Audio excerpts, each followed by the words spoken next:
Li Chen has been reborn, and this time, he vows to pursue wealth, resolutely abandoning the follies of romantic entanglements. In his previous life, just before the college entrance examination, he confessed his feelings to a youthful campus beauty, only to be met with the rejection of, "I'm too focused on my studies. Let's discuss this after we enter university, shall we?" However, upon entering university, she was seen emerging from a hotel with a wealthy heir, and in that moment, Li Chen experienced a profound awakening, sealing his heart in cement thereafter. Following his rebirth, an unexpected glimmer of hope appeared in his life, disrupting the trajectory of his fate. Xirou, you already belong to me. In this lifetime, you shall never escape. Chapter 1. I have been reborn. Youth is priceless. You are a good person, but we are not suited for each other. I have a general understanding of your circumstances. Though you graduated from a prestigious university, you are now 35 years old and still have achieved nothing. If it weren't for my mother's incessant urging, I wouldn't be here on this blind date. We're merely going through the motions. However, you'll need to cover the cost of the coffee. Outside Starbucks, the weather was dismal, evoking a sense of impending gloom. Li Chen's gaze returned from the window to the unfamiliar woman seated across from him, lifting the bitter coffee to his lips for a sip. It felt akin to savoring the bitterness and absurdity of life. At this moment, describing the atmosphere as strange would be most fitting. Although they were less than half a meter apart, it felt as though an insurmountable chasm lay between them. Her name was Qin Fei, 31 years of age, for years his junior, possessing an unremarkable appearance, yet fashionable attire. A quintessential quality woman. She was the result of countless connections his mother had leveraged to find him a blind date. At this age, is it not absurd to still harbor dreams of love? No, cohabitation is the new normal. Ultimately, he was handed yet another good person card. Li Chen, are you even listening to me? I am listening. You are correct. We are not from the same world. Thank you for understanding. I seek a successful individual, 185 centimeters tall, not someone I do not like and must settle for. Everyone has the right to pursue love. I wish you the best of luck. A pang of pain surged within Li Chen as he instinctively glanced out the window. Those words felt eerily familiar, as if he had uttered them once before. That year, the summer of his 18th year, marked the death of his own romance. Time truly flies. Li Chen, please handle things with my parents. I must take my leave. The woman spoke briskly, departing without a hint of hesitation. Li Chen did not turn back, but continued to stare outside, pondering how he had suddenly arrived at this age. A pair of students in uniform strolled past the window, their youthful smiles radiating innocence and budding affection. Ah, the beauty of youth. Another wave of pain washed over Li Chen. He took a deep swig of the bitter coffee. He could not afford to stay up late writing novels tonight. After finally reaching a monthly income exceeding 100,000, he could not let his wealth slip away while his life faded. Exhausted, he decided to rest his head here briefly before returning. Beep, beep, beep. Doctor, the patient's heart rate is plummeting rapidly. Quick, administer an adrenaline shot. Hang in there, young man. Your parents will arrive shortly. Beep, doctor, the patient's heartbeat has ceased and all vital signs have vanished. Pain. Li Chen suddenly felt an excruciating throb in his head. Am I dead? Suddenly, a blinding white light flashed before his eyes, making it impossible to open them. After a few seconds, a chaotic amalgamation of memories began to converge in his mind, flashing like a slideshow. At that moment, a soft voice whispered in his ear, startling him awake. He immediately opened his eyes. Gazing at the scene before him, with a pristine white ceiling above, Li Chen furrowed his brow in disbelief, as fate seemed to have played a most ludicrous prank on him. A blind date, and he had actually been reborn? Back to the age of 18, when his heart was most unsettled. After a prolonged moment of stupor, he reluctantly accepted this reality. Though he himself was a novelist, it was difficult to fathom such an absurd occurrence happening to him. Most importantly, his monthly royalty income had just surpassed 100,000 last month. His beautiful days had only just begun. But what is this situation? After coming to terms with the truth, Li Chen began to scrutinize the girl lying beside him. His gaze swept past the dazzling whiteness, narrowing slightly, before he approached and donned his clothing. When he turned his head again, his eyes were clear, though his brow remained slightly furrowed. The girl's complexion was flushed, her eyes tightly shut, and a trace of pain lingered in her brow, accompanied by deep tear stains at the corners of her eyes. In his memories, yesterday marked the graduation gathering before Li Chen and his peers parted ways. Perhaps due to the effects of alcohol or a desire to leave no regrets in youth, he had mustered the courage to confess to the campus beauty, Shun Qinglan, whom he had admired for 6 years. Despite having attended the same classes throughout middle and high school, he was met with a heartless rejection. A 2,000-word love letter, a masterpiece crafted through countless sleepless nights, was barely read past the opening lines before it was snatched away by Shun Qinglan. Li Chen, we are about to graduate, and this is the most critical time for our studies. I do not wish to pursue a relationship now. I know you are kind and would not want to put me in a difficult position, would you? Once we enter university, I will certainly consider being your girlfriend. Let us remain as good friends, just like before, shall we? None of their classmates seemed to support him. Instead, a chorus of derision and mocking laughter ensued. He should take a look at what kind of frog he is. How dare he confess to Shun Qinglan? Seriously, does he think that by buying breakfast or offering an umbrella in the rain, he can win over our campus beauty? Perhaps. Li Chen is genuinely intoxicated. Regardless, Li Chen gazed at Shun Qinglan's sweet and gentle smile, grinning foolishly in response, lost in dreams of the life that awaited him in university. The crux of the matter is that even after entering university, Shun Qinglan continued to evade responsibility by immersing herself in her studies, while consistently offering sweet dates to Li Chen, compelling him to willingly remain her devoted admirer, braving all weather to procure breakfast and bestow gifts upon her. It was not until one fateful day that he beheld Shun Qinglan nestled in the embrace of a young man, emerging from a hotel adjacent to the school.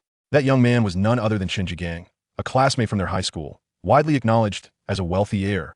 In that instant, his dreams shattered into oblivion. He realized, ultimately, that he was merely a fish in her pond. He could not blame her for her elevated status. Rather, he chastised himself for his own foolishness. From that moment forth, his capacity for love perished, and he could no longer harbor affection for any woman, nor dare to engage in romantic endeavors. Thus, he found himself in his 30s, unmarried, and spending countless nights laboring over his novels. Memories of the past remained vivid.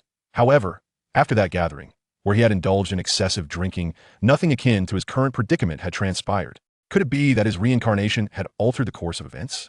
Li Chen's gaze flickered incessantly as he endeavored to recall the events following his inebriation the previous night. Shortly after parting ways with his classmates, he felt a sudden, forceful blow to the back of his head, after which he lost consciousness. In his haze, he seemed to hear someone utter, "Kid, you've struck it lucky." Upon this realization, Li Chen's expression turned to one of bewilderment. Could this be what those individuals referred to as luck? It was evident that he had been ensnared in a plot, and if this situation were mishandled, he could find himself in irretrievable peril. "I am truly sorry." Li Chen spoke with sincerity, his gaze remarkably calm. He understood that the young woman before him, with her eyes closed, was feigning sleep, too apprehensive to meet his gaze. "Last night, I was intoxicated and was struck on the way home. When I regained consciousness, this was my predicament." Chapter 2. I am on fire. The young girl's long, curled eyelashes fluttered as her bright eyes slowly opened. Her gaze was hollow and filled with despair, devoid of any words, and two streams of clear tears gently coursed down her fair complexion. Last night had been an utterly ordinary return home, yet unexpectedly, as she passed a roadside, she was struck and rendered unconscious. Upon regaining consciousness, she realized that it was already too late. She contemplated ending her life to escape it all, but she yearned for one last glimpse of her mother and father. Observing the despondency in her eyes, Li Chen felt a surge of urgency. "Please don't despair," he urged. "My name is Li Chen, and I reside at Building 7, Liberation Street. I will take responsibility." The girl's vacant expression flickered slightly, a glimmer of hope sparkling in her eyes as she turned to look at Li Chen. She noticed a myriad of strawberry marks and scratches adorning his neck. "Li Chen?" "Yes, that's me," Li Chen affirmed earnestly with a nod. The girl's demeanor astonishingly calmed, and after a moment of silence, she slowly began to dress. Throughout this process, Li Chen observed in silence, uttering not a single word. Her pallor was ghastly, and her delicate brows were slightly furrowed, indicating she was enduring physical discomfort and pain. Before long, she had donned her clothes. Li Chen inadvertently caught sight of a vivid red stain on the white bedsheet, momentarily causing his mind to swirl.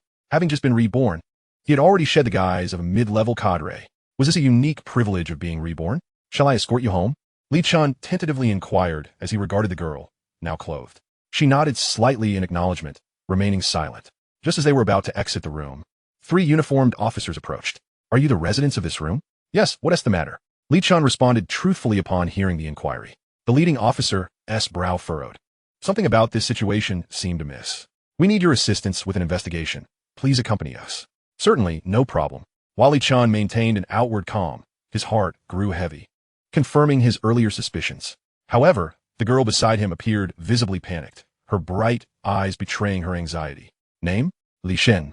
Where do you live?" "Liberation Street, Old Town." "Where do you work?" "I am currently unemployed, as I have not yet graduated." In the interrogation room, the uniformed officer paused, his expression softening upon realizing Li Chen was not a social delinquent. "Now, tell us about your relationship with that girl." We are in a romantic relationship, and we are both of legal age, Li Chen asserted, half-jokingly. Whether you are indeed in a relationship is not solely for you to determine. Another female officer interjected skeptically, scrutinizing him. Moreover, if it were as you claim, why would anyone report you? Li Chen opened his mouth, feeling a profound sense of helplessness akin to a mute person eating bitter lotus. He understood that he was undoubtedly being framed. Yet such an absurd situation would be met with disbelief if he were to voice it. Be honest. Your refusal to admit any wrongdoing is futile. If that girl denies your relationship, the consequences you face will be far graver. The male officer shook his head slightly at Li Chen's reaction, letting out a sigh. Teenage couples indulging in forbidden romance was commonplace, yet being reported to the authorities was quite rare. Li Chen felt a surge of anxiety. This scenario might indeed be plausible. In his previous life, protagonists who were reborn either started with a solid background or possessed extraordinary talents that catapulted them to greatness. Why was he, however, beginning with a silver bracelet? Just as he was about to continue his defense, the interrogation room door swung open with a clang, and a stern-looking officer in his 50s entered. Captain Gua, the uniformed officer and the female officer immediately stood at attention, greeting him respectfully. Li Chen's heart skipped a beat. Had her interrogation concluded so swiftly? There is no need for further questioning. The officer glanced at Li Chen abruptly. Is there a result? The female officer asked, puzzled. Captain Gua nodded slightly and turned to Li Chen, stating, the other party has acknowledged their romantic relationship. And the details she provided, name, age, school, home address, as well as your parents' names, were all accurate. The female officer was taken aback.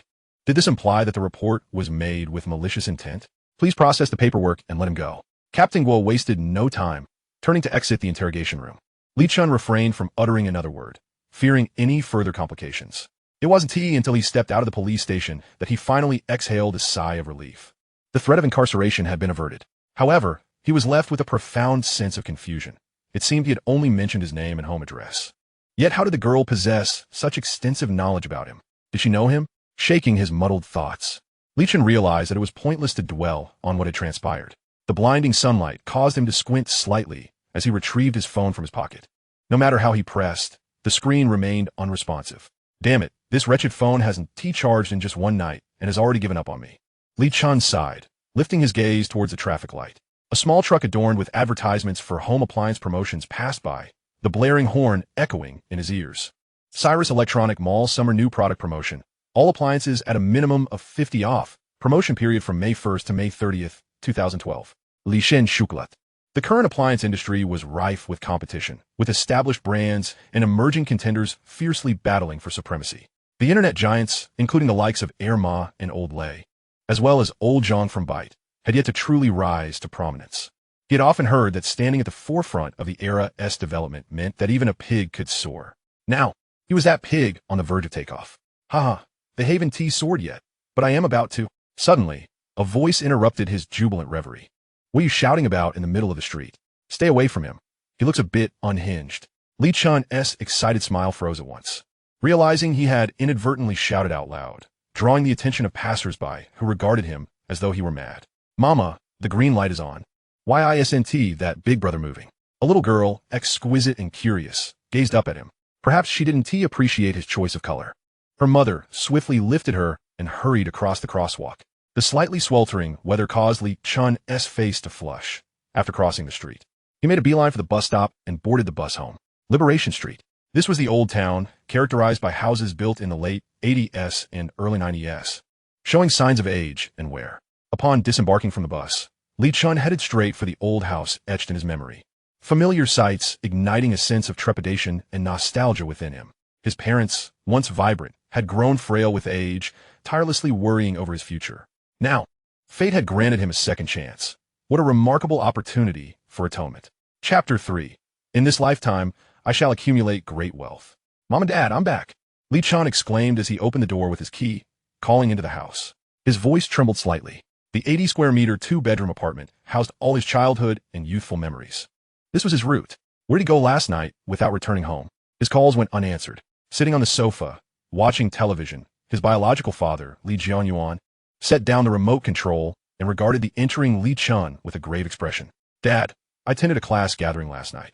I informed Mom that if it got too late, I wouldn't come home and would stay at Xiangzi's place. Gazing at his father, who was in the prime of life with his full head of black hair, Li Chen felt a pang in his nose and retrieved his phone. It had long since run out of battery and shut off.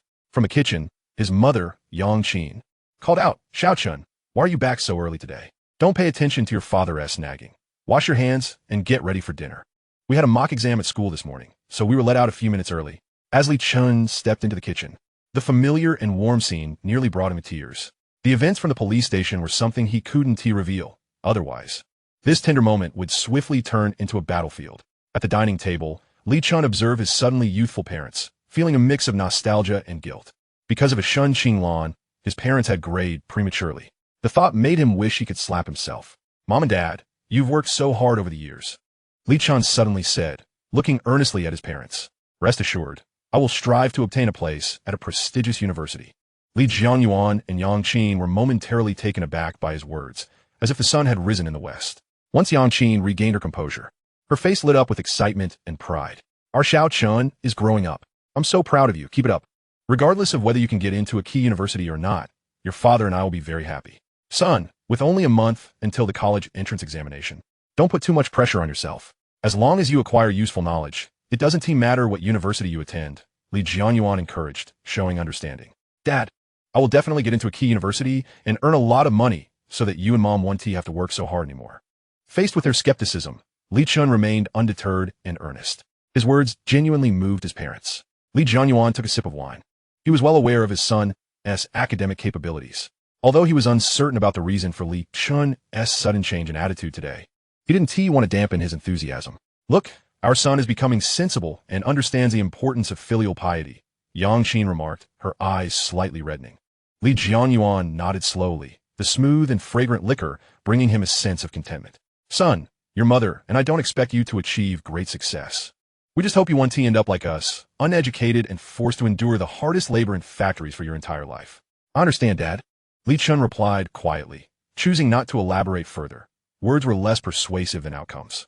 Reflecting on his past life, his heart was a tumultuous sea of emotions. After dinner, Li Chen returned to his room, plugged in his phone to charge, and then powered on the Lenovo laptop on his desk. During the booting process, he picked up a mirror beside him, gazing at his youthful face brimming with vitality and hope. Most importantly, there was a light in his eyes, a glimmer of hope. Before his rebirth, he had spent over 10 years writing novels, leading a life severely lacking in physical exercise, often plagued by various ailments.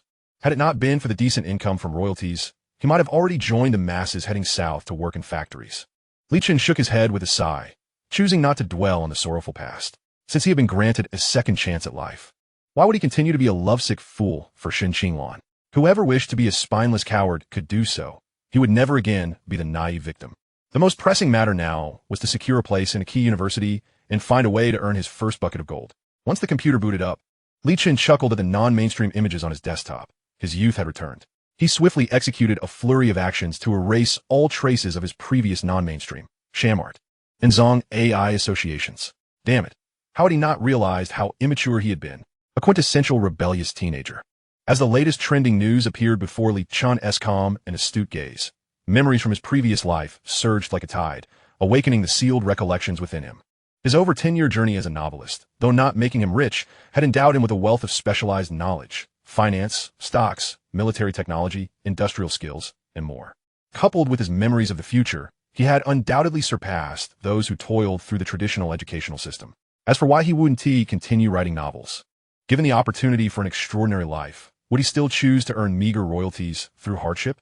After perusing the news, he logged onto QQ, a number he had registered back in 2006, although he had rarely logged in at the time.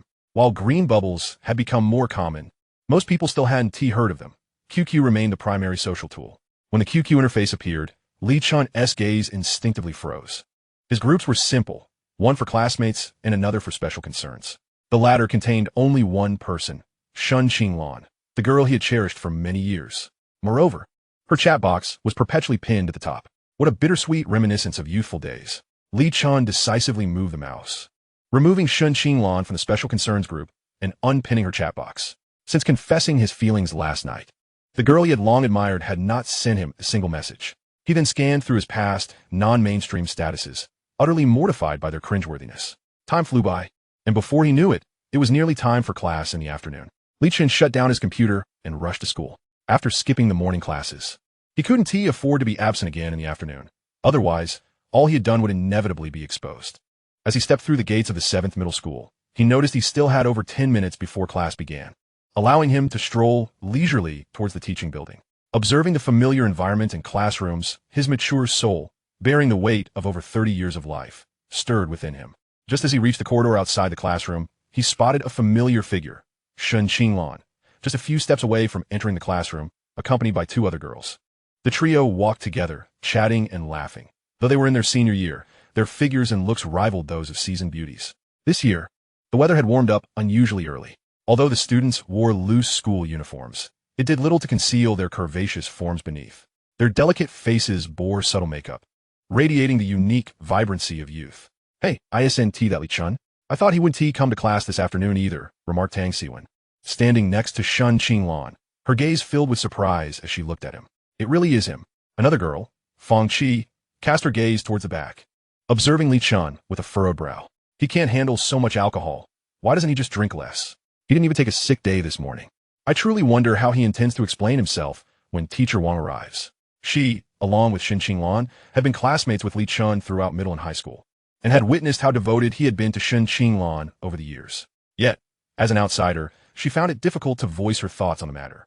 With an air of tranquility, Shen Qinglan regarded Li Chen as he approached, her alabaster neck slightly tilted upward, her lively eyes betraying none of the affection one might expect, only a haughty pride reminiscent of a princess. Even as their gazes intertwined in the air, her arrogance remained unabated.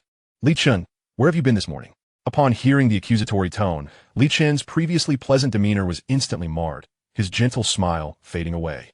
"What I've been doing seems to be of no concern to you," he replied, his voice tinged with the weight of memories he would rather forget. "You, Shen Qinglan was taken aback for a moment, her face flushing crimson with indignation, her chest rising and falling with agitation.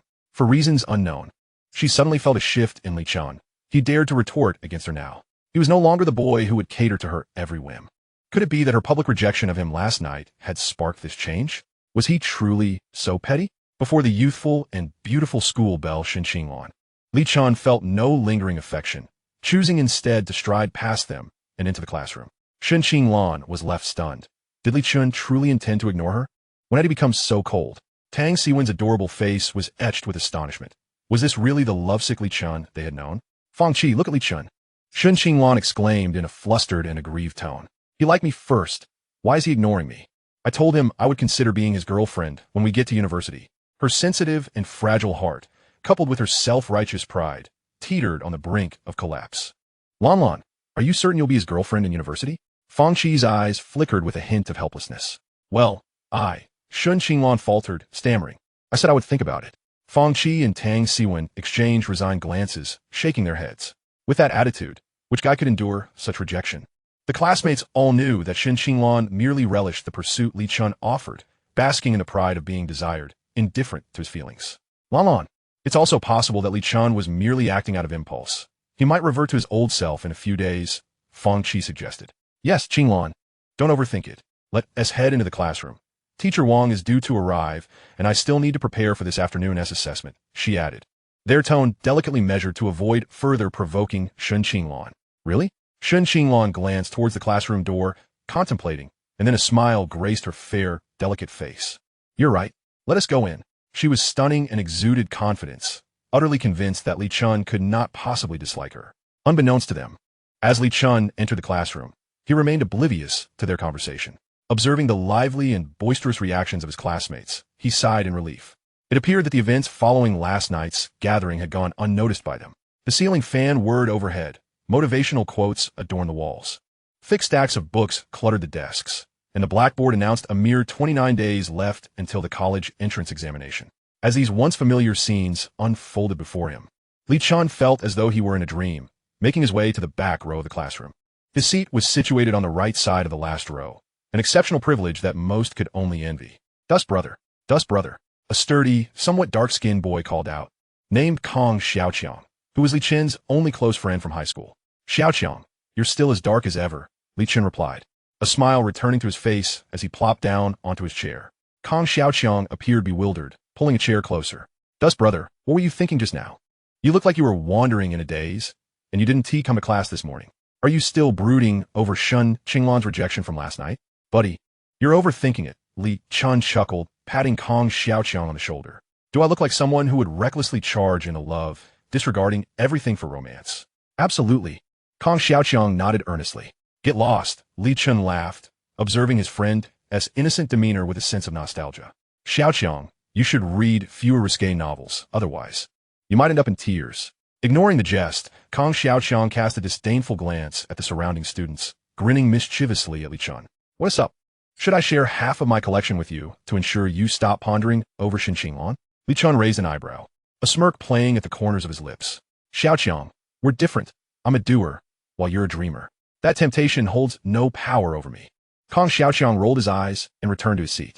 Li Chen shook his head with a light chuckle, recalling that after their graduation, due to insufficient scores, Kong Xiaoqiang could only attend a vocational college. However, having been heavily influenced by those risque novels and failing to find a girlfriend, he ended up spending nearly a month's living expenses to visit a local salon, only to be caught in a police raid targeting prostitution. This incident caused quite a stir at school, spreading even to neighboring institutions. Truly, good news seldom travels far, while bad news spreads like wildfire. It effectively ruined Kong Xiaoqiang's chances of finding love during university, and it wasn't until many years after graduation that he finally found a semblance of happiness. Though it was far from ideal, Li Chen tidied up his desk, arranging his books neatly when an unexpected visitor approached him. Quite fortunate, aren't you? You managed to come to school unscathed. Chapter 5. So love can fade away, can it? Li Chen set down his book, expressionless as he raised his gaze to meet the smug smile of Chen Jigang. Did you arrange this? Please, don't speak carelessly, Chen Jigang grinned, leaning on the desk, his demeanor exuding arrogance. Lowering his voice, he warned, if you dare confess to Shin Qinglan again, you might not be so lucky next time. After casting a glance at Shin Qinglan, who had just taken her seat, he turned back to give Li Chen a warning look before striding away. Dust brother, what does that scoundrel Chen Jigang mean? Kong Xiaoqiang immediately pulled his chair closer as soon as Chen Jigang left. It's nothing. He.s. just bored and looking for some excitement, Li Chen replied calmly, no longer displaying the previous meekness. Why should he fear a mere second-generation rich kid? Hadn't he been reborn for a reason? Something's not right. You're way too calm, Kong Xiaoqiang muttered as he returned to his seat. Watching Chen Jigang's retreating figure, Li Chen narrowed his eyes slightly, idly twirling a pen between his fingers. It was clear to him that his recent misfortunes were undoubtedly linked to Chen Jigang. Truly, he embodies the essence of a privileged scion. At such a tender age, his methods are exceedingly ruthless. He is indeed audacious in his approach. Had it not been for an unforeseen turn of events in one of the stages, I might have become a renowned figure in the school, even before Kong Xiaoqiang. Not only would my reputation have been tarnished, but my parents would have been implicated as well. Such a maneuver is indeed quite merciless. Since you wish to engage in this game, fear not. We have ample time to indulge you. Ding! The class bell rang, and the cacophony within the classroom fell silent as everyone resumed their seats. The homeroom teacher, Mr. Wang, entered with a grave expression, clutching a thick stack of examination papers. With merely 20 days until the exams, each of you remains apathetic and indifferent. This is a significant challenge in your lives. Should you falter, the factory awaits you for a life of assembly work. As he spoke, Mr. Wang placed the papers on the podium, casting a stern gaze around the room, which was now enveloped in an eerie silence. It was evident that Mr. Wang possessed a formidable presence. Li Chen, may I ask why you were absent from class this morning? Are you unaware of the importance of the mock exam? Mr. Wang's serious gaze fell upon Li Chen, once a source of pride for him due to his academic prowess, now seemingly languishing in the throes of romantic entanglements. Li Chen stood, his demeanor earnest and sincere.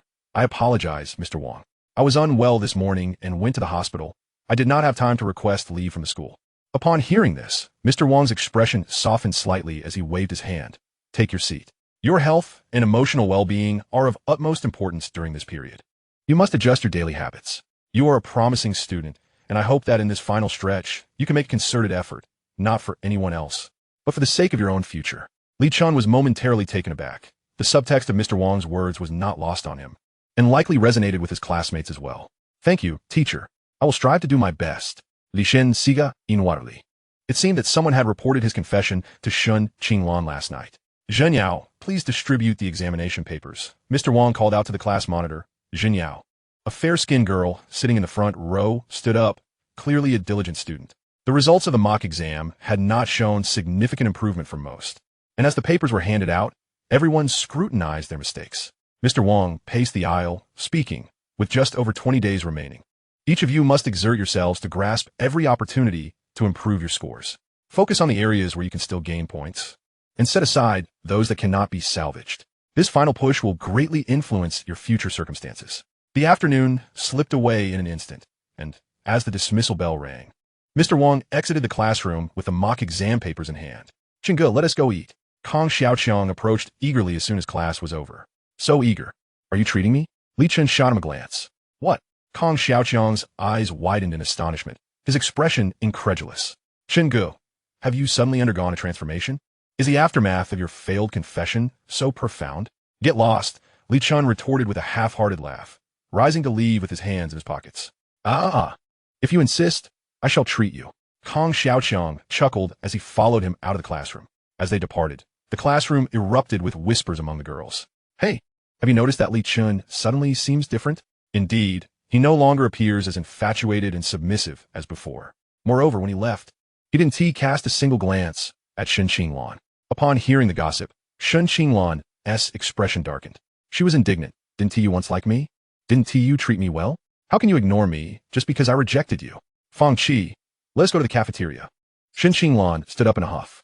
As she recalled Li Chen's earlier reaction and the surrounding chatter, her chest heaved with frustration. All right, let us go. I'll accompany you. Fang Qi sighed inwardly, her expression one of innocence. As a classmate and good friend, she was reluctant to witness such a scene. It was only natural for someone to react this way after being turned down. We are no longer children. Love is not a matter of right or wrong. The cafeteria was not far from the classroom, and upon entering, Shen Qinglan and Fang Qi quickly spotted Li Chen, who was engrossed in his meal. Tianyi. Shen Qinglan and Fang Qi are coming over. Kong Xiaoqiang, in the midst of his meal, suddenly looked up in astonishment at the sight of them approaching.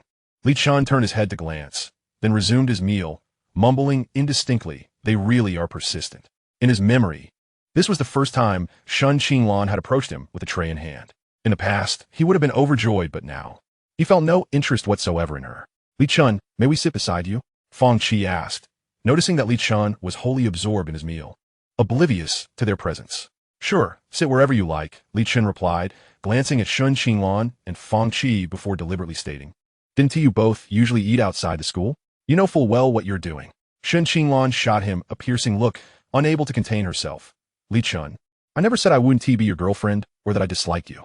Why has your affection for me changed so suddenly? Li Chen's heart skipped a beat. Her words made it seem as though she had suffered more than he had. I am the victim here, you know? Well, after a profound reflection last night, I have finally seen the light. Romantic entanglements will only impede my studies and my quest for financial success. Li Chen's words rang true. His foremost concern was how to secure his first fortune, while the college entrance examination seemed trivial in comparison. Shen Qinglan was momentarily stunned, her lips curling in a sardonic smile. So, love can indeed fade away? Coughing slightly, Li Chen nearly choked on his food and realized he could no longer remain at the table. You all take your time eating. I'm finished. So I'll take my leave. As he departed, Shen Qinglan suddenly felt as if they had truly become strangers. Fang Qi supported her forehead with one hand, found her thoughts in disarray. She struggled to keep pace with Shen Qinglan's emotional shifts. Chapter 6, The White Moonlight, Xirou. The following morning, as dawn broke and a hint of coolness filled the air, Li Chen arrived at school early. The harmonious sounds of reading in the classroom intertwined to create a grand symphony as the wings of dreams prepared to soar. The tension and pressure of the impending college entrance examinations were palpable on the faces of every senior. Naturally, those who had given up were not among them. Tianyi, why are you here so early today?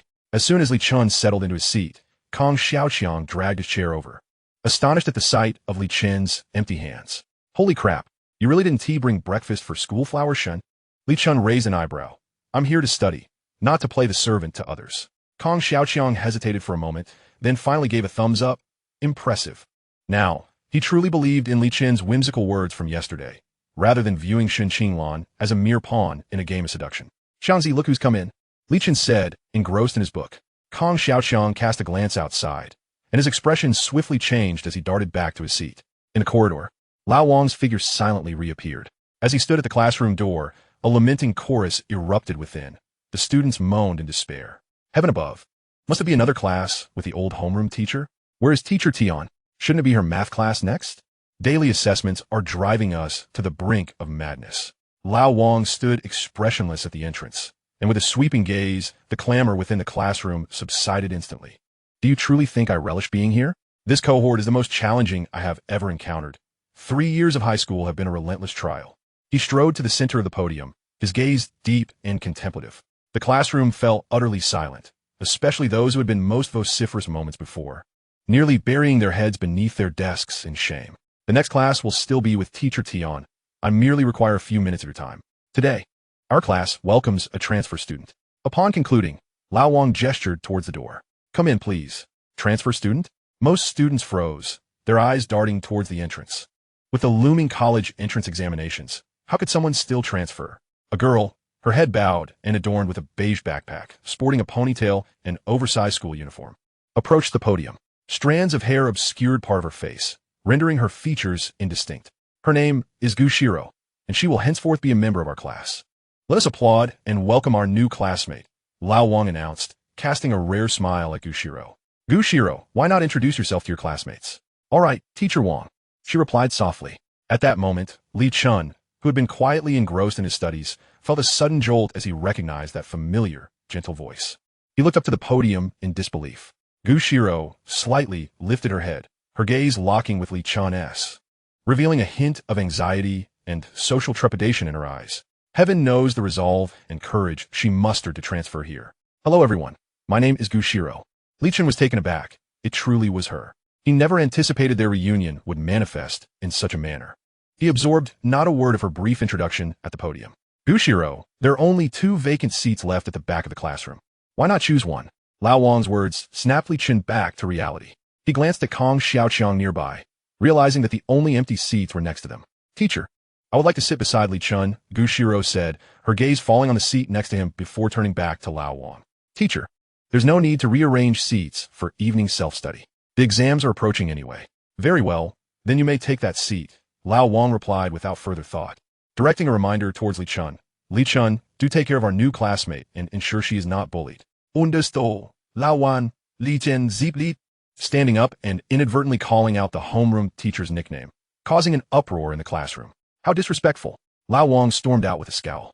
Li Chen offered a sheepish smile as he watched Xirou approach with her head down, his heart racing uncontrollably. He instinctively shifted his books aside to free up the desk space beside him, though he anticipated that Xirou would likely choose the seat next to him. The sensation was somewhat unsettling, diverging from his initial focus on financial pursuits. Hello, I am Xirou, she said, her eyes reflecting a complex mix of emotions as she cautiously sat beside him, the desk now tidy from Li Chen's earlier efforts. We meet again. His voice was soft, and he endeavored to present a warm and inviting smile. Xirou's fair cheeks flushed slightly as she quickly retrieved her books from her bag. Sitting upright, like a well-behaved student, Li Chen couldn't help but steal a few more glances at her. Not only was she shy and introverted, but she also possessed an undeniable charm, a true gem. It was evident that the previous incident had cast a long shadow over her. Otherwise, she would not have chosen a transfer so close to the exams. Reflecting on this, Li Chen subtly glanced at Chen Zhigang, seated in the middle, only to find no unusual reaction from him, which eased his mind. Although the incident was undoubtedly linked to Chen Zhigang, it appeared he had not directly engaged in the actions, but rather had orchestrated them through others. Ding ding ding. The bell signaling the end of the morning study period rang, and the classroom erupted into a lively chatter as groups began to disperse. Tian Yi, shall we go out for a break? Kong Xiaoqiang called out. You go ahead. I'll pass, Li Chen replied casually. Kong Xiaoqiang stood up, brushing off his pants, eager for gossip, but hesitating as the moment didn't seem quite right. In the front row, Shen Qinglan turned to glance back at Kong Xiaoqiang's retreating figure. Upon spotting Li Chen and Xirou together, a pang of irritation and unease stirred within her. Stop staring. Haven't you noticed how different he has become since you rejected him? Fang Qi chimed in, her words cutting deep. Tang Siwen from the adjacent seat leaned in, her eyes sparkling with intrigue. Plus, it's the first time Li Chen hasn't brought you breakfast today. That's never happened in 3 years of high school. Shen Qinglan felt a wave of discontent wash over her. Though she and Ti consumed all the breakfast he had brought, she craved the attention and admiration it garnered. And have you noticed that Xirou seems quite pretty, albeit her hair obscuring her face? Tang Siwen tilted her head, scrutinizing Xirou earnestly. Chapter 7, My New Desk Mate. What's pretty about her? Shen Qinglan retorted, her mood souring at Tang Siwen's remark. She's just fair-skinned and as thin as a stick, hardly the image of femininity. Tang Siwen, momentarily taken aback, glanced at Shen Qinglan's figure, nodding vigorously. Well, compared to you, she truly pales. Keep your voices down, lest she overhears, Fang Qi interjected. Bemused. Is this really the right place for such comparisons? If she hears, she hears. Isn't the truth? A flicker of jealousy sparked in Shen Qinglan's eyes. It's curious that she already knows Li Chen's name just after arriving. Fang Qi and Tang Siwen exchanged glances, realizing the oddity of it. Li Chen, overhearing the conversation, felt a headache coming on. He glanced at Xirou beside him, feeling compelled to clarify matters with her. Besides, he was all too aware of Xirou's physique, which was proportionate and well complemented. Don't take their words to heart, nor should you feel upset, Li Chen whispered, observing Xirou, who lowered her gaze as her delicate lashes quivered slightly. The girl with long hair in the middle is named Shen Qinglan. She and I were classmates in both middle and high school. Once, I harbored feelings for her, but that evening during the class gathering, my confession was met with rejection. On my way home, I was attacked from behind, which led to the subsequent events that transpired with you. Upon hearing Li Chen's words, Xirou couldn't help but recall the madness of that night.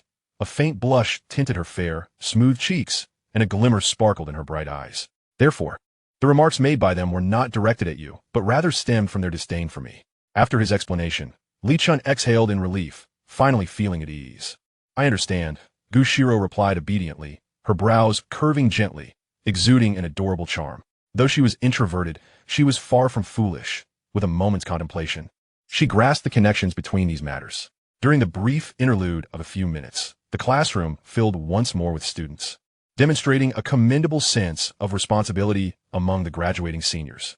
As Old Wang often remarked, learning is for your own benefit, not for others. Regardless of how much the teachers emphasized this, ultimately, it depended on individual initiative. Teacher Tian entered holding textbooks and examination papers, wearing a pair of glasses, her face devoid of any smile, appearing even more serious than Old Wang. Today, we have a new student in our class. If you have any questions regarding your studies, feel free to visit the teachers in the office, she announced, adjusting her glasses and directing her gaze towards Xirou, who sat in the back. Thank you, teacher.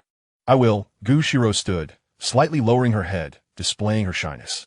Please take your seat, Teacher Tian gestured, her strict demeanor softening slightly.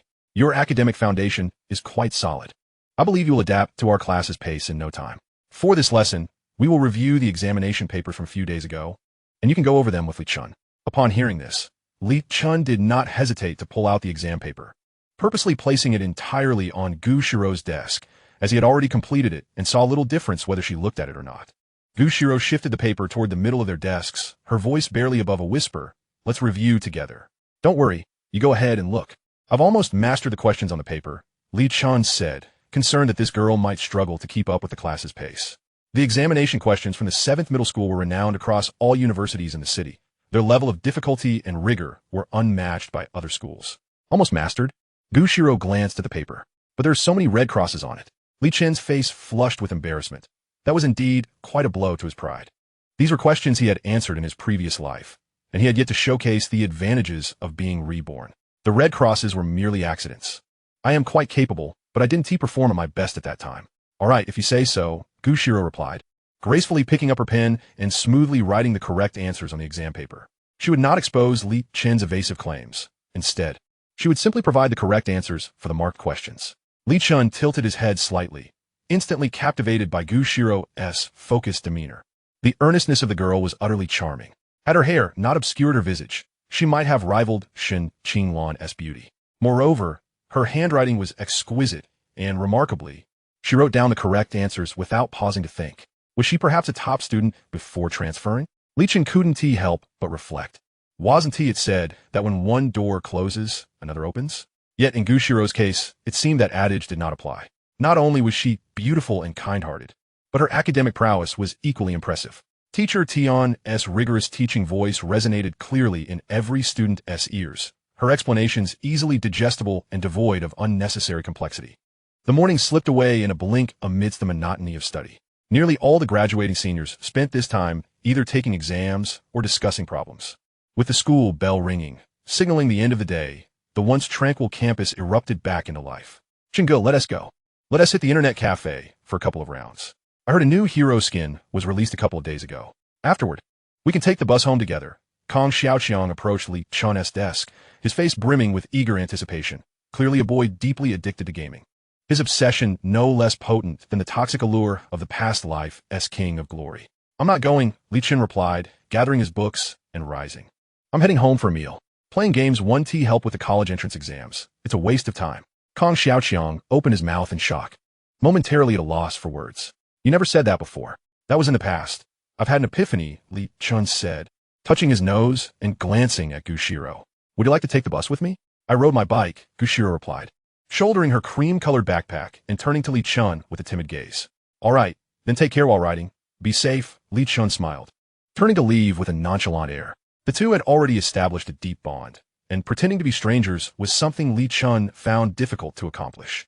Kong Xiaoqiang's eyes sparkled, a mischievous smile creeping onto his face. As long as one changes partners quickly, there's no sorrow, only love. What a delightful notion. Tianyi. Wait for me, he called, hastening to catch up.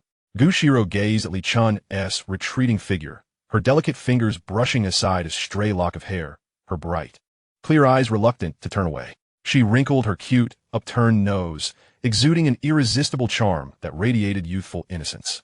Unbeknownst to her, the impact of her gesture was potent. Fortunately, the classroom was empty, or would have surely incited a chorus of howls from her peers. Only after Li Chen's silhouette disappeared around the corner did Xirou step outside with her backpack, her mood seemingly quite buoyant. Sup de buit, Li Chen. Let me give you a ride. Xiangzi, what are you staring at? Your eyes are going to fall out. At the school gate, Li Chen observed Kong Xiaoqiang, whose neck was stretched like a giraffe, and couldn't he help but feel exasperated. Being seen with this guy was simply too embarrassing. Tianyi, what do you think of Zhang Dongmei from Class 5? Do you think we'd make a good pair? Kong Xiaoqiang's eyes sparkled with excitement as he rushed forward. Zhang Dongmei? Li Chen halted, grabbing Kong Xiaoqiang and surveying him incredulously. Buddy, you must be truly starved. Kong Xiaoqiang scratched his head, looking bewildered. But you told me that when looking for a girlfriend, one should seek someone with a big backside, tall stature, and a voluptuous figure to ensure good genes for future offspring, so that no one goes hungry. Shut up. Li Chen's expression darkened as he noticed the disdainful glances from those around them. Do you really think voluptuous means what you think it does? You've completely distorted the facts. He anticipated that his jest would be taken as a life philosophy by this simpleton. It seemed he needed to take some time to educate him on the nuances of life and the true essence of being voluptuous. Huh, our understandings differ. Kong Xiaoqiang's eyes lit up again with confusion. Dongmei is so pretty and curvy. Be good. Listen to me. Let us switch to someone else. There's no need to hang ourselves on one tree. I think Xiao Min from our class will be a much better match for you. Li Chen said with a serious demeanor, initiating a well-meaning deception. Xiao Min? Yes. Entrust your affections to her, and you won't go wrong. Kong Xiaoqiang scratched his head once more, now using both hands. What's wrong? Itchy head? Go home and have your mom change your shampoo. Try Clear for dandruff. Li Chen stepped back in disdain. No, Chenggu, after listening to what you said, I feel my brain is a complete mess. Kong Xiaoqiang cast a peculiar glance at him. Is Xiao Min truly better than Zhang Dongmei? Li Chen, adopting the tone of an experienced confidant, replied reassuringly, Fear not. My friend, have I ever led you astray? A twitch at the corner of Kong Xiaoqiang's mouth betrayed his skepticism. Have you not duped me before? Rest assured. Concerning your lifelong affairs, I shall not mislead you this time. Li Chen vaguely recalled that in his previous life, the classmates only learned of Xiao Min's affections for Kong Xiaoqiang after graduation, as the two attended different universities. Subsequently, rumors of Kong Xiaoqiang's scandal surfaced, thereby extinguishing this budding romance.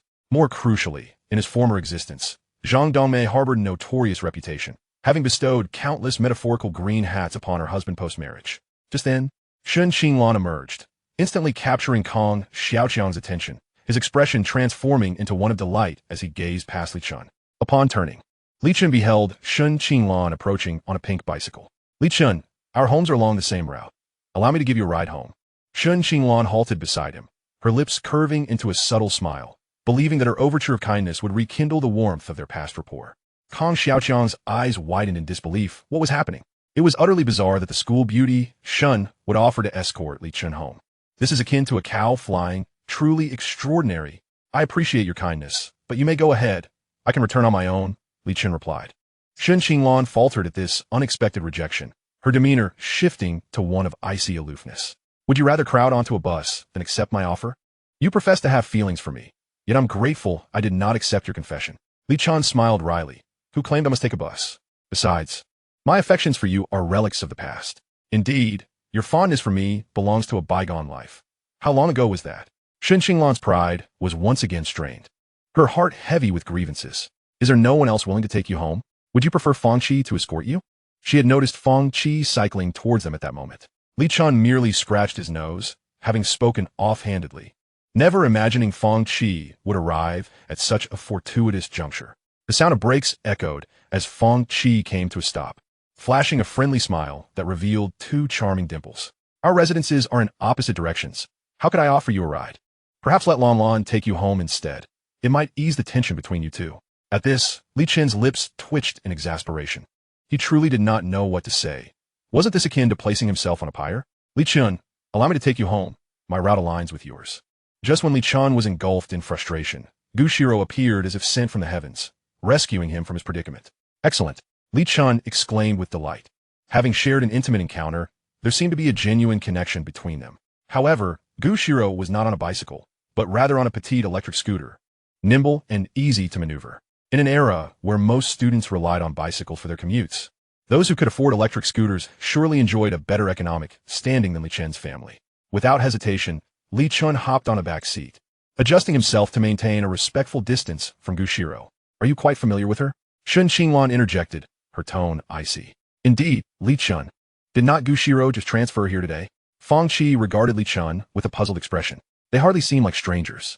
Kong Xiaoqiang, glancing back and forth, was visibly excited yet restrained, yearning to stoke the flames of gossip, but wisely refraining from doing so to avoid retribution. Xirou, her eyelashes fluttering, turned to Shen Qinglan and Feng Qi, stating, isn't it only natural for classmates to assist one another? Her words left Shen Qinglan and the others baffled. While mutual assistance was expected, this situation was quite peculiar. Li Chen straightened his posture as Xirou revved the scooter, departing under the watchful gazes of many. Shen Qinglan froze, gripping her bicycle tightly, tears glimmering in her eyes. Kong Xiaoqiang, sensing the unfavorable turn of events, swiftly made his exit. Lan Lan, do not dwell too much on this. Return home and do not let such matters affect your upcoming exams. Feng Qi mused silently, reflecting on her earlier refusal of a suitor. In that moment, Li Chen felt elated, the scent of her presence lingering in the air, but his bliss was fleeting. Thank you, Xirou, he said, his voice warm with gratitude. No need for thanks. I'm still mastering the scooter. So you might want to hold me a bit tighter to avoid falling, she advised. Li Chen, already aware of the scooter's erratic speed, complied, wrapping his arms around her slender waist, his heart racing with an indescribable emotion. This was a level of intimacy he had never experienced with another girl aside from that night. Chapter 9. This sensation is truly delightful. Xirou's waist felt remarkably delicate, and this was Li Chen's most genuine sentiment at that moment. Amidst the excitement, anxiety crept in, fearing that Xirou might veer off course and tumble onto the pavement. Especially as he noticed her earlobes flushed with color, it would be disingenuous to claim he was not nervous. Xirou, have you not ridden an electric scooter before? Yes, I only purchased this scooter yesterday afternoon and practiced a bit last night. Today is my first time carrying a passenger, she replied earnestly, though her underlying nervousness was palpable. Li Chen tightened his embrace slightly, stammering, Xirou, perhaps I should take the reins. It seems inappropriate for a girl to carry me. While he relished the closeness, the thought of a potential fall was daunting. All right, Xirou acquiesced without hesitation, deftly steering the scooter to the roadside. Reluctantly, Li Chen released his hold, planting his feet on the ground as Xirou swiftly dismounted. Her fair and radiant face tinged with a rosy hue as she gazed at him. Hop on, she invited. Li Chen shifted forward, unable to suppress a grin at her adorably anxious demeanor. Without hesitation, Xirou swung her long, slender leg over the back seat, gently grasping the fabric of Li Chen's waist. Li Chen, do you know how to ride an electric scooter?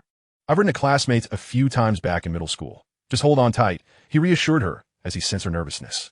Xirou fell silent, pouting her lips slightly as the flush on her cheeks began to fade. Following their previous encounter, her parents had intended to escort her daily, but she wished to keep Li Chen hidden from their view, prompting her purchase of the scooter instead. Suddenly, a young student darted across the road, and the once smooth ride of the scooter came to an abrupt halt. What happened? Xirou gasped, losing her balance and tumbling onto Li Chen's back. Her face once again flushed with embarrassment. A pedestrian nearly collided with us, he explained, his heart racing. Li Chen felt a gentle sensation on his back and blurted out, "Hold tight and sit steady, we're off." Xirou hesitated for a moment, but ultimately extended her fair, delicate arm to embrace his waist. Li Chen wore a triumphant smile. Xirou's figure was truly splendid. Though they were separated by their school uniforms, he could still perceive the substantial weight of her presence. The brief 20-minute journey home transformed into an exceptionally thrilling experience because of her. After a little over 10 minutes, Li Chen remarked, "Xirou, we've arrived." He gradually slowed the electric bike and halted by the roadside. You should head home for dinner. My place isn't far from here," Xirou replied cheerfully, the blush on her cheeks having faded. "See you this afternoon," Li Chen said as he dismounted, glancing at her with unspoken concern. "Will you be all right riding back on your own?" "Don't worry. I rode to school by myself this morning." "See you this afternoon," she assured him, her eyes sparkling with joy as she waved goodbye and turned away. Watching Xirou's retreating figure, Li Chen muttered to himself, "Why do I feel as though she has known me for a long time?" After pondering this for a while without reaching a conclusion, he turned and headed home. As he gazed at the aging buildings before him, he acknowledged that life and shopping were quite convenient, but the old district lacked elevator facilities, making it exceedingly inconvenient to navigate the stairs, especially since their family resided on the 9th floor, the top level. Li Chen often wished his parents would sell this old house and add some funds to purchase a new home in a better environment. Yet he was all too aware of their circumstances. It ultimately came down to the issue of money. It seemed he would have to rely on his own efforts to buy a house, as his parents' hard-earned money was off limits. Although he knew that in a few years, housing prices in the city would rise to an astonishing degree, the lack of any capital left him feeling as anxious as a cat on a hot tin roof. While others seemed to effortlessly amass wealth in their second lives, why was it so difficult for him? He contemplated trying his luck with the lottery, but he had never paid attention to that in his previous life, so he couldn't recall any winning numbers. He was well-versed in real estate and stocks, but both required a substantial initial investment. As a poor student, he could scrape together 300 to 500 yuan, yet venturing into either realm felt akin to chasing a dream. Shaking his head and sighing, he lamented how stifling his second life had become. His peripheral vision inadvertently caught sight of a faux antique shop by the sidewalk. Wait, faux antiques? A rush of memory surged into Li Chen's mind. He recalled that every weekend, the sidewalk below was filled with vendors selling fake antiques and collectibles. He remembered that just before the college entrance examination in his previous life, someone had stumbled upon a small gold bowl, which had been wrapped in layers of old, thick iron. It was nearly impossible to discern the hidden treasure within by ordinary means. This incident had stirred quite a commotion in the vicinity, leaving the vendor regretting his misfortune as he watched his money slip away. With this thought, Li Chen's eyes lit up. Wasn't this the opportunity for his first pot of gold? The weekend was just around the corner, and he hoped that the person had not already claimed this windfall. The sky was a brilliant blue, and the sun blazed fiercely, with the midday temperature nearing 30 degrees. After having lunch and resting for a while, Li Chen ventured downstairs to a small supermarket to buy an ice pop, heading straight for the bus stop. At that moment, he found himself envying those who rode bikes to school. 20 minutes later, upon arriving at school, he fortuitously spotted Xirou dismounting her electric bike. "Xirou, you're quite early." Li Chen greeted her with a wave, his smile radiating warmth. "I wanted to spend more time reviewing my studies. Otherwise, I'll fall behind your class," she replied as she approached, brushing a few strands of hair from her forehead, her complexion slightly flushed from the sun. She genuinely wished to seize every moment to ensure her grades were sufficient to gain admission to her desired university. Observing the fine beads of sweat forming on Xirou's forehead, Li Chen felt a pang of regret. Had he known, he would have bought her an ice pop earlier to quench her thirst. "You should head to the classroom. I'll buy you a bottle of water from the convenience store," he suggested, realizing that there were no ice pops available at school. "No need to buy anything." "I'm not thirsty," she replied, her eyes sparkling with joy as she produced a pink water bottle from her backpack. "See, I brought my own water. I drink this when I get thirsty." "All right then, let us head back to class," Li Chen said with a smile, as the two made their way to the teaching building. Chapter 10. His tenderness belongs only to her. "Thank you for cooperating with me regarding that matter," Li Chen remarked seriously, with his hands in his pockets, glancing at Xirou in the corridor. Upon hearing this, Xirou's face flushed crimson, her heart racing uncontrollably, and she dared not meet his gaze, quickly looking down and walking ahead. Why would he bring up such an embarrassing topic? What did he mean by cooperating? Was it in front of the police, claiming I'm your girlfriend, or something else? Seeing Xirou's flustered reaction, Li Chen couldn't help but chuckle. She was truly too easy to embarrass. Although he still didn't fully understand the reason behind her willingness to cooperate with him, he knew one thing. Xirou's kindness was invaluable. Li Chen, which university do you aspire to attend? After a moment of silence, Xirou's bright eyes furtively observed him as she casually inquired in a soft voice. I'd like to explore the magic city. With my abilities, I believe I can get into a university there without much trouble. Li Chen replied after a moment of contemplation, not concealing his aspirations. Big cities offer numerous opportunities, and while I am young, I wish to take more risks. The Magic City is an international metropolis integrating finance, technology, foreign trade, and innovation. In the next decade, as a reincarnated individual standing at the forefront of development, if he seizes the golden opportunities surpassing the likes of Ma Huateng and Jack Ma, or even foreign competitors, could very well be within reach. Xirou, fiddling with the hem of her clothing, let her clear, bright eyes drift, contemplating her own aspirations.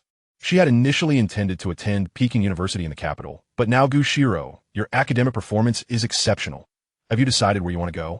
Li Chen recalled her impressive problem-solving abilities, which were undoubtedly of a genius-level caliber. I made up my mind. Xirou slowed her pace, a determined glint shining in her clear eyes. I also want to attend university in the Magic City. Li Chen was momentarily taken aback, feeling somewhat dazed. Was she truly intending to latch onto him? What merits did he possess to warrant such treatment? That sounds wonderful. We can have each other as company in a new city. Li Chen, wait for me. Just as he finished speaking, a rough voice emerged from behind the staircase. Turning around, he saw Kong Xiaoqiang. Why are you here so early? There is still over half an hour before class starts. I found playing games alone rather dull. It's better to come to the classroom and catch up on some sleep. Kong Xiaoqiang chuckled, his eyes darting between Li Chen and Xirou. You two seem a bit unusual. Li Chen's heart skipped a beat. This fool's intuition was surprisingly accurate. If you keep prattling on, I'll send your collection to Old Wang and see how he deals with you. No, Li Chen, I was wrong. I truly apologize, Kong Xiaoqiang exclaimed, startled, and promptly chose to admit his fault and fall silent. If he truly hands over those inappropriate collectibles to Old Wang, it is likely that the entire senior class will come to know of his illustrious misadventures. As they conversed, the three of them arrived at the corridor outside the classroom. Inside the classroom, only a small fraction of students were present, while the majority either had yet to arrive or were en route. Walking ahead, Xirou glanced at the partially ajar classroom door and extended her snow-white hand to push it open.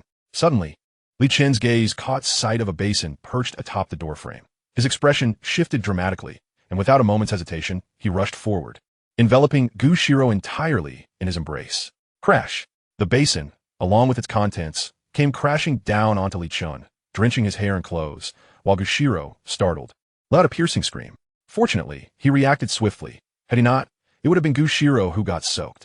Do not fear, I am here, Li Chen reassured her, suppressing the anger bubbling within and striving to maintain a calm demeanor to comfort the frightened Xirou.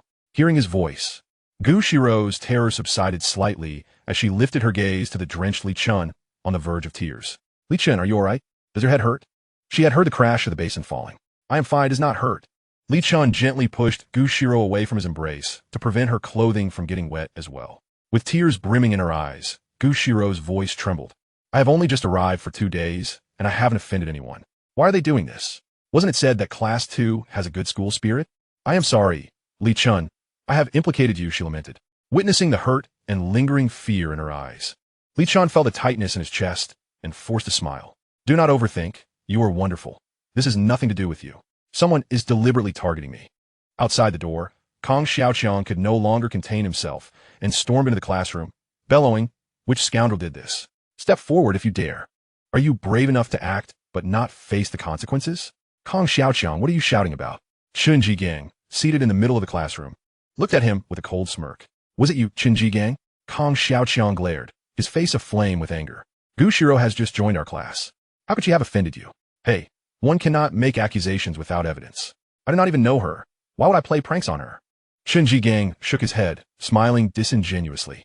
Yet his expression clearly conveyed to everyone that he was indeed the culprit. And what could they do about it? Damn it. I will take you down, Kong Xiaoqiang declared, ready to charge. Xiangzi, Li Chen interjected, turning to face Chen Jigang and the others in the classroom, his fury reaching a boiling point as he clenched his fists tightly. These so-called classmates were utterly indifferent to the plight he and Xirou faced, let alone offering any assistance or support. Do not fight. Xirou gently grasped Li Chen's fist with her soft, white hand her eyes shimmering with concern and vulnerability. Feeling the warmth in her palm, Li Chen's anger gradually dissipated. He turned back, offering her a gentle smile. All right, no fighting. With a quiver in her nose and reddened eyes, Xirou hastily retrieved her backpack and unzipped it. This is my school uniform jacket, which I wear when cycling home in the evening. Change out your wet clothes and wear this for now. She handed the jacket to Li Chen. Okay. Li Chen accepted the jacket with a smile, not hesitating for a moment. At that moment, voices and footsteps echoed from the entrance as the class monitor, Xirou, along with Shun Qinglan and Fang Qi, appeared at the door, their faces filled with astonishment and confusion as they surveyed the scene. Li Chen, what is going on? Why are you both soaked? Xirou's brows knitted tightly as she pointed to the puddle on the ground. Someone played a prank and placed a basin of water above the door, and this is what happened, Li Chen replied calmly, deliberately casting a glance at Chen Jigang.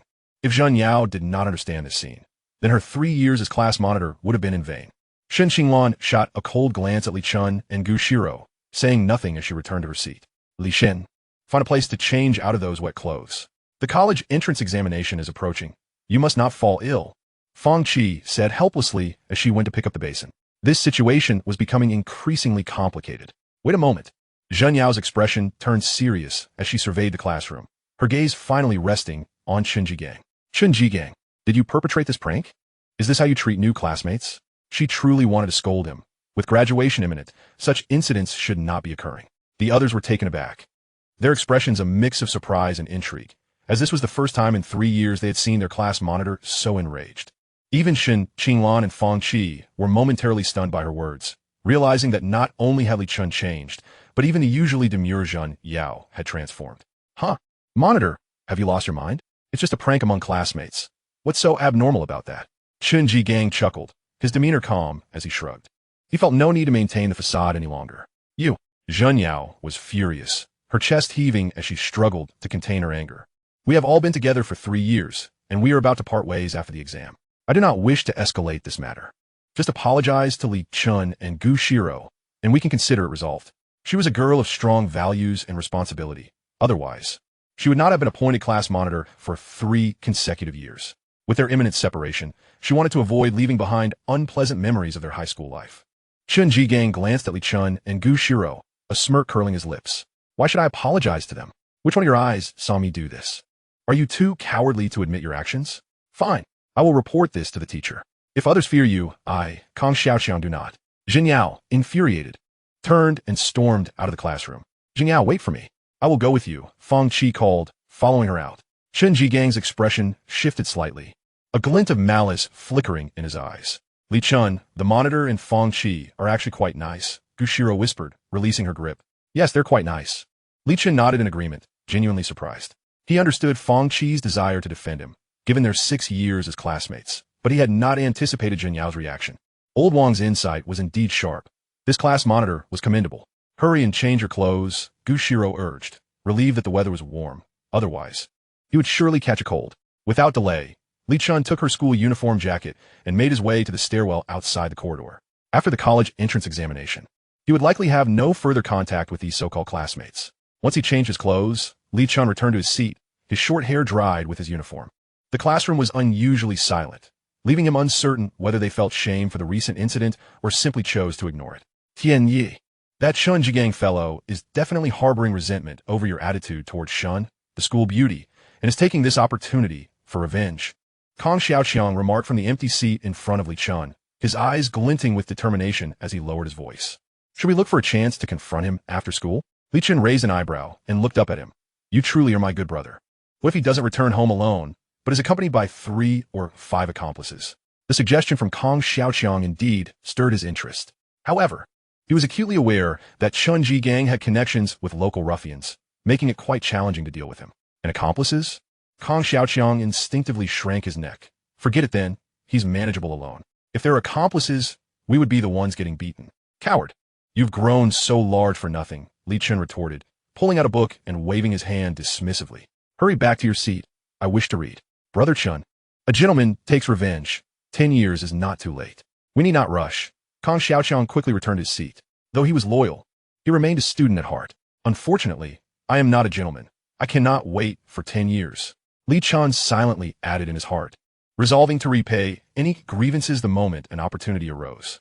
Beside him, the composed and gentle Xirou found herself unable to concentrate on her studies for the first time. Her mind plagued with restless thoughts, particularly after overhearing the conversation between Li Chen and Kong Xiaoqian. She feared Li Chen might act impulsively and do something irrational, jeopardizing their college entrance examination. With this thought, Xirou suddenly retrieved a sticky note from beneath her desk, quickly scribbled a message, and discreetly passed it to Li Chen's desk. Li Chen paused, glancing at Xirou's lovely profile. It was quite intriguing that she was passing notes while seated so close. Upon unfolding the note, he read, "The college entrance examination is imminent. Do not let these matters affect your mindset. Once the exams are over, you may do as you wish." Each word was imbued with concern. Li Chen turned his head to glance at her again before jotting down a simple response on the note. "Okay." Xirou noticed the somewhat hastily written characters on the paper. A smile blossomed on her lips, and her desire to study was rekindled. Suddenly, Li Chen became acutely aware of a rather serious question. Could it be that Xirou had developed feelings for him? Given the circumstances, it seemed quite possible. At that moment, two figures entered the classroom, Zhen Yao and Fang Qi, who had gone to find Old Wang earlier. Instantly, most of the students' gazes fell upon them. Li Chen lifted his head, shaking off his wandering thoughts. Though he did not entirely approve of their seeking out Old Wang, he felt a warmth in his heart. "Li Chen, the head teacher wants to see you in the office. Change out of those wet clothes and dry your hair." Zhen Yao approached Li Chen's desk, casting a glance at Xirou. "Xirou, are you all right?" Xirou looked up, her gentle voice replying, "Class monitor, I'm fine. Thanks to Li Chen's protection. I wasn't the one drenched." How infuriating. Although Zhen Yao had guessed the general situation, she couldn't help but feel angry. As a fellow girl, she understood precisely what it meant for water to be poured over Xirou. With just over 20 days until graduation, if you need anything during this time, you can always come to me. As class monitor, I will certainly assist you. "Thank you, class monitor." Zhen Yao then turned to Li Chen. "Are you still going to see the head teacher?" She noticed that Li Chen had already changed from his wet clothes and was now wearing a female school uniform jacket. "No, I have clothes to wear, my hair is dry, and as for my pants, they'll suffice for the afternoon." It was absurd to compare anyone else's clothing to Xirou's jacket. Even a fool would know how to choose. In the front row, Fang Qi nudged Shun Qinglan and asked, Lan, why didn't you come with me just now? Why didn't you want to go?" Shun Qinglan grimaced at the memory of the earlier scene, her silver teeth clenched. Protecting someone I'm not familiar with and getting drenched. He deserved it. Those moments were meant to be mine alone. Chapter 12. Where does the money come from? The first afternoon class commenced as expected. Old Wang entered the classroom with a stern expression, his countenance quite formidable. Standing at the center of the podium, he scanned the room with an impassive gaze. "If anyone does not wish to attend university or participate in the college entrance examination, you may gather your belongings and leave now. Do not stay here and disrupt others." It was regrettable that a new student, having just transferred to Class 2, had to endure such a cruel prank as a show of intimidation. Who was responsible for this incident at noon? I hope you will come forward on your own. Old Wang's stern words resounded like thunder in the classroom, prompting all heads to bow in unison, none daring to meet his gaze. Even Chen Jigang felt a tremor of fear coursing through him. Wishing he could hide beneath his desk, there was no way he would confess willingly. "Chen Jigang," Old Wang suddenly called out. Chen Jigang reflexively stood up. Li Chen twirled his pen, intrigued by the unfolding situation. Given Old Wang's temperament, he certainly would not let this slide. "Indeed, considering your age, you're technically an adult. How could you engage in such childish and foolish behavior?"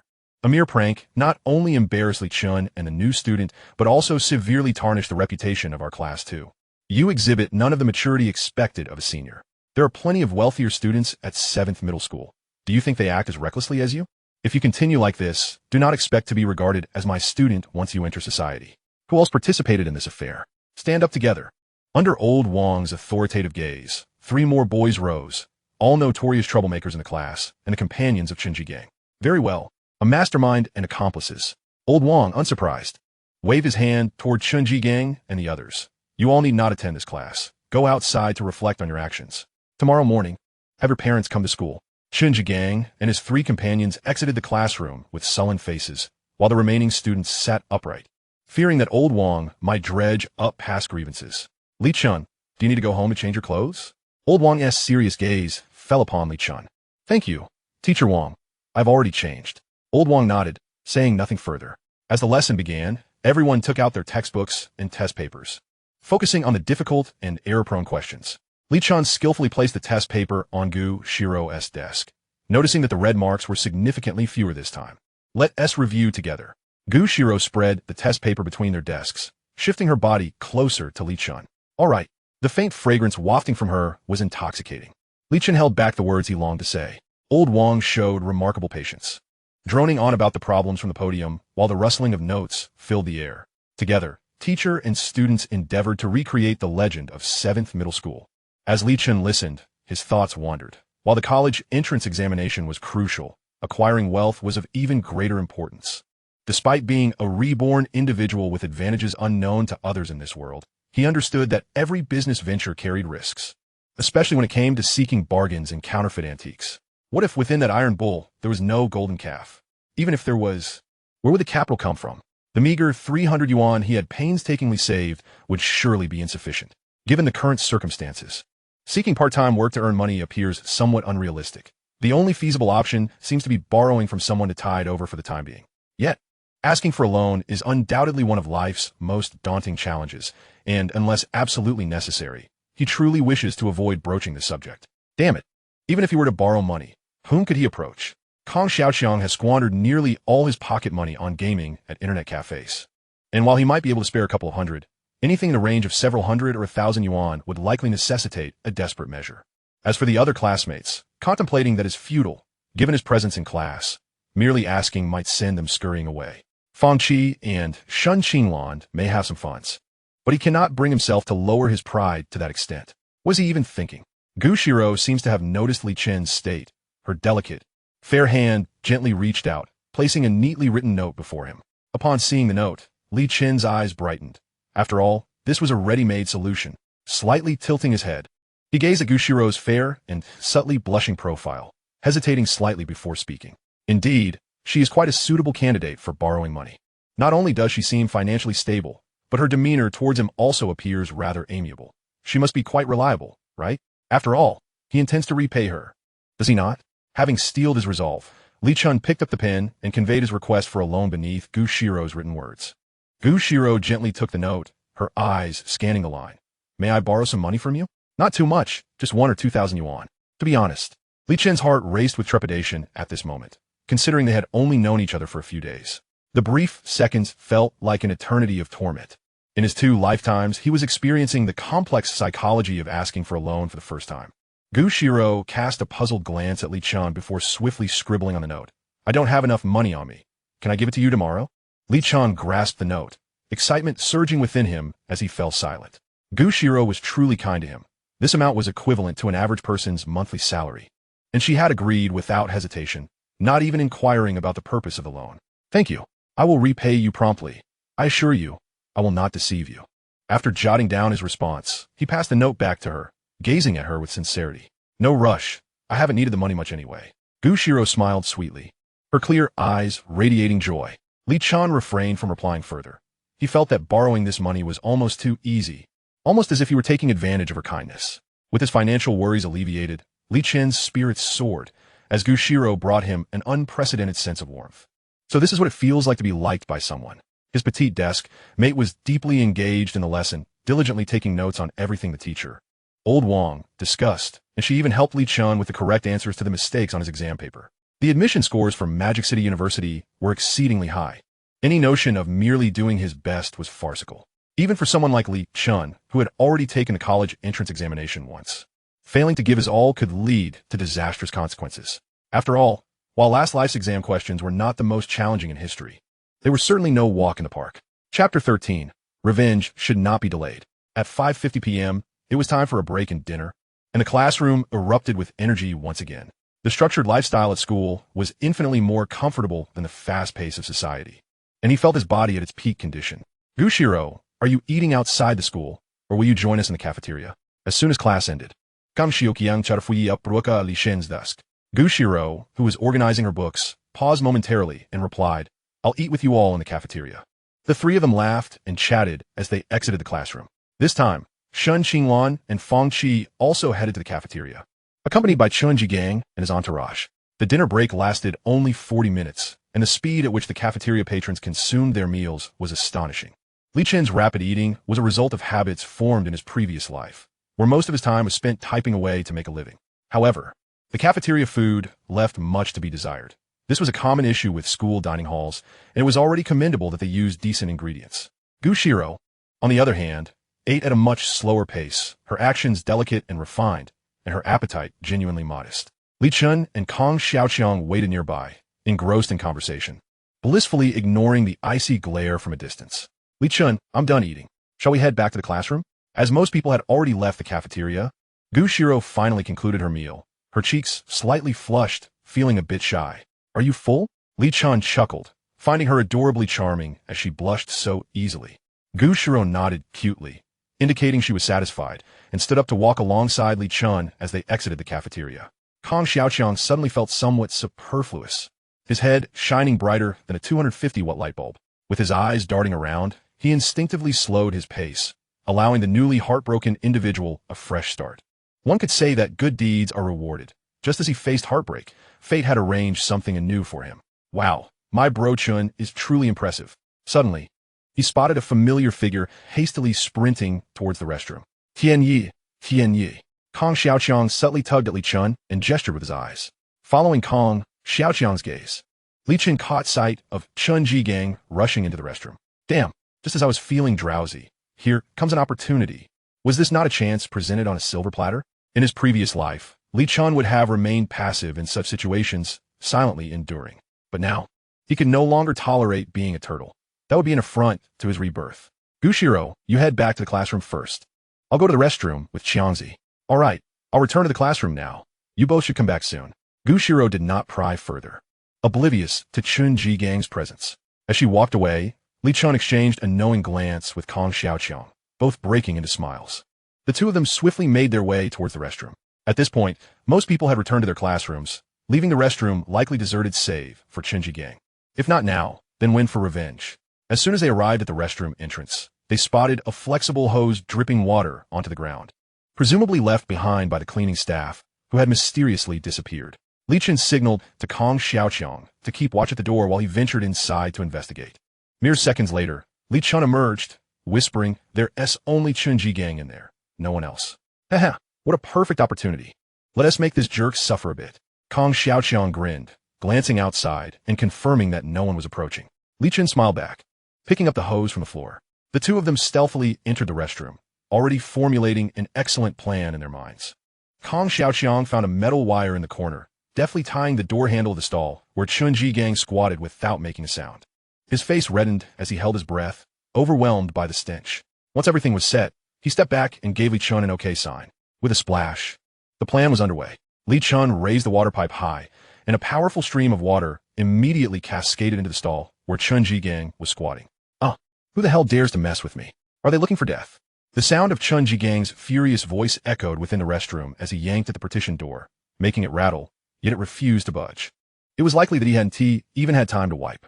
Damn it, I dare you to curse at me. Li Shen's gaza out of the nut.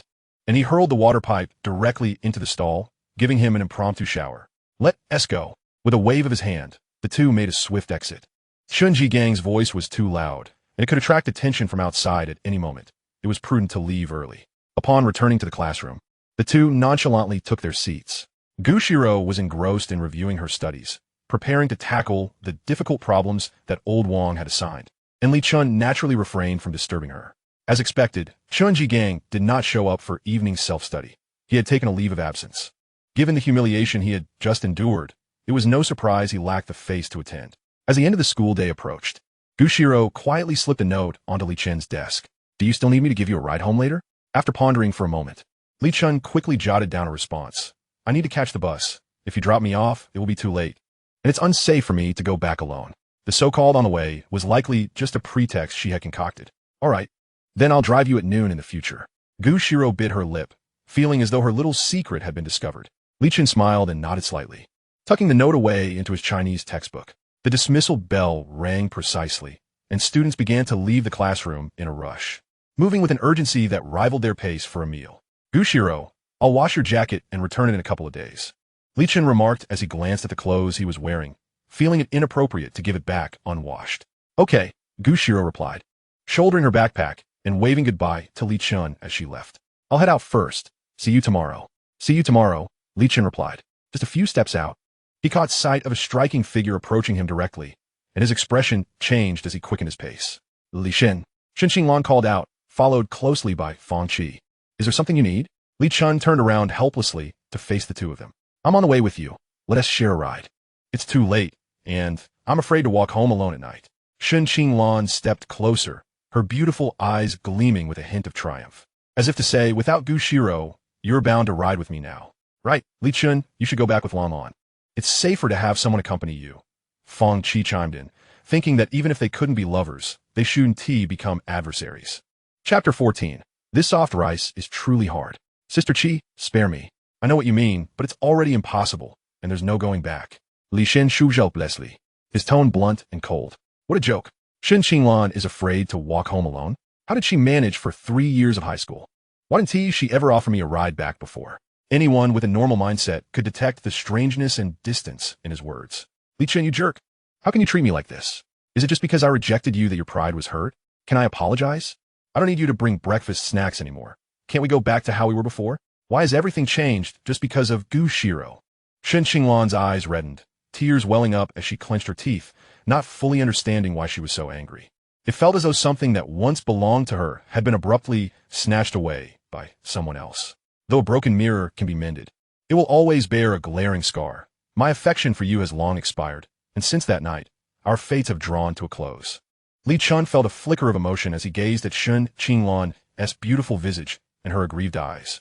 If you were not aware of who Shen Qinglan had been in his past life, he might have softened at that moment. Yet, how often do what-ifs truly exist in this world? Upon hearing Li Chen's direct and lucid words, Shen Qinglan's pride and grievances crumbled, tears spilling uncontrollably from her eyes. Lan, why are you crying? Fang Qi, startled, tugged at Shen Qinglan's hand and looked at Li Chen. Even if you no longer like Lan, you can still be good friends, right? You don't have to suddenly develop feelings for someone you've only known for a few days, like Xirou. Setting aside whether things were as he claimed, even if they were, it was irrelevant to anyone else. Li Chen waved his hand dismissively and turned to leave. I'm off. I'll miss the bus if I linger. Having made himself clear, he saw no need to waste further time. How can he just walk away like this?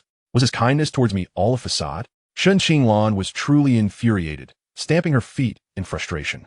The Li Chen who had once complied with her every request was now unrecognizable, and she found it unbearable. Fang Qi paused for a moment before asking Lan, did you ever truly like Li Chen? Shen Qinglan pondered seriously, her gaze evasive. It seems I didn't. Fang Qi was taken aback. You don't like him? Then what is all this about? Lan, all the other students have left. We should hurry too. With a resigned sigh, Fang Qi decided not to meddle in their relationship any further. If Li Chen had chosen to give up, what was the use of clinging to someone who didn't reciprocate feelings? Shen Qinglan, having grown up in a privileged environment, excelling academically, was always cherished by her parents and teachers. Now, being rejected by Li Chen felt like an unbearable injustice, right? Wasn't there a possessive saying, if I don't want it, no one else can have it?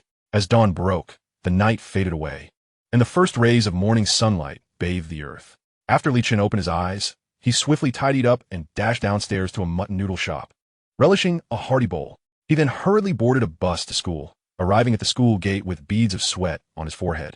He intended to wait in the classroom for Xirou, for after today, his little desk mate would become his creditor. Few students had arrived in the classroom. Not even the class monitor Jin Yao and Fang Qi, let alone the bottom-ranked Kong Xiaoqiang. Li Chen had barely settled into his seat when he spotted Xirou walking through the classroom door. Their eyes intertwined in the air. Xirou appeared to be in excellent spirits, beaming a sweet and charming smile at Li Chen. Good morning, Li Chen. I brought you some Xilong Bao and yogurt. I got the Xilong Bao from the bun shop at the entrance of my community. It's delicious.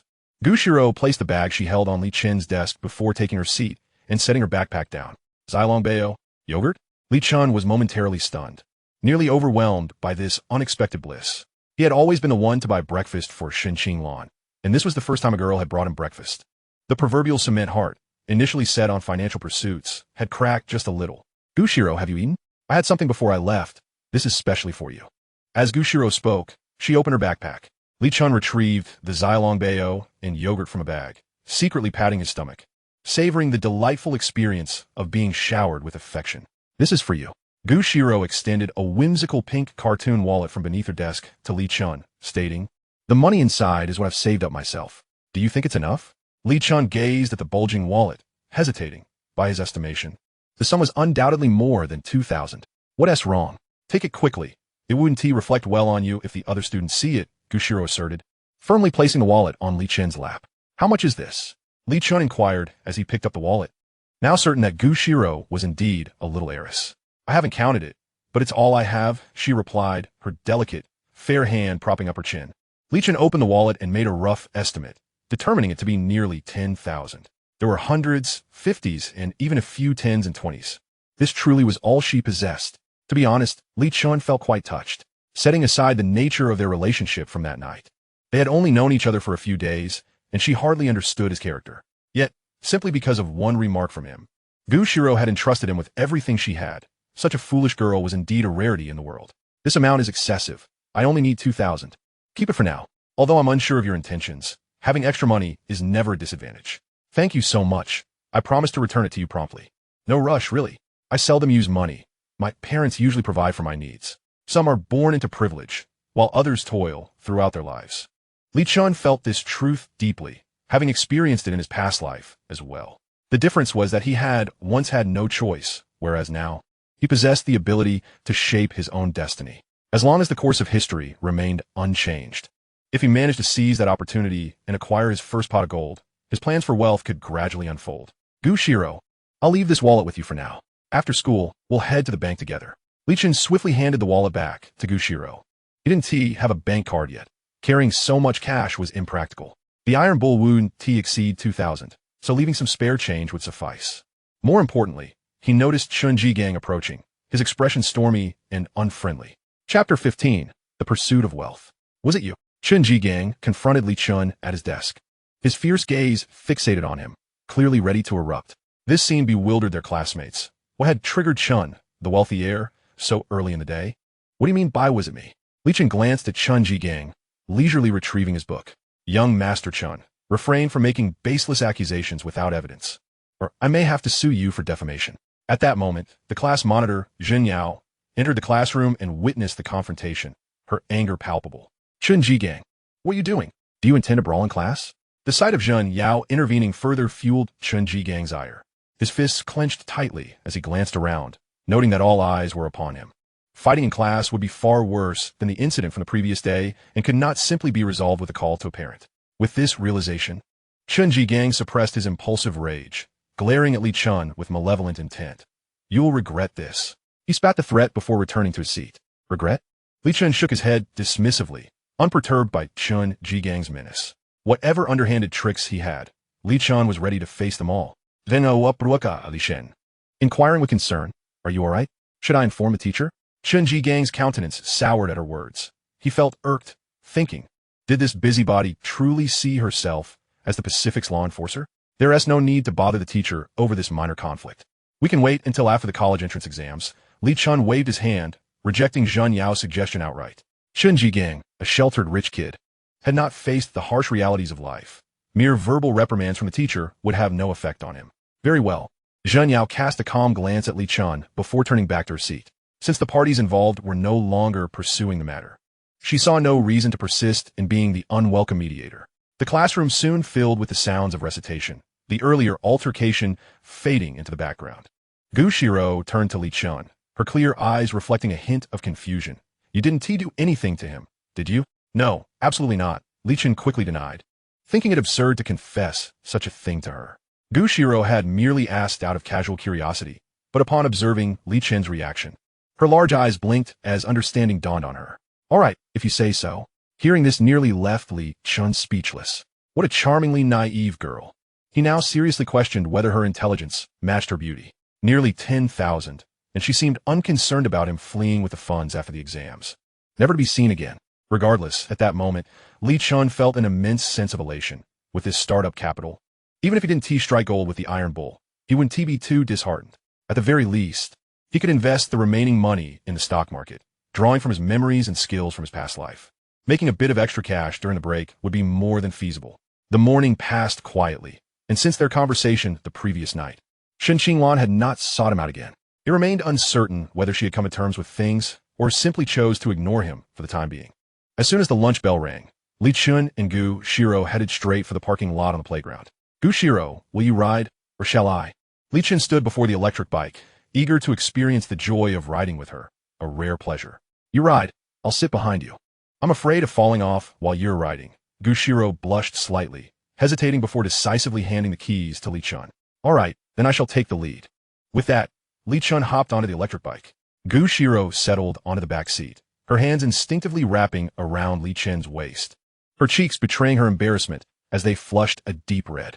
Li Chen felt a jolt, his gaze fixed ahead. Yet the weight and warmth behind him created an illusion that something had changed. Li Chen, why aren't we moving yet? Ah, just a moment, I'm on it. Hold tight. Xirou obediently buried her head against Li Chen's back, still wary of being spotted by any passing teachers. Shortly after they exited the school gate, her voice chimed in again. Li Chen, how did you manage to get a bank card so quickly? I applied for it just after turning 18. Only a few days ago, I deposited some leftover pocket money from the new year. Compared to Xirou's allowance, Li Chen felt slightly embarrassed to mention the balance in his account. It was typical to use a 6-digit password to guard a 3-digit deposit. Oh, I haven't even gotten around to getting a bank card yet. If I had, I could have just given you my card. That would be so much more convenient. Xirou, unfamiliar with the concept of pocket money for students, considered it quite rude to inquire about someone else's bank balance. Li Chen's attention gradually shifted from the past to a more rational state of mind. If his reincarnation timeline had not coincided with the end of his senior year, just as he was coming of age, everything would have become significantly more complicated. Being under 18, there were many things he could not do. He could not open a bank account or establish a securities account. His entrepreneurial plans would indeed crumble, leaving him with no choice but to seek alternative paths. Before long, after depositing his money at the bank, Li Chen, accompanied by Xirou, hurried to the securities company across the street to open a stock account. The account opening process was straightforward. Once they completed the necessary documentation and submitted it, they were free to leave. Li Chen, what do you need a stock account for? Surely you aren't thinking of trading stocks? Xirou glanced back at him as she descended the stairs on the second floor. The way she spoke of stock trading made it sound like a monstrous beast. Li Chen chuckled at her bewildered expression. I plan to study economics and finance in college. This is merely a precaution for future needs. Finance? Stocks? Xirou nodded, somewhat confused, as she had not yet delved into this realm. Just then, a middle-aged man in a tailored suit approached them from the bottom of the stairs. See. The man, upon recognizing Xirou, looked at her with a mixture of surprise and concern. What are you doing here? Xirou's eyes darted nervously, her fingers tugging at her clothing, a faint blush creeping on her fair cheeks. Uncle, I thought you were off work. Why haven't you gone home yet?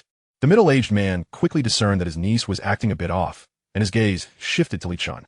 Are you Shishi's classmate? Yes, uncle. Li Chen replied with an honest smile. Uncle, Li Chen and I are classmates. He just opened a securities account here. Xirou chimed in. Opening a stock account? The man scrutinized Li Chen, his expression one of disbelief. You're a high school student. Shouldn't you be focusing on your college entrance exams instead of playing with stocks? This is not a game for someone your age. Uncle, Li Chen wants to apply to Magic City University to study finance and stocks. Xirou interjected before Li Chen could respond. Magic City University? The middle-aged man regarded Li Chen more seriously now, noticing his nearly 6-foot stature, short, tousled hair, and his average build that was neither too heavy nor too slender. He wasn't particularly handsome, but he exuded a certain youthful vitality.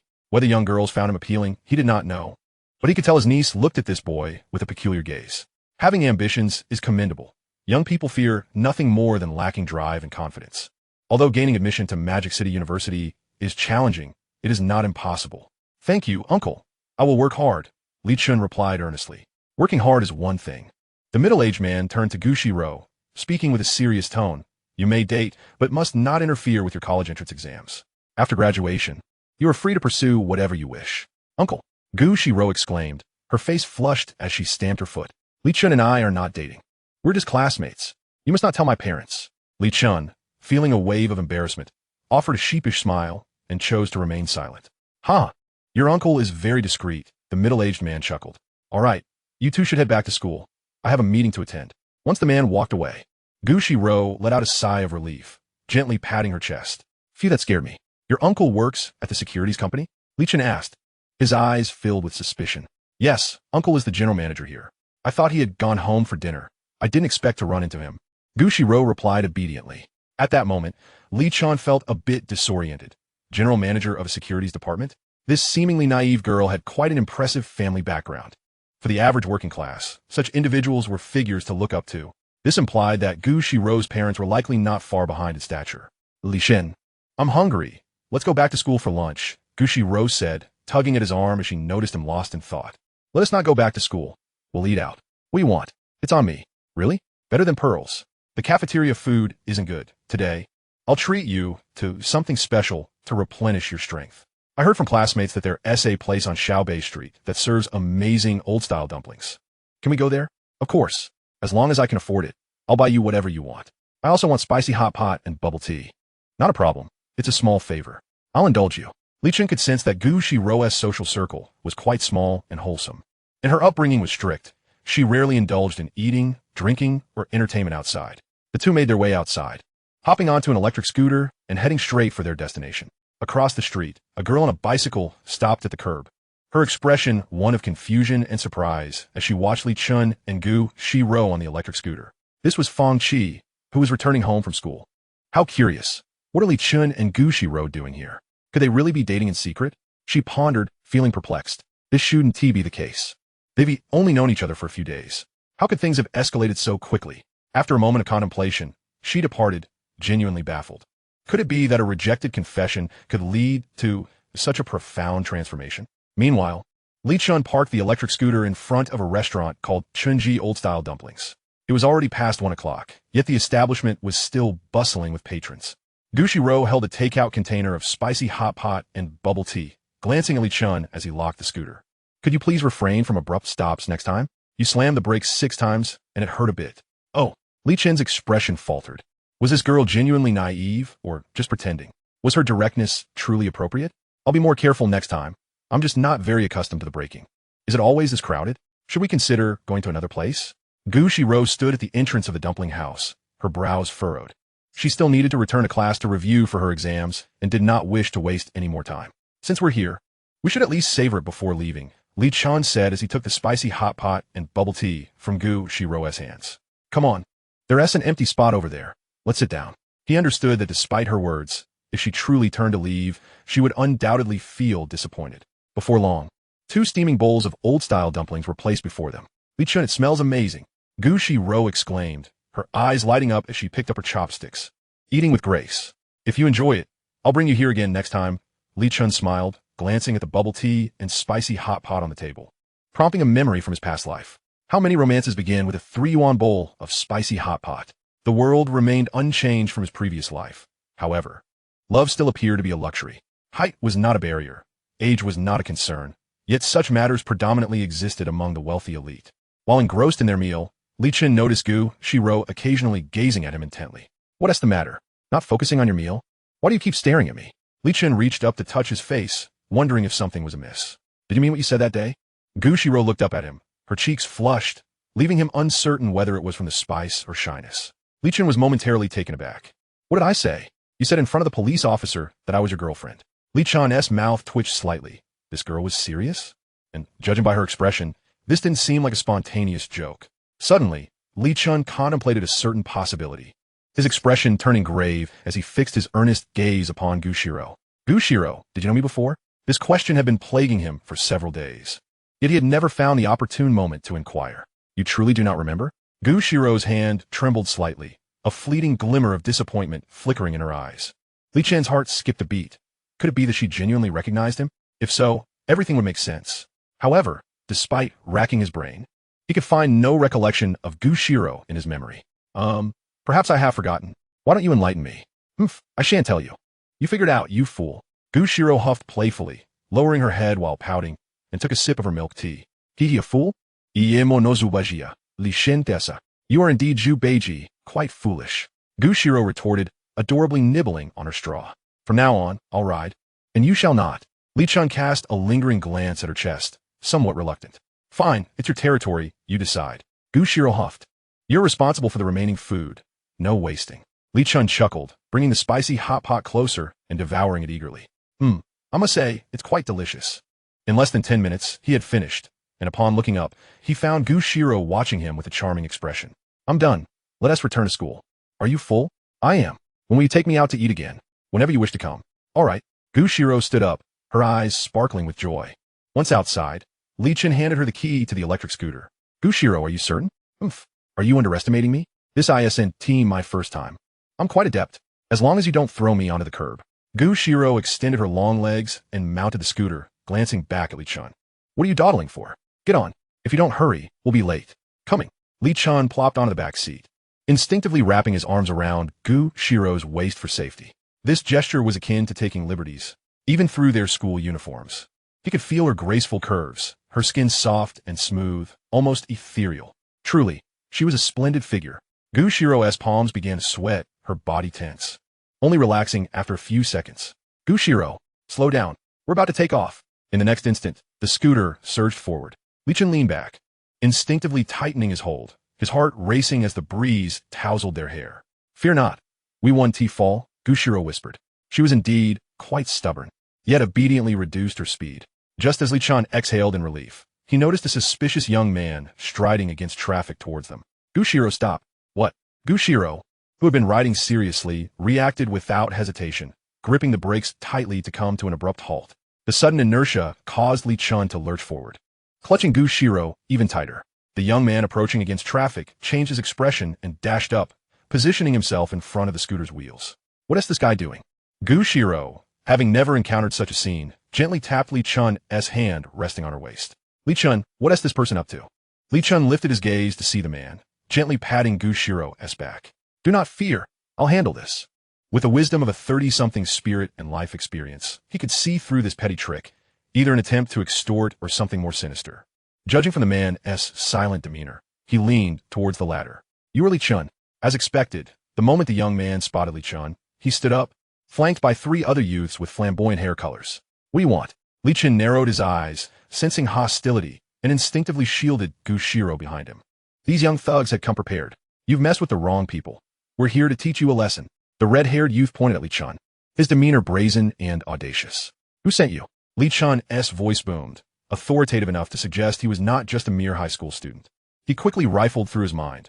Aside from Chen Jigang, he couldn't recall offending anyone else. Who dares meddle? You think you could just walk away, huh? You've made it easy for me to find you, you brat. The gangsters exchanged threats, their faces twisted in malice, capable of silencing even the most timid child. Realizing the situation could not end well, Li Chen turned to Xirou urgently. I'll hold them off. You hurry back to school. Without delay. Li Chen charged the young man who called himself bro, delivering a swift kick before they could react. He decided to strike first, knowing escape was futile. Unfortunately, the bystanders appeared far less eager to intervene than those depicted on television. Chapter 18. The wind scattered promises, yet thankfully we did not lose our way. Ouch, that hurt. Damn it. How dare you hit my brother? Get him. Still resisting, huh? You're finished today. The thugs, now fully aware of the situation, quickly surrounded Li Chen, their fists and feet raining down upon him. Thud, thud, thud. Li Chen endured several punches and kicks, staggering backward until he collapsed beneath a nearby decorative tree, appearing quite disheveled. Xirou stood frozen, utterly shocked. Onlookers merely pointed and gawked from a distance, none daring to step in. Even the so-called concerned citizens feared the repercussions of bloodshed. Xirou, call the police. Li Chen shouted at the paralyzed Xirou, rolling to the side just as a metallic baseball bat crashed down where he had been moments before, leaving a shallow, white mark on the concrete. Li Chen. Be careful. Xirou gasped, trembling in fright as she fumbled with her phone to call the police, tears streaming down her face in panic. The crowd gasped collectively, yet not a single soul dared to intervene, all too aware of the potential consequences. What if they accidentally injured someone or got beaten themselves? Who would come to their aid? Li Chen picked up a half-broken brick from the ground, his expression dark and foreboding. These ruffians clearly intended to incapacitate him. It was Chen Jigang who sent you, wasn't it? Aside from him, Li Chen could think of no one else, especially since no one else possessed the audacity or capability. Stop asking. It's the way things work in this world. If you pay, we'll solve your problems. The yellow-haired thug sneered, pointing the baseball bat at Xirou. What is the matter? I bet you had quite a night, didn't you? Didn't he expect this girl to still look decent? Li Chen's pupils constricted as he solemnly inquired. Was that incident also your doing? Ha! Yes, it was my handiwork. And you enjoyed it, didn't you little brat? Pity I didn't manage to send you away for a few years. Upon hearing this, Li Chen was now certain that both encounters he had faced were orchestrated by that scoundrel, Chen Jigang. Bang! Taking advantage of the moment, Li Chen lunged forward, swinging a piece of brick towards the yellow-haired thug. Ouch! The yellow-haired man grimaced in pain, staggering and seeing stars. Get him! Break that little punk's hands. How dare he hit me? The small-time delinquents, seemingly armed with thick steel pipes from nowhere, recklessly swung them at Li Chen. Clang, clang, clang. Li Chen desperately dodged and retaliated, thankful for the shard of brick in his hand. Without it, he would have been completely defenseless. Though he was a reincarnator, his fighting prowess had yet to develop, rendering him a mere target in such a brawl. Stop hitting him. Please stop hitting Li Chen, Xirou cried, tears welling in her eyes as she watched Li Chen endure several blows from the steel pipes, her heart wrenching in agony. Ride the electric bike into them. Someone in the crowd suddenly shouted. Xirou turned to glance at the electric bike, a glimmer of resolve flashing in her tear-filled eyes. She hopped on the bike, twisting the throttle, and surged forward. Li Chen, get out of the way. Hearing Xirou's voice, Li Chen quickly glanced over, his heart racing as he pushed aside the thug in front of him and sidestepped to safety. He was deeply moved by her actions. The normally introverted and socially anxious girl had not abandoned him. Instead, she had mustered her courage to charge forward to save him. Truly commendable. Get out of the way. You bitch. The yellow-haired thug shouted, horrified at the oncoming electric bike, which was barreling toward them. The impact was inevitable. Even if they weren't killed, they would surely be injured. This girl is too reckless. Bang! Crash! The red-haired and blue-haired thugs were caught off guard. Knocked to the ground by the tremendous force of the collision, their steel pipes clattering onto the road. Ouch! My leg is broken. It's fractured. One moaned. Boss, my back is broken too. This girl is insane. The yellow-haired man shot an impatient glance. Useless fools. Li Chen rushed over to help Xirou, who had fallen to the ground, concern etched on his face. Are you hurt? Does it hurt anywhere? I'm fine. Xirou gently shook her head, but suddenly noticed the yellow-haired thug swinging a baseball bat towards Li Chen. Watch out. She instinctively threw her arms around him, shielding him with her back from the impending blow. Li Chen's eyes widened as the bat grew larger in his vision, descending towards Xirou's back. In a split second, he tightened his grip around her slender waist and leaned sharply to the side. Bang! The bat struck Li Chen's shoulder, a searing pain causing him to grimace. Simultaneously, a fragment of memory deep within him seemed to resurface. 10 years ago, on a stormy night filled with thunder and lightning, a young boy, too afraid to return home after failing an exam, took refuge at an ATM booth. Suddenly, a drenched little girl burst in. Brother, there's a bad person chasing me. Can you help me? Don't be scared. I'm here. I'll help you. Together, they found materials to barricade the ATM's glass door, steadfastly refusing to open it, despite the frantic shouts of the assailant outside, until the police arrived with her parents. As they parted, the girl earnestly declared, Li Chen, today you saved me. When I grow up, I'll marry you. A small promise, remembered by the speaker, but long forgotten by the listener. Indeed, the boy and the girl were Li Chen and Xirou. Li Chen, what's wrong? Xirou's anxious voice pulled him back to the present. Gazing at her tear-streaked, delicate face, Li Chen felt his heart, once encased in concrete, begin to soften. He wondered if his reincarnation had caused some memories to resurface or become distorted. Don't be afraid. I'm fine. It doesn't hurt. Are you hurt anywhere? I'm not afraid. The girl gazed deeply into Li Chen's eyes, sensing a subtle shift in the way he looked at her. What on earth is happening? Fighting in broad daylight? Which school do you all belong to? Suddenly, a deep, authoritative voice rang out. Li Chen and Xirou exchanged glances, their faces lighting up with recognition as they turned to see teacher Wang approaching with his bicycle.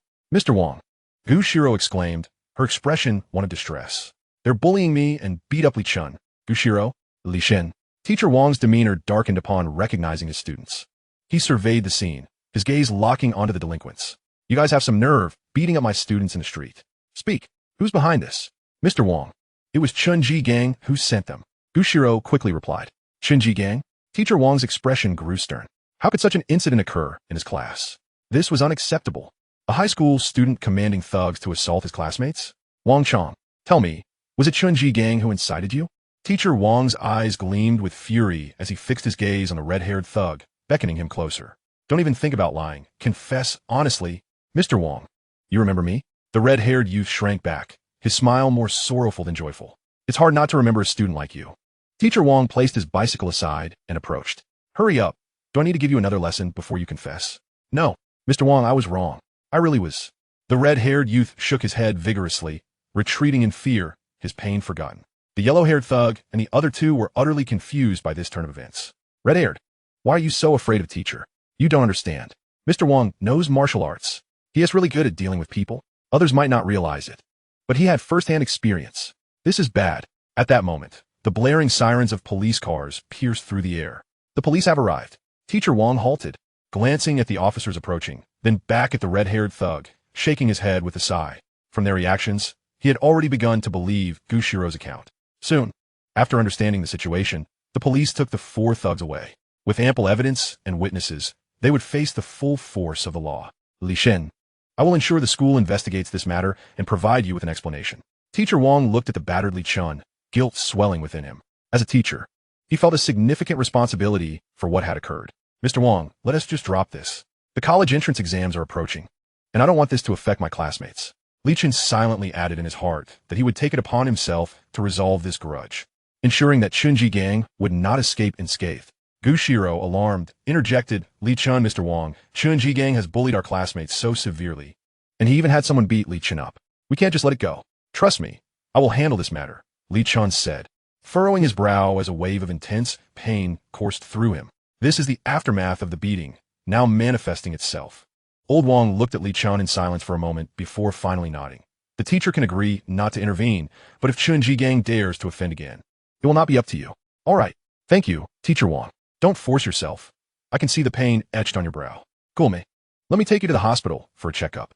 To be honest, he had a much better impression of Li Chen than of Chunji Gang, the wealthy second generation. Setting aside any romantic sentiments, Li Chen's academic performance and character endeared him to many teachers. Old class, I can manage on my own. There's your class this afternoon. I would feel quite guilty if I held back my classmates' progress. Teacher Wang, I would like to request a leave. I will accompany Li Chen to the hospital for a checkup. The student's independence brought a sense of comfort to him as a teacher. The course progress before the college entrance examination was indeed crucial, and with Xirou accompanying him, there should be no issues. Very well, Xirou. Please accompany Li Chen to the hospital for a thorough examination and return to school tomorrow. Old Wang pulled out 500 yuan from his pocket and handed it to Li Chen. Take this money for now. If it's insufficient, just call me. Teacher Wang, I can't accept this. Please take it back. Li Chen quickly waved his hands in refusal. If I say take it, then take it. Go to the hospital for a checkup and then inform your parents. Otherwise, they will be extremely worried. Old Wang feigned a stern expression. After hearing this, Xirou turned to Li Chen. Since Teacher Wang insists, you might as well take it. If it's not enough, I still have some pocket money. At this moment, Old Wang sensed something amiss, but chose not to confront it. Li Chen, after the examination, focus on resting at home for a few days. Once you recover, you can return to school. I will communicate with your parents and tell them that you were injured while acting heroically. As for the school progress, I will arrange for someone to provide you with supplementary lessons. Li Chen was momentarily taken aback, feeling as if the pain in his body had lessened somewhat. Old Wang was willing to lie for him, which was particularly difficult for a teacher, especially a class advisor. Old Wang, you're too sentimental. You're almost making me cry. Li Chen blinked, feeling genuinely moved. You little rascal. Stop dawdling and hurry to the hospital. Old Wang chuckled and turned to ride his bicycle away. Watching his retreating figure, Li Chen suddenly became serious. Teacher Wang, please quit smoking in the future. Even if not for yourself, consider your wife and the sisters.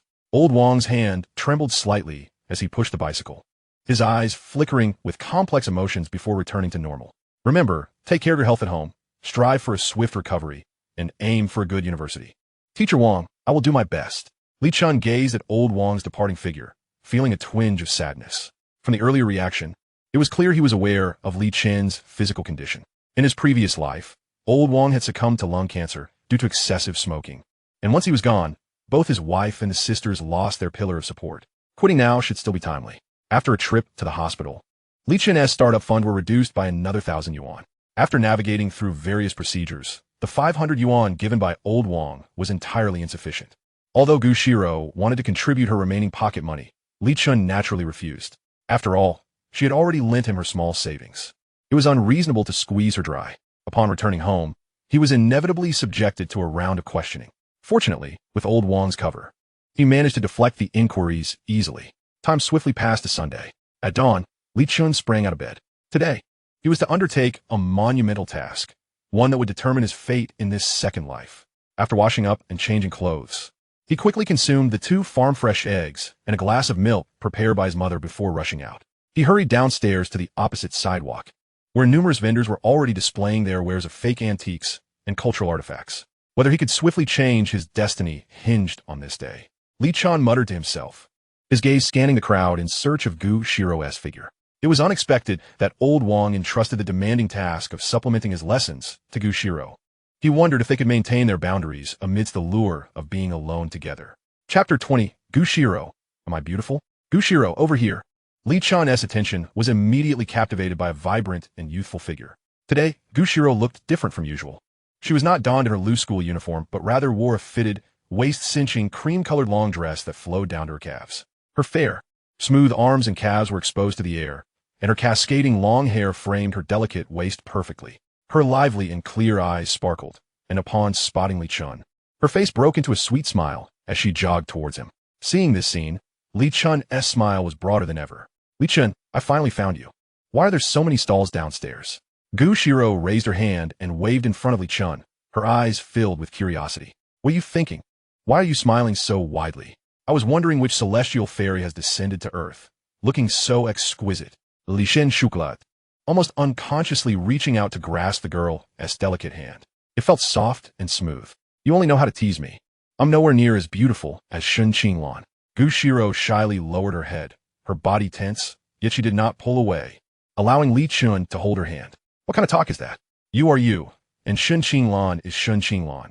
You are both independent and incomparable. Li Chen's smile faded instantly as he released her hand, looking earnestly at the girl. You are more beautiful than anyone. In my heart, you are truly unique, irreplaceable. Really? Xirou raised her head, her clear eyes brimming with tenderness. Silly girl, is this a confession? At that moment, her thoughts were richer than in the previous 18 years combined. Li Chen nudda biguruzli. Xirou, not wearing her school uniform, indeed looked stunning, rivaling Shun Qinglan's title of school beauty. Her figure, aura, and sweet looks could easily overshadow any online influencer. Moreover, she was completely barefaced, without any makeup. By the way, have you a breakfast? Li Chen glanced towards the rice noodle shop, not far away. The atmosphere between them felt a tad too intimate. He feared he might lose control if it continued. Love was too bitter, nothing compared to the joy of making money. Not yet. I woke up late this morning and didn't have time to eat. I just took a taxi to find you. Xirou blinked. In truth, she had spent a long time choosing her outfit at home and had wanted to put on makeup, but she was not adept at it. And it turned out better without it. Then let us go have beef rice noodles. But didn't you say you wanted to buy something? No ruse. Let us eat the rice noodles first and then shop. All right then. They crossed the road to the nearby Xirou overnight noodle shop. Li Chen paid and collected 2 bowls of beef noodles from the kitchen window. Although he had eaten a little at home, he could still manage a bowl. I don't want the beef. You take this. Xirou picked out the few slices of beef from her bowl and placed them into Li Chen's. Li Chen, ever accommodating, eagerly picked up the beef and rice noodles, devouring them heartily. Xirou, did you not sleep well last night? Li Chen glanced at the young girl. Huh? How did you know? Xirou looked at him, bewildered. You yawned several times just now. Did you really think I wouldn't notice? Oh, never mind that. Hurry up and eat. Xirou's cheeks flushed as she took small bites of her rice noodles. Old Wang had assigned her the task of tutoring Li Chen, which had left her so excited that she had barely slept, getting up at the break of dawn to prepare her clothes. Before long, the two finished their breakfast and headed to the nearby ATM to withdraw some cash. They then returned to the sidewalk where vendors sold fake antiques and cultural artifacts. Li Chen, what are we doing here? Xirou surveyed her surroundings, her eyes brimming with curiosity. You don't plan to buy antiques from these stalls, do you? Bingo. Correct answer. Li Chen snapped his fingers, gazing at the array of assorted old items laid out before him. It's a gamble. Will it lead to wealth or continued poverty? We shall see. Xirou's long eyelashes fluttered as she expressed her confusion. Aren't these things all fake? Li Chen cast a sideways glance at her, thinking, who would dare call her a naive little princess after this? What he didn't realize was that in the past, Xirou had been the epitome of purity and grace to all the boys at Sanzhong. Regardless of their authenticity, we lose nothing by taking a look, he shrugged, leading her to wander along the street. In this era, treasures lay hidden everywhere. It all depended on one's keen eye and opportunity. Drawing upon memories from his past life, Li Chen meticulously searched each stall, hoping to uncover the elusive iron bowl. The variety of imitation antiques and replicated artworks dazzled him. Yet he still couldn't find the legendary iron artifact. Beside him, Xirou's eyes sparkled with excitement. She sensed that Li Chen was searching for something specific. Li Chen, are you looking for something? He turned his head, surprised by her keen observation. I'm searching for a fist-sized iron bowl, but it seems to elude me. An iron bowl? Allow me to assist you in your search. Sure, the more eyes, the better, he replied, having no intention of keeping it from her. As time passed, the cool morning air gave way to heat, and the street became noticeably less crowded. Li Chen began to perspire. feeling a twinge of anxiety and irritation as he glanced at the sun overhead, momentarily losing focus. Was his rebirth causing historical deviations? Li Chen, look over there. Is that the iron bull you're searching for? Suddenly, Xirou gently shook his arm, her voice barely above a whisper as she pointed toward a stall at the corner. Found it? Li Chen's spirits soared as he followed her finger. There, atop a newspaper on the ground, lay a fist-sized iron bull, dark and substantial, partially obscured by a pile of old, yellowed books. No wonder he had overlooked it for so long. He crouched down, examining the stall, and finally picked up the iron bull. It felt heavy in his hand, likely weighing 4 or 5 pounds, with a smooth surface and no rust, a solid piece of iron. What is up, little brother? Interested in this iron bull? If you're sincere, I can offer you a special price, 5,000. The vendor, a middle-aged man in his 40s, had been engrossed in his book until he noticed potential business. 5,000? So expensive? Li Chen was taken aback, promptly setting the iron bull back down. That's outrageous. This must be a scam artist trying to fleece me. Moreover, he hesitated. The object appeared utterly unremarkable, and he had no idea if it was truly the iron bull of legend from his past life. Don't be fooled by its dark exterior. This iron bull is a work of art, a worthy decorative piece for your home, the vendor insisted, sensing his sale slipping away. Let us make it 4,000. Just for you, a student. I can't go any lower. 4,000 for just a hunk of iron? Li Chen shook his head with a smile, picking the bull up again. Accidentally, he grabbed a magnet from the ground. With a soft click, the iron bull stuck to the magnet. So it really is pure iron? Li Chen muttered, feigning surprise. The vendor's smile faltered. This little item had sat with him for a long time, and most people merely admired it without buying. 3,000. No less.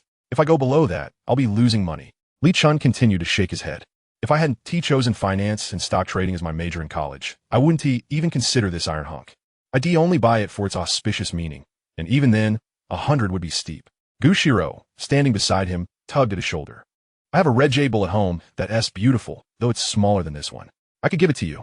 Li Chen looked up at her innocent, lovely face, momentarily taken aback, his gaze softening. Honestly, at that moment, he felt as if he were receiving a handout. He wondered how her father would react if he learned his daughter was giving away all her treasures. Let's hope he doesn't find out. He might really lose his temper with me. He won Daddy loves me and wouldn't hurt you. If he does, I'll ignore him. Her words genuinely touched Li Chen. What a wonderful child she was. The only one anxious was the middle-aged vendor, who recognized he had finally found an interested buyer and couldn't let this opportunity slip away. Otherwise, that iron bull would end up being nothing more than a paperweight at home. Hey, little brother, here's the deal. I want profit off you, as it's tough for college students. Let us say 2,000 and it's yours. Li Chen remained silent. If he believed such nonsense, he would truly be a fool. Boss, you know I'm just a student without much money, Li Chen said calmly, weighing the iron bull in his hands. How about this? 1,500. If you agree, I'll buy it. If not, it's fine. That price was somewhat acceptable. Even if he didn't strike gold, he wouldn't incur significant loss. Besides, he felt embarrassed to drive the price too low. If the iron bull truly held some hidden value, he would reap the rewards. Deal. The vendor clapped his thigh, grinning widely. Having bought it for a mere 180, now selling it for 1,005, an entire tenfold profit. Tonight, he could indulge in some fine cuisine and drink a little. Without needing to say it, Li Chen understood he had become the unsuspecting fool. But they both played their roles willingly. After completing the transaction, he wrapped the iron bull in a newspaper and, after wandering around the vicinity with Xirou for a while, finally returned home. Upon reaching the 9th floor, Li Chen skillfully unlocked the door and retrieved a pair of new slippers to offer Xirou. Li Chen, when will uncle and aunt return for lunch? Xirou casually changed into her shoes, exuding a natural ease, as if she were in her own home. They wouldn't be back to cook on their day off. We shall dine out instead. Li Chen approached the table, extracting the iron bowl and lightly tapping its surface. Is there something wrong with this iron bowl? Xirou inquired, stepping closer and removing her small backpack. By the way, Li Chen, are we reviewing today? I brought the notes from class. Let us put the review aside for now. We have something more significant to attend to today, Li Chen replied, a mysterious smile gracing his face. Oh, all right then.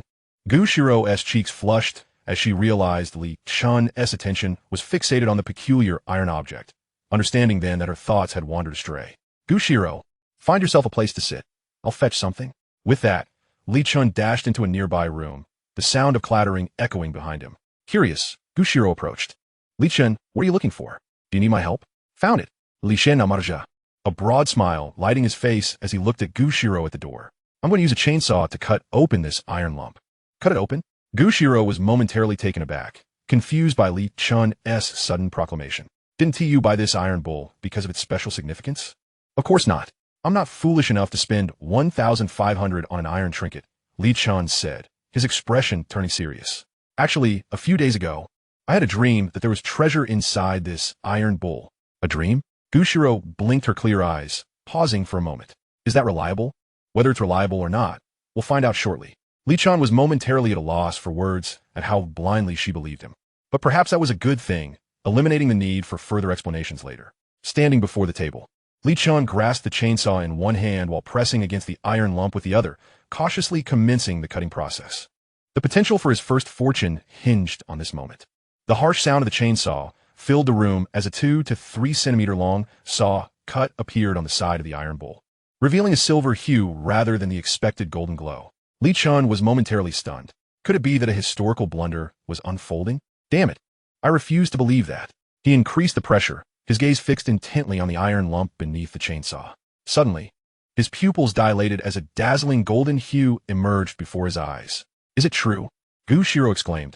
Her curiosity piqued as she observed the glimmering gold within the iron bowl. Li Chen regained his composure. Gold. Pure gold. Oh. Xirou's expression remained calm, devoid of any astonishment. It was unclear whether her lack of reaction stemmed from unfamiliarity with gold or a disconnection from the concept of wealth. After a lengthy moment, the dark iron casing of the bowl was stripped away, revealing a resplendent golden calf that sat lifelike on the table, weighing an estimated 3 to 4 pounds. However, compared to the previous iron lump, it had shrunk by nearly a third, indicating just how thick the outer iron skin had been. Li Chen marveled at the little golden calf before him, realizing it resembled a miniature version of the grand golden calf from Huaxi village in his past life. Li Chen. So this little golden calf is the treasure from your dream? Xirou perched on the sofa, resting her chin on her hands. How do you plan to handle it? Will you sell it or keep it? Without hesitation, Li Chen replied, of course I'll sell it. What purpose does it serve to keep it? The grand golden calf from Huaxi village was rumored to be worth over 300 million. This little calf should fetch at least several hundred thousand, right? By the way, what is the current gold price? With that thought, Li Chen quickly checked this year's gold prices on his phone. Over 300 per gram? This is promising. He finally had the initial funds for his entrepreneurial endeavors. Such a large piece of gold must be difficult to sell, right? Moreover, legitimate channels will question the source of the gold, and those street gold shops will surely try to cheat you, Xirou observed, her tone cool and composed. Should I help you contact Uncle? He seems to know some antique gold merchants. Li Chen's thoughts returned to focus as he beamed at her, unable to contain his excitement as he cupped Xirou's delicate face and pressed his lips against hers. Xirou, you truly are my lucky star. Xirou's eyes widened in surprise, her mind going blank as she felt a rush of warmth enveloping her. He kissed me? The warmth on her lips made her acutely aware of the heat surging within her. Everything from that night had been a blur, yet this kiss felt strikingly real. Suddenly, the tip of Li Chen's tongue stung, jolting him back to reality. What have I just done? I'm so sorry.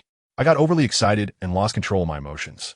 Li Chen's face flushed with embarrassment as he looked at the girl, realizing he had crossed a line. I didn't mean to bite you. Xirou's cheeks turned crimson as she pushed Li Chen away and stepped back slightly. How embarrassing. Moments ago, she hadn't rejected him. Instead, she felt a strange thrill and enjoyment. Noticing her cheeks growing ever redder, Li Chen quickly shifted the topic. It's almost noon. Let us head downstairs to find a place to eat, then go see your uncle's acquaintance about this little golden calf. Xirou nodded gently. The two ventured downstairs to a small restaurant, ordering a simple meal of 3 dishes and a soup. At present, lavish feasting was not a feasible option.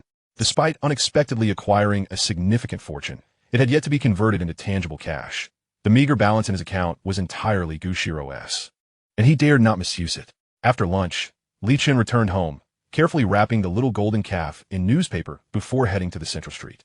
This street could be described as the most prosperous for antique gold and precious artifacts, known for its professionalism and authority, where counterfeit items were rarely found.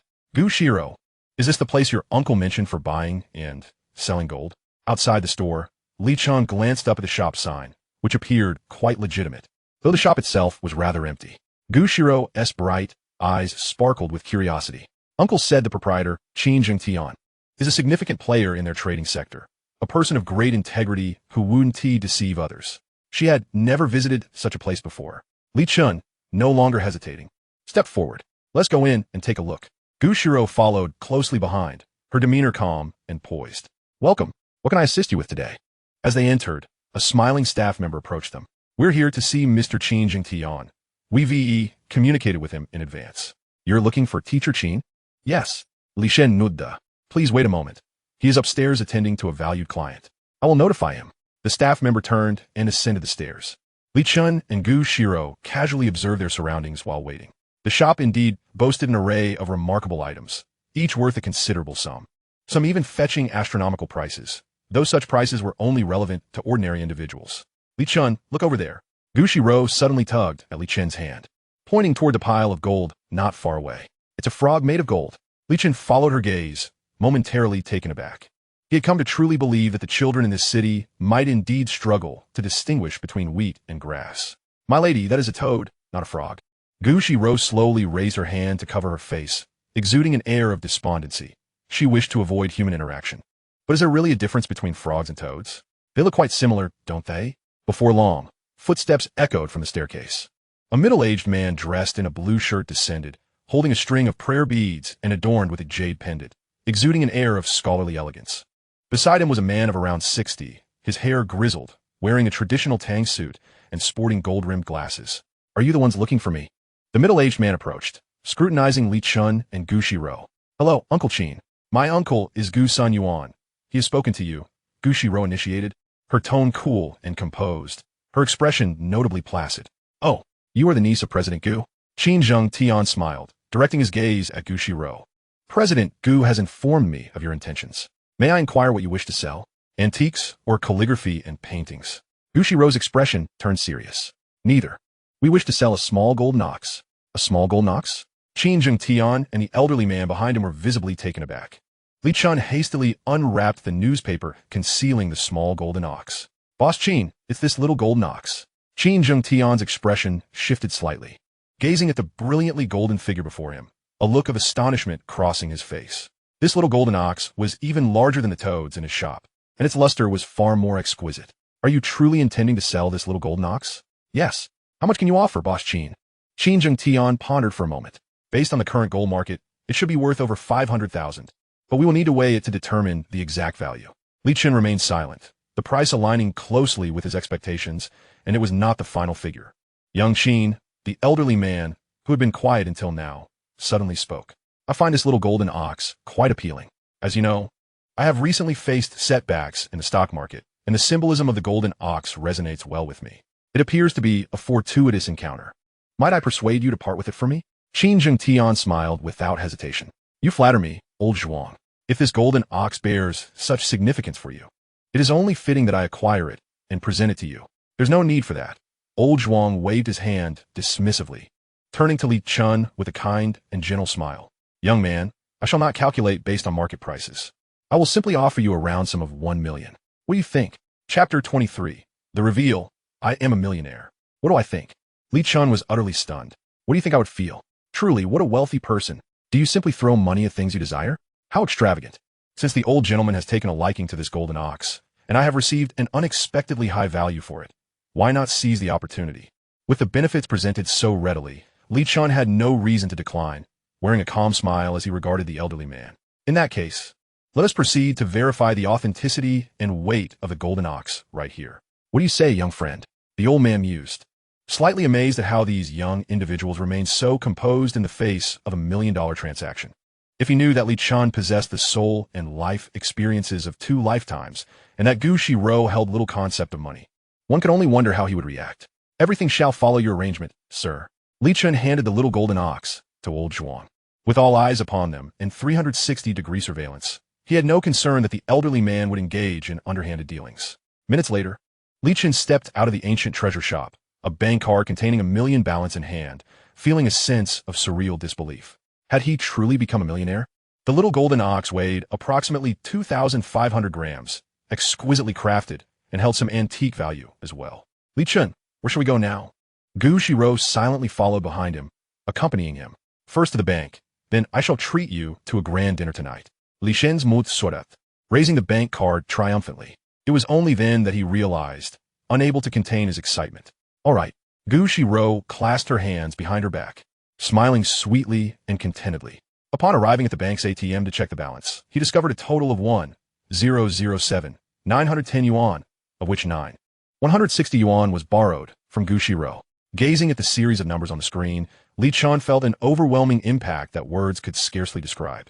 It was simply exhilarating. Even in his previous life, despite earning a decent sum from writing novels, he had never exceeded 1 million in his bank account. The joy of the wealthy was indeed intoxicating. This is also a splendid beginning. Xirou, let me return the money to you. Li Chen began to operate the machine, wishing to prove himself as a man of his word. He would not become a dependent. No need, just keep it for now. I can ask you for it when I need money. Xirou gently shook her head, entirely devoid of the mindset of a creditor. Li Chen looked at Xirou's innocent and bewildered expression, deciding not to press the matter further. After all, he couldn't just withdraw the money and force it into her hands. He truly wondered what this girl was thinking. Unconcerned about their potential failure to gain admission to Magic City University after the college entrance examinations. Emerging from the bank, Li Chen's mood had transformed entirely compared to earlier that day. Li Chen, it's so hot. I want ice cream. Xirou blinked her eyes, gazing at him with a pitiful expression. Ice cream? Li Chen glanced around, noticing a small supermarket across the street. Let's go over there. I'll buy you ice cream. And I could use something to quench my thirst as well. Okay. Upon reaching the supermarket, Li Chen rummaged through the freezer and retrieved a refreshing ice pop. Xirou, would you like an ice pop? No, I want this ice cream. Is that all right? What could possibly be wrong with that? It's just ice cream. How many do you want? I'll buy as many as you like. Li Chen, you're so nice. Then I'll have 2. The girl's smile made Li Chen feel even more elated as he confidently approached the checkout. Boss, how much for 1 ice pop and 2 ice creams? The ice pop is 1 yuan, and each ice cream is 75. That'll be a total of 151 yuan. The cashier, a middle-aged woman in a white t-shirt, smiled. Li Chen felt a pang in his heart, reminiscent of the ice cream assassin from his past life. Damn it. This feeling of being financially drained was unlike anything he had ever experienced. 200 yuan bills were quickly spent. Oh, I have a 1 yuan coin here. Could you give me 50 and change? Sure, no problem. The cashier beamed as she handed Li Chen 50 yuan, noting that such expensive ice cream was not something most young people would indulge in. After completing the transaction, Li Chen stood at the door, taking a bite of the ice pop. In his previous self, he would certainly have hesitated to buy such costly ice cream. Xirou looked adorable as she enjoyed her ice cream, taking dainty little licks, a smudge of creamy white frosting adorning the corner of her mouth. Li Chen was utterly captivated, struck by a sense of déjà vu. Li Chen, would you like some of this ice cream? Xirou relished her ice cream, extending her delicate, snow-white hand to present another ice cream, dubbed the ice cream assassin, to Li Chen. Aren't you going to have 2? She inquired playfully. I'm content with just the old popsicle, Li Chen replied, his expression one of confusion. This is for you. Xirou licked her lips, her charming face earnest. Though this ice cream is rather expensive, it is exceptionally delicious. I feared you might hesitate to indulge, so I brought 2. Li Chen paused in his act of biting into the popsicle, feeling somewhat perplexed by Xirou's considerate nature. Why did she always think of him, neglecting her own desires? Yet, he felt a twinge of appreciation. Go ahead and enjoy it. I'm not fond of overly sweet treats. This popsicle is quite refreshing and quenching. Li Chen uttered his first insincere words, secretly wishing to experience the taste of the famed ice cream assassin. Then I shall indulge, Xirou replied, her eyes sparkling with delight, resembling a mischievous kitten. Li Chen smiled and nodded. If you can't finish it, don't force yourself. We wouldn't want you to upset your stomach. I won't, she assured him. Watching Xirou savor her ice cream in small bites, Li Chen felt an urge to correct her. You should eat it in larger bites to truly appreciate the flavor. At that moment, a youth riding a bicycle suddenly halted before them. Tianye, Xirou, what are you 2 doing here? Eating ice cream together? The boy was Kong Xiaoqiang, who had been aimlessly cycling around, his face a picture of astonishment. Thirsty. We came here for some ice cream to cool off, Li Chen replied casually, glancing at Kong Xiaoqiang. Oh, I see. Kong Xiaoqiang's eyes lit up as if he had stumbled upon a new discovery. Hey, Chingu, is it what I think it is? Get lost. What nonsense are you thinking about? Li Chen shot back, his expression darkening as he glared at him. Do you want ice cream? Help yourself. Sure. Kong Xiaoqiang chuckled, swallowing hard. I'll have the one in Xirou's hand. After years of old popsicles, it's time for a change. Like a whirlwind, Kong Xiaoqiang dashed into the supermarket, opening the freezer and unwrapping the ice cream in one swift motion. Li Chen, my stomach hurts a bit, Xirou suddenly frowned, clutching her abdomen and looking up at Li Chen. Li Chen's expression turned serious. She must have eaten something that disagreed with her. There's no restroom here. Let's south go across the street. He recalled a public toilet nearby, tossing the remains of his popsicle into a trash bin as he assisted the girl in hastening their departure. Kang Xiaoqiang emerged, eating his ice cream, and watched the two depart with a goofy grin. You still say there's nothing going on. They're already linked. Hey, young man, wait a moment. As Kang Xiaoqiang reached the door, the shopkeeper called out to him. What is it? You haven't paid yet. Kang Xiaoqiang looked bewildered. Didn't they pay? They did. But you didn't pay for that one. How much? 75. Kang Xiaoqiang was instantly petrified. Chapter 24. Spending money is an art at 7 in the morning. Li Chen sat before his computer, his expression serious and focused. 10 minutes prior, he had transferred his entire balance of 1 million yuan to his securities account, leaving only a small sum for daily expenses. He had devised a comprehensive plan for utilizing this money, intending for the stock market to serve as a stepping stone in this new chapter of his life. After swiftly browsing through recent financial news and national policy updates, he distilled the most authentic and effective information. Li Chen opened his stock trading software, logging into his account while stretching his muscles during the idle moments. The aches from the morning had mostly dissipated. Perhaps it was a side effect of his rebirth, as his body's recovery seemed remarkably enhanced. The reason he lingered at home was purely to avoid attending school. He wished to rest as long as possible, having already committed the exam questions to memory. The vibrant red and green numbers on the computer screen stirred the most primal greed within traders, turning them into mere gamblers of capital. Had Li Chen not possessed his previous life's memories as an advantage, he too would have been ensnared among the multitude of gamblers. Which stock should he invest in? Propping his chin with one hand, he scrolled through the stock names and prices with the other, his gaze unwavering. To amass wealth, he must leverage his advantages for rapid capital accumulation. In his past life, Matai had been akin to a crazed bull among thousands of stocks, surging from a mere tens of yuan to over 2,000. Its market value had even surpassed 1 trillion. At this juncture, such a scenario seemed unfathomable. Damn it. If only this bull didn't require extensive time for consolidation, he would have wagered everything on Matai. In 10 years, he could have easily become a billionaire. This temptation was something the average person could hardly resist. Yet, the crux of the matter was that Li Chen's ambition was far grander.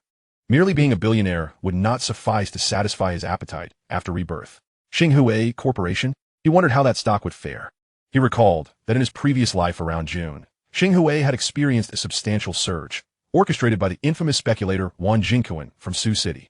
In the financial stock market, Wang Jingquan was renowned as a major player. Whenever he entered the fray, the stock would at least double or triple. He pondered whether this individual had already entered the market to set his strategy. Li Chen accessed Xirou Corporation's disclosed fundamental data and trading situation. The transaction volumes were active, with significant orders and retail investors alike. As soon as a sell order was placed, buyers appeared almost immediately. The K-line chart had been consolidating at a lower level for a while, indicating that Wang Jingquan had likely absorbed a considerable amount of shares. The market index also showed signs of stabilizing and rebounding. With Wang Jingquan's trading prowess, it was certain that a surge would occur within the next 10 trading days. Li Chen's gaze grew resolute as the opening time of 9:30 approached. Once the auction session commenced, the previously stagnant buy and sell orders suddenly became lively. As soon as the market opened, Li Chen's fingers flew over the keyboard. Ultimately, he purchased 1 million yuan worth of Xirou shares at the price of 7.52. Armed with his past life memories alongside his understanding of stocks, he was poised to reap substantial rewards from this battle. Finally, it was done. After completing the transaction, Li Chen exhaled a sigh of relief. The thrill of spending such a fortune was truly exhilarating. Although he hadn't earned much in his previous life from trading stocks, at least his memories served him well. Otherwise, he would have been left watching helplessly. Exiting the trading software, Li Chen logged onto QQ to check his messages. Xirou and Shen Qinglan had both sent him messages, as well as Feng Qi, class monitor Jin Yao, and Kang Xiaoqiang. He first opened Xirou's message. Li Chen, don't forget to review the notes I left for you. She reminded him earnestly. A smile crept onto Li Chen's lips as he replied with a simple okay. Shen Qinglan, Li Chen, where have you been? Why haven't you come to school? She even included a good morning and good night, and had left a message on his space wall. What the hell? Do I need to report my whereabouts to you? Li Chen scoffed, too lazy to respond. He had been foolish to ever feel the need to placate her. He then glanced through the messages from Feng Qi and the others. Feng Qi, Li Chen, I saw you with Xirou. Are you truly in a romantic relationship? Li Chen was utterly perplexed, wondering where she had seen them together. Jin Yao chimed in. Li Chen, why did you take a leave of absence? Are you worried that Shunji gang will cause you more trouble? Kang Xiaoqiang exclaimed, Bro, you scoundrel. Hurry and return my 75. Li Chen swiftly typed a reply with both hands, responding to everyone except Shen Qinglan. However, all he sent were ellipses. After replying, he updated his status, reflecting on the classic quote, "The light boat has passed through myriad mountains." This phrase resonated profoundly with his current state of mind. After completing these tasks, Li Chen shut his computer, rose, and approached the bedside to retrieve Xirou's notebook. Her notes were impressively detailed, containing question types he had never encountered before, likely learned during her time at the third high school. The neatness of her handwriting was truly pleasing, far surpassing his own in beauty. In the evening, Li Jiangyuan and Yang Qin left the factory after their shift and headed to the market to purchase chicken, duck, fish, and meat. "How are you feeling today, son? Is your health improving? Is there any lingering pain?" Upon entering, his mother, Yang Qin, immediately approached Li Chen's room with a concerned expression. "Mom, I'm fine now. The pain has subsided significantly. A few more days of rest, and I should be able to return to school." Li Chen replied with a sincere smile as he looked at her standing in the doorway. His father, Li Jianyuan, observed his son sitting at the bedside reading and added, "Fortunately, this time you didn't injure any tendons or bones. A few days of rest should suffice for a full recovery. In the future, try not to act so impulsively. Consider alternative solutions." It was evident that Old Li had genuinely taken Old Wang's words to heart. "Son, your father is right. Our safety is paramount." Seeing that Li Chen was in good spirits, Yang Qin felt a sense of relief, her earlier anxiety dissipating. "Your father and I went to the market after work today and bought some nutritious food for you. You should continue your studies. I'll call you when dinner is ready." With that, Yang Qin gently closed the door to Li Chen's room to avoid disturbing him. As parents, they did not impose strict expectations on whether their son would gain admission to a prestigious university. They merely wished for his happiness and well-being. Chapter 25. Xirou pays a visit. Sioux City, the Golden Ball Building, situated in the heart of the International Financial Center, is a gathering place for capital tycoons and financial moguls. In their laughter, they earn profits that the average person would struggle their entire life to attain. On the top floor, within a luxurious and spacious office, one can gaze down upon much of Sioux City, embodying a life of unrestrained power and indulgence. Wan Jingkun reclined leisurely in his executive chair, his desk adorned with 2 large screens and a high-performance computer. The left screen displayed the market index's trend chart, while the right showcased the stock trends and K-line charts of Xirou Corporation, along with MACD indicators. "An XIN, have you traced the $1 million order from yesterday morning's opening?" Wan Jingkun squinted slightly and spoke indifferently. "Young master, we have tracked it down. It was purchased by the Xirou Road branch of Shuqing Huadong Securities, and the account holder is a newly adult youth. His assistant and girlfriend, an XIN, gently massaged his thigh. Newly adult? Wan Jingkun opened his eyes in surprise. An XIN nodded lightly. Could it be that the trader is someone else? Or perhaps our trading plan has been leaked? Impossible. Wan Jingkun shook his head. Only I am aware of the trading plan. Even you only know the general idea, let alone anyone else in the company. So, is this merely a coincidence? An XIN looked at him, puzzled. Perhaps, Wan Jingkun replied calmly, gazing thoughtfully at Xinghui's trend chart. However, this individual's trading approach is quite direct. Unlike other institutions and speculative funds, an XIN exclaimed in astonishment. Young master, are you suggesting that this person may have sensed our plan? To purchase $1 million in stock all at once indicates either certainty in success or sheer foolishness. Wan Jingkun shifted into a more comfortable position. A fool could not possess $1 million. It can only be said that this person has an astute market sense, detecting our traces from the subtle clues of trading. Shall we proceed according to our original plan? An sin in guit. Haha, money is endless. Since the opponent has discovered this opportunity, why should we act as the detestable and scrupulous traders? Wan Jingkun chuckled softly, stroking an XIN's hand. Investigate this youth further. I am quite intrigued by him. Understood. Young master. An XIN's hand gradually moved upward.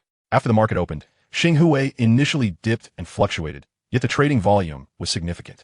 Many retail investors, unable to withstand the psychological pressure, hastily sold off their positions. The stock market is akin to a gambling den. Once one becomes a gambler without knowledge of the dealer's hand and chips, defeat is inevitable. It was only after 10 o'clock that Xinghui's stock price stabilized and began to rise gradually. Meanwhile, the market index was also experiencing a widespread uptrend. Many large speculative investors sensed something amiss as the retail stocks were being swept from the market the moment they were listed. In the final 5 minutes before the market closed, Xinghui Corporation directly sealed its gains with a sharp rise to the limit. Within a mere day, Li Chen had earned approximately 100,000. The speed of making money was astonishing, akin to snatching away. No wonder the financial market has always been a realm of myth. Who wouldn't envy such returns? It was even faster than selling arms. Yet, Li Chen remained oblivious to all this, still lost in sweet dreams, with Xirou's notebook resting beside him. He had been reviewing her study notes and had unknowingly drifted off to sleep. The time until the college entrance examination was drawing nearer. As days passed, the sunlit Sunday arrived. After lunch, his mother, Li Chen, was in the kitchen washing dishes when she suddenly heard a knock at the door. Upon opening it, she was greeted by the sight of a graceful and beautiful young girl. "Hello, young lady. Whom are you looking for?" "Annie, I'm looking for Li Chen. My name is Xirou. I'm his desk mate, and Teacher Wang asked me to help him catch up on the lessons he missed these past few days." Xirou replied sweetly, a hint of shyness in her demeanor. Li Chen's face lit up with joy as she called out into the house, warmly inviting Xirou inside. "Little Gu, come in and sit. Li Chen is in his room studying. I'll go get him." "Auntie, there's no need to call Li Chen out. Let him study. I can go in and find him." "All right then, let me show you to Li Chen's room." Li Chen cheerfully led the way to Li Chen's room, where Li Jianyuan was just bringing out some fruit. "Hello, uncle." Xirou greeted him with a charming smile. At that moment, Li Chen opened the door and stepped out. "Xirou, what brings you here?" "I still have your notes. I can manage my revision myself." Li Chen was momentarily taken aback, noticing that she was not in her school uniform today. She wore a fitted floral dress paired with white sneakers, her fair legs exposed to the air, and she carried a light beige bag. Her hair tied in a high ponytail, exuding youthful exuberance. She was simply stunning. "Teacher Wang asked me to bring the notes and help you with your revision," the girl said, her eyes blinking lightly, a smile brightening her face, clearly in a good mood. "All right then, come in," Li Chen replied, glancing at his parents. "We'll start our revision now.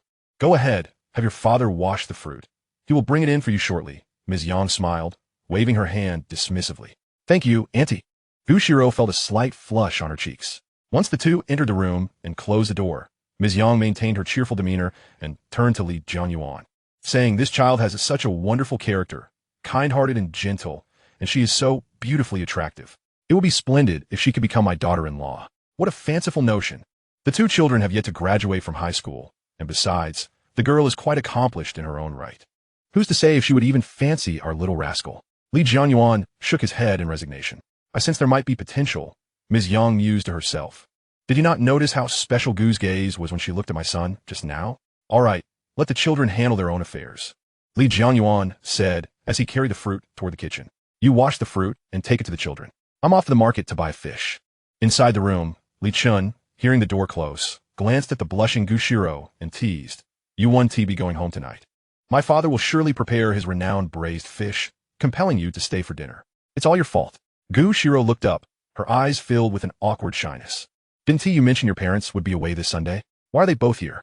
You should have told me. This is so embarrassing, being alone together like this." The young girl's face, flushed with a delicate hue, captivated Li Chen, making it hard for him to tear his gaze away. He felt an irresistible urge to reach out and pinch her cheek. Li Chen guam shiros delicata ayalashas flutaratsliguli. Her heart racing as she looked at his approaching hand. Chapter 26. The Heart's Whisper, huh? It was only when Li Chen came back to his senses that he realized he had been pinching the soft, smooth flesh of Xirou's cheek. Something's amiss. When did my composure become so fragile? Xirou, I've discovered that you are not only my white moonlight, but also a little sprite sent by the heavens to torment me. Feeling a shift in the atmosphere, Li Chen smiled wryly and wrapped his arm around the girl's waist. The sensation was truly delightful. "Li Chen, what are you trying to do?" Xirou felt her heart racing even faster.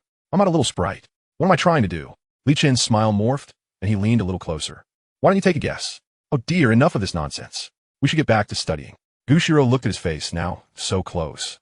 Her heart began to race. With his parents still outside, crossing the line would leave them both mortified. The two were now incredibly close, each able to sense the other's breath. Gazing at her fair cheeks, her flustered eyes, and her plump, vibrant lips, Li Chen's breath became somewhat erratic. Knock, knock, knock.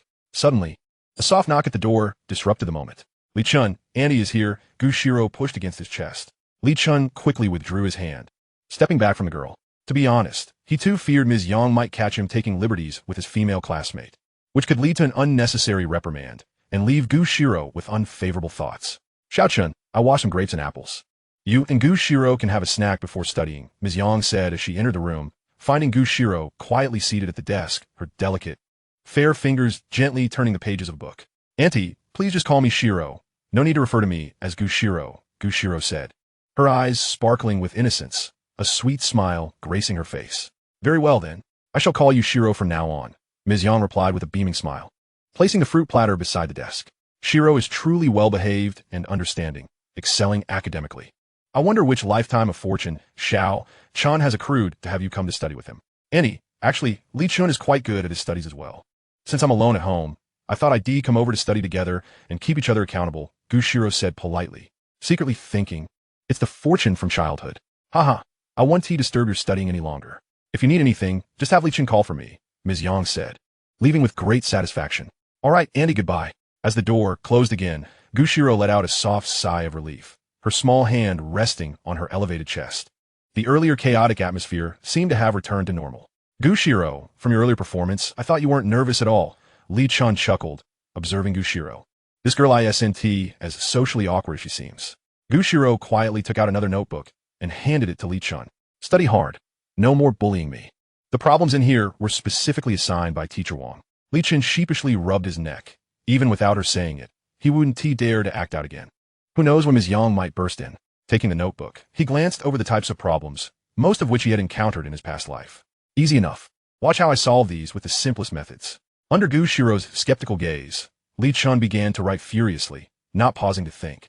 As he pinned down the standard answers from his memory, albeit his handwriting was somewhat less than neat.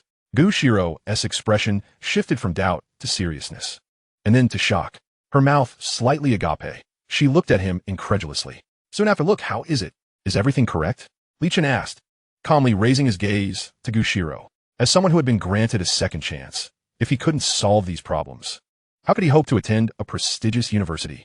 Xirou's clear eyes held a hint of confusion. Then why are you sitting at the back? You got so many wrong on the mock exam. Li Chen opened his mouth, his earlier calm demeanor faltering. If you keep this up, then this conversation is no longer enjoyable. Sitting at the back is purely a matter of personal preference.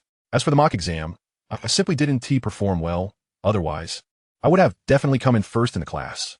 Li Chen babbled nonsensically, having already let slip that he was in the back. He couldn't just tell her.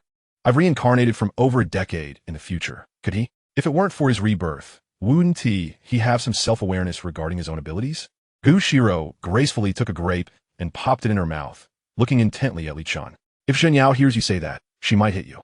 Li Chen's lips twitched slightly. Truly, there was no further point in this discussion. Among the top 3 in class, Zhen Yao had consistently held the first position throughout high school, with Shen Qinglan in second and Fang Qi in third. Meanwhile, he was languishing in the 30s. To boldly declare he could take first place would surely invite a beating. I know that your grades have dropped entirely because of Shen Qinglan. Everyone in class knows this. Xirou remarked, taking another grape and looking quietly at Li Chen. It's a bit sour. Would you like to try? Li Chen silently lifted the notebook to cover his face, overwhelmed with a sense of despair. What a blow. Was I not young and foolish? I know that being in love can make one foolish. Xirou's words struck Li Chen, momentarily stunning him as he turned to gaze at her beautiful profile, captivated. Was she speaking about herself? Why are you staring at me? Quickly, get back to studying.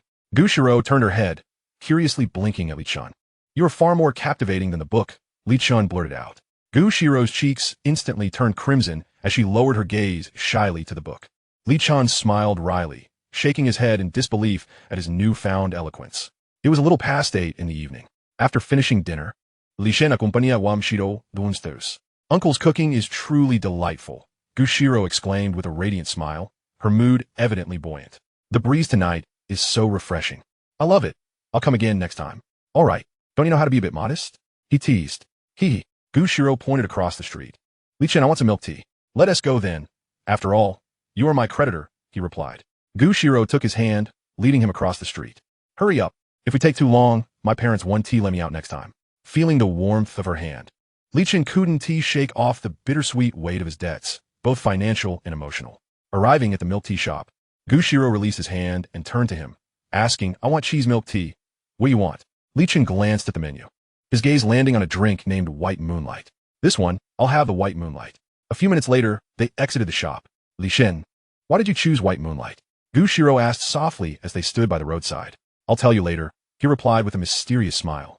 All right, just be sure to tell me. She nodded gently, noticing an empty taxi approaching. Li Chen, the taxi is here. I'll head home now. See you at school tomorrow. Okay, see you tomorrow. Message me when you get home to let me know you're safe. Sure. As he watched the taxi disappear, Li Chen murmured, because you're my white moonlight. Chapter 27. Have I become a scoundrel? Monday morning dawned.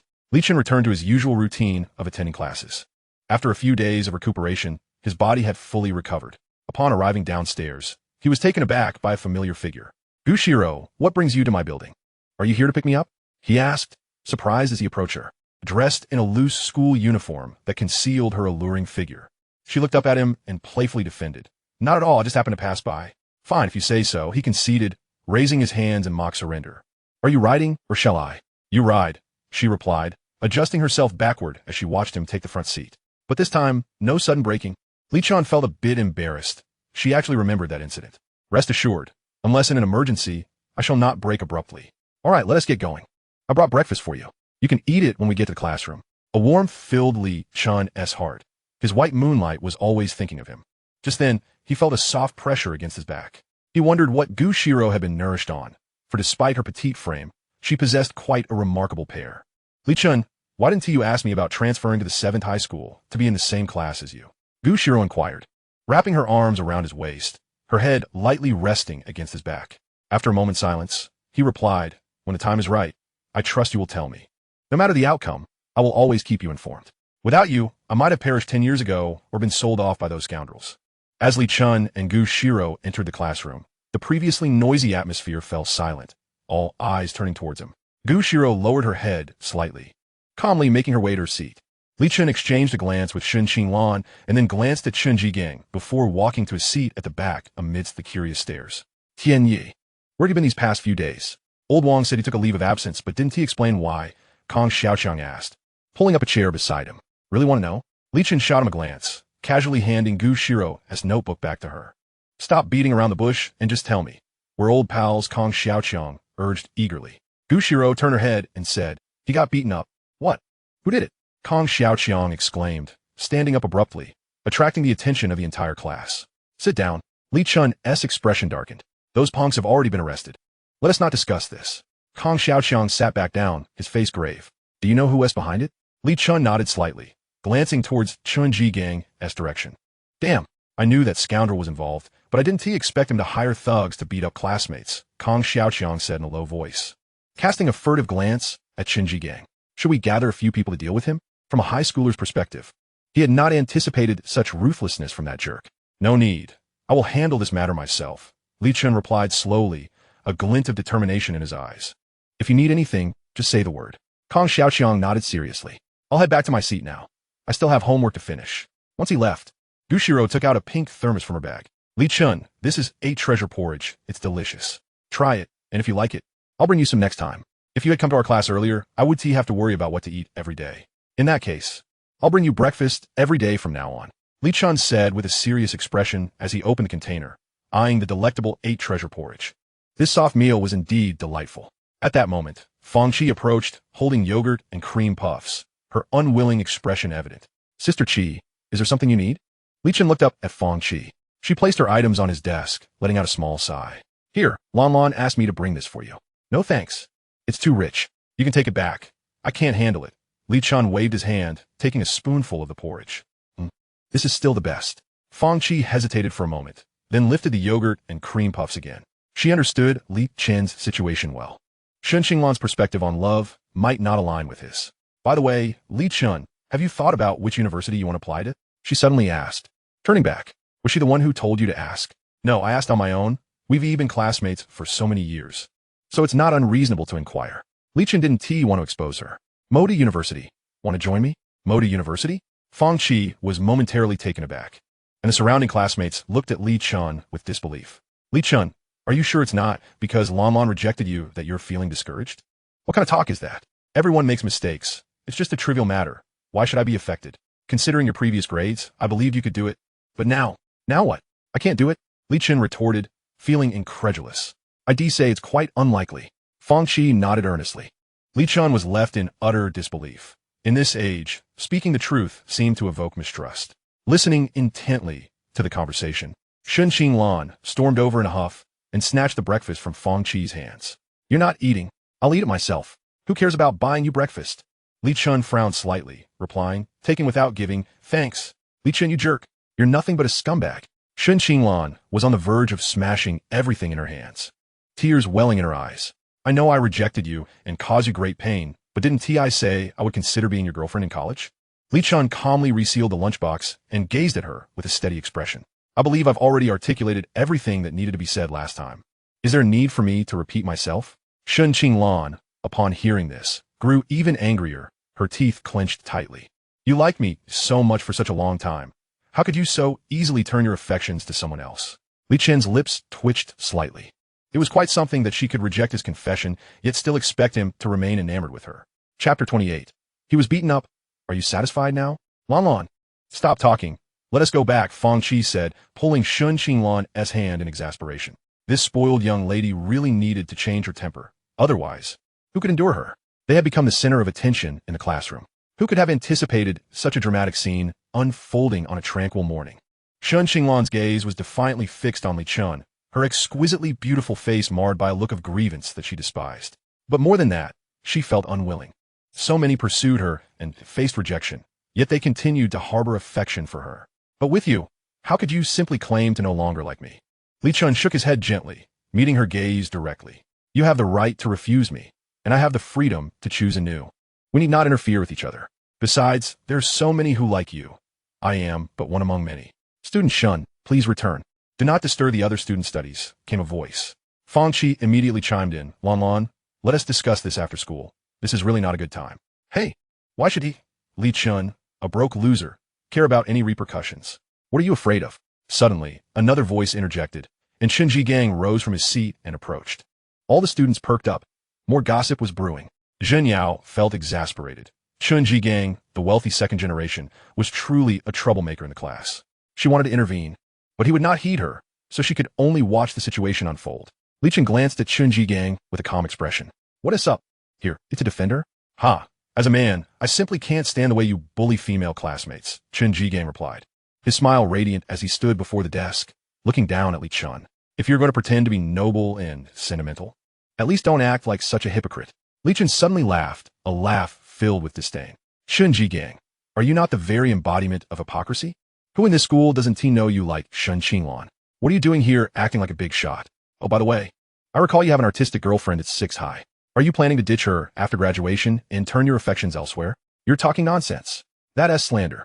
Chen Jigang was taken aback, his anger rendering him almost incoherent. That was merely a female friend. How could she possibly be my girlfriend? He had kept this matter under wraps. There was no way the class could know. How did this broke loser find out? The others, including Shun Qinglan, were not surprised. A rich second generation like Chen Jigang certainly wouldn't lack a girlfriend. Li Chen's smile gradually faded as he rose, leaning against the table, his eyes revealing a hint of ferocity as he met Chen Jigang's gaze without flinching. Who you choose to defend is your concern. Your ulterior motives are of no consequence to me. However, I have taken note of your actions, and we shall settle this debt in due course. Chen Jigang's heart raced. He suddenly realized this broke loser seemed different from before. In a fit of rage, he raised his hand and lunged for Li Chen's neck. Damn it. I see you Haven T had enough punishment. Slap. Li Chen effortlessly swatted away Chen Jigang's hand, his gaze fixed intently on him. What? You want to fight? Bang, bang, bang. The desks and chairs rattled as several of Chen Jigang's lackeys sprang to their feet. What the hell? You're planning to gang up on him? Kong Xiaoqiang shouted. Also standing up. As the situation escalated, class monitor Zhen Yao, her face pale with anger, stood up furiously. Chen Jigang, Li Chen, what are you two trying to do? And you, Kong Xiaoqiang, sit down immediately. This is a classroom. If you want to fight, take it outside. We're all classmates. Is this how you find amusement?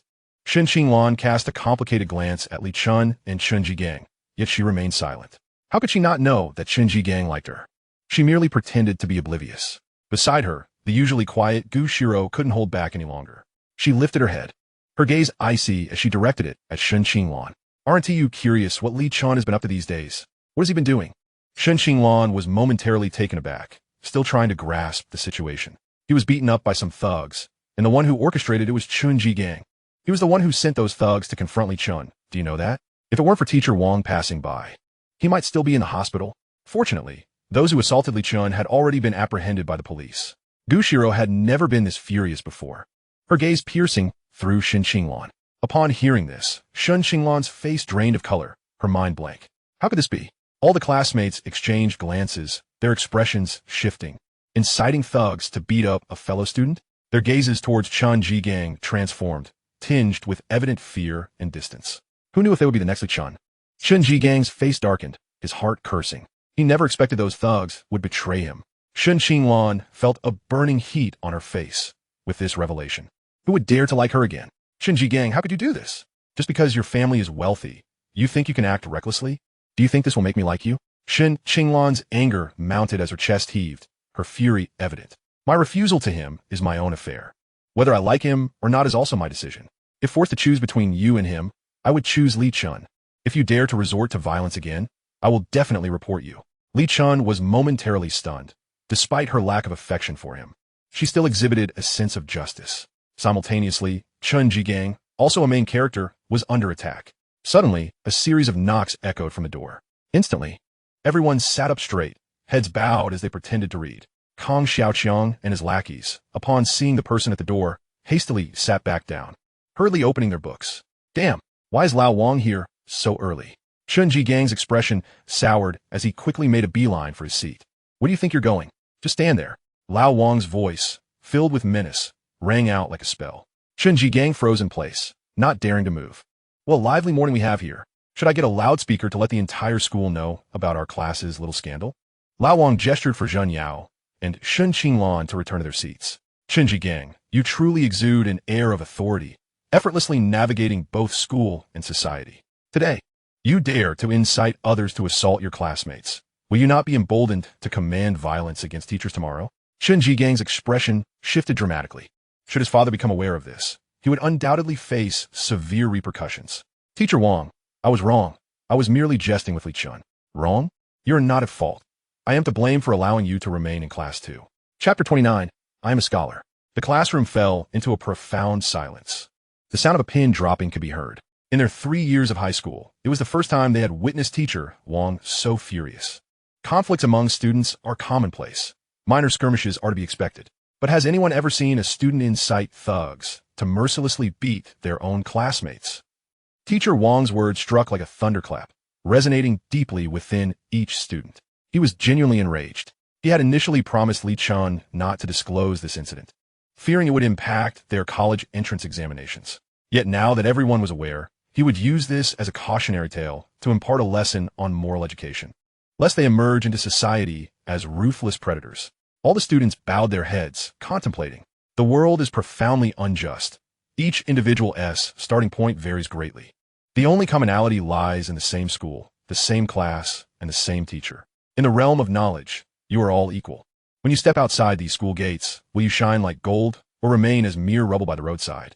Do I need to enlighten you on this? Si Hang, Feng Dong, Yang Zhu, are you prepared to throw caution to the wind? Following Chen Jigang around like a shadow, what can he offer you? Money or jobs? Can your families even compare to Chen Jigang's? His family possesses assets in the hundreds of millions. Even without attending university, he can live a life of ease and comfort. What will you do if you fail to get into college? Will you resort to a life of thuggery and violence? Teacher Wang's pointed criticism left Li Chen in contemplative silence. He couldn't help but recall a viral essay from a film in his previous life, titled My District Chief Father. It was both heart-wrenching and ironic. While shining gold is indeed precious, every struggling student is striving to illuminate their own path. Yet they remain oblivious to the fact that, at a certain level, there is no shortage of brilliance. Enough of this silence. I have said what needed to be said. Whether you can absorb it or not is beyond my control. As your homeroom teacher, I do not wish to impose. The result from the recent mock examination had been released. Zhen Yao remained steadfast at the top of the class, ranking 9th in the grade, with Xirou in 2nd place, Fang Qi in 3rd, and Shen Qinglan in 4th. As Teacher Wang's words echoed, the classroom erupted into a cacophony of whispers. What? Xirou's grades? Are that impressive? It was astonishing. She had only been in our class for a few days and had already surpassed the school belle, Shen Qinglan. Xirou was merely humble. Her looks and grades were certainly not inferior to Shen Qinglan's. Even Li Chen cast a surprised glance at Xirou, astonished by her academic prowess. Meanwhile, Shen Qinglan remained calm. Her mood had been tumultuous these days, and a drop in ranking was anticipated. Silence. Teacher Wang's authoritative voice restored order in the classroom. Li Chen, you were absent from class a few days ago. Please take the mock exam paper home and complete it. If you have any questions, you may visit my office or consult classmate Xirou. Li Chen promptly replied, "Understood, Teacher Wang. You and Shinji Gang will each solve a problem. Whoever fails to answer correctly will stand in the corridor until they have mastered it. Next, Kong Xiaoqiang and Xia Hang. You will come forward to tackle the problems," and so on. Li Chen sighed as he approached the front. Teacher Wang was exceedingly strict. Shinji Gang wore an expression of despair. Being required to solve problems, and correctly at that, felt like a death sentence. In the classroom, some students were elated while others were disheartened. Those called upon wished they could find a crevice to hide in. Li Chen and Shinji Gang stood at opposite sides, facing the blackboard where Teacher Wang had written the problems. To their classmates, it was assumed that Li Chen's grades could not possibly match those of Shinji Gang. As he sat at the back of the classroom, only Xirou remained unconcerned, for she alone understood Li Chen's true capabilities. Kong Xiaoqiang scratched his head, his face a mask of despair. "This is terrible.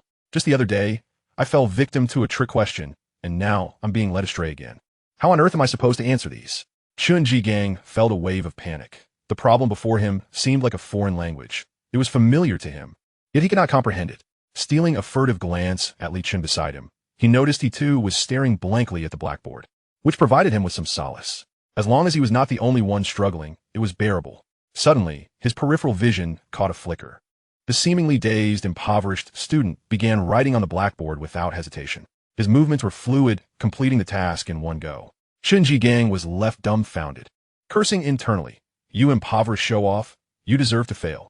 His hand trembled slightly as he grasped the chalk, unsure of how to proceed. Under the astonished and doubtful gazes of his peers, Li Chen had already inscribed a significant portion of his solution. Wait, the answer Li Chen had arrived at differed from that on the mock exam paper. It seemed somewhat off, yet his reasoning appeared valid. His answer seemed, in fact, more succinct and clear than Teacher Wang's. He just couldn't ascertain its correctness. Teacher Wang's piercing gaze swept across the room, and the class fell silent once more. Observing Li Chen's solution, he couldn't help but ponder. Could heartbreak truly lead to a transformative redemption and rapid advancement? Nonetheless, this could be a positive development. Turning his attention to Shinji Gang, his frown deepened. This individual was nothing but a lethargic slacker. "Shinji Gang, what are you doing? How did you arrive at the answer on the mock exam paper? Have you not noticed how familiar this problem is?" Shinji Gang was momentarily taken aback, his mind racing in confusion. With a guilty conscience, he cast a glance at his classmates, all of whom were staring at him with wide eyes. "Teacher Wang, I genuinely cannot solve this problem. I have no clue where to begin," he muttered, his head hung low. Rather than admit to cheating, he would rather surrender. "Isn't it just standing in the corridor? It's not like I've never done that before. Did you not solve it on the mock exam? I've forgotten the answer." Teacher Wang sighed in exasperation. "Go stand in the corridor. You may return only when you have solved the problem." Shinji Gang stepped out of the classroom, feeling a sense of relief. As for college entrance examinations, he was completely indifferent. His starting point was merely the end point for others who toil for a lifetime. What was the point of studying? Not long after, Li Chen set down his pen, turning around with nonchalance. "Teacher Wang, I have completed the answer. Could you please check its accuracy?" It was laughable. He had solved this problem countless times in his previous life, and since it was a college entrance exam question, how could he possibly struggle with it? "Well done. Your approach to the problem is commendable." Teacher Wang finally smiled. "Continue your efforts. I believe you can certainly gain admission to a prestigious university." "Rest assured, Teacher Wang, your students will not disappoint." Li Chen grinned as he returned to his seat. Below the podium, silence reigned. Indeed, the treatment of good students and bad students remains distinctly different. "Kong Xiaoqiang, Xia Heng, both of you come here." Chapter 30, The Porcine Teammate. Early June. The 3 years of high school have truly flown by, as fleeting as a galloping steed. In the blink of an eye, the looming Gaokao approaches. The morning air carries a hint of crispness. Each day, as the clock strikes the hour, Li Chen awakens promptly, a habit cultivated over 2 lifetimes. After a swift wash and a modest breakfast of congee, eggs, and buns prepared by Ms. Yang, he descends the stairs. Life passes as it did in his previous existence, with the routine of early departures and late returns, a linear existence. The sole distinction now is the presence of Xirou, who has illuminated his life like a ray of sunshine. He discovers that he too can be treated with tenderness and be someone's steadfast choice. Bringing breakfast and accompanying him to school has become a mandatory part of her daily routine. Upon reaching the ground floor, he spots Xirou's slender figure from afar, quietly seated on an electric bike, engrossed in her book.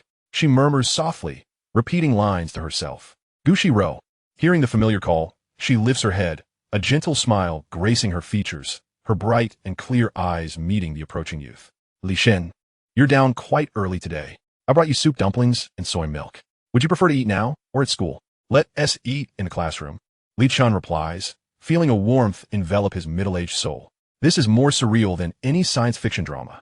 Xirou places her book in her bag, instinctively sitting behind him, wrapping her arms around his waist. Li Chen, have you decided what you want to do after the Gaokao? She asked softly. I want to take a summer job to gain some social experience. I haven't decided yet. I can accompany you to look for work when the time comes. All right, but if we can't find anything suitable, then never mind. Li Chen had intended to dissuade her, recognizing that summer jobs can be arduous and unsuitable for her.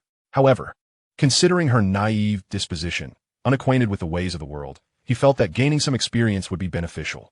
After all, he wouldn't need to be glued to a computer every day. With ample free time, he could easily spare some to accompany her at her part-time job. The stock of Xirou Holdings is soaring, having risen to 19 yuan, with an initial investment of 1 million nearly doubling. Yet, this hasn't reached the peak he recalls. In his previous life, Xirou peaked around 30. A few more circuit breakers could bring it there. He estimates he can cash out around the Gaokao, achieving his goal and retreating gracefully. In less than a month, he has amassed millions. Even as a reborn individual, he marvels at the string of numbers in his account. Filled with elation, isn't this faster than robbing a bank? He has considered using this money to purchase a new home, providing his parents with a better living environment. But that would undoubtedly raise suspicions about the source of the funds, and might even frighten them. Thus, he reluctantly sets this idea aside, planning to wait until he enters university, when the timing is more opportune to improve their living conditions. By then, he will have ample reasons to explain. Upon entering Class 2, a palpable tension fills the atmosphere. Every student is diligently reviewing their materials. Chunji Gang has not sought trouble recently, allowing Li Chen a rare moment to relax and focus on preparing for the Gaokao. The morning classes swiftly conclude, and as the bell rings, the students orderly exit the classroom, making their way to the cafeteria. Kong Xiaochang approaches Li Chen's desk. Brother Chen, let us go eat together. It's on me. Isn't anyone cooking at your place today? Li Chen looks up, puzzled. There is, but I thought since we're about to leave high school, we want to have another chance to return here, and we want to be able to eat in the cafeteria again. Hey, you're getting sentimental? Li Chen shuklas. So, are we going or not? Kong Xiaochang grins widely, turning to Xirou. Go. Would you like to join us in the cafeteria? Xirou nods earnestly. Sure, I'd love to. Well then, with the radiant moonlight accompanying them, Li Chen has no reason to decline. You become quite clever. My friend, Li Chen says, throwing an arm around Kong Xiaochang's shoulders with a grin. Looks promising for the Gaokao. I'm quite pleased. The cardinal rule of selecting the shortest option for the Gaokao is one he will surely abide by. He cannot return without a university degree. Kong Xiaochang's bravado is tinged with a bittersweet undertone. Xirou quietly takes out her phone to send a message home before following the two out of the classroom. Upon entering the cafeteria, the crowd is noticeably larger than usual, likely due to many sharing Kong Xiaochang's sentiments. Only in retrospect, when reminiscing about their youth, will they realize that high school was indeed the purest of times. Brother Chen, look over there. The school beauty, Shun Qinglan, and her friends are also in the cafeteria. Just as Kong Xiaochang settles down with his tray, he spots Shun Qinglan and Fang Qi at the food counter. Eating one tea, fix your mouth, Li Chen retorts, exasperated by his friend's propensity to stir the pot. My bad. Kong Xiaochang quickly realizes, casting a furtive glance at the low-profile Xirou. Encountering both a current and former crush in such proximity is quite the predicament. By the way, buddy, what do you think about Xiaomin now? Li Chen suddenly puts down his chopsticks, fixing a serious gaze on Kong Xiaochang. This is pivotal for his friend's future happiness. Allowing it to develop freely could lead to a dismal repetition of past tragedies. Well, about that, Kong Xiaochang scratches his head, a rare shine is surfacing. I'm actually interested. Brother Chen, to be honest, since you mentioned her, I've been quietly observing Xiaomin. She is genuinely lovely, kind-hearted, and has a great personality, but I'm unsure of her feelings towards me. If it doesn't work out, I might just pursue Zhang Dong, Mei from Class 5. She seems decent too. Didn't you tell me to look for someone with a fuller figure? That way, neither of us will go hungry later on. At this, Li Chen's expression darkens, wishing he could stifle his friend's mouth with a sock. Xirou's cheeks flush slightly as she glances at Li Chen, her voice cool. You rogue. Li Chen sighs, shaking his head at Kong Xiaochang. With a teammate like you, my illustrious reputation is in ruins. Kong Xiaochang sheepishly chuckles. What a coward. Retreating before the battle has even begun. At 18 years of being single, He lacks the experience to pursue girls, unlike Li Chen. Kong Xiaochang promptly falls silent, sensing the tension as he notices Li Chen's clenched fists. Chapter 31. Farewell approaches. Xirou can't help but giggle, amused by Li Chen's expression.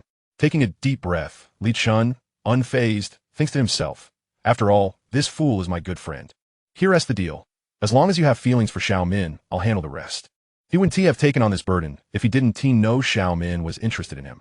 Who would willingly take on such a task otherwise? Kong Xiaochang beams with excitement. Brother Chen, you will be my godfather from now on. I'll bow to you right now. Stop. Hold it right there. Li Chen hurriedly waved his hand, genuinely fearing that this fellow might do something embarrassing. Raising his head, he scanned the cafeteria, spotting Shen Qinglan and Fang Qizhenyao at a nearby table, while Xiao Min and a few other girls occupied another. Wait, I'll go over for a moment. Hey, Chen, go hold on. Can we wait until after the college entrance examination to approach her? But what if someone confesses to her in the meantime? Do you think that would be acceptable? Kong Xiaochang immediately fell silent. Having spoken, Li Chen stood up and walked over. In a brief moment, he returned, leaving Kong Xiaochang stunned, for standing behind him was the somewhat bashful and shy Xiao Min Xiangzi. Could you shift a bit to the side? Li Chen promptly gestured to Kong Xiaochang, then turned to Xiao Min. Xiao Min, why not sit next to Kong Xiaochang? He has a few questions he'd like to ask you. Xiao Min gently nodded and took a seat beside Kong Xiaochang with her tray. Xirou curiously glanced up. She was not very familiar with her classmates and had no idea why Li Chen was so confident that Xiao Min would be interested in Kong Xiaochang. Kong Xiaochang, what do you wish to ask me? Xiao Min inquired as she placed her tray down and glanced at him. I wanted to ask if there's a boy you like. As Kong Xiaochang posed this question, he couldn't help but feel an overwhelming sense of nervousness. Such a bold and direct approach truly caught both Li Chen and Xirou by surprise. This guy certainly had his moments. Xiao Min, however, composed herself from her earlier fluster. Why do you ask that? Kong Xiaochang was taken aback. Wasn't the answer supposed to be a simple yes or no? Could it be that she already had someone in mind? Was he to be dismissed just like that? Xiao Min, when Kong Xiaochang asked you that question. It's obvious he likes you, Li Chen interjected, reluctantly taking on the role of a wingman, feeling a mix of exasperation and encouragement. Just moments ago, he had been bold and straightforward. Why was he suddenly timid at the first response? Huh? Xiao Min's face flushed instantly, her eyes filled with uncertainty. She was the quintessential obedient girl, not accustomed to such direct exchanges. Under the table, Li Chen discreetly kicked Kong Xiaochang, who snapped back to reality. Oh well, since we're about to graduate, I didn't want to have any regrets, so I thought I'd ask. Having uttered that, Kong Xiaochang felt as if he had exhausted all his courage accumulated over 18 years. Xiao Min paused for a moment, then lowered her head, remaining silent for quite some time.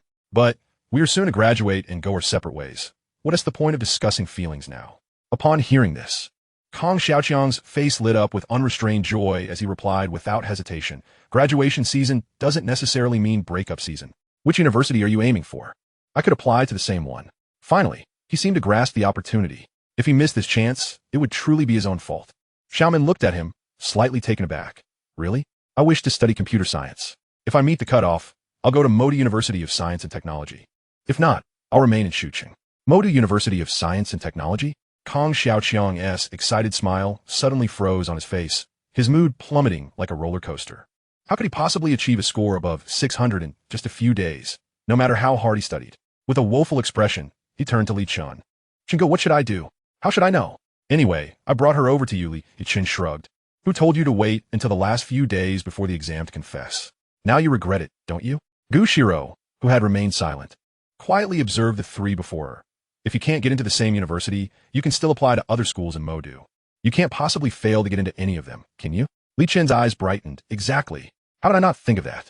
Huh? Yes. I can apply to other universities in Modu. Kong Xiaochang perked up again, looking at Xiao Min a 1T date before the exam. Let us talk about it after, she said. She didn't reject him outright, so there is hope. Kong Xiaochang eagerly nodded, feeling exhilarated. Suddenly, the bustling cafeteria erupted in song, the melody resonating throughout the room. Back to the initial starting point. In my memory, your youthful face. We have finally arrived at this day. Li Chen was taken aback. Xirou was also momentarily stunned. Kong Xiaochang and Xiao Min were completely astonished. All the students in the cafeteria were bewildered. What was happening? Good afternoon. We are from the second year, and we sincerely wish our seniors a successful college entrance examination. May you achieve top scores and a splendid future. Seeing this scene, everyone in the cafeteria understood. The previously noisy atmosphere fell silent. Old photos beneath the table. Countless memories connected. Today, the boy is to meet the girl for the last time. The simple lyrics seemed to possess a magical resonance at that moment, immersing everyone in nostalgia. Many female students discreetly wiped away tears of reluctance. After this college entrance examination farewell, how many people would never meet again? I wish I could return to those years. Back to the seats before and after class, deliberately seeking your gentle scolding. The song echoed from every corner of the cafeteria, each person singing only a few lines. Hearing the profound meaning within those lyrics, Shun Qinglan felt deeply moved, her heart heavy with emotion. Those missed loves of the past. I long to embrace you, to embrace the courage we missed. In a matter of minutes, the song seemed to stretch across the years. As the final lyrics faded, yet another cohort of seniors was about to conclude their high school journey. Suddenly, Kong Xiaoqiang's eyes sparkled with ideas. Chunge, would you like to sing a song too? Just a bid farewell to the past. Li Chen hesitated. It was not his habit to seek the spotlight in public. That as decided, Kong Xiaoqiang stood up without further ado, waving to a nearby girl who had been singing. Hey, can I borrow your microphone for a moment? The girl approached, smiling as she handed him a microphone. Senior, what song will you sing? I can play the accompaniment. It's not for me. Kong Xiaoqiang passed the microphone to Li Chen. In an instant, Li Chen, microphone in hand, became the center of attention. Although he could sing, it was only because Shun Qinglan enjoyed his voice. He had never performed in public before. In his previous life, he had even learned guitar and piano just to please her. To be honest, Li Chen felt a tinge of pressure at this moment, with everyone both familiar and unfamiliar, curiously watching him. Chinga, go ahead and sing. I've heard you hum a few lines before, and it sounded quite nice, Kong Xiaoqiang urged, unable to bear the weight of so many gazes. Li Chen's lips twitched slightly, irritated at this fellow. Nice? Why don't you sing yourself? Xirou lifted her gaze, her clear eyes fixed on Li Chen. Li Chen, I want to hear you sing too. With a wry smile, Li Chen nodded, all right. With Xirou's encouragement, what could he possibly say? After a fleeting moment of contemplation, Li Chen ultimately selected a particularly popular song from the year 2018, one that was quite fitting for the occasion. He turned to glance at the girl beside him. Do you have a guitar? Yes, senior, just a moment. She replied with a smile, swiftly making her way to the center of the cafeteria. It was at this moment that Kong Xiaoqiang, with a puzzled expression, looked towards Li Chen and inquired, Chunge, where did you learn to play the guitar? Not only he, but everyone in class too was well aware of Li Chen's modest family background. There was no way he could afford guitar lessons. I tinkered around a bit during middle school. Li Chen casually fabricated an excuse. Only Shun Qinglan among those present was privy to Li Chen's guitar skills, as he had previously sent her numerous QQ voice messages, many of which included his own renditions. Yet, she had never listened to them in their entirety. The girl returned, guitar in hand, along with a microphone mounted on a stand. Senior, I brought you the guitar. Thank you, Li Chen said as he took the instrument, deftly strumming the strings to gauge its tone. The girl adjusted the microphone's position and then stepped aside, her face bearing a hint of anticipation. Fong Qi, you and Li Chen were classmates in middle school. Did you play the guitar? Tang Siwen's eyes sparkled with excitement. His technique when strumming the strings is rather proficient. I haven't really looked into it. Fong Qi shook her head and turned to Shin Qinglan. Did you know Li Chen could sing and play the guitar? Shin Qinglan hesitated slightly. I know. In this brief span of less than a month, it seemed as though an abundance of events had unfolded. She had been waiting for Li Chen to bow his head and apologize, hoping for a return to their former selves. As they walked along the path of youth, there was a moment of hesitation just before stepping out of the station. A bittersweet smile emerging at the thought of returning home. The lively melody, the distinctive prelude, coupled with a deep, resonant voice, filled the air. Kong Xiaoqiang's eyes widened in astonishment. Was this truly the Li Chen he knew? Xirou's gaze faltered momentarily, her bright eyes shimmering with tenderness. He looks quite handsome while singing, and his voice is truly delightful. Fong Qi and Tang Siwen gasped in disbelief, while Shin Qinglan felt a pang of bittersweet sorrow. The atmosphere in the cafeteria reached a crescendo. The winds of the past began to stir, reminiscent of their initial encounters with the world, as if the horizon was drawing near. Li Chen's voice resonated throughout the cafeteria, imbued with his emotions and memories, his gaze lingering on Shun Qinglan for a few fleeting seconds. Those who knew Li Chen understood that this was a fragment of his youth, sweet or bitter. Only he could discern its true essence. As the years pass, faces change unexpectedly, intruding upon your smile. I once transformed my youth into her existence. Aware of my own feelings, I shall embrace fate.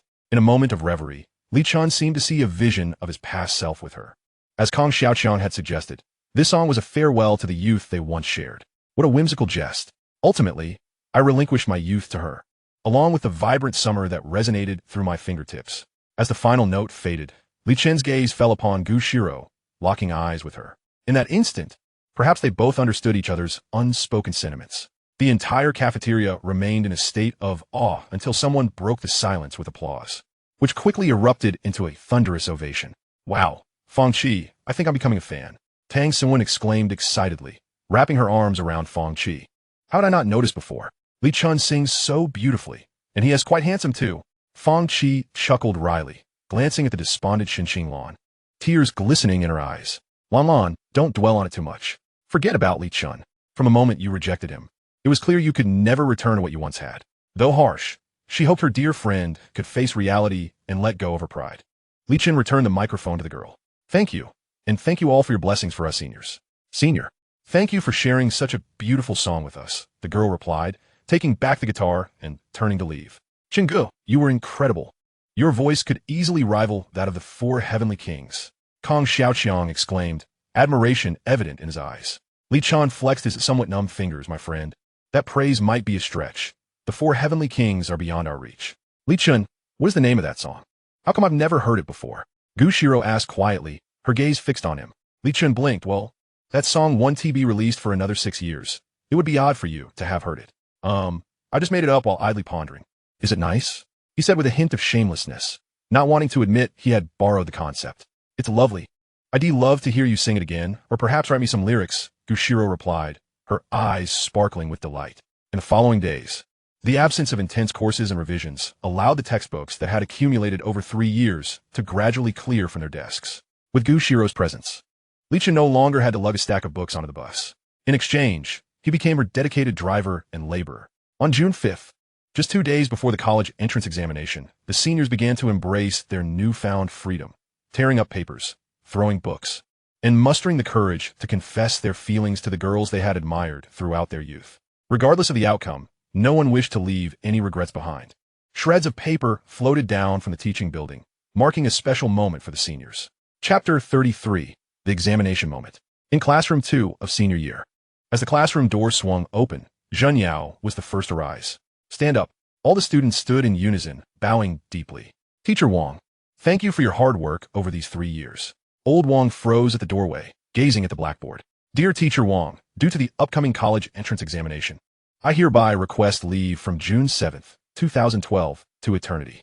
Respectfully, Class 2, Senior Year. The resounding voice echoed in the classroom, lingering in the air. Old Wang's eyes welled with tears as he walked to the podium, gazing at the familiar faces that had matured from youthful innocence to their present selves. Please sit down. He waved his hand and, picking up a piece of chalk, wrote beneath the leave request, where their essay will, their essay way. Students. Old Wang turned to face each of them, a smile breaking through his stern expression. This phrase is a gift from me to you. 3 years of companionship, neither long nor short. Though I may have been strict, my reluctance to part with you is genuine.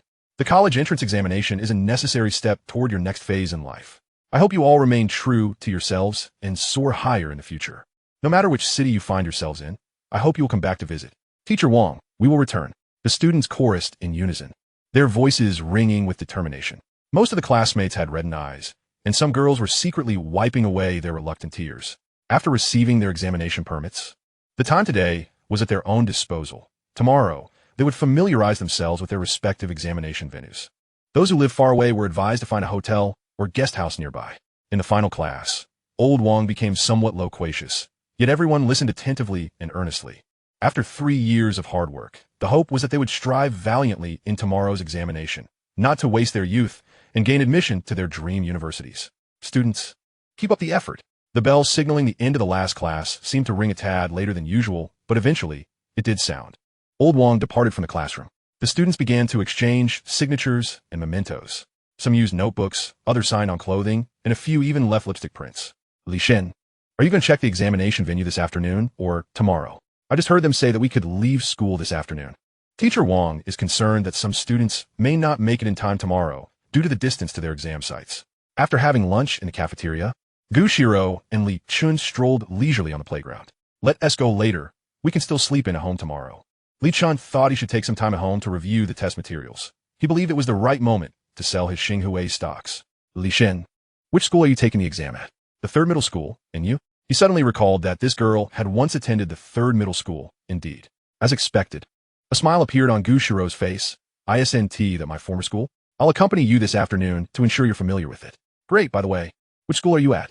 I'm at the 9th middle school. It's a bit far. It is quite far, all the way to Shuangjiang district. After finishing at the 3rd middle school, I'll accompany you to the 9th middle school. Okay, we'll first familiarize ourselves, and tomorrow I'll go with my mom. June 7th. At 6 in the morning, as dawn broke, Li Chen, accustomed to his biological clock, rose promptly. Upon stepping out of his room, he found that his parents were already up and had prepared breakfast. Son, hurry up and wash up. Come eat breakfast once you're done. In the bustling kitchen, Mrs. Yang began to nag as soon as she saw Li Chen. Be quick. Today is crucial. It's better to arrive early at the exam venue than to be late. Mom, I understand. I won't delay the exam. Li Chen smiled as he entered the bathroom, quickly finishing his morning routine. Mrs. Yang brought out a lavish breakfast: soy milk, fried dough sticks, steamed buns, soup dumplings, and 2 eggs. Why so much? Can I eat it all? Li Chen was astonished by the abundance on the table. I don't care about the rest, but you must eat the eggs and fried dough sticks. They symbolize good fortune and are crucial. With that, Mrs. Yang returned to the kitchen. Son, listen to your mother and eat quickly. Old Li, sitting nearby, took a bite of the bun and said, Your mom and I couldn't take the day off today. The factory won't allow it, so we can't take you to the exam venue. You have to take a taxi downstairs. Dad, it's fine. I'm grown up enough to know what to do. You can rest assured.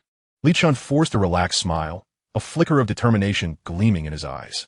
He was resolute in making a great deal of money swiftly to provide a better life for his parents, freeing them from the constraints of others' opinions.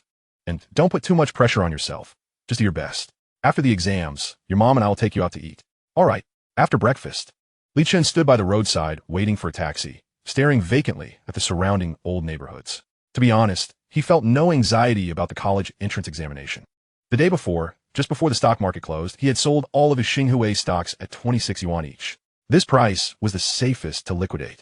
Being too greedy could lead to significant losses.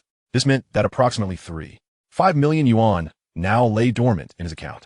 However, this sum was insufficient to start or acquire a company for entrepreneurship. Alas, to rapidly accumulate initial capital, aside from stocks, it seemed he must find another avenue. The only thing that could generate income faster than stocks was the once booming real estate market from his previous life. When Li Chen arrived at the 3rd middle school examination venue by taxi, he was met with a flurry of people and vehicles, as temporary traffic controls had been enacted in the vicinity.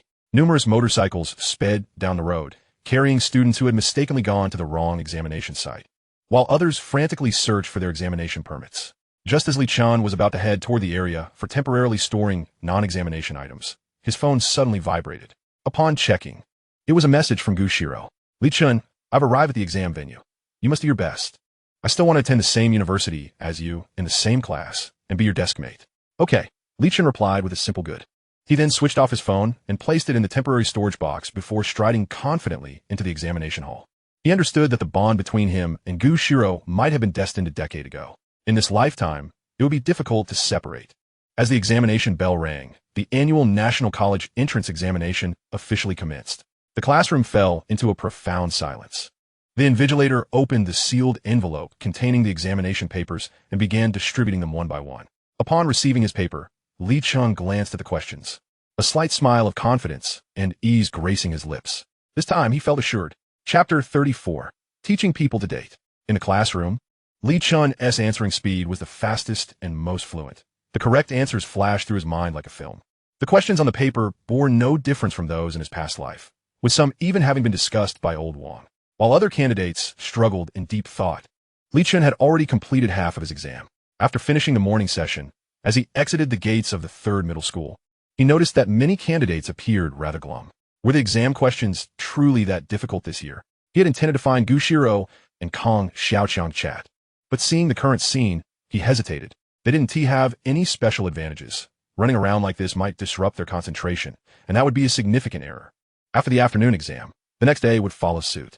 When the bell signaling the end of the final subject rang, the tense and exhilarating college entrance examination finally came to a close. Countless candidates emerged from the examination hall, which could change their destinies. Their expressions a mix of joy and sorrow. Li Chen trailed behind the crowd, making his way toward the school gate. He knew that the wheels of fate had begun to turn quietly. As he arrived at the school gate, a familiar and striking figure caught his eye. Li Chen. Xirou stood there quietly, clad in light-colored jeans paired with a loose white t-shirt, her feet adorned with ordinary canvas shoes, her hair tied in a high ponytail. The strands framing her face had been meticulously arranged, and her fair, dewy complexion radiated a cheerful and sweet smile. The youthful sweetness of the girl captured the attention of most boys at the school gate. This scene was strikingly similar to his previous life, where girls awaited their admired boys outside examination halls with flowers. Although lacking the flowers, he had become the protagonist. Li Chen smiled as he approached the girl. "Why are you here so soon?" The questions were quite simple. "I finished early and came to find you right after submitting my paper." Xirou gently pressed her rosy lips together. It had only been 2 days since she last saw Li Chen, yet it felt as though an eternity had passed. Upon hearing these words, Li Chen felt both touched and helpless. "Aren't you afraid of the possibility of making a mistake?"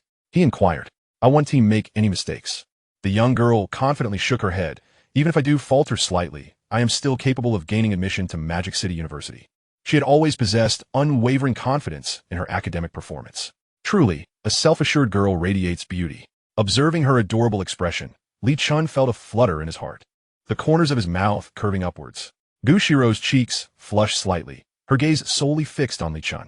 Her cool demeanor deterred the surrounding boys who might have dared to approach her. "Hey, Chenggu, shouldn't you two find a more secluded spot for your romantic exchanges?" Nearby, Kong Xiaoqiang remarked, clearly unable to stomach the display of affection. "I've been standing here for ages, and you didn't even notice my presence. Showing off your love in public. Don't you think about how it feels for a single guy like me?" Li Chen turned to see Kong Xiaoqiang and casually replied, "Well, Xirou ranks second in her class. Her excellent grades allow her to finish her exams early with no questions asked. But you also finished early? Surely, that's a sign of newfound intelligence." He had truly not noticed him until now, hidden away in the corner. Naturally, he was incomparable to the radiant Xirou. I just couldn't solve any more questions. Sitting there was a waste of time, so I decided to come find you," Kong Xiaoqiang sighed, looking utterly dejected. "Come on. It was just an exam. There are so many schools in Magic City. Surely you'll land somewhere." Li Chen assessed that if he didn't comfort this guy soon, he might lose the courage to approach Xiao Min again. Kong Xiaoqiang fell silent for a moment before breaking into a smile. Right. Now that the exam is over, what good does it do to dwell on it?" Li Chen was correct. As long as you like Xiao Min and she reciprocates. Even if you don't attend the same university, you can still be together. Xirou wholeheartedly agreed. Upon hearing this, Kong Xiaoqiang's smile broadened. "I made up my mind. From now on, I'll be Xirou's staunch supporter. Anyone who dares to undermine your relationship with Chenggu, I, Kong Xiaoqiang, will be the first to object." Li Chen raised an eyebrow. "Xirou? Since when did she acquire such a title?" It's been buzzing around school for ages. Xirou is in every respect comparable to Shen Xiaohua. She has earned it." After Kong Xiaoqiang's declaration, Li Chen was left speechless. These people truly had too much free time. Xirou had been trying her utmost to downplay her looks and figure, yet they were still unearthed. "Old friend, why didn't you go find Xiao Min after the exam? She could really use some comfort right now." "I'm too afraid to approach her." "Afraid? Why?" "I get nervous around her and can't say anything charming." Li Chen looked astonished, then shook his head and laughed. "That won't do. After finishing your exam, you should be creating opportunities instead of trailing behind me like a light bulb. Does that seem reasonable to you?" Kong Xiaoqiang glanced at Xirou, now thoroughly brainwashed. "It does seem a bit unreasonable." Xirou turned to the side, her eyes sparkling with amusement. She was thoroughly entertained by the duo. "Listen, my friend, pursuing girls is actually quite simple. Besides having a thick skin, you need patience and perseverance. If all else fails, just persist, and you will see success beckon." "But Chenggu, what about Shen Qinglan?" Li Chen's expression darkened. "Don't digress. That was an accident. You can ask Xirou if you don't believe me." "Yes, it was an accident." Xirou nodded obediently, resembling a dutiful partner. Kong Xiaoqiang gazed at Li Chen with blind admiration and envy. "Chenggu, please enlighten me." As they walked, Li Chen inexplicably felt at ease and began to expound. "What girls need most is emotional value. Spend a little money on her, buy her some snacks, and occasionally create some surprises and romance. Show genuine concern, engage in conversation, but avoid trivial questions like 'Have you eaten? What are you doing? Are you asleep?' Those are cringe-worthy small talk and should be avoided. Then, buy her some gifts she likes, spend time with her, and naturally, showing care is essential. Of course, if you're fabulously wealthy, then disregard everything I've said. Once you've done all this, you will understand what it means to truly experience love." Kong Xiaoqiang abruptly halted, looking perplexed. "Chenggu, What does it mean to experience love? No, you heard wrong. Li Chen's lips twitched. Once you've done all these things, you will understand what love is. Xirou bit her alluring red lips, trying to suppress her laughter. Is this not leading the youth astray? Chapter 35. Shopping with the moonlight Chenggu. I have gained enlightenment. Kong Xiaoqiang frowned in contemplation, then lifted his head. Listening to your words is far more valuable than any class from Old Wang. Chenggu, I'm off to find Xiaomin. I'll treat you to skewers another day. He then hurriedly departed. Li Chen watched Kong Xiaoqiang's retreating figure, contemplating how his earnest ramblings had been elevated to the level of Old Wang. However, my friend, I'm not leading you astray. It's just that the culture of infatuation hasn't yet emerged. What I'm suggesting is called deep affection. As for its effectiveness, you will only know through personal experience. Li Chen, I'm feeling a bit hungry, Xirou said, pursing her lips and looking at him, her long, curled eyelashes fluttering. Let us go. I'll take you shopping and to eat. However, I must return home tonight. Old Li said he would treat me to dinner after the exam. Li Chen snapped back to reality, glancing at the girl's profile. Would you like to accompany me? After all, they all know you. Xirou seemed tempted, but shook her head. My parents are taking me out for dinner tonight. All right then. Li Chen had merely suggested it casually and looked around. How did you get here? Did you take a taxi? Or did your mother drop you off? Xirou shook her head. I rode my electric scooter, parked it right at the school gate. Li Chen stiffened and turned to glance at the school behind them. Why didn't you mention that earlier?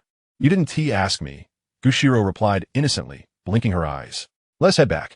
Li Chen thought to himself how fortunate it was that he had just successfully sent Kong Xiaoqiang away. The two mounted the electric scooter and left the school, heading towards the commercial street adjacent to the city center. There, the vibrancy of city life awaited, offering a chance for the moonlight to experience the bustling atmosphere. Li Chen, where are we going? Have you ever been to Five-Star Garden? The snacks there are delicious, but my parents won't let me eat there, saying it's junk food and unsanitary. Well, you can have just a little. Li Chen, I want to eat grilled shrimp tails, grilled gluten, and I also want fried chicken and milk tea. Is that okay? Sure, but are you certain you can eat later tonight? Relax, dinner is still hours away. Half an hour later, Li Chen parked the scooter and began to guide his moonlight. Li Chen, are those pink and green cotton candies tasty? A few minutes later, Xirou stood transfixed, staring longingly at a street vendor just a few steps away, her feet almost frozen in place. They're not tasty, but the children seem to be enjoying them so much. Li Chen looked bewildered. This treat was undeniably junk food, laden with artificial colors and sweeteners. Indeed not good for consumption. Come on, we're not having that. You said it's only for little kids. But you just said that you would buy me anything I wanted. Ultimately, Li Chen succumbed, dutifully rushing over to purchase 2 cotton candies, each larger than his head. One pink and one white. The young lady was acutely aware that indulging in such delicacies alone on the bustling street would inevitably draw attention, so she insisted on having him accompany her. A few minutes later, they found themselves pausing at a candied hawthorn stall. Li Chen, I want to try this, she declared. Just so, it might be a bit sour. Sour or not, I still want to taste it. I can always refrain from having it again afterwards. Vendor. 2 skewers, please. Li Chen, this candied hawthorn seems a tad bitter. You should have a bite, she offered. At that moment, Li Chen began to comprehend why many of his friends in romantic relationships had gained weight. Inevitably, they consumed whatever their partner did, even finishing off what their girlfriend had left behind. How could one not gain weight? Li Chen, that grilled chicken wing looks delectable. Let's buy it. Do you want to try the stinky tofu? No, but I want to try it. Come on, let's share. Li Chen increasingly sensed that Bai Yuiguang's previous social circle was rather limited, likely because she devoted most of her time to her studies. Upon entering the snack street, a delightful spark of joy illuminated the cold, bright gaze of the young girl. Li Chen, what is that over there? Xirou inquired, pointing at the plaza across the street. That is Beihu Park. It boasts numerous recreational facilities where one can row boats, feed fish, and ride the pirate ship. Before Li Chen could finish his explanation, the girl took his hand and began to jog forward, exclaiming, I want to play. A few minutes later, they found themselves at the bumper car arena. This is for children. Let us go over there for the adult rides. Observing the swarm of 10-year-olds in the bumper car arena, Li Chen felt a wave of embarrassment about joining them.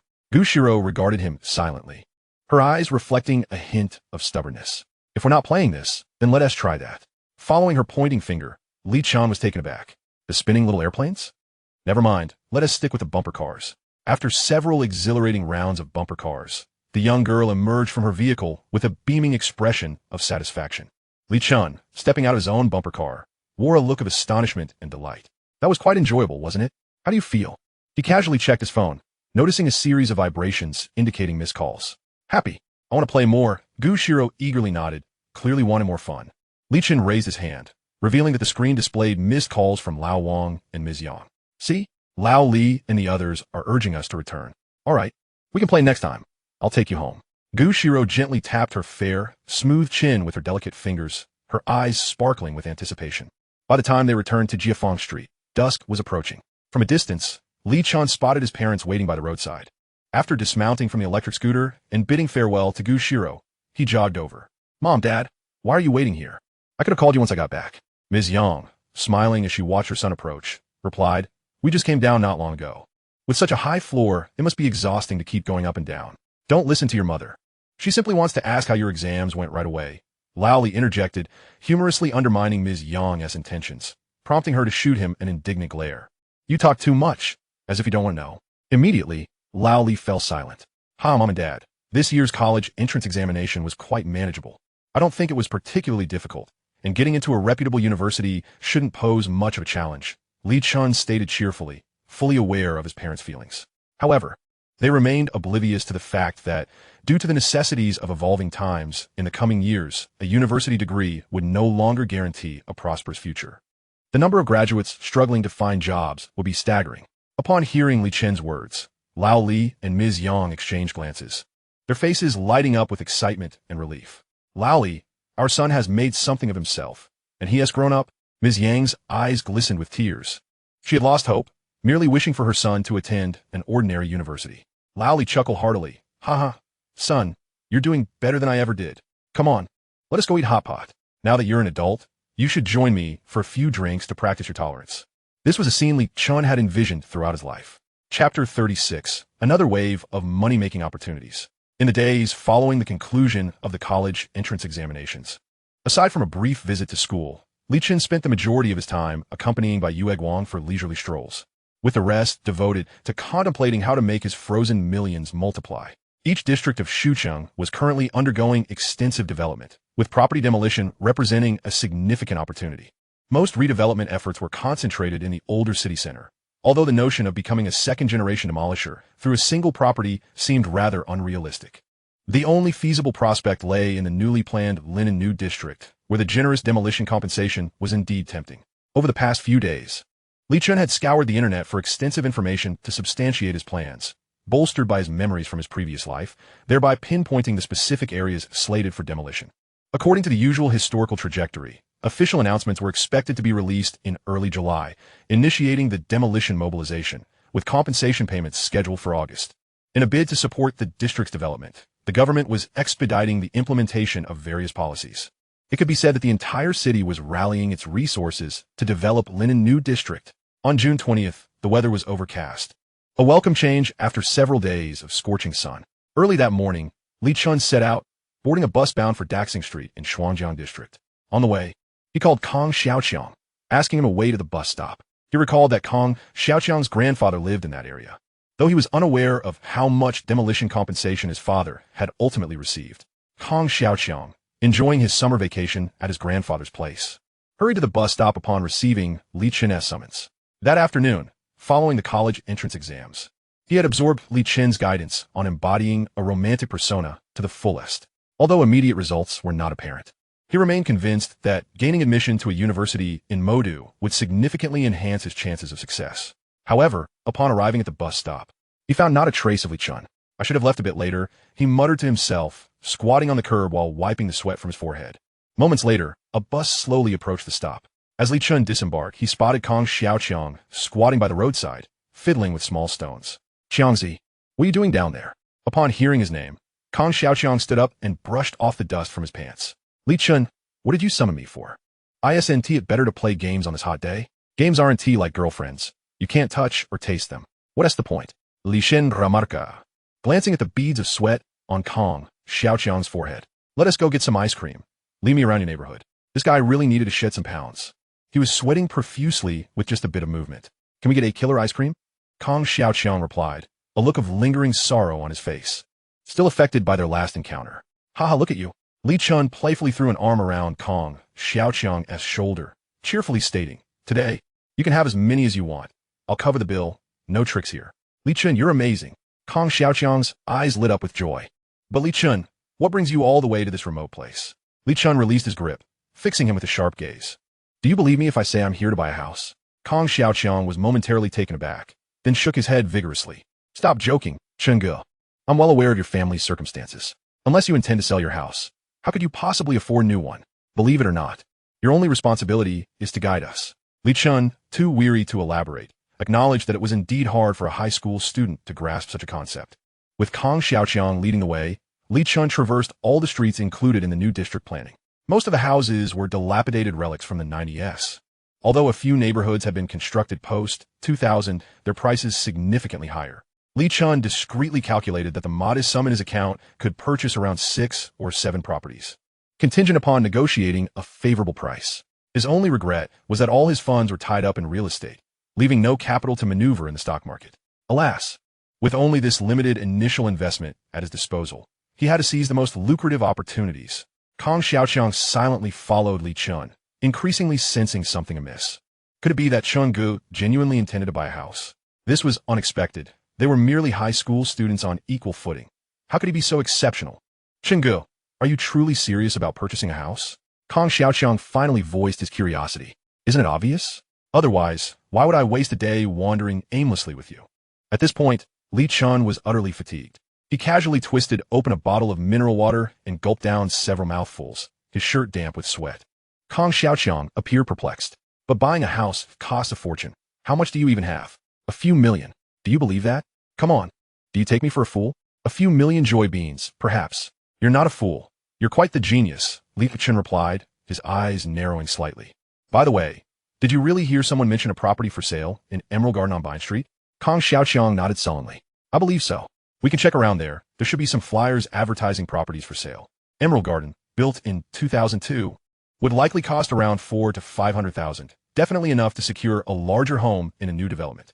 Half an hour later, Li Chen and Kong Xiaoqiang returned to Vine Street. After inquiring nearby, they discovered that not just one, but at least 3 properties were up for sale in Emerald Garden. The owners sought to sell and relocate to better neighborhoods or closer to the city center. Li Chen made a phone call and found one vacant property that perfectly matched his criteria. The owner had moved away as their child was attending school in the city, thus putting the old house on the market. The other listings were still occupied, making immediate relocation improbable. Once demolition was announced, those residents would undoubtedly create complications. Tianyi, why are you choosing these old properties? The new developments are much better and more comfortable to live in, Kong Xiaoqiang lamented internally. While he was preoccupied with strategies for leveling up in games, his classmate, a 3-year companion, was contemplating the future. What is wrong with my preference for old houses? Besides, they're much cheaper, Li Chen replied dismissively. Glancing at the time, he noted it was nearly 6 o'clock. The day's endeavors had yielded no results, so they would have to return tomorrow to see if they could finalize a deal. I should head back now. Are you going back to this area, or returning to the city with me? Kong Xiaoqiang's eyes widened. Head back. Tianyi, didn't you see the messages in the QQ group? I didn't have time to check messages. What is going on? Class monitor Xirou posted in the group about organizing a gathering and invited all our classmates. There might not be many opportunities to meet again. Li Chen raised an eyebrow. Another gathering? I'm not going. You all can go. The last gathering had nearly derailed his life, and he had never felt particularly significant. So he had no desire to attend. Well, then I'll go alone. It would be rather dull for Xiaomin to be there by herself, Kong Xiaoqiang chuckled. As Li Chen returned to Jiefeng Street, dusk was fast approaching. The bus was dreadfully slow, lacking any semblance of efficiency. He could drive himself or easily purchase a vehicle, but he lacked only a driving license. Checking the time on his phone, he realized it was just minutes shy of 8 o'clock.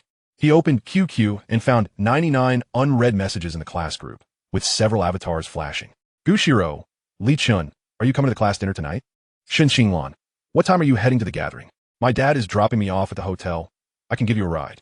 Fangqi, Li Chen, everyone is going to the dinner. Please don't be a downer. Xinjiao, in response to the entire class's suggestion, I am organizing tonight's dinner. It will be a split-cost arrangement, 100 yuan per person, at Junhai Grand Hotel for our graduation dinner, starting at 7:30 p.m. Li Chen pondered briefly. It was no longer feasible to decline. He recalled that during his previous life as high school graduation gathering, many of the attractive girls had been heavily intoxicated. And before the semester even commenced, several had ended up in the hospital. He could not rest easy knowing Xirou would be among them. Many of the boys and girls from Class 2 were far from virtuous. Even if one wished to abstain from drinking, they would concoct numerous reasons to compel participation. Time was of the essence. Li Chen rushed upstairs, took a quick shower, changed into fresh clothes, and hurried downstairs to hail a taxi.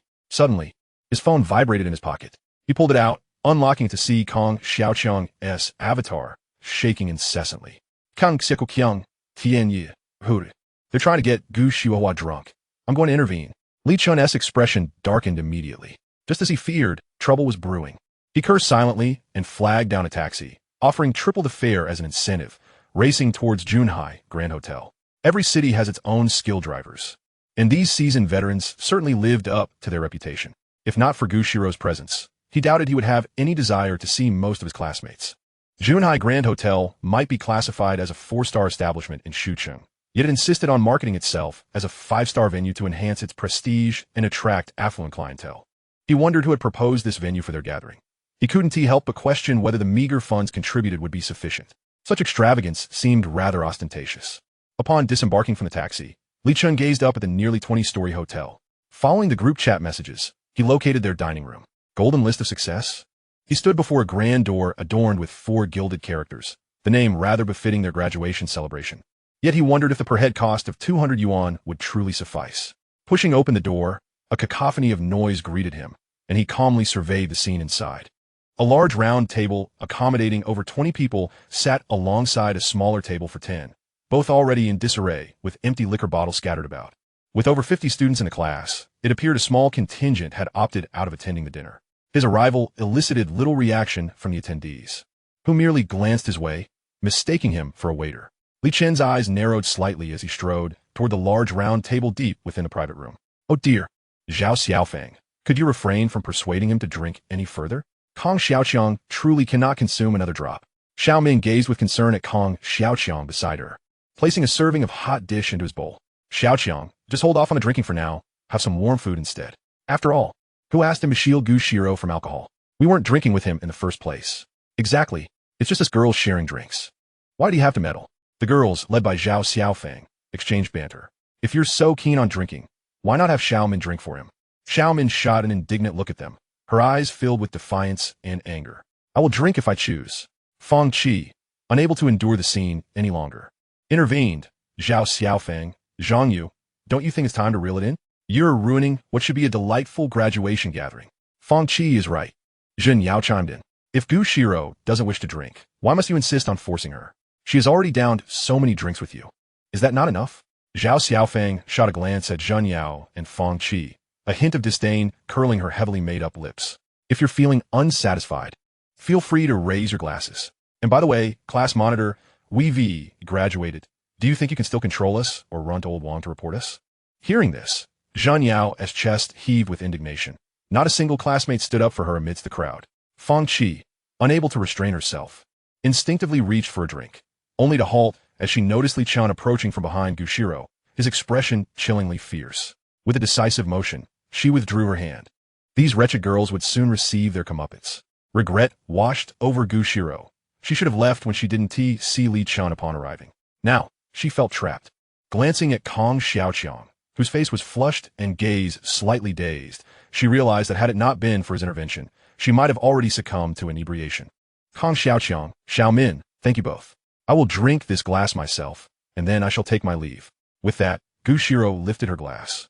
3 empty beer bottles already lined before her. Gu Xirou, our gathering has only just begun. Leaving now would be rather disrespectful to your classmates, don't you think? Zhao Xiaofang remarked with a smirk, casting a flirtatious glance at Chun Jigang across the table, her cheeks flushed. Besides, our dear Chun hasn't even suggested leaving yet. Gu Xirou's cool gaze flickered with a hint of anger. Suddenly, a hand reached from behind her, taking the glass from her grasp. She turned, stunned to see Li Chen. Fear not, I am here. I will take you home shortly, he assured, sensing the trace of grievance in her eyes, which struck him with an inexplicable pang in his heart. Half-dazed, Kong Xiaoqiang's eyes widened. Brother Chen, you finally arrived. Had you come any later? I would have been carried out on a stretcher. Good brother, Li Chen replied with a smile, then surveyed the varied expressions of their classmates, ultimately resting his gaze on the 3 empty bottles. A wave of relief washed over him. He had arrived just in time. Gu Xirou, are you out of your mind? You've downed 3 bottles of beer. In response to his reproach, Gu Xirou beamed, her smile radiant as blossoms in full bloom, captivating the attention of the boys present. I have a good tolerance. I just didn't want to drink with them. Occasionally, I drink beer with my father at home to practice my tolerance, fearing I might be at a disadvantage when I leave home. As she spoke, she rose and beckoned Li Chen to sit. You take a seat. I'll step outside for a moment. Very well, go ahead, Li Chen replied, then turned to Fang Qi across the table. Sister Qi, could you please accompany Xirou? Of course, you can count on me, Fang Qi assured as she rose from her seat to join Xirou outside. She had long discerned that there were those intent on getting Xirou intoxicated at tonight's gathering. Chapter 38. Looking for trouble? I'll engage to the end. Shenji Gang. Do not presume everyone is a fool. Beware the divine retribution that looms above. When walking alone at night, take care not to be struck by something from the sky or hit by a vehicle. Once Xirou departed, Li Chen's expression turned icy. His gaze sharp as he fixed Shenji Gang with a steely stare. The classmates present were momentarily stunned, their expressions revealing a mixture of intrigue and shock as they sensed the tension in the air. No one could have anticipated that the usually timid and unassuming Li Chen would display such audacity in confronting the wealthy Shenji Gang. Are you threatening me? Shenji Gang's eyes narrowed slightly, a glint of malice flashing across his face as he regarded Li Chen with a smile that was far too sinister for a high school student. That is one way to interpret it, Li Chen responded with a cheerful demeanor. You should consider yourself fortunate that those ruffians didn't expose you. At this, the expressions of those at the table shifted slightly, particularly those who had previously clashed with Shenji Gang, their hearts racing with trepidation as they hastily resumed eating and drinking to mask the awkwardness. Ah, so it seems you've grown bolder after experiencing a few trials. Li Chen, Shenji Gang remarked, crossing his arms, leaning back in his chair with a smirk. He was genuinely surprised. Could experiencing hardship truly transform a person so dramatically? At that moment, Shun Qinglan emerged from the restroom within the private room. Li Chen, upon seeing him, her face broke into a smile, thinking to herself that he had indeed come after all, and she had forgiven him for not responding to her messages. Li Chen cast a fleeting glance her way, deliberately ignoring her, creating a slightly awkward atmosphere. Qinglan, do sit down. I just ordered a few signature dishes. I'm sure you'll enjoy them. Chun Jigang interjected, adopting a gentlemanly facade, concern lacing his tone. Thank you. Shun Qinglan took a seat, casting a lingering glance at Li Chen. She turned to Jun Yao beside her and asked, where did Fang Qi go? She went outside with Xirou to the restroom. Jun Yao hesitated, unsure whether to divulge the earlier confrontation to Shun Qinglan. Upon hearing this, Shun Qinglan did not dwell on it further. Whether she genuinely failed to sense the tension at the table or was merely feigning ignorance remained uncertain. At that moment, a female server hurried into the private room. The girls from your room have gotten into an argument with some guests outside. You should go check on them. Li Chen's expression shifted instantly, and he set his drink down before sprinting out. Without hesitation, Kang Xiaoqiang and Xiao Min followed suit. Chun Jigang, Zhao Xiaofeng, and the others exchanged glances, their demeanor suddenly serious. While they were keen to enjoy the meal and the spectacle, they had no desire to be embroiled in any trouble. Zhen Yao shook her head in disappointment and stood up to rush outside alone. Shen Qinglan hesitated before following suit. Initially, she had no intention of leaving, but with Fang Qi still outside, remaining behind felt inappropriate. Classmates, with the class monitor and study committee member gone, we should also check it out.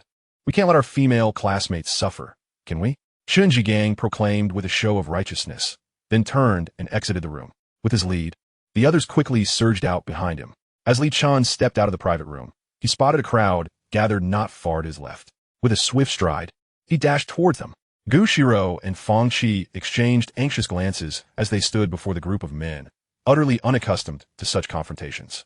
Young lady, don't say that Longue is being unreasonable. You've damaged my watch, so it's only fair that you compensate me. Wouldn't you agree? A man in his 30s, adorned with tattoos, grinned at them, his eyes glinting with a lewd and sinister light. You dropped the watch yourself. What does that have to do with us? If you continue to harass us, I'll call the police. Xirou retorted, her tone icy as she feigned calmness. Even if the police arrive, you'll still have to pay. Is there surveillance here? Let us see whether they believe me or you. The tattooed man, reeking of alcohol, laughed boisterously. You're extorting us. Who in their right mind would believe that a watch costs over 100,000? Why don't you just rob a bank instead?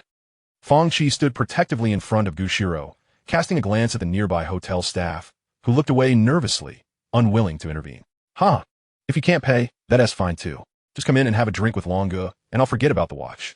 He extended his hand toward Xirou, relishing the thought of having her accompany him, secretly pleased that he had just returned from the restroom. Otherwise, he might have missed out on such a beautiful girl. At this moment, Fang Qi realized they were dealing with a deliberate troublemaker. Suddenly, A strong hand seized the tattooed man's outstretched arm, accompanied by a cold voice. Did your mother not teach you to respect women? Furious, the tattooed man shook off the grip. Damn, who the hell dares to interfere in my business? Li Chen, you finally arrived? I was scared to death. Fang Qi exhaled in relief upon seeing him. For some inexplicable reason, Li Chen's newfound presence instilled an uncanny sense of security. Qijia, you've worked hard. Leave the rest to me. Li Chen smiled calmly before turning to Xirou. I'm sorry for being late. I didn't break his watch. It fell on its own, and now he wants me to pay or accompany him for drinks. Xirou's clear, bright eyes sparkled with determination. Li Chen offered her a reassuring smile, his expression filled with concern. I believe you. Besides, even if we did break it, we would pay him. There's no need to suffer this injustice. The tattooed man regained his composure, a sarcastic smile creeping onto his face. Kid, you're young but quite audacious. Those who seek the spotlight must pay the price. This watch is worth 199,000. How do you propose to compensate? Hearing this, Kong Xiaoqiang, who had just emerged, erupted in anger. What the hell? Is your broken watch really worth that much? Do you think it's made of gold? The tattooed man's expression darkened, revealing his brutish demeanor as he noticed a group of students approaching. What? You think you can bully me with numbers? A bunch of little punks. His voice carried the menacing air of a street thug, and the muscular man beside him glared fiercely at Chunji Gang and the others. We're just passing by. We don't know them, so please continue. Chunji Gang hesitated, forcing a smile. He knew the people he associated with were of a completely different caliber than the thugs before him. The other students grew increasingly timid, some even retreating a few steps. The crowd of onlookers swelled. You cowards, get lost! The tattooed man shouted, waving his hand dismissively, growing even more arrogant. Chapter 39. Li Chen has truly changed. Li Chen shook his head inwardly. These students, having never faced the harsh realities of society, were indeed different, easily intimidated by mere words. Kid, why are you shaking your head? Hurry up and pay, or let this pretty girl accompany me for a drink. The tattooed man's anger flared again. Li Chen ignored him, instead focusing on a young man in a suit nearby, his gaze landing on the nameplate on his chest. He Chen, General Manager. Manager He. May I ask if your hotel allows guests to be threatened and slandered by thugs while you stand idly by, merely watching the spectacle? At this calm inquiry, everyone present fell silent. He Chen couldn't help but twitch at the corner of his eye. The remark was too incisive. This student. Our hotel has the obligation to ensure guests are not harmed within, but if you damaged another guest's property, that falls outside our service scope. He Chen offered an apologetic smile to Li Chen and his companions. Since you insist we broke his watch, let us review the hotel's surveillance footage. As he spoke, Li Chen pointed toward the cameras on the ceiling. Don't tell me the cameras are broken or under maintenance. He Chen glanced at the tattooed man and the surrounding guests before offering another apologetic smile. I sincerely apologize. The surveillance equipment has been malfunctioning and is currently under urgent repair. Li Chen smirked, recognizing the blatant deception. Manager He, could you please look up and tell me what that blinking red dot on the camera is? He Chen, taken aback, raised his eyes to see the blinking light, his face flushing with embarrassment. The surveillance device was indeed malfunctioning. Li Chen stepped forward, scanning the area with an impassive demeanor. I now have serious suspicions that your hotel is colluding with these thugs to defraud customers, so I've decided to call the police to clear our names. With that, he took out his phone to dial the authorities. He Chen discreetly signaled to the tattooed man. If this continued to escalate and reach the ears of the company owner, his position would be untenable. You little brat, you dare to call the police? I'll make you pay. The tattooed man bellowed, swinging his fist toward Li Chen. Li Chen, look out. Xirou and the other girls gasped, their faces pale with fear, screaming in alarm. No one anticipated he would actually strike. Shen Qinglan felt her composure slipping, her anxiety rising as she prepared to rush forward, only to be restrained by Chunji Gang. With a loud crash, before anyone could react, Li Chen suddenly dodged to the side, seizing a decorative vase from the wall to hurl at the tattooed man, though the latter managed to evade it. You got guts. The tattooed man grimaced, glaring at Li Chen, his eyes filled with a hint of fear. He had narrowly escaped a serious injury. Li Chen's expression turned cold as he stared at the tattooed man with a calm intensity. Having lived 2 lives, there was no way he would be intimidated by such trivialities. That would imply he had been reborn as a coward. I'm still a student, but if it comes to it, I'll fight you. With so many witnesses here, I'm curious how you plan to handle this if it escalates. Indeed, upon hearing those words, the tattooed man and his companions hesitated, visibly less eager to act recklessly. Xirou stepped forward, grasping Li Chen's hand, genuinely worried for him. I'm fine, Li Chen said with a gentle smile, glancing at their classmates. These people are unreliable. Xirou, Call your father to come get you, and also contact the police. Xirou nodded immediately, retrieving a white Nokia from her small purse. Wait a moment. Suddenly, a resounding and authoritative voice emanated from the back of the crowd. Upon hearing this voice, Li Chen and the tattooed man visibly panicked. A middle-aged man in his 40s approached, his expression stern as he surveyed the scene around him. Behind him trailed several burly security guards. Fellow students, my name is Wang Bian, the owner of Junhai Hotel. You may bring your issues to me. If I am unable to resolve them, we can involve the police later. What do you think? As soon as the middle-aged man uttered these words, everyone's eyes widened in disbelief. Was it truly the owner of the Junhai group they encountered while merely dining? Li Chen's lips twitched slightly as he recalled the infamous green hat incident that had stirred up a storm in Shucheng during his previous life. This Wang Bian was none other than the unfortunate subject of that scandal. One ironic twist of fate. Yet, judging by his demeanor, he likely remained unaware of the misdeeds perpetrated by his young wife. Li Chen calmly regarded Wang Bian. How fortuitous it is for you to arrive, Boss Wang. Had you delayed any longer, the reputation of your esteemed Junhai Hotel would have been tarnished by your subordinates. I happened to be inspecting the premises today and stumbled upon this incident. I only heard some details from the young brother here and do not yet grasp the full extent of the matter. I kindly ask you to elaborate. I assure you that I will address this issue with utmost seriousness and will not show leniency. Wang Bian spoke with a congenial smile. The young man before him exuded a maturity that belied his years. Li Chen smiled in response, recognizing the insincerity of such words. He had no faith that Wang Bian was a benevolent individual. After all, how many ruthless characters had successfully led a company to such heights? Nevertheless, Li Chen proceeded to articulate the situation in detail. The students nearby, witnessing this exchange, began to murmur amongst themselves. Have you noticed? Li Chen is truly different from before. He seems to have matured greatly and speaks to such a powerful figure without a hint of fear. Indeed, I sense a change as well, and he appears quite affluent. I wonder if that's genuine? What nonsense! We all know his family situation. If they were indeed wealthy, Shen Qinglan would never have rejected his confession that night. He treats Xirou so well. Do you think they are in a relationship? Upon hearing these remarks, Shen Qinglan felt a surge of anger and frustration, abruptly shaking off Chun Jigang's hand. Wang Bian's expression darkened as he listened to Li Chen's account. He glanced up at the surveillance cameras overhead, unable to contain himself. Li Chen rushed to Wang Bian's side, bowing his head. Boss, it was Zhang Long who acted impulsively. I had no part in it. I merely went along with him. Chapter 40. I can read faces. Do you believe me? Wang Bian felt a headache coming on as he cast a dark gaze at the tattooed man. He understood that the crowd was too large. If he mishandled the situation, it could severely damage his hotel's reputation. Fenkui. Contact the police, detain these troublemakers, and retrieve the surveillance footage of the incident. The head of security nodded promptly. Understood, boss. Several towering security guards swiftly advanced, blocking the tattooed man and his 3 companions' escape. The tattooed man immediately panicked. Despite his outward bravado, he dared not challenge Wang Bian. One word from him could lead to years in prison. Li Chen, we've done a lot for you.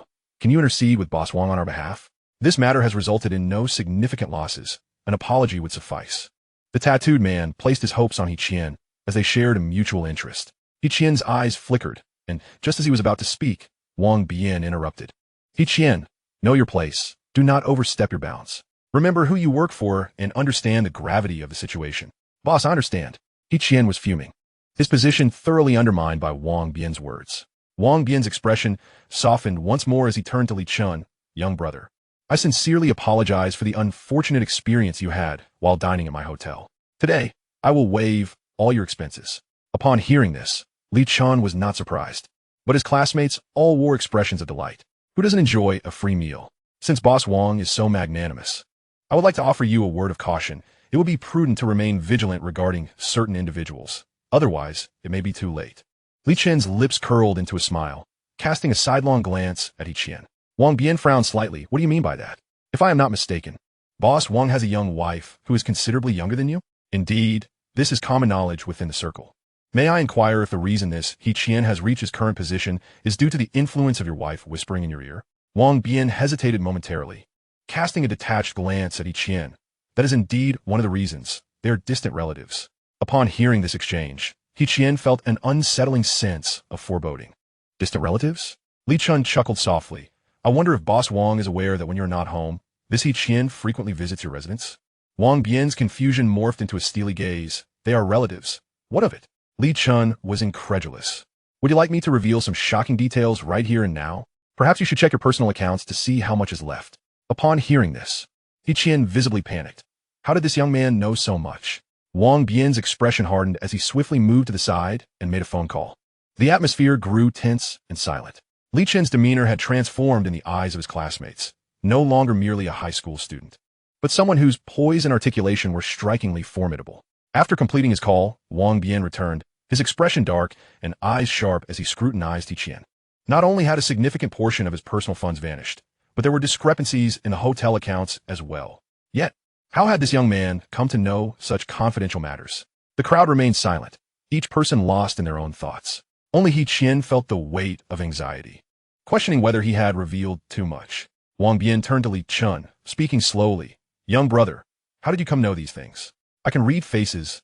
Do you believe me, Boss Wang? Wang Bian fell into a contemplative silence, slowly nodding. I believe. Since you believe me, let me share another piece of information. Wang Bian looked taken aback. What news? Your young wife is not merely a distant relative of this Li Chen.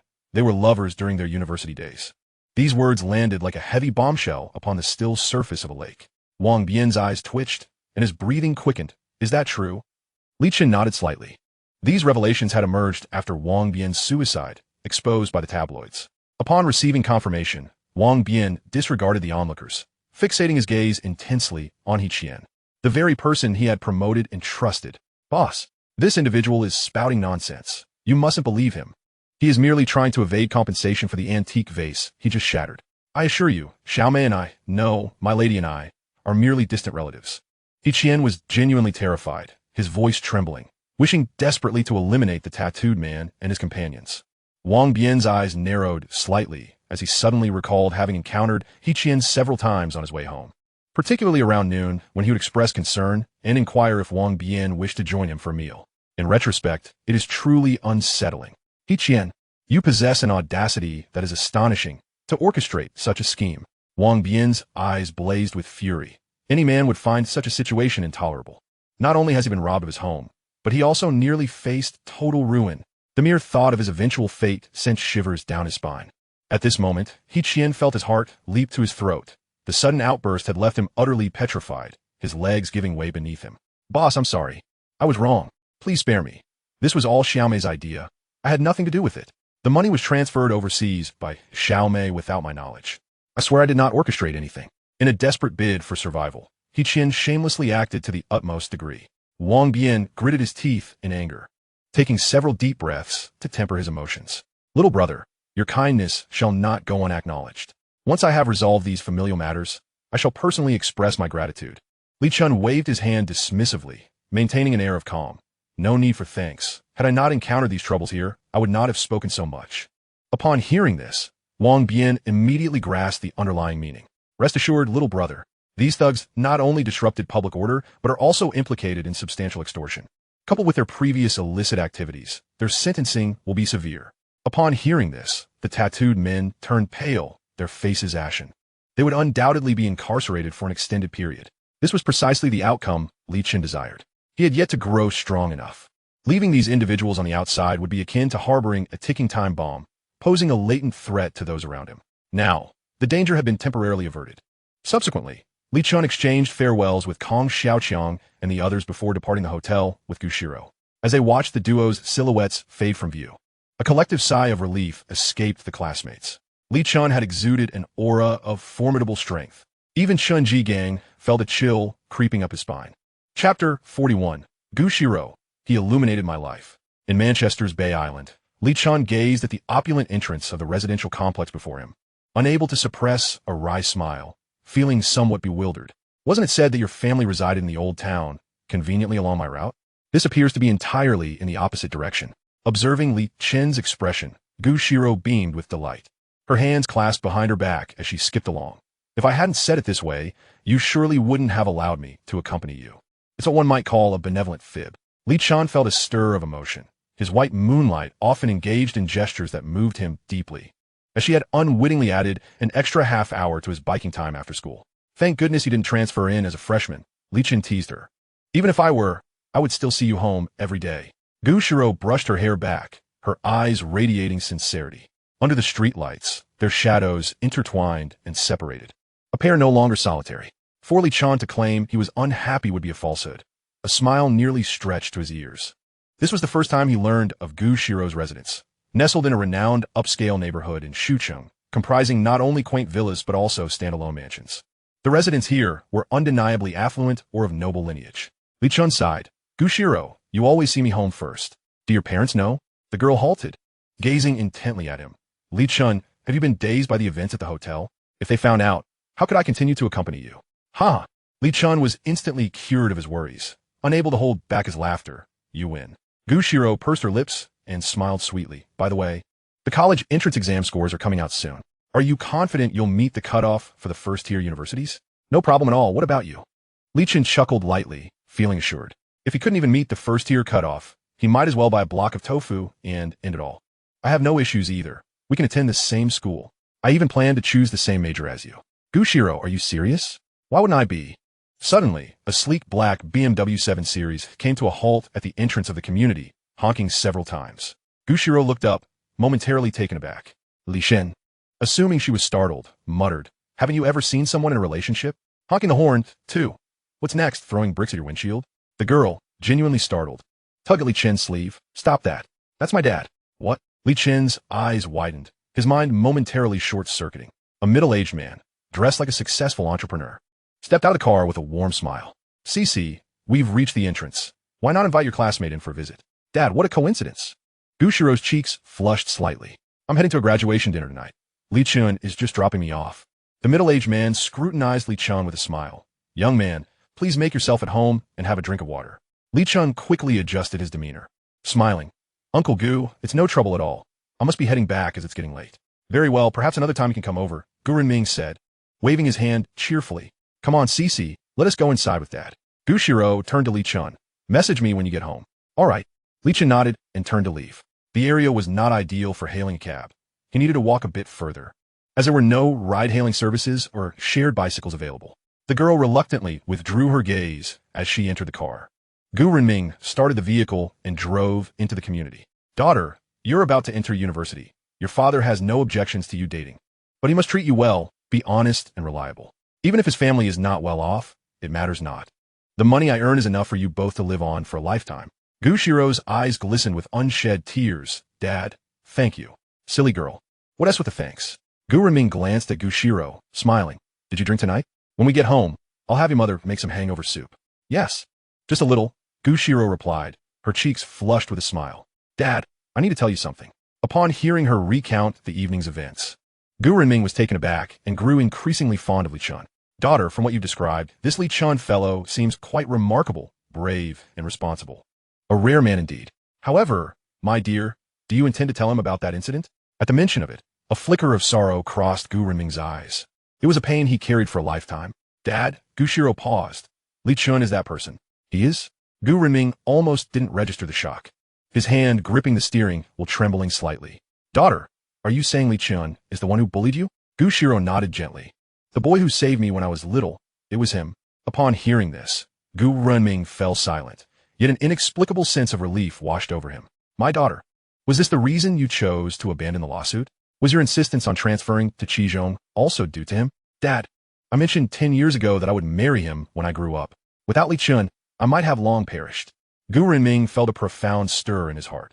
At last, he comprehended why his daughter had been sending that Li Chen home every day. Daughter, let us keep this matter from your mother for now. When the time is right and you two are truly together, we shall inform her. Xirou smiled sweetly, Dad. Don't worry, I won't say anything now. My mom has such a quick temper. If she finds out, she will definitely cause trouble for Li Chen. The next morning, at 6 o'clock, Li Chen had a bowl of rice noodles downstairs before boarding the first bus to Daxing Street in Shuangjiang District. Simultaneously, the inebriated Kong Xiaoqiang, from last night's gathering, was forcibly awakened and summoned. With the imminent demolition in the new district, he had to work diligently, or he would end up with nothing. Today, he aimed not only to secure the vacant property in Emerald Garden, but also to scout out additional options on several other streets. By around 9 in the morning, Li Chen and Kong Xiaoqiang found the property owner. After reaching an agreement, they took the purchase contract to the Housing Administration for the transfer procedures. Kong Xiaoqiang was numb throughout the process, unsure if he was still under the influence of last night's alcohol. It was only after the funds were transferred and the original owner departed with a beaming smile that he finally came to his senses. Chingo, was I just dreaming? You really spent 390,000? Li Chen looked at him with disdain, raising the property deed and keys. What do you think? I thought it was just a joke. Chapter 42. The results of the college entrance examination are released. Having secured that property, Li Chen felt as if money was beckoning to him. He then gave Kong Xiaoqiang a boost of motivation, promising to cover the cost of his ticket to Magic City for the upcoming semester, which sent Kong Xiaoqiang into a frenzy of excitement, urging him to explore the nearby streets, to save time and quickly expend the funds in his bank account to acquire demolition properties. Li Chen called every number listed on the small ads plastered on walls and utility poles, finally securing a property on Zhenglong and Xinqing streets. Tianyi, I'm a bit confused. Where did you get all this money? Why buy so many old houses? Kong Xiaoqiang squatted by the bus stop, holding a popsicle. Li Chen replied nonchalantly, Brother has money, so indulge freely. You don't understand anything. Li Chen shot him a glance. Let me make this clear. This matter is known to heaven and earth, you and I, but no one else can know, understood? Kong Xiaoqiang, seeing Li Chen's serious expression, felt as if he were dreaming and nodded repeatedly. Don't worry, Chengge, I know what to say and what not to say. All right, that is good to know. Li Chen turned to see the approaching bus. Let us go. The bus is here. We continue tomorrow. In the blink of an eye, 2 days passed, leading to the moment the college entrance examination scores were released, an exhilarating occasion. Parents had long awaited this moment with bated breath. Tonight was bound to be a sleepless night, filled with both joy and sorrow. As evening fell, the class group chat of the third-year class became lively, buzzing with speculation about who would achieve the highest score and who would end up at the bottom. Is there any doubt? Of course, the class leader, Zhen Yao, will have the highest score. She is the best performer in our class. With our class leader's academic prowess, it's entirely possible she could make it into the top 50 in the province. Have you forgotten someone? Xirou's grades aren't bad either. Her score is surely 1 TB low. Indeed, if several of us from the class make it into the top 50 in the province, Old Wang would be overjoyed. Now, can you analyze who might end up at the bottom? That is obvious. It's definitely Kong Xiaoqiang and Xia Heng and their lot. Zhen Yao observed the chatter in the group, noticing the constant mention of her as class leader, as if the events of that night's gathering had never occurred. After skimming through the chat history, she exited the conversation and sat in front of her computer, awaiting the moment to check the scores. Kong Xiaoqiang, glancing at the group chat, was on the verge of cursing. Do they really think they're omniscient? Damn, the scores aren't even out yet, and they've already sentenced me to death. It's certain, huh? In the old neighborhood on Jiefeng Street, Li Chen returned to his room after dinner, opened his computer, and browsed through stock market trends. Before the exam scores were released, he had already secured 8 properties, leaving only a few thousand yuan in his bank account. He would have to wait for the demolition compensation to arrive before he could engage in stock trading. A few days prior, he had even considered dabbling in virtual currency, planning to invest a portion of his funds in Bitcoin, awaiting its future appreciation. However, the inherent risks in that industry led him to ultimately abandon the idea. He had heard rumors in his past life about Bitcoin being linked to money laundering. Although he was unsure of their veracity, many who invested in such virtual currencies ended up unable to sell them. They looked appealing but were ultimately unattainable. Can you grasp that feeling? While everyone eagerly anticipated the release of their scores, Shen Qinglan sat on her bed, wearing an expression of mild anger. The class group was buzzing about Xirou, a topic they used to discuss solely in relation to her. The memory of Li Chen protecting Xirou during that gathering stirred an even deeper discomfort within her. Were they truly in a relationship? Stepping off her bed, she donned a camisole nightgown and approached the mirror, examining her enviable figure and striking beauty. Pouting, she wondered why he no longer liked her. Was it her legs that weren't long or fair enough? Or was it that her chest wasn't ample? The more Shen Qinglan pondered, the more confused she became. Glancing at Li Chen's gray avatar on QQ, she felt an impulse to confront him directly. After experiencing the events of the previous nights, she genuinely realized that the boy who had once harbored feelings for her for so long had indeed changed. She even contemplated whether things would have been different had she accepted his confession that night. Would Xirou even exist in the picture? With these thoughts swirling in her mind, Shen Qinglan couldn't help but send a QQ message to Feng Qi. Sister, I'm really troubled. Do you think I made a mistake rejecting Li Chen's confession?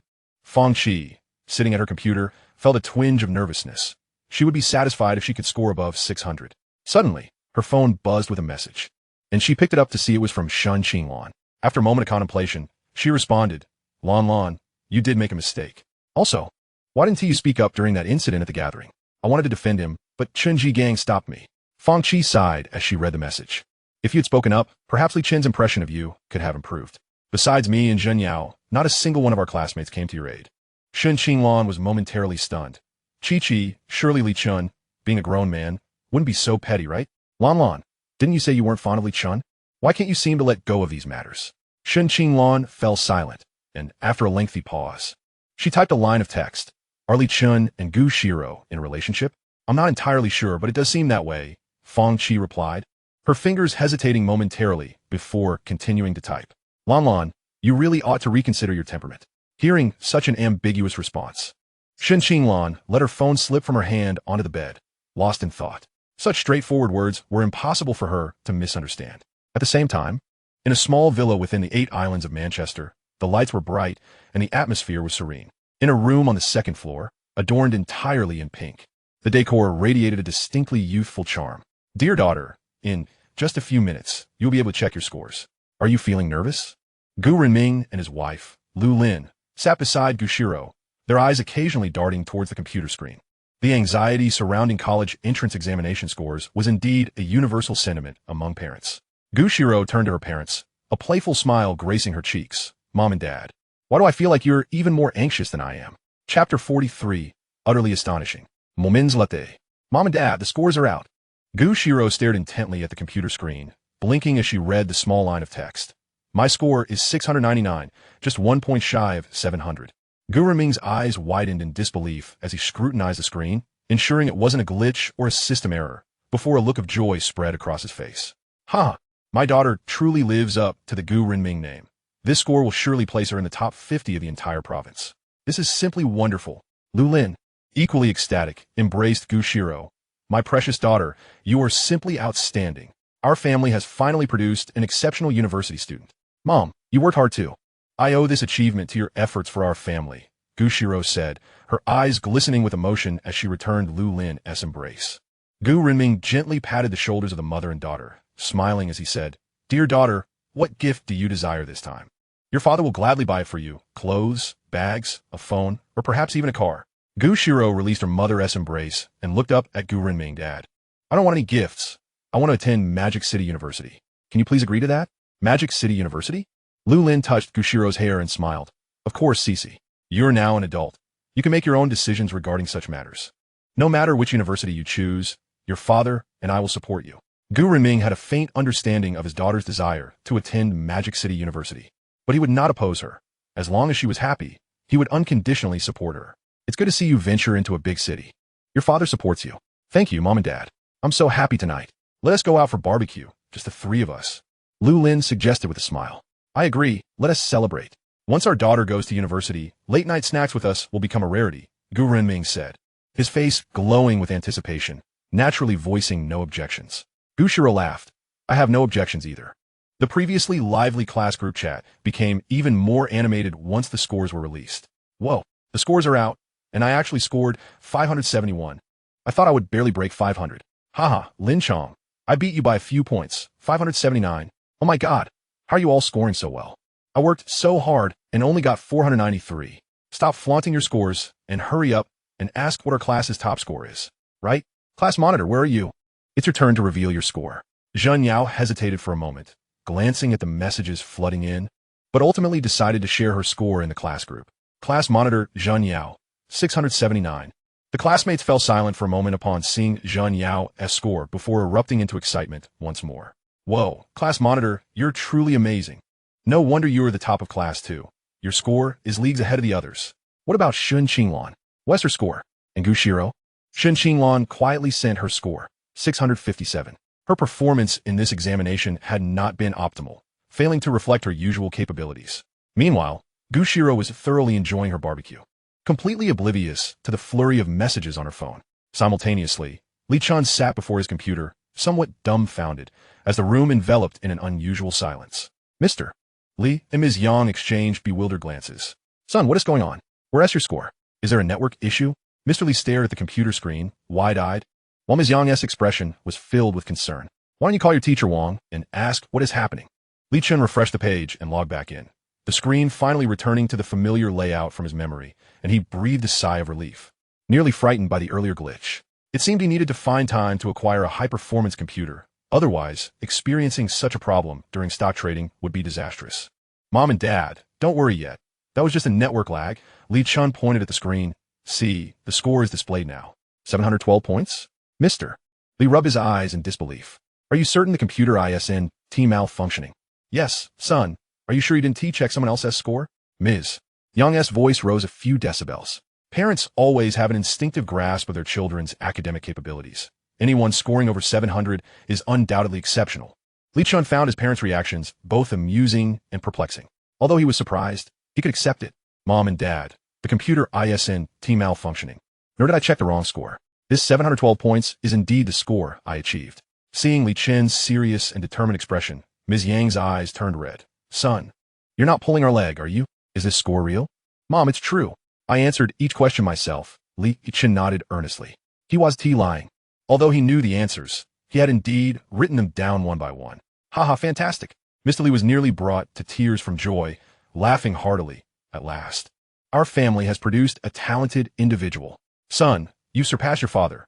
You're the pride of both me and your mother. The couple felt as if they were in a dream, fearing that they might wake up from it come morning. Hey, Mom and Dad, it's getting late.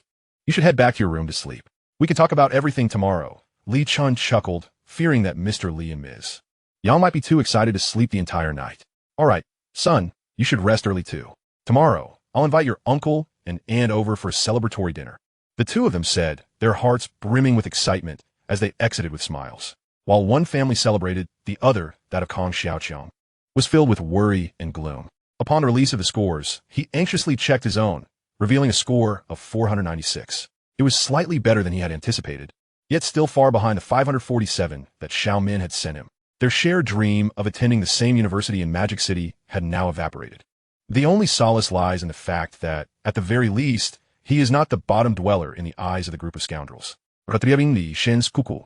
Kong Xiaoqiang composed a message and sent it. Chingu, I scored 496 points. How much did you achieve? 712 points. Kong Xiaoqiang stared at the phone screen, rubbed his eyes, and confirmed that both the avatar and the note were correct before exclaiming a classic phrase. Chingu, my joy has vanished. When did you amass such a wealth of intellect? Just as the message was dispatched, Lao Wang appeared in the class group, unleashing a bombshell for the entire class. Attention, everyone. According to the school's notification, this year's top scorer in the college entrance examination in Sichuan province is from our class 2 of the 7th middle school. Let us warmly congratulate our classmate Li Chen for securing the top position in the province with a remarkable total score of 712. The class group fell into silence for an instant, followed by an uproar as everyone erupted in excitement, messages flooding the chat. Kong Xiaoqiang was left in a daze. Shen Qinglan was stunned. Fang Qi, Zhen Yao, and the others stared at Lao Wang's message, rendered momentarily speechless. Once Chen Jigang regained his senses, he erupted in curses. That night, the fireworks and firecrackers at the 7th middle school celebrated for a solid half hour. Chapter 44, A Contest for Talent. The weather grew increasingly warm. Even in the early morning, as dawn broke, there was a hint of summer's sweltering breath in the air. At 7 in the morning, Old Li finished his breakfast, donned his shoes, and grabbed the trash to head out. Suddenly, the landline phone on the coffee table rang. Old Li, please answer the phone before you go out to throw away the garbage. My hands are slippery with foam, came Mrs. Yang's voice from the kitchen. Old Li turned back, picked up the phone, and said, Hello, who is this? What can I do for you? Hello, may I inquire if this is Li Chen's home? A composed and authoritative male voice emanated from the other end of the line. Old Li furrowed his brow slightly. Yes, I am Li Chen's father. May I ask who is calling? Ah, hello, Mr. Li Chen's father. I am Teacher Wei from the admissions office of Sichuan University. Your son, with his exceptional score of 712, has become the top scholar in our province. Congratulations. Teacher Wei, are you saying that Xiao Chen has achieved the provincial top score? Old Li's eyes widened slightly, his voice trembling with disbelief. Yes, Mr. Li Chen's father, we hope he will consider attending our local university, where all our favorable resources and recommendation policies will be directed toward him. WA teacher, Xiao Chen is still asleep. I will inform him once he wakes. After a brief exchange of pleasantries, the call ended. Old Li stood in a daze for a moment, unable to suppress the joy illuminating his face. Xiao Chen has actually become the provincial top scorer. At that moment, Mrs. Yang emerged from the kitchen, drying her hands with a towel. Old Li, what are you standing there for? Who was on the phone? Old Li snapped back to reality, hanging up the phone with a face full of excitement. It was Teacher Wei from the admissions office of Sichuan University. He said Xiao Chen is the provincial top scorer. Upon hearing this, Mrs. Yang halted her hand mid-motion, her expression one of astonishment. Are you sure you didn't mishear? Absolutely certain. Mrs. Yang was instantly electrified. Quick, let's wake Chen up. Oldie grabbed Mrs. Yang's arm, shaking his head. I think you're a bit too excited. Since there are no classes today, let the child sleep a little longer. Right? I almost forgot in my excitement. Mrs. Yang realized and tossed the towel onto the sofa. Here's the plan. You go notify your brother, sister, and little sister while I head to the market to buy groceries. We should celebrate properly as a family at noon. Oldie hesitated. So we're not going to work at the factory today? No way. Mrs. Yang waved her hand grandly, her spirit soaring. Can anything compare to celebrating our son's achievement as the top scorer? It's no big deal if we miss a day's wages. Let them deduct it. Old Li's face beamed with delight. Just as he was about to turn to leave, the landline on the coffee table rang again. Who could that be? Quick, answer it. Don't dawdle. Urgit Mrs. Yang. Under her insistence, Old Li swiftly picked up the phone and held it to his ear. Hello. Who is this? What can I assist you with? Having learned from the previous call, Old Li used polite address this time. Hello. I am Teacher Tang from the admissions department of Tsinghua University. May I ask if this is Li Chen's residence? Upon hearing the introduction, Old Li's hand trembled. Teacher Tang. Hello. I am Li Chen's father. He is still sleeping in his room. I will go wake him. Mr. Li, there is no need to rush. We wish to extend an invitation for Li Chen to attend our university. Old Li was momentarily stunned, wondering if he had misheard. While he could understand the invitation from Sichuan University, Tsinghua extending an invitation was beyond his comprehension. Teacher Tang, once Li Chen awakens, I will convey your invitation to him. After a brief and polite exchange, Old Li hung up the phone. Old Li, which school called this time? Mrs. Yang Aagirli Inquiret. It was the admissions officer from Tsinghua University. Before he could finish, another call came through. Old Li reflexively answered the phone and activated the speakerphone. Hello. Is this Li Chen's home? I am Teacher Huang from Yenjing University. Hello, Teacher Huang. I am Li Chen's father. How may I assist you? Due to Li Chen's excellent performance, our university would like to invite him to study at our capital university. Old Li and Mrs. Yang were utterly dumbfounded, completely unprepared for the realization that their son had become such a coveted talent. Soon after, they received a call from Modi University as well. National ranking universities were personally reaching out to invite their son to enroll. This left the couple, who had never encountered such grandeur, utterly astonished. What began as an ordinary morning transformed into an extraordinary spectacle in their home. Had they not been tethered to the phone, they might have thought they were dreaming. At that moment, the doorbell rang. Mrs. Yang snapped back to reality and nudged Old Li. I'll go change and head out for groceries. You go see who's at the door. Old Li hurried to open the door. Teacher Wang, what brings you here? At the door stood Lao Wang, beaming with joy, accompanied by several distinguished middle-aged men. Mr. Li, we have come to congratulate you on your son, Li Chen's outstanding achievement in this year's college entrance examination, becoming the top scorer in our province. This is Principal Chen from our school, and this is Director Ding, along with teachers Xia and Su. Upon hearing the credentials of the visitors, Old Li hurriedly welcomed them into the house with utmost respect. A camera crew followed closely behind. Hearing the commotion outside, Mrs. Yang sprang into action, preparing tea and washing fruits. At this point, Li Chen could not afford to remain in bed any longer. He was forcibly roused, sleepily emerging from his room. Teacher Wang, Principal Chen, Director Ding, Teacher Xia, what brings you all here so early? The impressive assembly instantly dispelled Li Chen's drowsiness.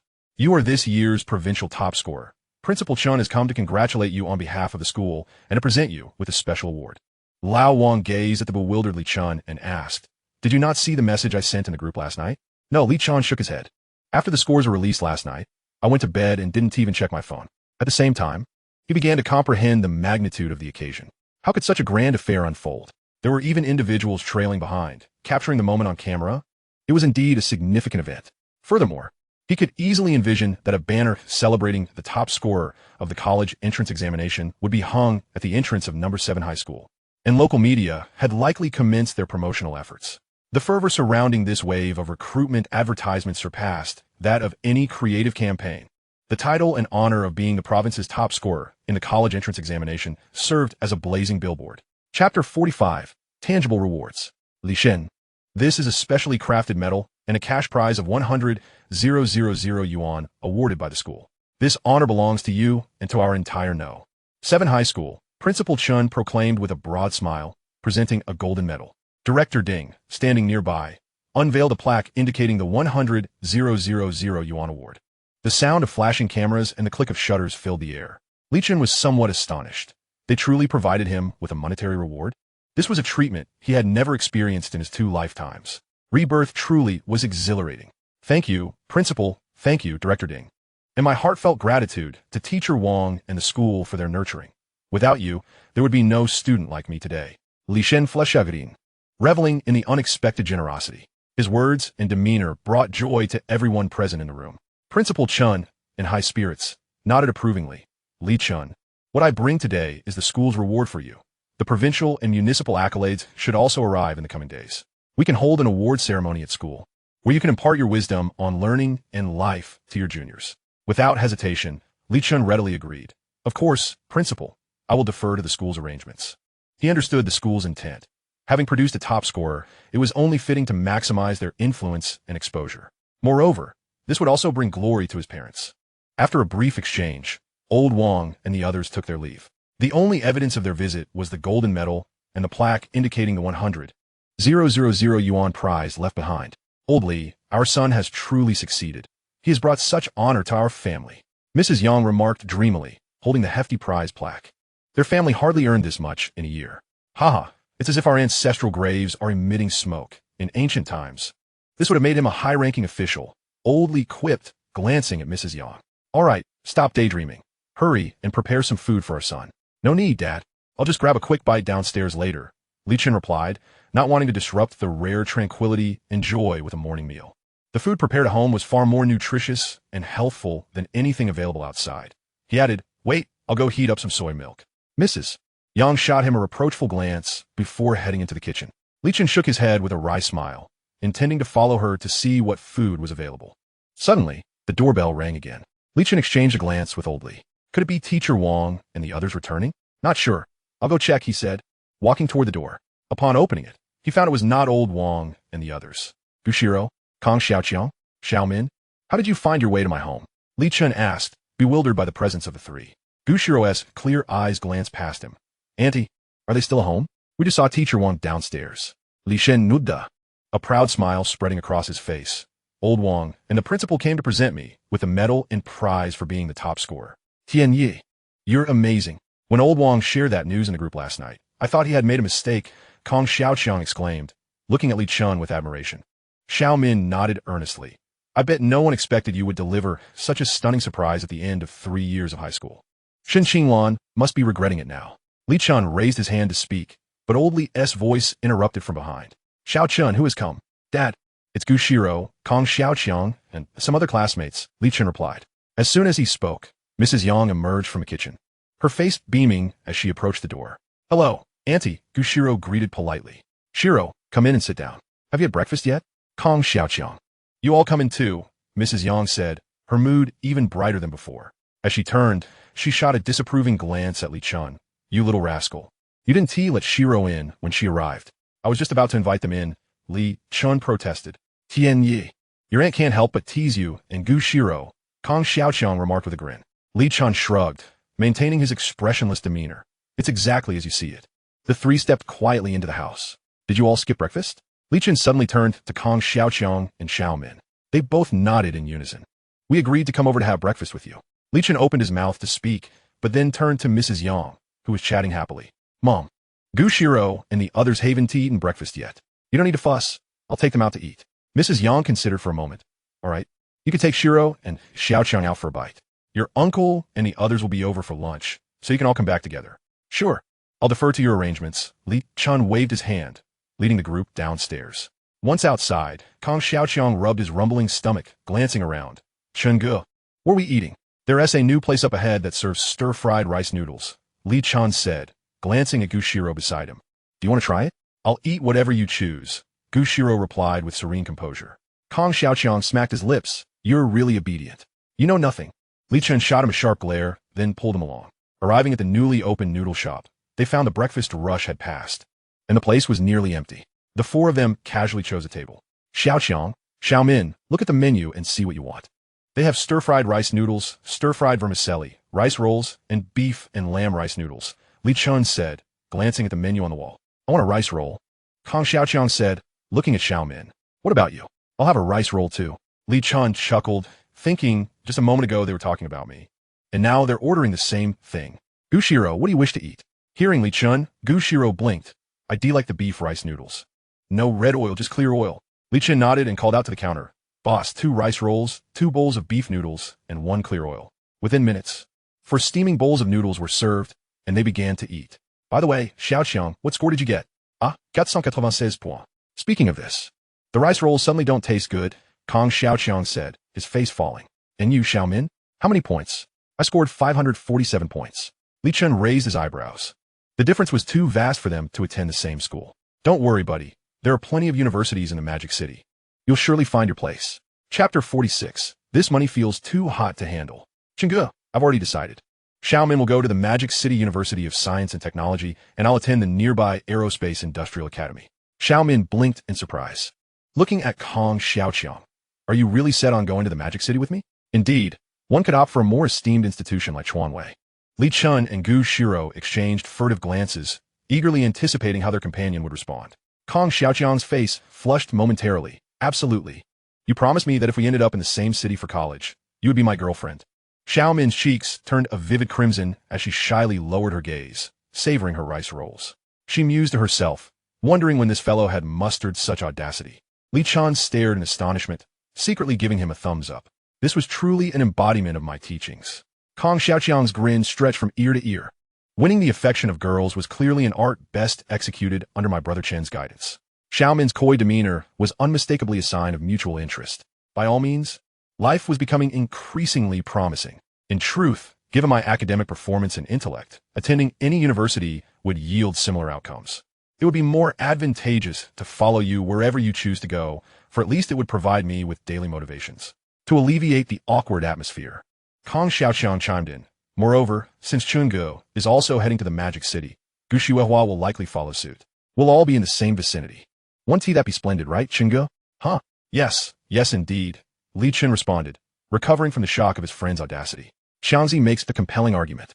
After 3 years of high school, coupled with the forthcoming years in university, the bond between the two of you is likely one that will endure throughout your lives. Whether it is a blessing or a curse, Xiaomin, that is for you to determine. This timely intervention instantly elevated the mood, shattering the invisible barrier between them. Kong Xiaoqiang felt a wave of emotion wash over him, his eyes glistening with tears, nearly moved to kneel in gratitude. Truly, he was a master of wooing. Having pursued Shen Xuehua for 6 years, Xiaomin lifted her gaze, her face aflame, stammering, "It depends on his own performance." Upon hearing this, Kong Xiaoqiang paused momentarily, then erupted with excitement. "Xiangzi, stay composed. You now have a renewed mission and objective." Li Chen discreetly kicked his foot under the table, urging him not to frighten her away after achieving such a breakthrough. Yes, let us eat first." Kong Xiaoqiang promptly suppressed his exuberance. "By the way, Guxuehua, what was your score? I didn't see you post anything in the class group last night." Li Chen turned his attention to Bai Yueguang, pondering whether her score would suffice for admission to a university in the Magic City. Xirou looked at Li Chen with her clear, bright eyes and smiled. 699 points. Indeed, she was a quintessential academic overachiever. Setting aside her own remarkable capabilities, it was likely that the honor of number 7 high school would include her contribution. Kong Xiaoqiang and Xiaomin instinctively lowered their heads to eat, their expressions revealing the impact of this revelation. Soon, the 4 of them finished their breakfast, and after Li Chen settled the bill, he led the trio homeward. As they approached the ground floor, Li Chen's eyes narrowed slightly as a familiar figure appeared before him. "Chengge, isn't that boss Wang from Junhai Hotel? Why is he here at your building?" Kong Xiaoqiang exclaimed, having spotted Wang Bian standing at the door of a sleek black Benz. Wang Bian had also noticed Li Chen and approached with a warm smile. "Li Chen, what brings you to seek me?" Xirou inquired curiously, wondering if the events Li Chen had predicted had indeed come to pass, prompting Wang to express his gratitude in person. "Xirou, why don't you take Xiangzi and the others home first? I will join you shortly." "All right.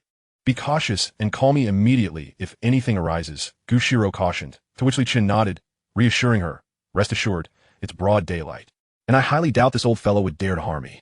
Once Xirou and the others departed, Li Chen approached Wang Bian directly. "My apologies for the sudden intrusion, young brother," Wang Bian said with a pleasant demeanor, exhibiting utmost politeness. "Ah, no need for such formality, boss Wang. As a busy entrepreneur, what brings you to seek me?" Li Chen inquired candidly, aware that Xirou and the others were still waiting for him at home. Wang Bian's eyes reflected gratitude as he spoke without reservation. "I have come specifically to express my heartfelt thanks to you. Had it not been for your courageous words that day, Wang Bian, might have become a mere shadow on that rooftop. Boss Wang, you are indeed a fortunate man. Having survived this ordeal, you shall undoubtedly thrive in the future, Li Chen replied solemnly, embodying a sage-like presence. However, he secretly mused that had he not perceived Wang as a decent individual, he would never have intervened in such a trivial matter. Wang Bian appeared taken aback by this response, and with a serious expression, he produced a bank card from his pocket and presented it to Li Chen. Young brother, this card contains 5 million. The password is 6/8, as a token of my appreciation. 5 million? Li Chen's lips twitched slightly. While he could not deny the allure of such a sum, he was acutely aware that accepting it might lead to unnecessary complications in the future.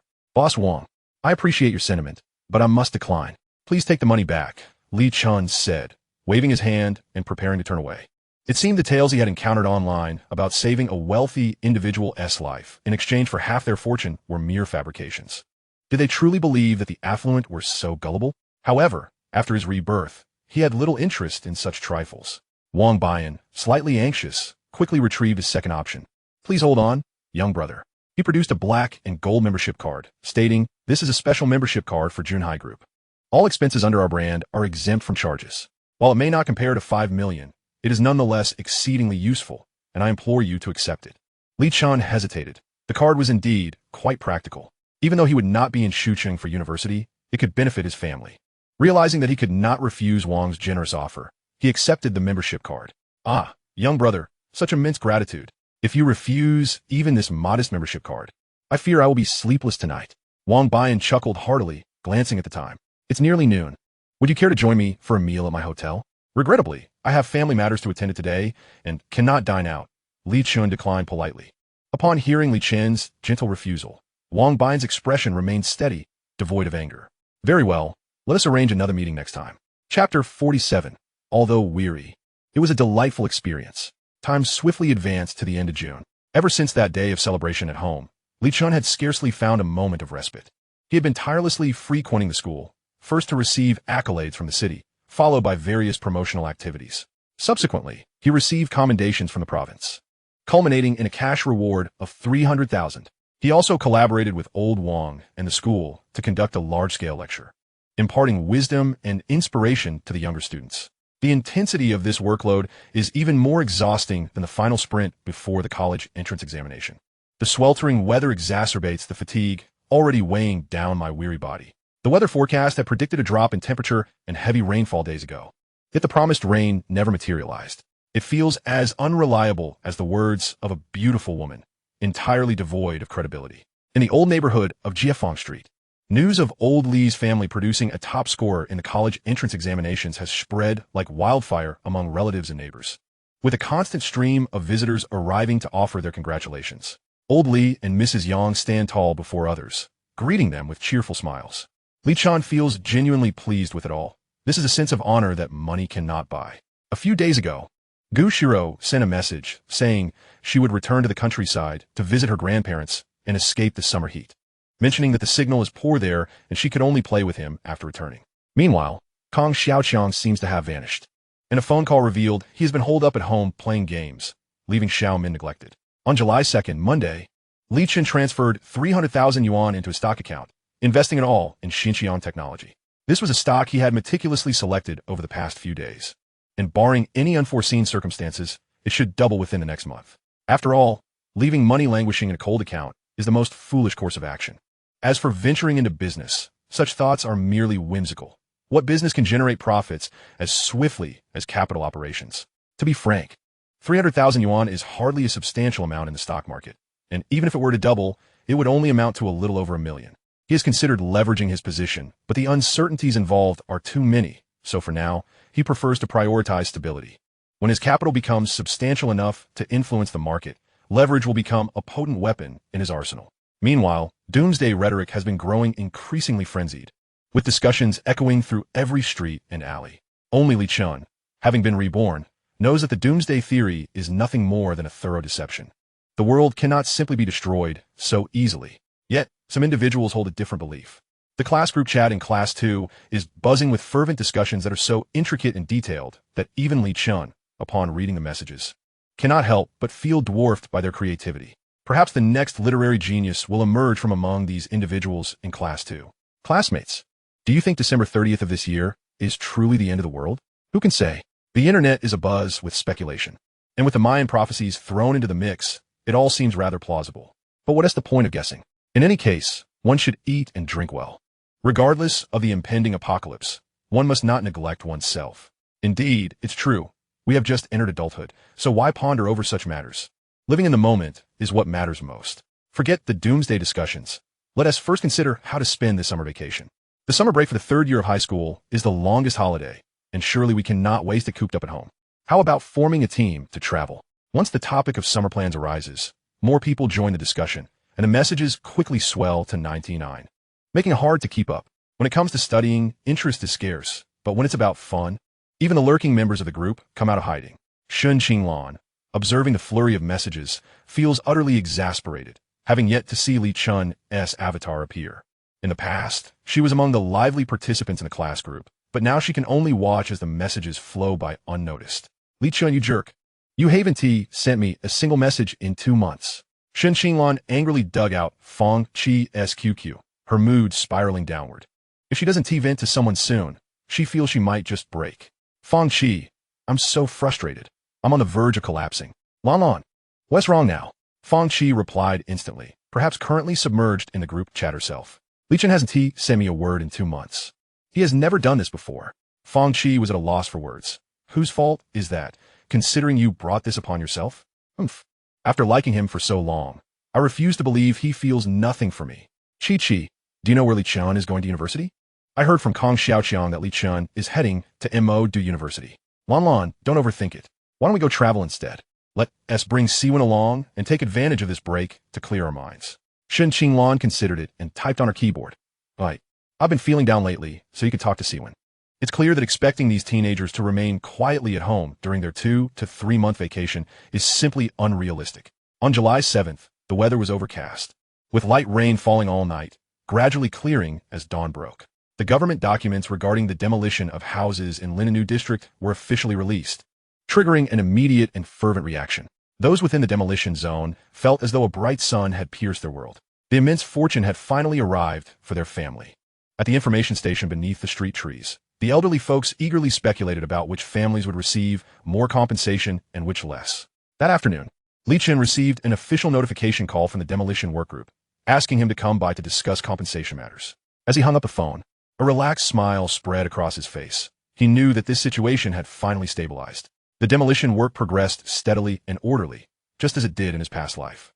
After a short respite, Li Chen was once again consumed by busyness, commuting daily to Shuangjiang district, primarily because he had too many properties to manage. This is what they call being exhausted, yet exhilarated. After 2 days of riding the bus, he wished to borrow Xirou's electric bike. But his call didn't go through. He could only sigh at his misfortune. Indeed, the signal in the countryside was terribly poor. Just how remote must this countryside be? Chapter 48. One step closer to my small goal. On July 15th, another bright and sunny day dawned. The passage of busy time is always swifter than that of leisure. Li Chen tirelessly traversed between 2 districts, while his classmates began to relish their post-graduation vacations, enjoying leisurely getaways across the country. Shun Qinglan and Fang Chi had traveled to the summer retreat of Dali in Lijiang, posting several updates on QQ Space daily, even tagging themselves to ensure visibility. However, one must admit, the natural scenery paired with youthful exuberance creates a stunning tableau. Despite Li Chen's dwindling feelings for Shun Qinglan, he found himself momentarily captivated by the photos and videos she shared. The messages in the class group chat never ceased, and each time Li Chen opened QQ, he was greeted by a staggering number of unread messages, 99. The chat was filled with various displays of joy, ranging from scenic spots to local delicacies. Every face radiating with expressions of unrestrained happiness. The myriad complex emotions following the release of exam scores had long been forgotten. Li Chen gazed upon the innocent, cherubic smiles before him, curling his lips in a sardonic smirk. Cherish these moments of unbridled joy while you can, once you commence the grind of working life. I wonder how readily you will find reasons to smile. On July 18th, the preliminary work for the housing demolition had reached its conclusion, with nearly unanimous agreement among the displaced residents. The few obstinate holdouts, under the mediation of relevant authorities, had also recently come to terms regarding compensation agreements. Among all the displaced families, Li Chen was the most forthright. His eagerness to be among the first to sign the contract stemmed from his desire to secure the compensation before embarking on his university journey in the bustling metropolis. By July 25th, the shares of Xinjiang technology that Li Chen had acquired had surged by 75%, imparting upon him the exhilarating sensation of effortlessly amassing wealth. This successful transaction was attributed to his stock trading acumen and the memories from his previous life, rather than a thorough analysis of the market manipulators within Xinjiang. For even if the stock's market cap was modest, it would hardly create ripples, let alone attract the attention of behind-the-scenes experts. On July 28th, Li Chen secured an appointment for his elder friend Wang at Huaxi Hospital, subsequently visiting Wang at school. After much persuasion from Wang's wife, he finally agreed to undergo a medical examination. When the results were revealed, a collective sigh of relief was released. There was no serious ailment, only a recommendation for Wang to quit smoking and drinking. Li Chen felt an immense sense of gratitude for insisting on the early checkup. Otherwise, tragedy would have inevitably struck again. August 10th arrived, marking the passage of over a month. The class group chat had finally settled down. The initial excitement of the vacation had faded with the relentless march of time. During this period, Xirou had called Li Chen several times, but their conversations were brief due to the overwhelming background noise and intermittent connectivity issues. The signal problems seemed to require a fundamental resolution in tandem with the progress of the times. 2 days later, Li Chen's compensation for the demolition arrived, amounting to a staggering $9,570,000, accompanied by 8 relocation apartments. 3 of these properties were situated in desirable locations, while the remaining 5 were less favorable. With the funds in his account, alongside the several $100,000 from his stocks, he could now proudly consider himself a millionaire. He planned to retain the well-located apartments and sell those in less desirable areas. The following morning, while Li Chen was blissfully lost in dreams, he was abruptly awakened by the ringing of his mobile phone on the bedside table. Groggily reaching for the device, he grumbled, "Who is it? It's so early. Can't a person get any sleep? Lazy pig, get up." Xirou's playful voice on the other end jolted him awake. "Why are you calling me so early?" he inquired, still dazed. "Guess where I am right now? Aren't you back home?" "Foolish boy. Haven't you noticed the excellent signal on my phone?"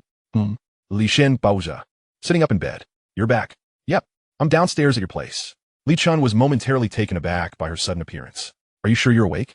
This isn't some whimsical dream, is it?" "I'm not a lazy pig," Xirou playfully retorted. "Enough chatter.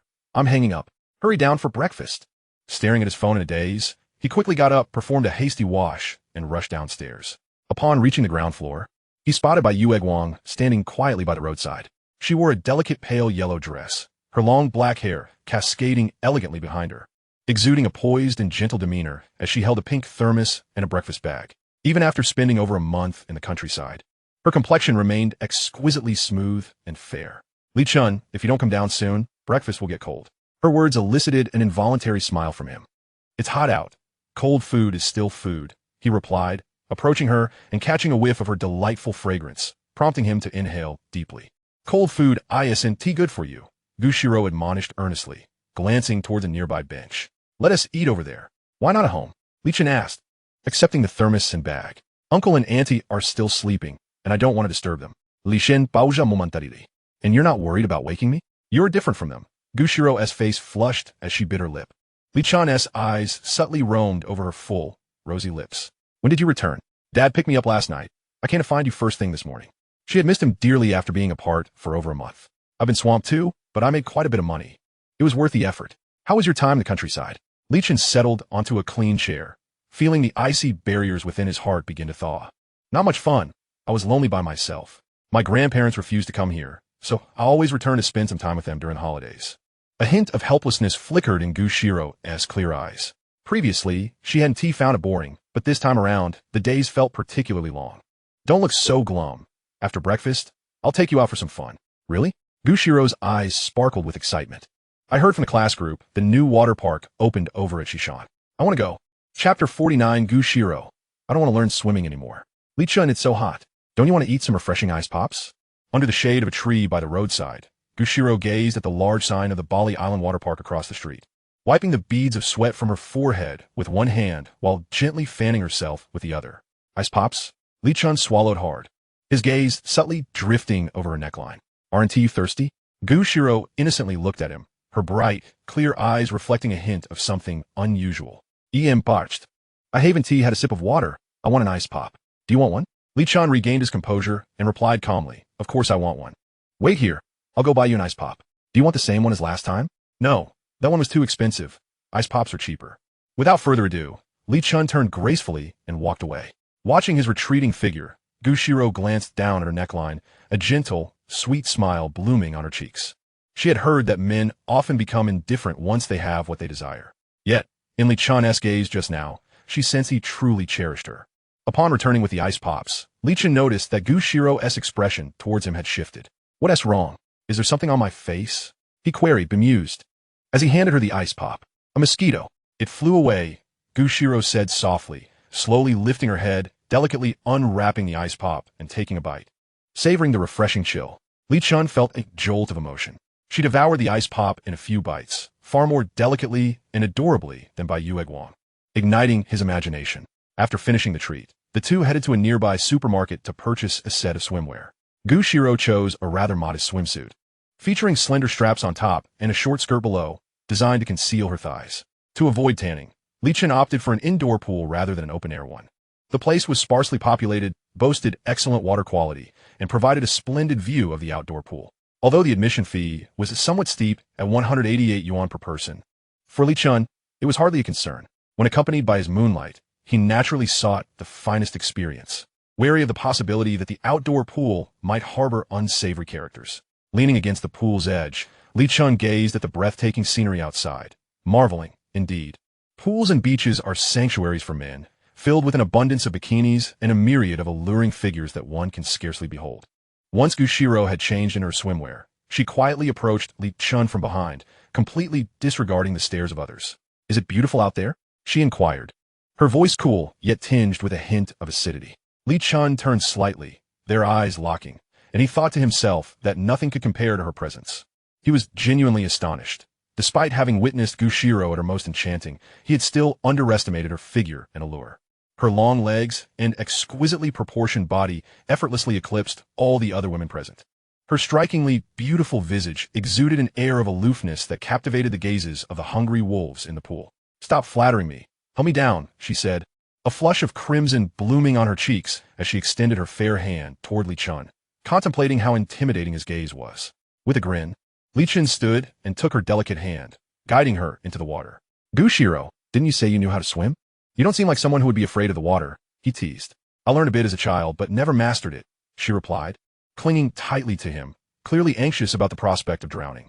You can't swim? Then why are you here? Li Chen's lips twitched at her response. He could hardly focus on the scenery now. Shifting slightly to shield Xirou's beautiful figure from the prying eyes, he felt a surge of annoyance at the unwanted attention. I can't, but you can teach me, Xirou said, her clear eyes blinking innocently, unaware of the impact she had on Li Chen. Huh, Li Chen, what are you looking at? She asked, receiving no reply. Turning around, her face instantly reddened. Oh, I was just checking the clarity of the water, he replied. Xirou playfully tugged at her strap, stifling a laugh. Is it clear? She inquired. Li Chen maintained his composure, not diverting his gaze. Very clear, yes, crystal clear. Oomph. You naughty boy, she murmured, her cheeks flushed. Stop staring and teach me to swim. I must learn today. Not a problem. With me leading, you'll master it in no time. With a splash, Li Chen stood up. All right, let us move over there. This area is too shallow. Xirou rose, taking his hand as they walked closer together, their proximity igniting a flutter in Li Chen's heart. As a reborn soul, he should have been unperturbed by female allure. Yet he found himself ensnared by Xirou's charm. It seemed the adage was true. A man remains a boy at heart, forever enamored with youth. To grow old in earnest, one must hang upon the wall. Xirou, come forward. The water depth here is just right. I'll support you as you swim. Li Chen said, wiping the sweat from his brow, his patience wearing thin. Xirou glanced at the water, shaking her head. No, I'm scared. It's too deep. You go in first, then catch me. I don't want to drown. Xirou, do you not trust me? I trust you, but I'm afraid of the water. Hearing this, Li Chen fell silent and leaped into the deep end, feeling a sudden shift in the atmosphere. Come on, I'll catch you, he called, raising his hands. Although it was called the deep end, the water barely reached his chest. Li Chen, I'm coming. You must catch me. Xirou extended her delicate foot, slowly testing the water as she held his hand. Li Chen couldn't help but chuckle. Learning to swim felt perilous. That's it. Kick your legs and move your arms slowly. Wait, don't grip me so tightly. Loosen your hold. Not like that. Why are you wrapping your arms around my neck? You're choking me. Oh, should I loosen my grip? Xirou's face flushed with embarrassment as she slightly released her hold around his neck. In that moment, she reconsidered her decision to learn to swim. It felt like a grave mistake. Xirou, perhaps we should abandon the swimming lesson, Li Chen suggested. At this rate, even my iron will might falter. Xirou nodded in agreement. Rising from the water, all right, I'm done. This swimming thing is too difficult. Li Chen was taken aback by her swift response. It was almost instantaneous. Then let us just relax in the shallow end for a while. There's no rush to go home. He led Xirou back to their previous spot. Reciting calming mantras was futile now. It was time to embrace the moment. Xirou, cheeks still rosy, observed the slight unease on Li Chen's face and subtly parted her lips. Now, she was no longer an innocent novice. She understood what was on his mind. By the way, when your father saw me that night, did he mention it to your mother? Li Chen abruptly changed the subject. Xirou hesitated. Then a smile graced her flushed face. Fortunately, my father didn't say anything. If my mother knew it was you, she would have come looking for you. Recalling Li Chen's awkwardness that night made her chuckle. Li Chen, feeling somewhat calmer, inquired, "So, what was your father's reaction when he returned home?" He turned in the water, a flutter of anxiety coursing through him. Xirou tightened her grip on his hand, giggling, "Don't worry, I told him everything after we ran into him that night." Everything? Li Chen's heart raced. Did he go wild? Did he say he wanted to beat me up? Of course not, Xirou replied with a gentle shake of her head, her eyes brightening with a lovely smile. Dad said he respects my choices. As long as I'm happy, that's all that matters. Li Chen raised an eyebrow, impressed by her father's demeanor. He also mentioned that you're a good person, even if you don't earn much in the future. His earnings will be enough for both of us. Upon hearing this, Li Chen was taken aback. Not only had he received a rejection, but it seemed he was destined to endure a life of complacency. Yet truth be told, he felt a flicker of temptation to simply recline and become a languid fish in the sea. By Yueguang's family background, while not opulently wealthy, assuredly provided a life free from the worries of sustenance.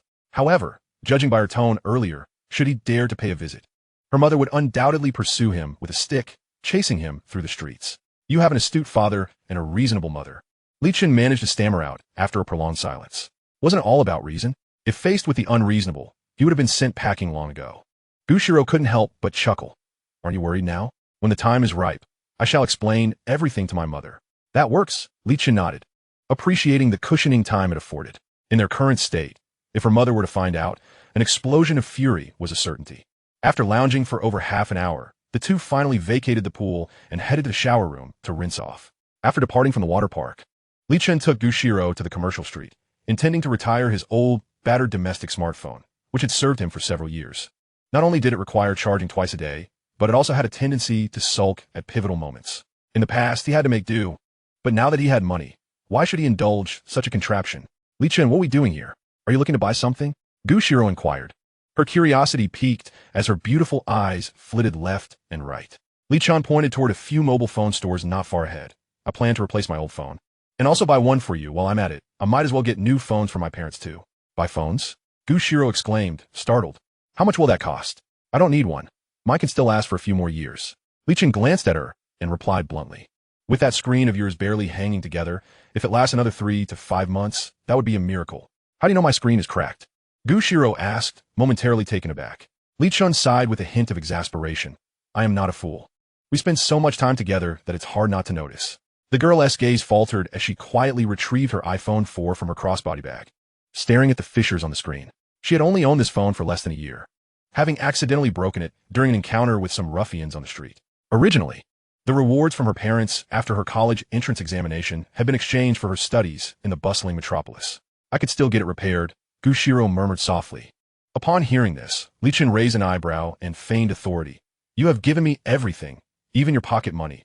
Am I not entitled to buy you a phone?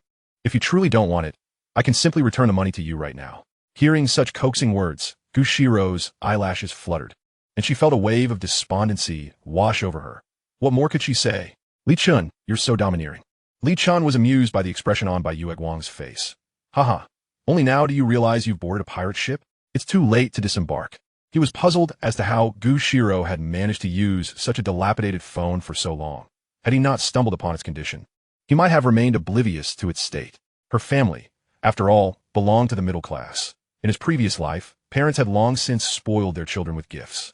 After a leisurely stroll, and some comparisons, Li Chen ultimately decided to venture into the Samsung store. Xirou had been using an iPhone 4. It would be unwise to purchase the same model again.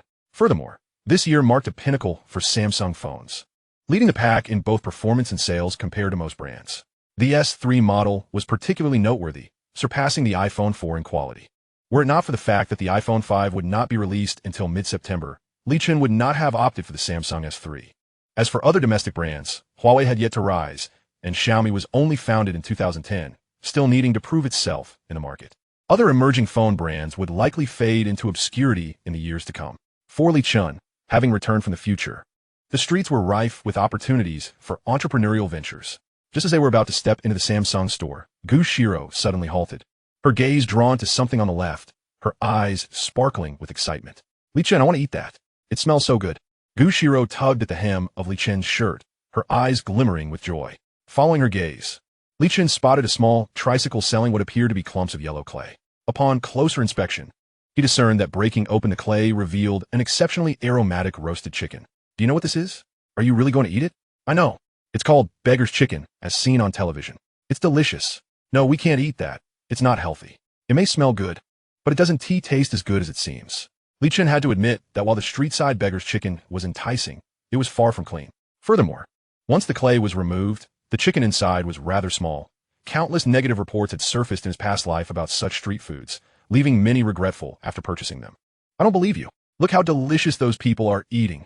With that, Xirou dashed toward the vendor, and in a moment of distraction, pulled out a 100 yuan bill, which the smiling vendor eagerly accepted. In exchange, she received a beggar's chicken wrapped in yellow clay. Li Chen could only smile ruefully. Had this girl never had roasted chicken before? Just a single beggar's chicken had her entranced to the point of forgetting everything else. Li Chen, come over here. In the next moment, Xirou turned and waved her fair, snowy arm at him. As he approached, the vendor was cracking open the clay shell of the beggar's chicken, revealing a chicken that resembled those from his past life, pitifully small. The only fortunate aspect was that the aroma wafting from it was indeed quite enticing. Xirou tore off a chicken leg and offered it to Li Chen. Here, you eat this. Li Chen accepted it and took a bite, mumbling, If you eat this now, how will you manage dinner later? I could just eat less. You can have the rest, Xirou replied, her movements momentarily stalling as she tore off another chicken leg, packing the remainder into a bag. Li Chen took the bag from her and headed toward the Samsung store. We should really limit these kinds of treats in the future.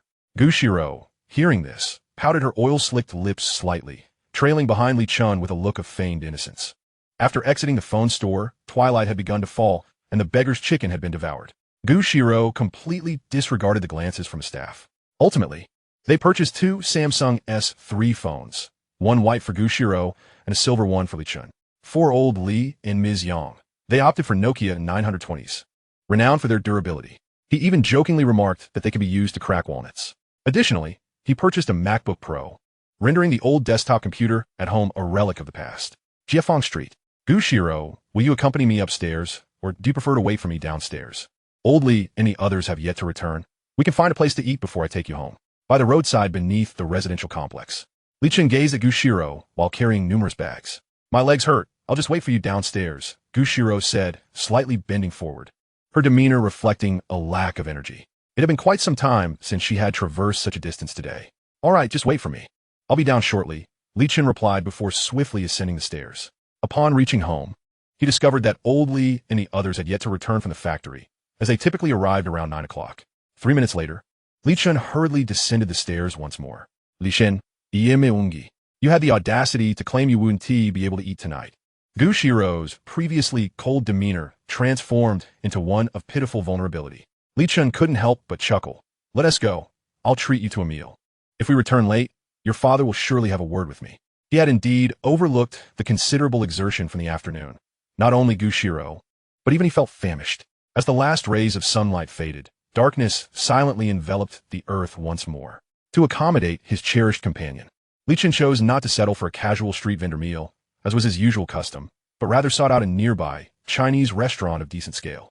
Xirou's stunning beauty was simply too striking, and given the current state of public safety, which was far from that of a decade later, venturing into a small shop at night could easily lead to encounters with unsavory characters. When faced with lewd remarks or foul language, one could either engage in a conflict or strive to earn enough to dine in upscale establishments, where patrons exhibited a higher caliber of decorum.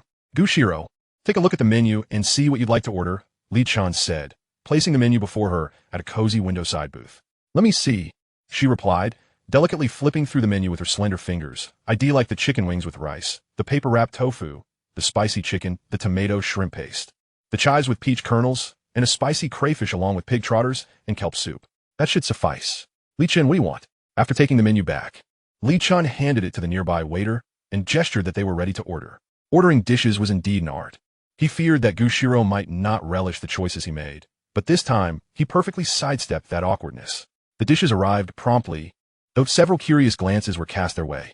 However, with Li Chen present, those onlookers could only feast their eyes, for Xirou, unshackled from her school uniform, radiated even more allure than Xinqinglan. In short, she was not only beautiful, but possessed a kind heart and graceful demeanor. Li Chen unwrapped 2 sets of disposable chopsticks, instinctively pouring a cup of hot water to cleanse the utensils before placing them before Xirou. Have you thought about how to explain this new phone to your parents when we get home? I'll just say I bought it with my previous allowance. They shouldn't think much of it. Li Chen nodded. That plan seemed reasonable enough. Only they, the two directly involved, would know that Xirou had lent him her allowance. Li Chen, let me give you a crayfish and a chicken wing, she insisted. You should eat too. You just said you were hungry. Here, have a shrimp paste, and I'll get you a bowl of soup. Li Chen felt a surge of gratitude. The little girl, clearly starved, was still prioritizing his needs, even peeling the crayfish for him. Xirou happily indulged, momentarily disregarding her ladylike image, clearly ravished by hunger. After finishing their meal, Li Chen escorted Xirou to the entrance of her community, watching her enter before turning to leave. Fortunately, this time, he did not encounter her father or mother. Upon returning home, old Li and Mrs. Yang had just finished dinner. Upon seeing Li Chen, they exchanged looks of surprise. Son, your mother and I still have functioning phones. Why waste money on this? See if you can return it tomorrow. Save your bonus for future expenses like buying a house or marrying, old Li remarked. Dad, you have to believe in me. I'll earn plenty of money in the future. Our family doesn't lack this little bit. Please, just relax and use the phone. Li Chen, Ruplia. Old Li and Mrs. Yang exchanged silent glances, realizing their son seemed to have truly matured. Chapter 52.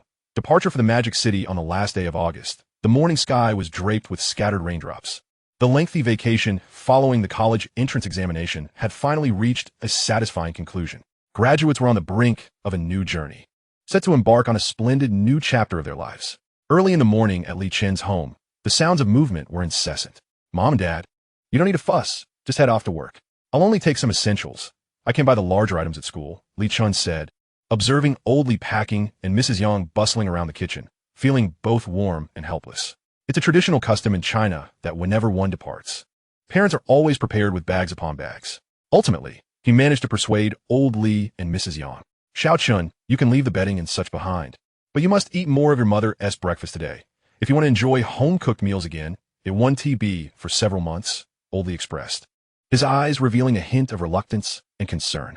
Their child was growing up. With this departure, it would mean less time together. Mrs. Yang emerged from the kitchen, carrying a spread of dishes that were all Li Chen's favorites, rather than the usual porridge and buns or soy milk and fried dough sticks. So, your father and I couldn't take the day off to see you off to your new school. Please be careful on your journey, and learn to take care of yourself. Once at school, don't hesitate to buy what you need. We still have some savings. So don't worry about expenses for your wedding or buying a house, she advised. Listening to her heartfelt words, Li Chen felt a pang in his nose. The lavish spread of dishes, all of which he loved, indicated that Mrs. Yang had likely risen before dawn. Mom, I understand.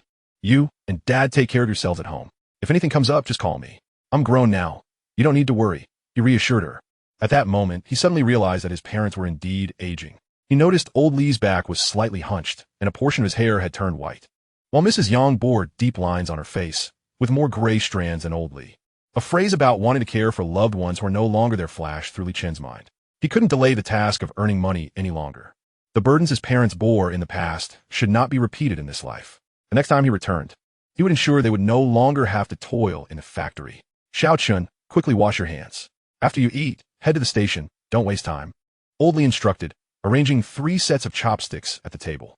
After washing his hands, Li Chen sat down to eat while his parents, in unison, served him dishes. Hardly touching their own meals, their focus solely on their son. Mom and Dad, you should eat too, Li Chen said, serving them some food in return, smiling. I'm just going to university, not leaving forever. The National Day holiday is next month, which means I'll only be away for a month. Upon hearing this, his parents' faces brightened with smiles. By the way, son, you're going to Magic City University. Where did Xirou go? Is it far from you? Mrs. Yang Sudinli Ritalet. She is attending Magic City University as well, just like me, Li Chen replied with a grin. Same school? That's wonderful. Mrs. Yang beamed. So, is Xirou going with you to school today? She informed me that this morning her father drove her to school, and later I would take the train to the bustling city with Kong Xiaoqiang. Li Chen confessed everything candidly, answering every question posed. Since both of you attend the same school, make sure to look after she and don't let her out of your sight. Understood? Mrs. Yang earnestly Adfi said. Li Chen couldn't help but chuckle. Mom, rest assured, I know what to do. It's good that you have Kong Xiaoqiang with you. You haven't ventured far from home much.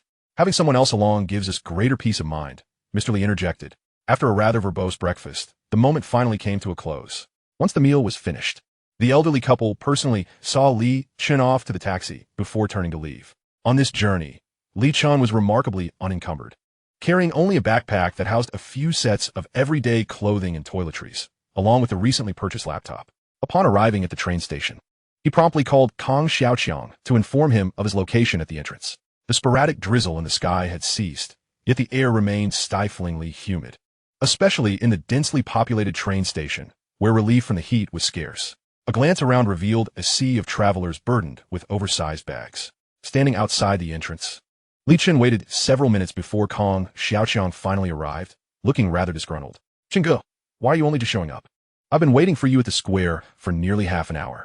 Kong Xiaoqiang frowned, glancing at Li Chen's solitary backpack. Aren't we headed to school? Why have you brought nothing but a backpack? Li Chen shrugged, surveying the throngs around them. Did you not see how cumbersome these people are? I find this much more convenient. Anything I need can be purchased at school. Kong Xiaoqiang raised his thumb in admiration, his face lighting up with excitement. As expected of my Chungu, wealthy and willful. All right, let us hurry inside. Don't think I'm unaware of your thoughts.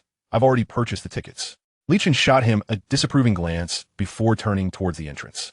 Hey, this isn't my first time traveling far, Kong Xiaoqiang chuckled, dragging along a large suitcase.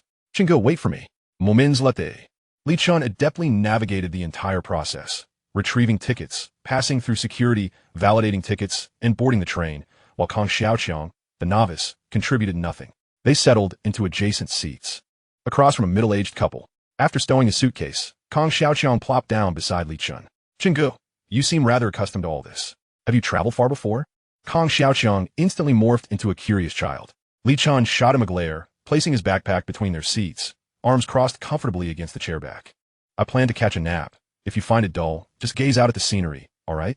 Okay. Kong Xiaoqiang made a gesture to silence himself. You're the benefactor, so you call the shots. Li Chen nodded in satisfaction and took out his phone to message Mr. Li and Mrs. Yang, assuring them of his safety, before finally closing his eyes to rest. Kong Xiaoqiang glanced at the sleeping Li Chen, bubbling with excitement as he surveyed the train car, then turned his attention to the outside scenery. Thankfully, he had chosen university out of state. Otherwise, he would still be the unsophisticated bumpkin he once was. Excuse me, classmate, may I trouble you for a moment? A girl's voice suddenly broke through Li Chen's light slumber. What is it? As Li Chen opened his eyes, he found a sweet-faced girl gazing at him, her expression tinged with a hint of helplessness and embarrassment. Could you please help me lift my suitcase onto the rack? She asked, pointing to a white suitcase in the aisle behind her, her face revealing a touch of desperation. It's a bit heavy, and I can't get it up there. They said it blocks the aisle. Embracing the spirit of helpfulness, Li Chen readily agreed. Although the girl was undeniably beautiful with well-defined curves, his motivation for assisting her was not rooted in her looks. Kong Xiaoqiang stared at Li Chen, bewildered. He was far more robust, so why had she not approached him? Was it his superior appearance? Perhaps. Was it his fair complexion? In that regard, there was no comparison. This suitcase, right? Yes, thank you so much. Li Chen grasped the suitcase, testing its weight. The next moment, his eye twitched. What on earth had she packed? It was exceedingly heavy. Indeed, the contents of a girl's suitcase could never merely consist of clothing.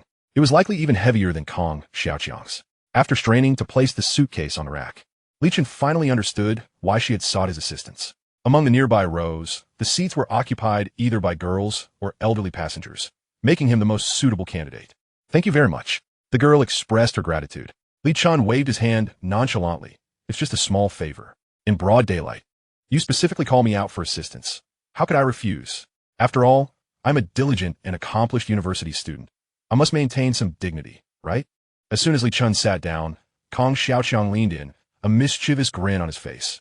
Chingu, what is it like helping a beautiful girl with her suitcase?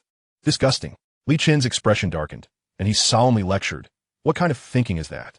I was merely being helpful. Well, Chingu, you already have your eye on the campus beauty. How could you possibly be interested in other pretty girls? I can't be bothered to entertain your nonsense. I'm going to sleep. Don't disturb me. The train soon departed, and barring any unforeseen circumstances, they would arrive at their destination. The bustling south train station of the city, around 4 o'clock in the afternoon. Kong Xiaoqiang gazed out the window, enjoying the solitary scenery until the distance from Shu City increased, at which point he began to feel a twinge of reluctance. A voice called out from the front of the car. Sunflower seeds, candy, instant noodles, and mineral water are here. Please make way for the passengers in front. After a brief lull in the carriage, a female attendant wheeled a snack cart through each train car. However, few chose to purchase anything, as seasoned train travelers knew that the prices on board were exorbitant, typically double that of outside, so most prepared their own provisions in advance. The train thundered forward at breakneck speed, with most passengers dozing off, while only a select few read books or played on their phones. In the midst of his nap, Li Chen suddenly felt a pressing need to relieve himself and decided to head to the restroom at the front of the car, only to discover that Kong Xiaoqiang had also succumbed to sleep. After relieving himself and returning, Li Chen slowed his pace, his gaze fixing on his seat, his expression tightening with a hint of coldness. A gaunt man was crouched beside the aisle next to his seat, wielding a glinting blade, small yet razor-sharp. He had just made a silent incision in the small bag belonging to the girl from earlier, stealthily extracting her wallet and phone. Li Chen sighed softly, shaking his head. Kong Xiaoqiang was truly carefree to be sleeping so soundly on a train. Luckily, the thief had not discovered the laptop in his own backpack. Remaining silent, he approached. Since he had witnessed the act, he could not turn a blind eye. Return the items to their rightful owner, or you shall miss your train today. The frail man, upon hearing the voice from behind, immediately stood up, his hand twitching slightly as the tools of his misdeed, along with the wallet and phone, vanished in an instant. He turned to face Li Chen, his eyes brimming with malice and menace. Listen here, kid. I warn you. Mind your own business. My knife doesn't discriminate. In the face of this threat, Li Chen simply flashed a grin. Which consequence is more severe, theft or murder? I believe you're more aware than I. Even if you have accomplices, do the passengers in this carriage outnumber them? Li Chen had observed that amidst the crowd, not everyone lacked vigilance, while out in the world, who would willingly involve themselves in another's troubles. It might even bring misfortune upon themselves. Indeed, as he spoke, the people around began to murmur, some even discreetly pulling out their phones. The commotion awakened those who had been resting, including the girl and Kong Xiaoqiang. The frail man's face contorted in rage as he glared at Li Chen. You little brat, obstructing my means of income will come at a cost. Damn it. You dare threaten me? Do you believe I won't call the train officer? Li Chen shot back, his eyes narrowing, fully embracing a different demeanor. Kindness was futile against such a villain. The frail man faltered for a moment. Had he encountered someone streetwise? He merely intended to sound tough. After all, how would his accomplices perceive him otherwise? Yet, suddenly, Li Chen appeared even more menacing. Brother Chen, what's happening? Kong Xiaoqiang inquired, rising to his feet. This man stole the phone and wallet of that girl over there. Min Hui, bewildered and unaware of the unfolding drama in the aisle, turned pale upon hearing this, immediately clutching her crossbody bag closer to her. A glance revealed scratches on the bag's surface, and panic set in as she opened it to find her wallet and phone missing. My wallet and phone are gone. Give them back to me. That's my living expense for this semester. Min Hui stood up anxiously, her eyes locked onto the frail man. Her cries startled everyone in the carriage, prompting them to check their belongings, fearing they too might have fallen prey to this wretched thief. Which I saw me steal your things. Step aside. The frail man, sensing the tide turning against him, attempted to flee, but Min Hui blocked his path, refusing to budge. Return my phone and wallet. Her stubbornness evoked sympathy and compassion from those around her. Li Chen subtly signaled to Kong Xiaoqiang and casually grabbed a long umbrella hanging from the seat. Kid, you don't seem old enough to want to be caught. If you don't leave now, it might be too late. He tapped the umbrella's tip against the frail man's shoulder. Although he had considered calling the train officer, he feared that such desperate individuals might resort to reckless actions, leading to even graver consequences. All right, you win this time. We'll see about this. The frail man tossed the phone and wallet onto the seat before turning to leave. Truthfully, he was afraid that prolonging the encounter might lead to his downfall. As he departed, 3 other young men in the carriage also stood and followed suit. Witnessing this, the crowd quickly deduced that these individuals were undoubtedly accomplices of the thief. Thank you so much. Once we disembark, let me treat you to a meal. Min Hui exclaimed as she retrieved her phone and wallet, a grateful smile illuminating her face. There's no need for a meal. I merely happened to intervene and raise my voice. You're just lucky. Li Chen waved his hand dismissively, returning the umbrella to its place. His blunt refusal of the beautiful girl's invitation left those around them in mild disbelief. You saved her. Isn't that a chance to get closer? Why act so noble? Very well, but I must still thank you. Had you not helped, I would have been in dire straits, Min Hui replied with a soft smile, her eyes sparkling with surprise. Helping others is akin to helping oneself. Li Chen chuckled and returned to his seat. Seeing that he showed no inclination to strike up a conversation, Min Hui began to doubt her appearance for the first time. Was her outfit not appealing? The light-colored short-sleeved shirt paired with gray-white jeans accentuated her figure beautifully and radiated a youthful charm, complemented by her looks. Surely, she would capture the attention of most. Yet, this young man had barely glanced her way. The carriage fell into a quieter atmosphere, but noticeably fewer people rested with their eyes closed. Li Chen checked his phone for the time. About 2 hours remained until their destination, and began to scroll through the latest news. Brother Chen, what are you looking at? Kong Xiaoqiang approached him again, boredom evident on his face, unable to read his collection of novels on the train. You wouldn't understand. Go enjoy the scenery, Li Chen retorted, glancing out the window. At 4:20 in the afternoon, the train finally pulled into the bustling station in the metropolis, marking the end of their journey. The carriage erupted in a cacophony of sound as everyone began packing their belongings in preparation to disembark. As Kong Xiaoqiang retrieved his suitcase from the overhead compartment, he also took down Min Hui's suitcase. Stepping off the train, the platform was teeming with people, all heading towards the station's exit. Brother Chen, so many people. They all have suitcases too. They must be here for school like us, Kong Xiaoqiang remarked, astonished that apart from them, everyone else seemed to be accompanied by parents or relatives. Of course, this international metropolis isn't just for show, Li Chen nodded. It would be strange if there weren't many people during the school season. Stay close. I won't come looking for you if you get lost. He cautioned as they navigated through the throngs of people. Kong Xiaoqiang glanced warily at the bustling crowd, quickly matching Li Chen's pace. Moments later, the two successfully made their way to the plaza outside the station. Brother Chen, where are we headed now? Kong Xiaoqiang asked, feeling a bit reserved in this unfamiliar city. Li Chen turned to him, looking at him as if he were foolish. Have you lost your mind from the ride? We're naturally heading to our respective schools. With that, he started walking away from the plaza. Kong Xiaoqiang nervously scanned the surrounding crowd, hastily following suit. Hey, handsome, need a place to stay? Only 68 a night. And we have beautiful girls. Hey, we offer just 50 a night, cheap and satisfying. Come to my place, handsome. We have better services and lower prices. The girls are lovely too.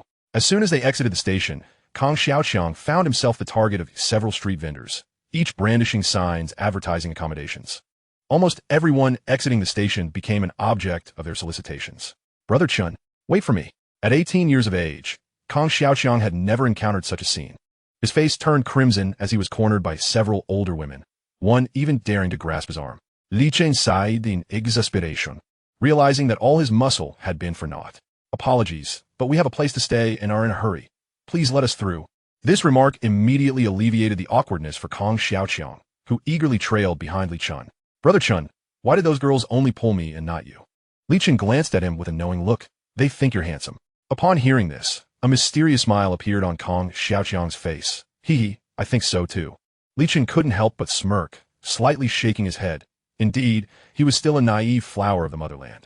Such situations were nothing new to him. Nearly every major train station in the country had similar instances of soliciting accommodation. Let me impart another piece of societal wisdom to you. What wisdom? Never pick up a wallet that has fallen on the ground. Kong Xiaoqiang was taken aback. Why not pick it up? Wouldn't that make me a fool? Because the moment you bend down to retrieve it, someone will spring out from nearby, dragging you into a side alley to divide the spoils. And then you'll truly be the fool. Kong Xiaoqiang's eyes widened. Is that really how it works? Furthermore, Li Chen added, do not let your sympathy overflow for those begging on the streets. And why is that? Because the properties and cars they own are all funded by these compassionate individuals. Goodness, Kong Xiaoqiang exclaimed in disbelief. The big city is full of tricks. Enough with the exclamations. It's getting late.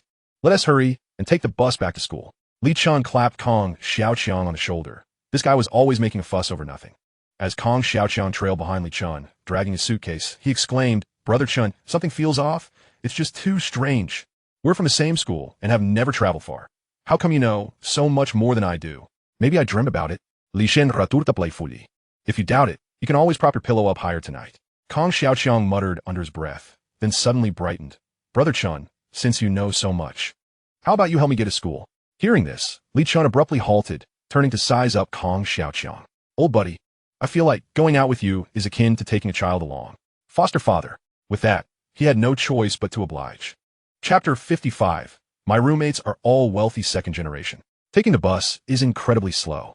To arrive at Modi University in time for registration, Li Chen ultimately opted for a taxi, but first had to drop off Kong Xiaoqiang at the Aerospace Industrial College. Young man, we arrived at the Industrial College. The taxi came to a gentle stop beside the road outside the school, the driver wearing a friendly smile as he turned to look at Li Chen and Kong Xiaoqiang. All right, uncle, please wait a moment. Li Chen replied, glancing at Kong Xiaoqiang and then out the window. Xiangzi, I'll drop you off here.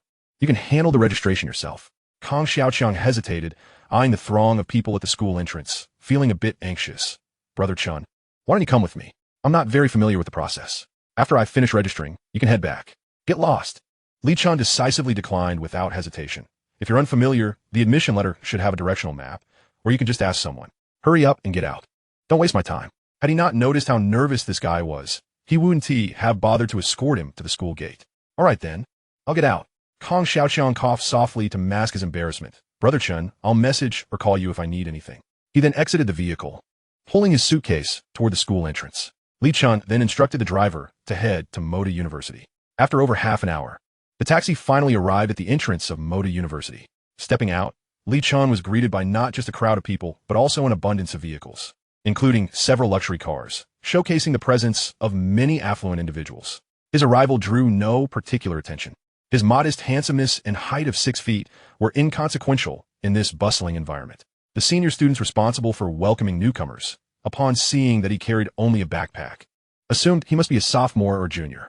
Fortunately, having experienced university life before, Li Chen adeptly handled the payment and collected his bedding and other essentials from the designated area.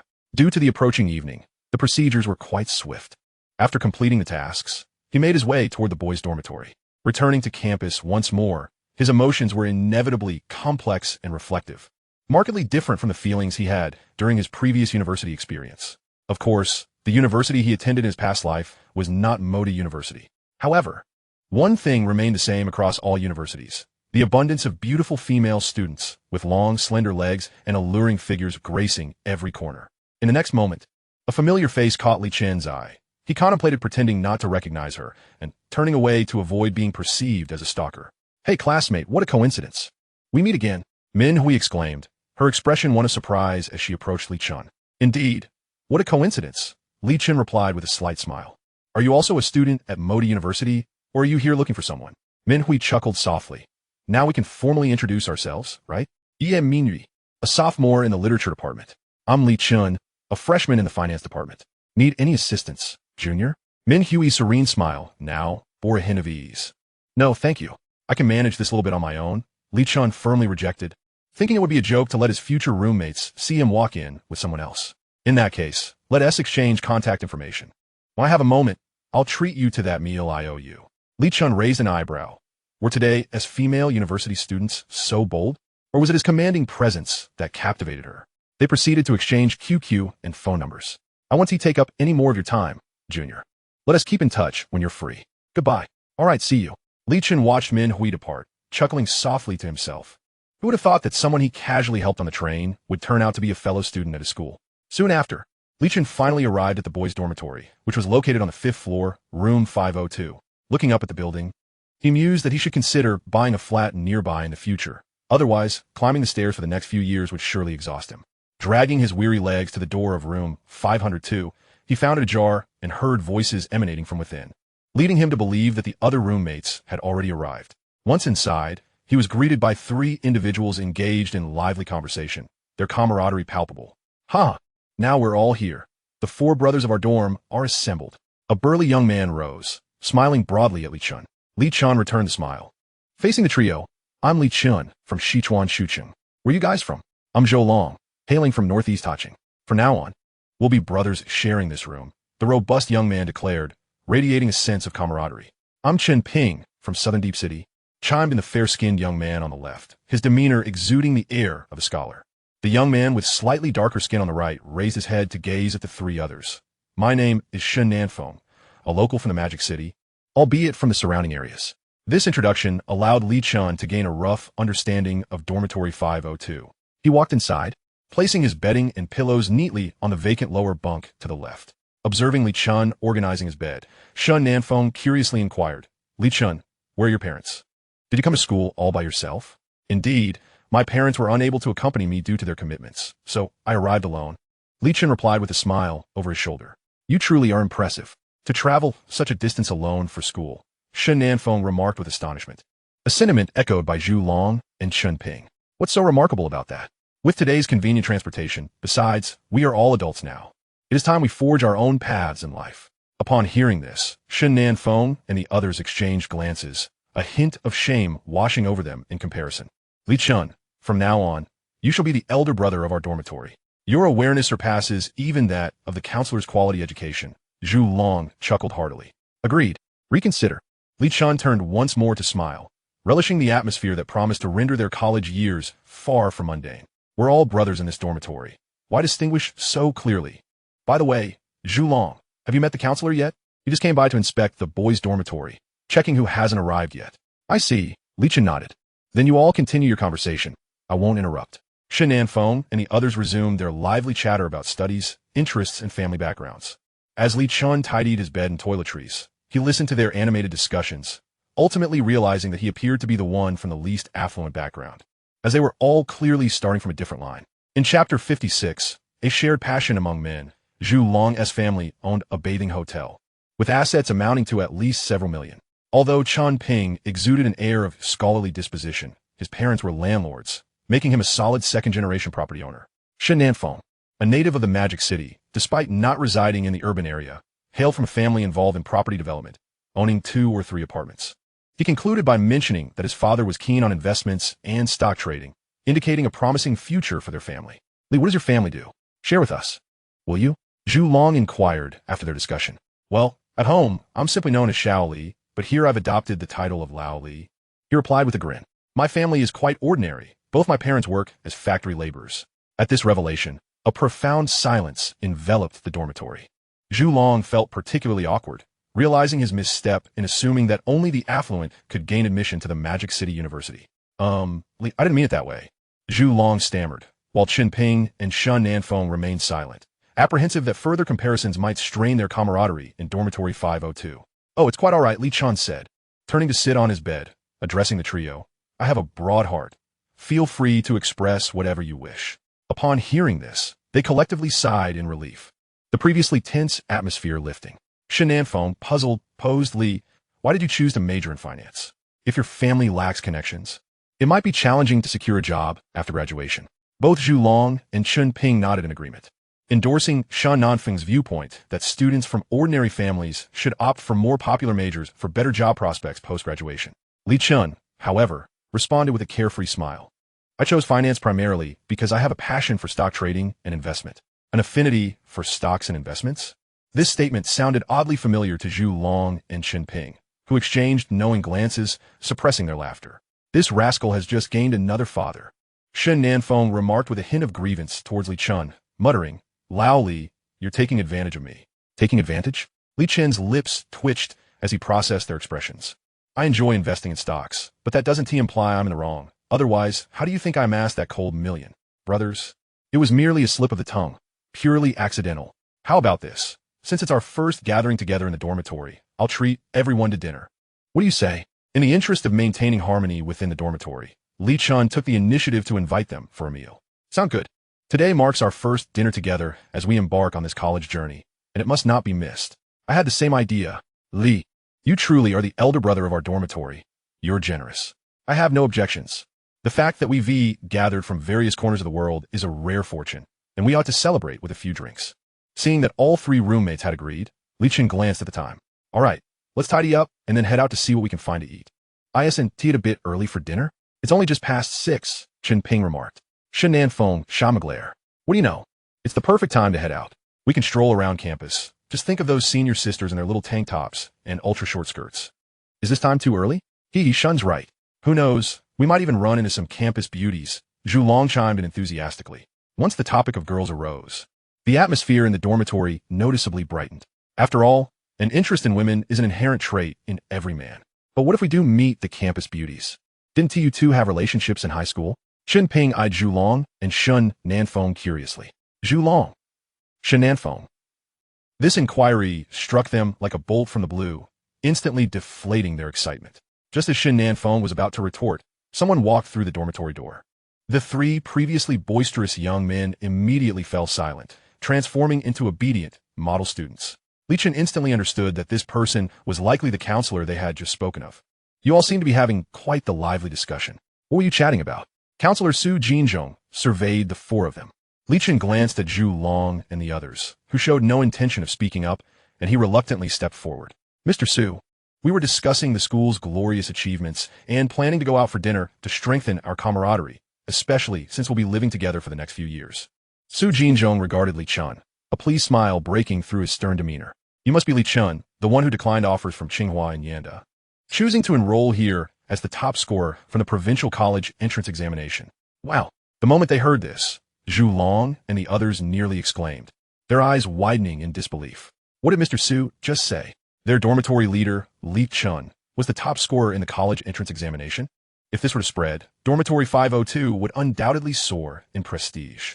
Li Chen nodded slightly, smiling as he replied, Mr. Su, I turned down those schools primarily because I wish to attend here. Well, the school leaders and faculty are very appreciative of your decision to enroll. Should you encounter any difficulties in the future, feel free to reach out to me at any time, Su Jinzhong said warmly. Though he did not comprehend why Li Chen would forsake the generous offers from other prestigious universities, he recognized that every prodigy possesses a unique individuality. Thank you, Teacher Su. It's nearly dinner time. Why don't you join us? Li Chen extended a courteous invitation. Unlike the other students, he understood that he would inevitably require Teacher Su's assistance at school, and this was a perfect opportunity to cultivate a rapport. This maneuver left Shun Nanfeng and the others utterly astonished. Boss, what on earth are you doing? Taking the counselor out for dinner and drinks? Su Jinzong hesitated for a moment, but eventually nodded in agreement. Please wait a moment. I still have a few dormitories to inspect. Let us meet at 7:30 outside the school. No problem, Teacher Su. You go ahead with your work. We'll wait for you, Li Chen replied without hesitation. All right. You may continue your conversation, or feel free to stroll around the campus and enjoy the scenery, Su Jinzong said, nodding before turning to leave. The dormitory fell silent for a few seconds before erupting into a frenzy. What the hell? Old Li, what is going on here? You are the top scholar of our school this year. We're actually sharing a dorm with the top scholar. This is insane luck. Observing the reactions of the trio, Li Chen let out a wry smile and quickly raised his hand to signal them to stop. Guys, hold on. I'm merely a bit fortunate. Let us shift our discussion to topics of mutual interest among men. What are we talking about? The three exchanged silent glances, and the scholarly Chun Ping sighed dramatically. Boss, you are far too humble. Indeed, a child of humble beginnings rises to prominence, yet you remain completely unpretentious. Chapter 57. Each one more boastful than the last. Old Chun, allow me to clarify. I didn't just have one girlfriend in high school. The reason I am currently unattached is merely due to the graduation breakup season coinciding with the college entrance examination. Shen Nanfeng looked earnestly at Chen Ping, then suddenly smiled. As for whether old Zhou is all talk and no action, that remains a mystery to me. Upon hearing this, Zhou Long immediately bristled. Guys, just look at my physique. What girl wouldn't be attracted to me? I was renowned as the Prince of Romance in our high school. Li Chen couldn't help but laugh, giving a thumbs up as he noted how each of these fellows boasted with effortless bravado, without even a hint of hesitation. Chen Ping remained silent for a considerable time before finally speaking. I believe that entering a romantic relationship is ultimately a futile endeavor. One would be better off devoting oneself to study. What do you mean? Zhou Long suddenly grinned. Old Chun, you Haven T actually dated a girl, have you? Of course. There were several girls who liked me in high school. Chen Ping puffed out his chest with a hint of pride. Damn it, this guy really knows how to boast. However, this was not entirely implausible. After all, his family was quite affluent, and he had a fair appearance, making it quite normal for him to attract girls at school. With a smirk, Shen Nanfeng felt compelled to deflate this braggart's ego. Are you just showing off in front of your brothers? How about sharing some tips on pursuing girls? Chun Ping was taken aback and retorted stiffly, well, they were all the ones pursuing me.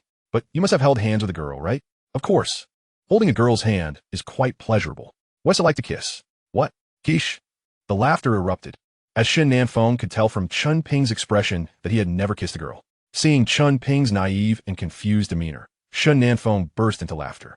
Zhou Long joined in the fun, asking, "Old Shun, have you ever ventured into the woods?" "The woods?"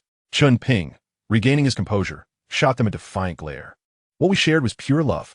Old Shun, you're truly adorably naive. If you haven't even touched hands or kissed, that kind of relationship is not worth pursuing," Shun Nanfeng sighed. Upon hearing this, Chun Ping's face flushed with embarrassment. Dating isn't solely about those things. That would just be deceiving girls in a bed. How can you call it deception? It's a mutual agreement, engaging in activities beneficial for both body and spirit, comforting her lonely heart. That's what real romance is, Shun Nanfeng spoke with the wisdom of experience. Suddenly, noticing Li Chen sitting nearby as an innocent bystander, he grinned playfully. "Old Li, have you ever dated in high school?" Zhou Long and Qin Ping perked up, eagerly awaiting his response. "No, I was too focused on my studies." "Did you have a crush on anyone?" "Yes, but she didn't like me." The trio's faces lit up with amusement. It turned out that even the top scholar had never dated, which put them at ease. "Don't be disheartened, Old Li. It's her loss if she doesn't like you. You'll surely find someone better in college." What Old Shin said is right. You are the top scholar at our school. Finding a girlfriend should be a piece of cake. Hearing such comforting words, Li Chen couldn't help but twitch his lips. "Thank you, guys. If there aren't any suitable girls here, I can introduce you to my high school female classmates. They're all stunning. And our girls from Chaos Han are top-notch as well. They're beautiful, well-tempered, and the best part is there's no dowry involved. I can also introduce you to my cousin." As Li Chen listened to their banter, he felt a mix of exasperation and amusement, akin to someone who has never dated giving advice on romance. At that moment, his phone rang. Upon checking the screen, he saw it was Xirou calling. After a busy day, he had almost forgotten about her. He quickly answered the call, placing the phone to his ear. "Li Chen, have you arrived at school?" The trio next to him immediately perked up their ears. "I just got here not long ago. That rascal Kong Xiaoqiang insisted I give him a ride to school before I could report to Modi University." The gentle laughter of the girl echoed through the phone. "I arrived at noon. My dad took me early in the morning before dawn. But next time, I should be able to take the train with you." "Taking the train with you? Your dad would probably beat me up." "Hee, I'm not afraid. I'll be with you." "Li Chen, I'm over by the girls' dormitory. Want to come find me? We can go to the cafeteria together."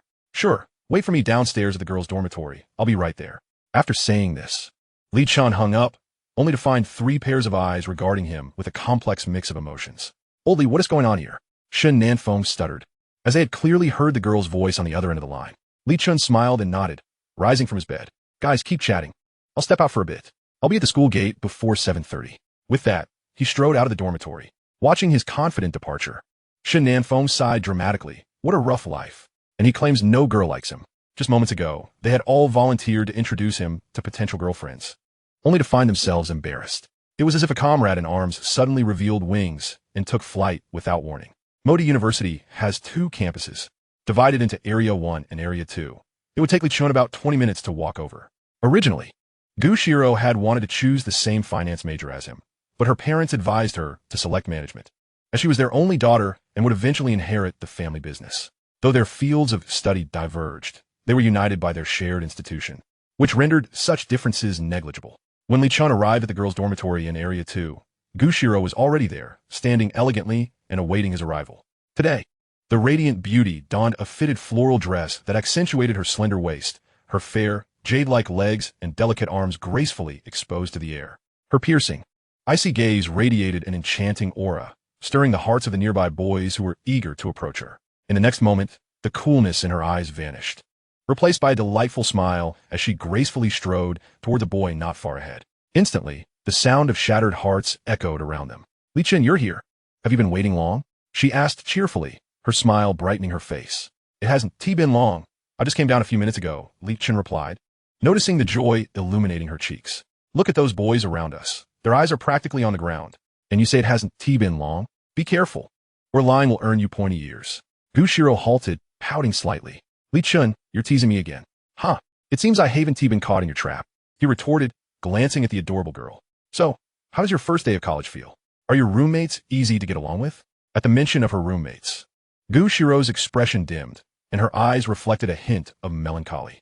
"They're all right, but living together makes it hard for me to know how to interact with them. I don't have much to say." Li Chen pondered briefly. It was natural for someone with Xirou's introverted and cool demeanor to maintain distance from unfamiliar people. However, the dynamics of a college dormitory could be as intricate as those in a workplace, where poor communication could lead to isolation. Given that you've just met, It's understandable that there's little common ground. In the future, even if you don't want to talk, make sure to appear engaged when they chat. Additionally, let us arrange a meal with your roommates sometime to foster familiarity. That way, they'll be more inclined to look out for you. Upon hearing this, Xirou's south eyes sparkled like crescent moons as she nodded enthusiastically. I've heard from former classmates that college is different from high school, with roommates coming from diverse backgrounds, making interactions complex. Indeed, if you encounter any issues, don't hesitate to reach out to me.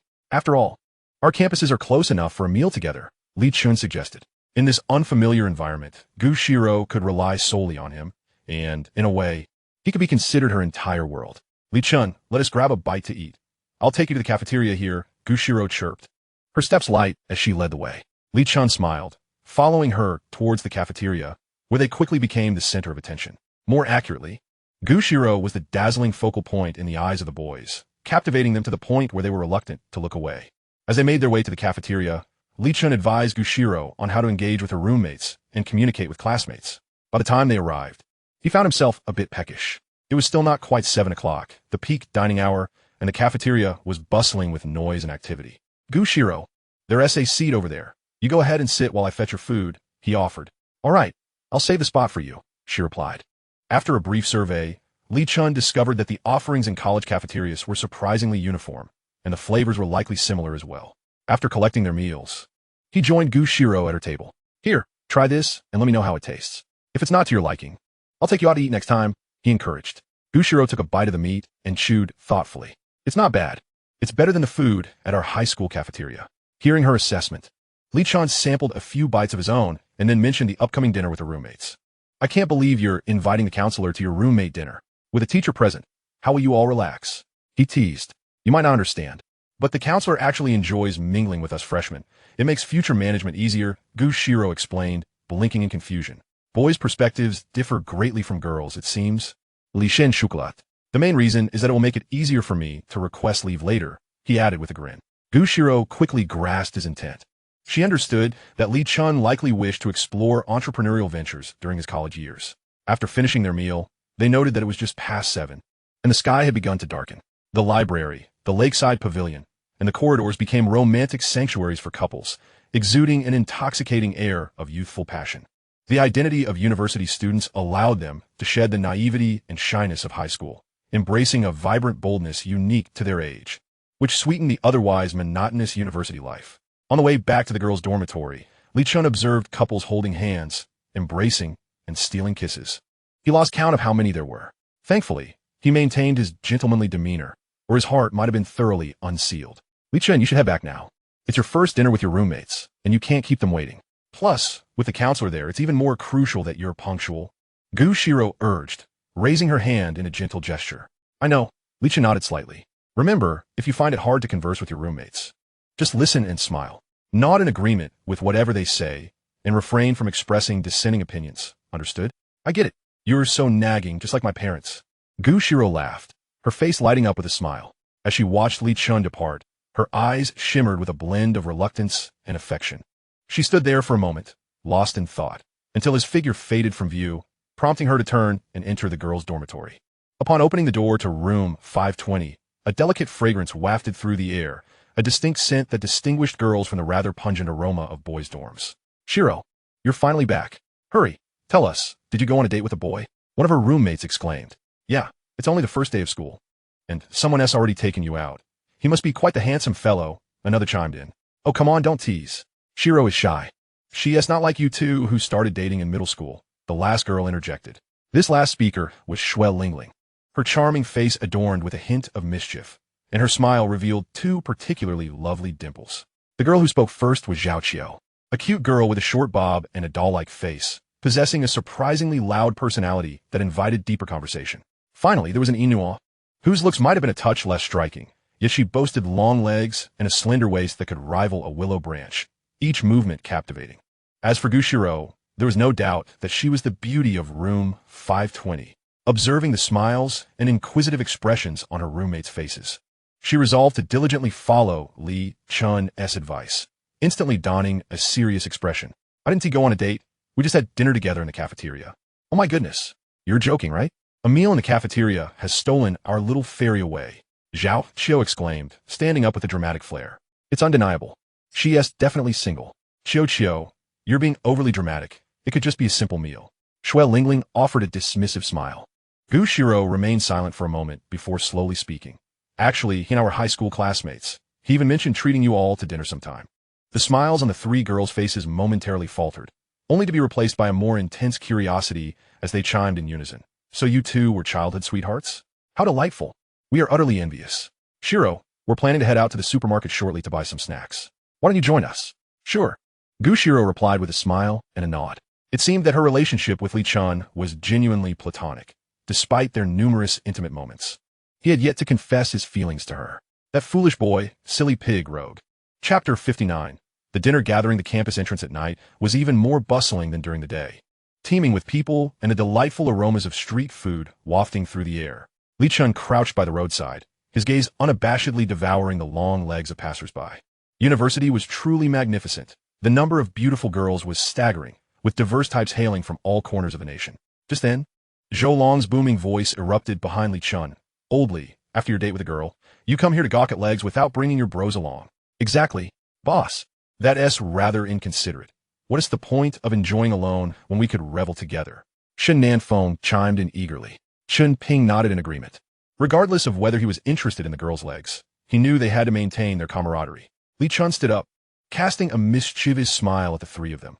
Weren't we having a great conversation in the dorm just now? One of you a romantic sage, another a prince of the dating scene, and the last a playful rascal. Zhou Long and Shen Nanfeng exchanged glances, simultaneously making an exaggerated gesture of international friendliness. Boss, what does playful rascal mean? Chen Ping inquired innocently. Li Chen chuckled. It's quite literal. Once you grasp its essence, you shall no longer find romance mundane. Old Chen, Shen Nanfeng interjected. It's impossible for you to comprehend the naked truth if you've never ventured into the thicket. Naked truth? Chen Ping muttered softly, pondering until his face suddenly flushed. Zhou Long, noticing, could not help but laugh heartily. Haha, Xiao Pingzi. Did you just think of a certain type of film that starts with a letter? You're talking nonsense. I have no idea what that a film is, Chen Ping stammered, his face aglow with embarrassment, clinging to his last shred of stubbornness. Ha ha ha, Xiao Pingzi, you're quite something, admitting it without being prompted. The group erupted into laughter, drawing curious glances from those passing by. By the way, when do you guys usually watch these films? Li Chen delivered a well-timed jab. Shen Nanfeng caught off guard, blurted out, I usually watch them after 11 p.m. Otherwise, if my family finds out, I might as well run away from home. Zhou Long grinned widely. I watch at night too, but sometimes during the day as well.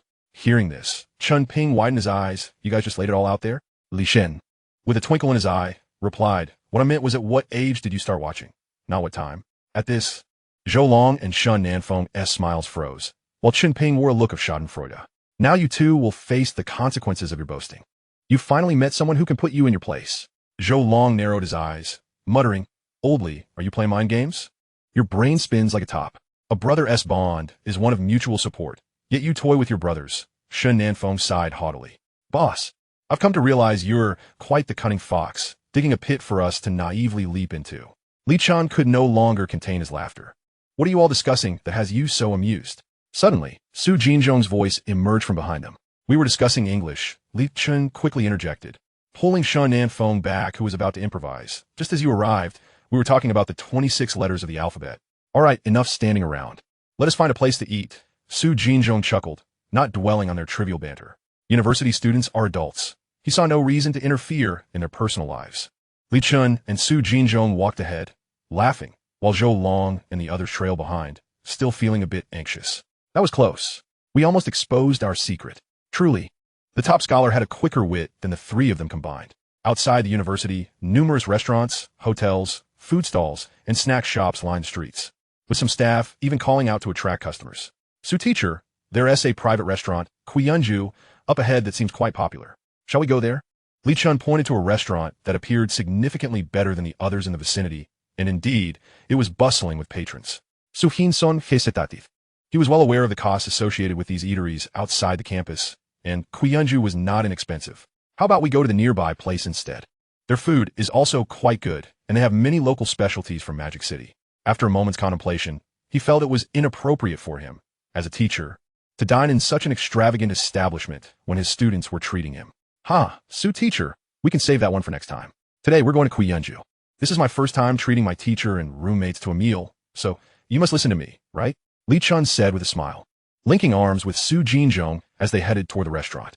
Although other places could satisfy their dining and drinking needs, this was his first time treating a counselor. He wanted to ensure that Su Jinzhong left with his dignity intact. Behind them, Shun Nanfeng and the others wore expressions of astonishment. Oldie caught us off guard.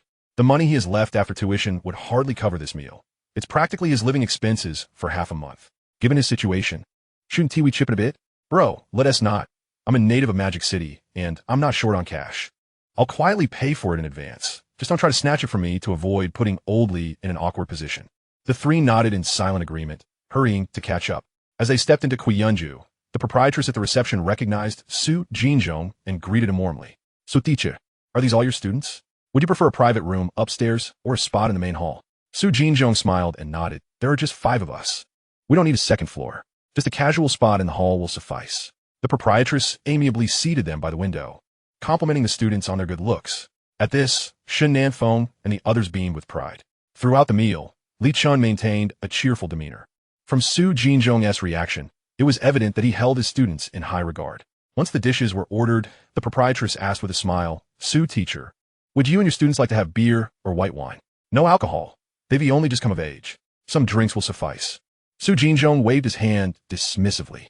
Upon hearing that there would be no alcohol, Shun Nanfeng and his friends instantly wore faces of dismay. They were not mere children who only drank soft drinks. How could they possibly enjoy a meal without some spirits? So teacher, it wouldn't be right for us to meet you for the first time and not have a drink. Li Chen decisively spoke up. Madam Boss, let us start with a case of Tsingtao beer, and if it's insufficient later, we can order more. Chapter 60. This is called The Intricacies of Human Relationships. As the dishes were served, the atmosphere instantly became lively and vibrant. As the initiator, Li Chen naturally played the role of energizing the gathering, ensuring that the table did not fall into a state of dullness. Although Shun Nanfeng and Zhou Long were straightforward and humorous, they remained restrained in the presence of their teacher, Su Jinchong, not to mention Chen Ping, who was overly bookish and even less reliable. Teacher Su, today marks my first day at school, and I foresee many occasions where I will trouble you in the future. I raise this glass to you. Li Chen lifted his glass, setting the precedent. If he did not enliven the atmosphere, it was likely that this case of beer would remain untouched. As your counselor, it is my duty to assist each student to the best of my ability. With that, Su Jinchong smiled broadly and downed his drink in one go. Li Chen subtly kicked Zhou Long under the table. Zhou Long immediately understood, filling Su Jinchong's glass with beer. Teacher Su, I toast to you as well. Celebrating our first gathering with the 502 dormitory. With a chuckle, Su Jinchong responded, I will be accompanying you for the next 4 years of university. There will be plenty of opportunities for meals and drinks, as long as you all manage to keep the trouble to a minimum. Su Jinchong smiled again, downing another glass of beer. He had been quietly observing Li Chen's demeanor. Indeed, those who could achieve the title of provincial champion were invariably of high intelligence. When it came to matters, he was meticulous, considering the feelings of everyone at the table. Zhou Long, brimming with excitement, put down his glass and filled Su Jinchong's cup once more. The phrase, keep the trouble to a minimum, brought great joy to everyone, implying that while they could cause some mischief, they should do so within reasonable limits. Come on, you all eat more, don't just focus on drinking. Su Jinchong waved his hand, picking up chopsticks to eat. The atmosphere naturally evolved into one of hearty eating and drinking, shedding the initial awkwardness between teacher and students. They discussed various topics, both from within and outside the school. Su Jinchong proved to be an adept counselor, exhibiting a commanding presence in conversation and alcohol tolerance. He not only grasped the family backgrounds of Shun Nanfeng and the others, but also became familiar with their individual personalities. The only one he found difficult to decipher was Li Chen. Come on, Lao Li, let us clink glasses. From now on, we're brothers living under the same roof. Zhou Long aimed his drinking challenge at Li Chen, lifting his glass boldly. I remember you once said something about drinking by the Jialing River like it was soup. Today, I'm curious to see if he can handle us all. Li Chen's hand trembled slightly as he held the glass. It seemed that he had forgotten all the other things he said, but this boastful remark stuck in Zhou Long's mind. Zhou Long, I must say, your memory is quite remarkable. You remembered that joke so well. I wouldn't dare to compete with you. Li Chen raised an eyebrow. If it came to a drinking contest, he would certainly surrender without shame. Surrendering and drinking was not disgraceful. What was truly embarrassing was to act recklessly in front of the counselor. The first case of 12 bottles of Tsingtao quickly vanished, prompting Li Chen to request 2 more cases from the boss. Except for Qin Ping, who managed only 4 or 5 bottles, Zhou Long and Shen Nanfeng were truly drinking. Especially the burly Zhou Long, who had an insatiable capacity. Li Chen also proactively offered several toasts, his tolerance slightly better than Qin Ping's. By the time they finished the 3rd case, Qin Ping was almost asleep from drunkenness, while Zhou Long and Shen Nanfeng showed signs of inebriation but remained spirited. As for Su Jinchong, he was the most sober, showing no signs of intoxication. All right, that's enough for today. Let us call it a night. You all should return to your dorms early to rest, as their essay class for new students tomorrow morning. Don't be late or unable to rise. After Su Jinchong finished speaking, he turned to the sober Li Chen and the others. Your task is to ensure that Qin Ping makes it back to the dorm for some rest. Don't worry. Teacher Su will ensure we complete the mission, Li Chen readily assured him. Su Jinchong nodded and took the lead in leaving, heading to the cashier to settle the bill, only to find that Li Chen had already taken care of it. Exiting the restaurant, Zhou Long supported the drunken Qin Ping as they made their way toward the school gate. Without the counselor present, their conversation opened up to more risque topics. It was still not yet 10 in the evening, and the area outside the school remained bustling and noisy. As Li Chen gazed at the street vendors, he felt a strong desire to return to the dorm with them, but recalling that Xirou had eaten rather little at dinner, he assumed she must be hungry now. You guys head back to the dorm. I have something to take care of. Shen Nanfeng, in the midst of his animated chatter, was caught off guard by this abrupt remark. Laoli, it's late, and all the girls have gone back to their dorms. What are you going out for? If it's something important, you guys go ahead. I'll catch up later. After saying that, Li Chen decisively turned to leave, fearing he might miss the closing time of the girls' dormitory. Shen Nanfeng and Zhou Long exchanged bewildered glances. Did he really just leave? Lao Shen. I feel like Lao Li is the most enigmatic among us. His demeanor is just like my father's, completely unlike a typical newly adult college student. No kidding. I noticed it at the table. How many people can chat so smoothly with the counselor? And he was the one who paid for the meal at the start. What? You didn't pay? Fidno. Pay for meal twice? In less than 20 minutes, Li Chen arrived at the girls' dormitory building in Area 2. He carried crab shell yellow, fried spring rolls, and pan-fried buns, along with a bag of fruit, attracting whispers from several girls. Coming out at this hour with food? Must be another lovesick boy. Li Chen completely ignored them and dialed Xirou's number. What is up, Li Chen? Have you finished your gathering? Xirou answered the call almost instantly. Yes, I'm done. Come down. I'm downstairs at your dormitory with some snacks. Oh, I'll be right down.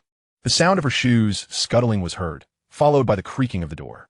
Li Chen smiled at the still-connected phone. Before long, Xirou emerged from the dormitory, wearing a white knee-length nightgown and jogging toward him. Li Chen approached her, and, as she spotted him, she dashed over, her chest bouncing with each step. Li Chen, have you been drinking a lot? The girl asked, scrunching her adorable nose with concern. Not much, just a few bottles of beer. It was Teacher Su and the others who drank more.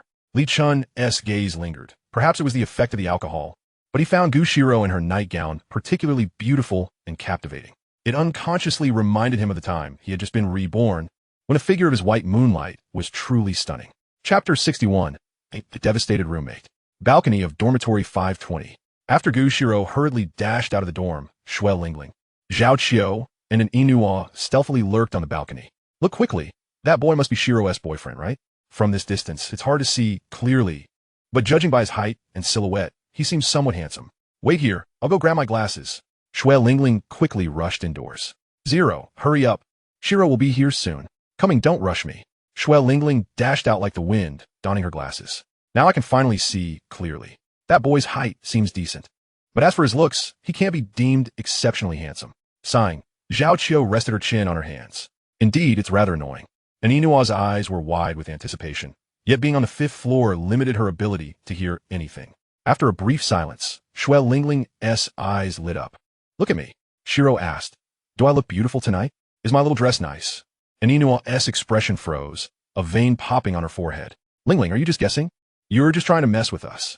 Wait, Inua, look. Xirou really did shyly lower her head. Zhao Qiu's eyes widened in astonishment. Lingling can truly read lips. Shui Lingling was taken aback. Did she actually guess correctly? And Inua swayed her slender waist and urged the dazed Shui Lingling. Hurry, continue. What did that boy say? Huh? Oh. Shui Lingling snapped back to reality and continued earnestly. The boy said, My Xirou is the most beautiful. No little dress can compare to her. Oh dear, how cheesy. Zhao Qiu shivered. Lingling, are you sure that's what he meant? Qiu, don't interrupt. Keep going, Lingling. And Inua was growing impatient. Xirou said, What are you holding in your hand? The boy replied, Is the fruit delicious?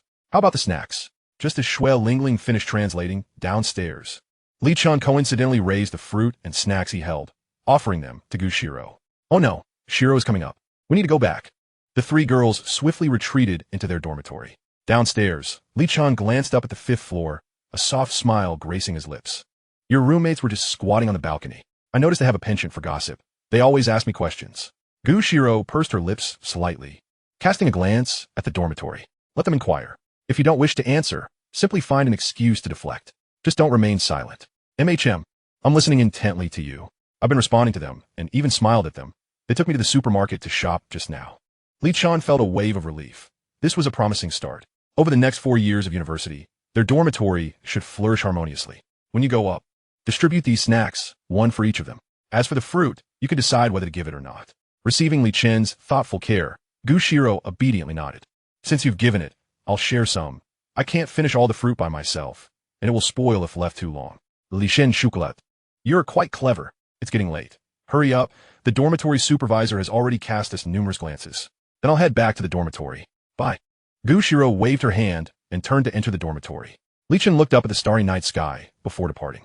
When Xirou opened the dormitory door, Xue Lingling and the other 2 girls turned to her in unison. This is a little treat for you. Feeling a bit bashful under their gaze, Xirou approached and distributed the snacks to Xue Lingling and the others. The 3 immediately reverted to their gossiping instincts, their faces blossoming with smiles as they examined the treats. Xirou, I must tell you, Lingling can actually read lips. Just now while you were downstairs. Upon returning to the boys' dormitory, apart from the shouts of gamers, it was notably tranquil. Even the intoxicated Chen Ping had been roused from his slumber.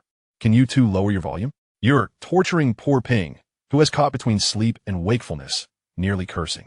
As Li Chen entered, he glanced at Shen Nanfeng and Zhou Long, who were still teaming up for games. They seemed just as ensnared by the allure of gaming as those addicted to drugs. Boss, you went out to date a girl at this late hour? We thought you wouldn't return tonight, Shen Nanfeng said with a grin, his expression rather lewd. Zhou Long's fingers danced rapidly over the keyboard as he chimed in. Since you're back, hurry up and log in. Let us team up. Forget it. You 2 play on. I have my own matters to attend to. Li Chen made his way to his bed, opened his backpack, and retrieved his notebook. He had no interest in gaming. He'd rather ponder on how to earn more money during his spare time. While Shen Nanfeng was immersed in gaming, his peripheral vision caught sight of Li Chen's laptop, instantly drawing his attention, his eyes widening in astonishment. Whoa, old Li, you're using a MacBook Pro? That is far more expensive than other laptops. Zhou Long, upon hearing this, immediately turned his head, filled with envy. I wanted to buy that laptop too, but my dad refused, saying it was too costly, so I ended up with this Lenovo. Suddenly, gaming lost its appeal, despite being the pampered children of wealthy families. They felt Li Chen resembled more of a privileged child. Li Chen casually pressed the power button, glancing at them with a faint smile. If you 2 are just playing games and studying, the current computer specs are more than sufficient. Why opt for something so extravagant? Shen Nanfeng and Zhou Long exchanged silent glances, then looked at their own computers, feeling a twinge of discomfort. Once again, Li Chen had outshone them. Old Li, you don't game. You only use it for class, so why invest in such a good computer? Shen Nanfeng, despite his reluctance, couldn't help but inch closer, gazing at Li Chen's silver laptop with excitement and envy. Didn't I mention? I enjoy stock trading and investing. A high-performance computer saves me a lot of trouble. Upon hearing this, Shen Nanfeng was momentarily stunned. Are you serious? What else? Am I just sitting here, wasting time, choosing a finance major for no reason? This reply left Shen Nanfeng and Zhou Long exchanging glances, realizing they had chosen the finance major purely for the sake of obtaining a degree. Their future paths already set in stone to inherit the family business. Chapter 62, Shen Nanfeng. Am I being bullied at the start? This year is crucial. Next year will mark the era of the widespread adoption of smartphones. Following that, the real estate industry will experience rapid growth, along with a bull market in stocks unseen for years.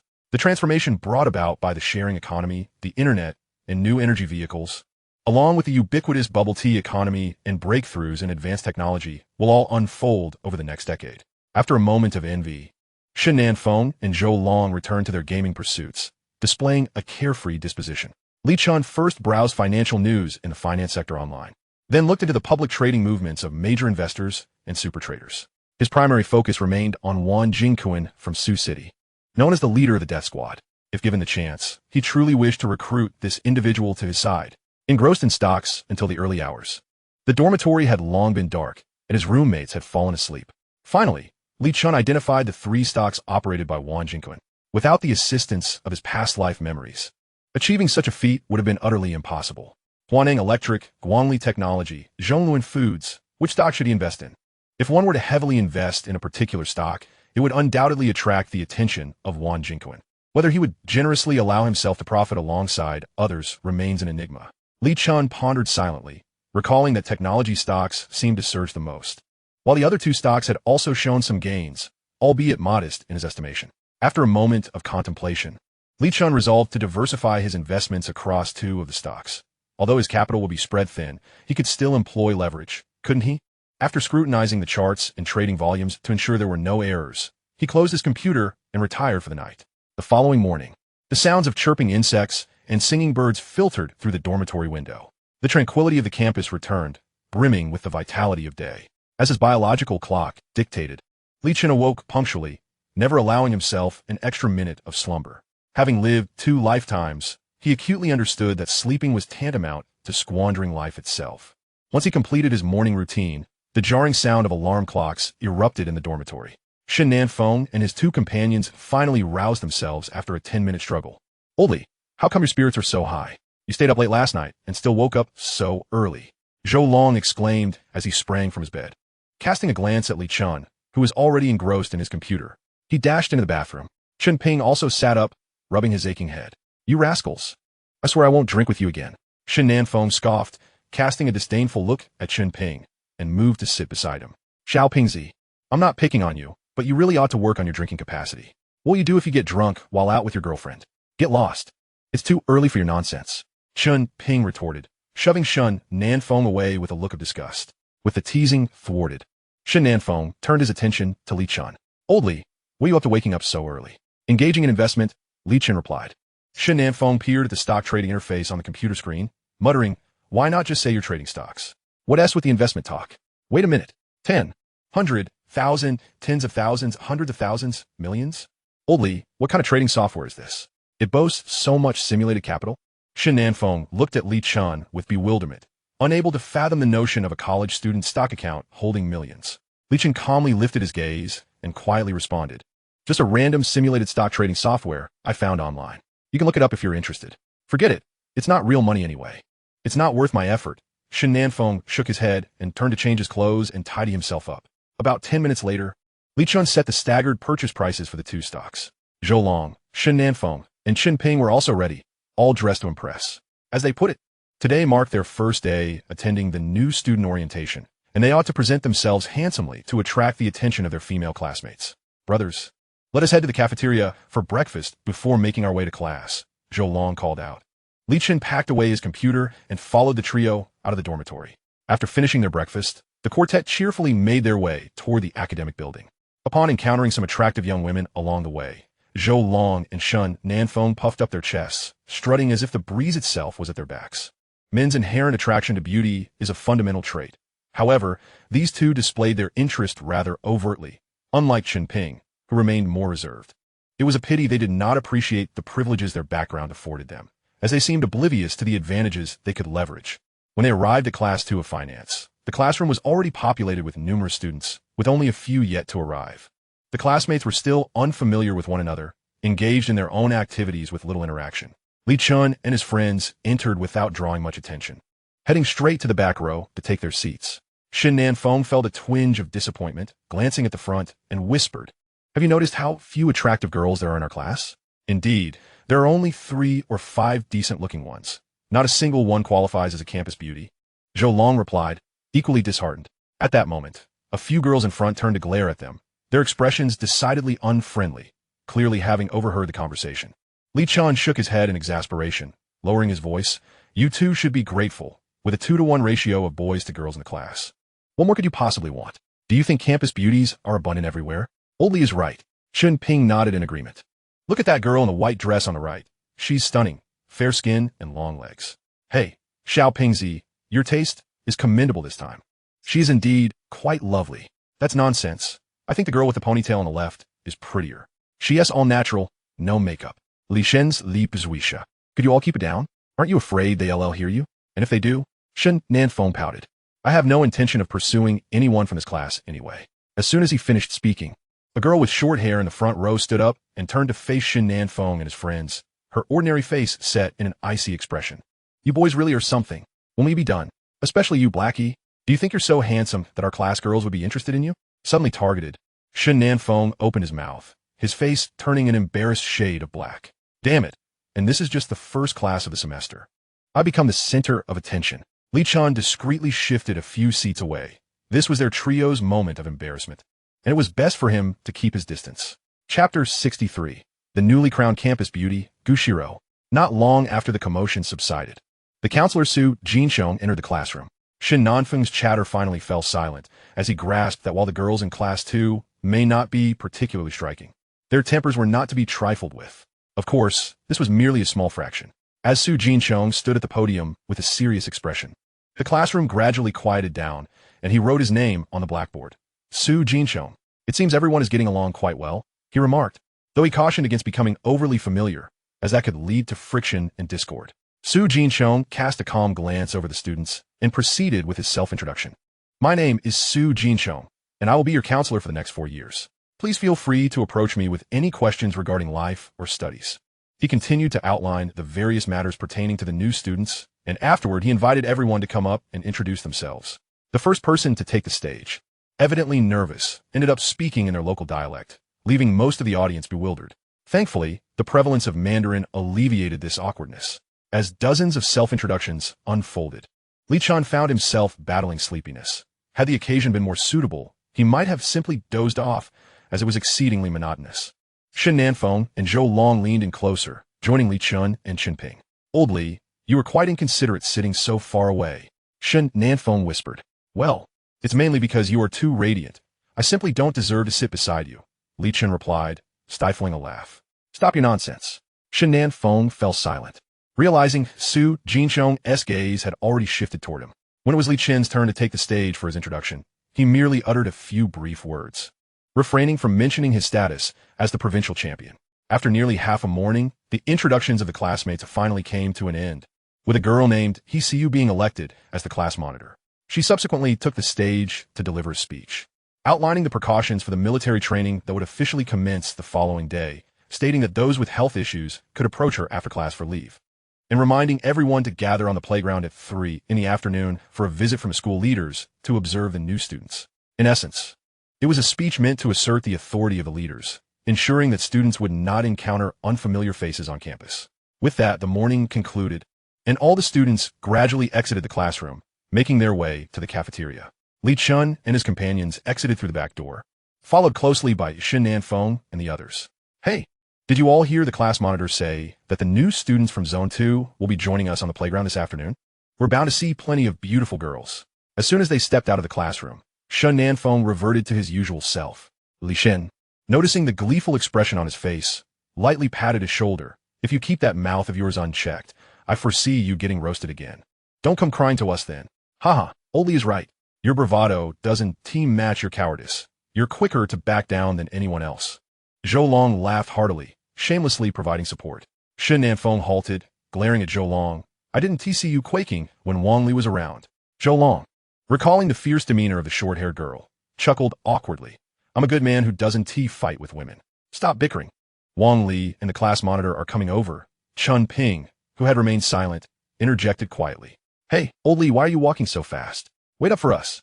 Without hesitation, Shen Nanfeng and Zhou Long hurriedly chased after the advancing Li Chen.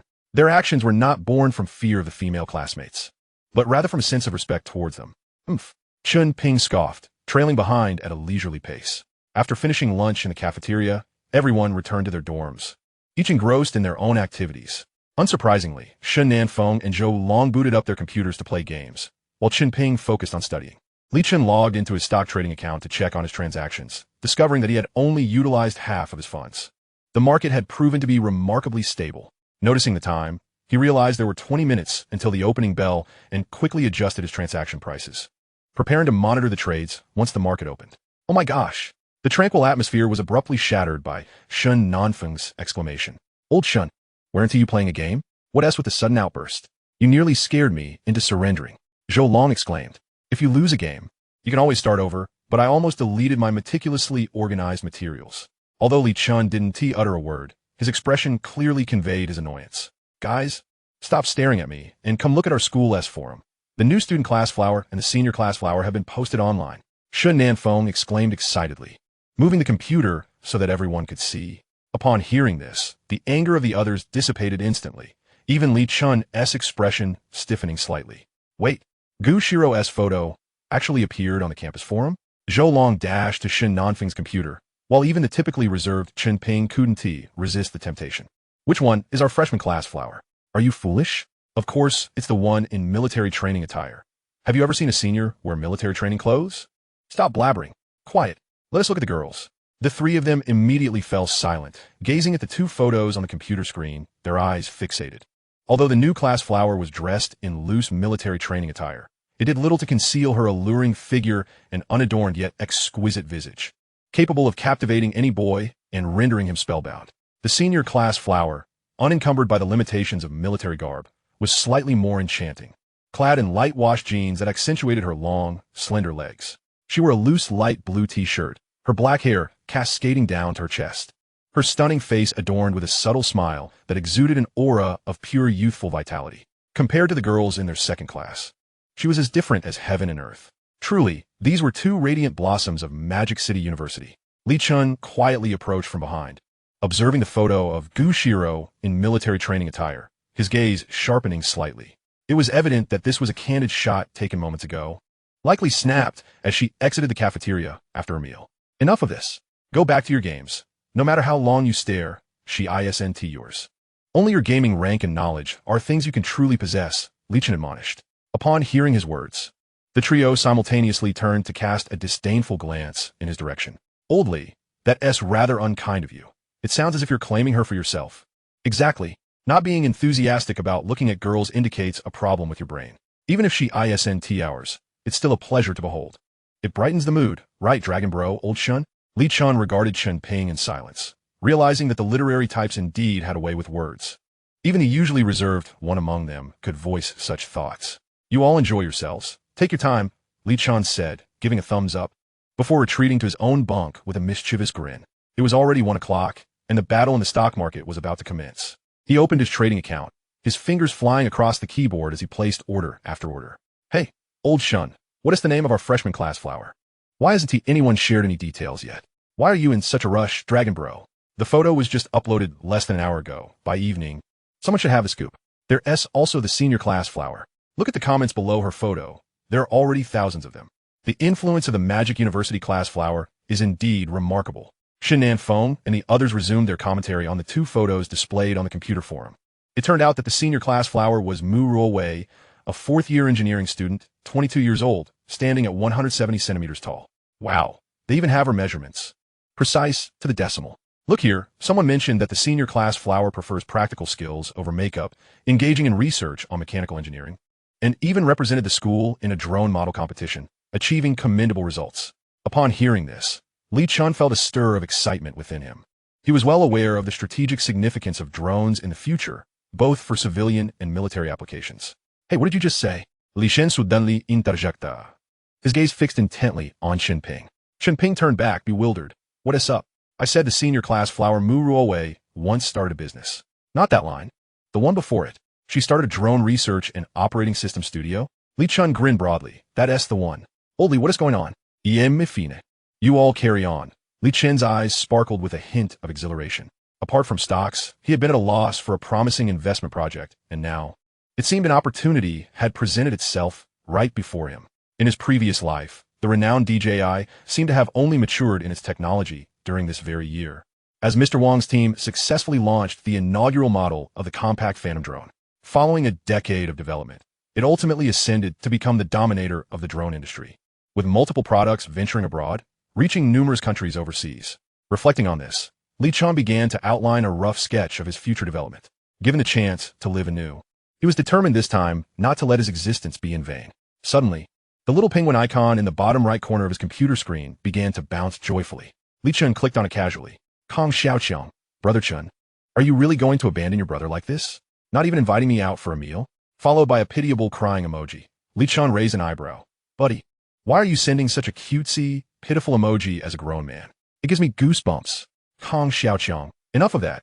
Come treat me to dinner tonight. Dining out is no problem. But how are things progressing with Xiaomin?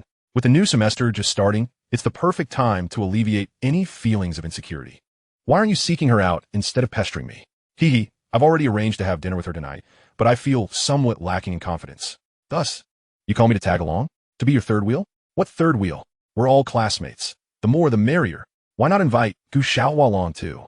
Seeing the message from this guy, Li Chen felt a mix of irritation and disappointment, akin to a sense of frustration for his friend's cowardice. Old buddy, why are you so timid?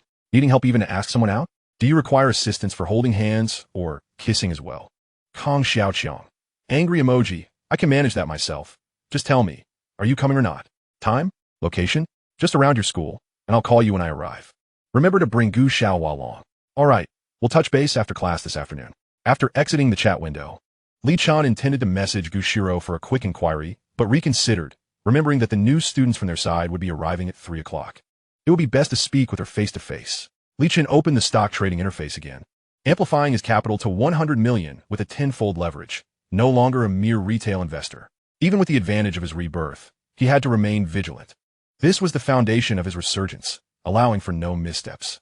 With half an hour remaining until the market closed, he finally shut down his computer, concluding the trading session.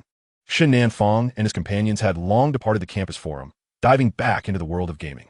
Brothers, it's about time. We need to head to the playground early, or else we might miss those slender-waisted, long-legged beauties, Li Chen said, observing Zhou Long and Shen Nanfang engrossed in their game. Don't rush, let me finish this round, and then we'll head out. Zhou Long replied, not turning his head. Exactly, we still have half an hour. No need to worry. Shen Nanfang echoed, though it was evident that their fingers had quickened on the keyboard, exhibiting a hint of chaos. Li Chen smirka, realizing how they presumed to be so calm. Meanwhile, Chun Ping proved his point by leaping off the bed in a swift motion. Old Li, shall we head out first? Xiao Ping, you rascal. Shen Nanfang immediately spun around, bellowing. Li Chen stood up, about to speak when his phone in his pocket vibrated several times. Upon checking, he found a message from a sophomore literature major named Minhui. Li Chen, after the training session at the playground this afternoon, I'd like to treat you to dinner. I owe you a meal. Consider it a welcome gesture from your senior. Li Chen pondered for a moment. He already had plans with Kong Xiaoqiang for the evening, so he had to decline. Apologies, but I have prior commitments tonight with that boy I met on the train. He has invited me for dinner. No worries, you both can join me. I've met him before, so having an extra person might alleviate any awkwardness. However, there is also his girlfriend. Would she be joining too? All right, no problem. Li Chen contemplated. It was an opportune moment to take a visit, or else it would be difficult to refuse her persistent invitations. Let us connect after the training session, shall we? Sounds good. I'll give you a call then. Chapter 65. Is it true that flowers attract butterflies? Upon arriving at the playground, it was already teeming with people. Freshmen from both campuses had gathered, lined up by class. A vast sea of green military training uniforms formed an orderly and impressive sight. The school leaders and teachers had yet to arrive at the podium, but preparations had already been completed. Class 2 of Finance was positioned near the front, providing an excellent view of all the new students in the playground. The atmosphere was lively and bustling, accompanied by melodious laughter, causing Shen Nanfang and Zhou Long to wear expressions of delight, their eyes darting about eagerly. They had surveyed their surroundings multiple times, exhibiting an impatient demeanor. Only Chen Ping appeared somewhat reserved, though he too was discreetly admiring the beautiful girls. Despite everyone wearing loose military training attire, many of the well-proportioned girls remained unaffected, adding a unique charm to their appearance. Li Chen, however, remained the most composed, seemingly unperturbed, contrasting sharply with Shen Nanfang and Zhou Long, who were scanning their surroundings. Old Li, how come you've suddenly turned into such a paragon of virtue? With so many beautiful girls around, how can you resist looking? Indeed, the quality of girls in other classes is significantly higher. I can hardly count the number of stunning girls. Chen Ping suddenly tugged at Shen Nanfang's sleeve and whispered, Old Shen, keep it down. We don't want our classmates overhearing you, or you'll be in trouble. Shen Nanfang was taken aback, glancing nervously over his shoulder. Relieved that no one from their class had heard him, Li Chen nearly burst into laughter at this fool's typical lack of courage despite his overt desire. I say, you three, it's not yours, and even if you look, it won't change that. If they're meant for you, they'll come to you without needing to look. Upon hearing such profound words, the expressions of Shen Nanfang and his friends stiffened, and they raised their thumbs in admiration. Impressive, brother. Truly impressive. Li Chen's expression darkened, on the verge of ignoring these three fools entirely. Suddenly, a commotion erupted from the left rear, accompanied by envious laughter and cheers. Instantly, the attention of most students was drawn toward the source. My goodness, isn't that the campus beauty from a forum? She seems to be a newcomer from Area 2. What is her name again? Xirou? Who is that boy? What is he doing? Is he confessing to her? Isn't that obvious? I'm so envious. I heard that boy is the president of the student council and comes from a wealthy family. This scene, unsurprisingly, caught Li Chen's eye. Oli looked quickly. It's our class as campus beauty, Shen Nanfang exclaimed excitedly, patting Li Chen on the shoulder. But then his expression turned resentful. Damn it. We just started school, and those opportunistic types are already swooping in. We, the freshmen, don't stand a chance. Who can argue with that? Instead of pursuing other girls, this guy is here to disrupt our freshmen. Zhou Long sighed. Shun Ping shook his head. We must blame ourselves. The freshmen are simply too timid, not a single one daring to approach and strike up a conversation. Oh, Laoli, why are you so quiet? Your expression looks rather grim. At that moment, Shen Nanfang noticed the unusual demeanor of Li Chen. Scram, scram, scram. Li Chen appeared impatient, his gaze fixated on the distant Xirou and the man with gifts at her side. In just a day or two, someone had already lost patience and rushed to confess to her. Could this be considered a rival in love? Yet, he had yet to express his feelings for her, unlike how he had with Shen Qinglan. Goodness, Laoli, you're not feeling jealous, are you? Your expression certainly suggests that, Shen Nanfang exclaimed in a teasing manner, drawing countless rolled eyes from those around. Just then, as if responding to a silent call, Xirou turned her head slightly and locked eyes with Li Chen. Her exquisitely beautiful face instantly blossomed into a smile, reminiscent of a pristine white lotus blooming in a snowy mountain expanse, enchanting and captivating. In that moment, everyone was stunned, including Shui Lingling and her companions behind Xirou, who followed her gaze in unison. The next second, their eyes widened in surprise. A new revelation had emerged. Witnessing this scene, Li Chen smiled, a radiant smile at that. Xirou then adorably raised her hand and waved at Li Chen. Oh my Laoli! The campus belle smiled at us and even greeted us. Shen Nanfang was utterly ecstatic, almost moved to tears, completely oblivious to Li Chen's expression. Zhou Long immediately protested, excitedly shouting, Nonsense! The campus belle was definitely smiling at me and greeting me. Enough of your bickering. The campus belle is approaching us. Chen Ping's expression changed, his excitement rendering him incoherent. Shen Nanfang and Zhou Long quickly tidied their clothes and hair, adorned with silly smiles, preparing to welcome the campus belle. At that moment, they had become the focal point of the entire playground. As Xirou approached, she cheerfully called out before Li Chen could utter a word, her eyes shimmering with uncontainable joy. Li Chen's lips curled into a slight smile, a grin that even a barrage of bullets could not suppress. Shen Nanfang, Zhou Long, and Chen Ping's smiles froze on their faces, incredulous as they glanced between Li Chen and the stunning campus belle standing before them. Goodness, Laoli actually knows the campus belle? They seem quite familiar. The three exchanged glances, resolute in their decision to interrogate him thoroughly once they returned. Xirou picked up a bottle of mineral water, twisting off the cap. Thirsty? Would you like some water? Li Chen naturally accepted it, gulping down several large sips. The surrounding crowd was left in a state of shock. How could this be sweeter than before? Shen Nanfang and the others stared in disbelief, their mouths agape. Among them, the one with the most dismal expression was Lin Fan, the student council president who had just confessed to Xirou. After finishing the water, Li Chen handed the bottle back to Xirou, smiling as he said, Xiangzi invited me to dinner tonight, along with Xiaomin. Would you like a joint? Xirou wrinkled her delicate nose slightly. My roommates are inviting me to dinner too. I'll tell them I want to go. Dinner? Well, your dorm's relationships have finally eased up. You should go with them tonight.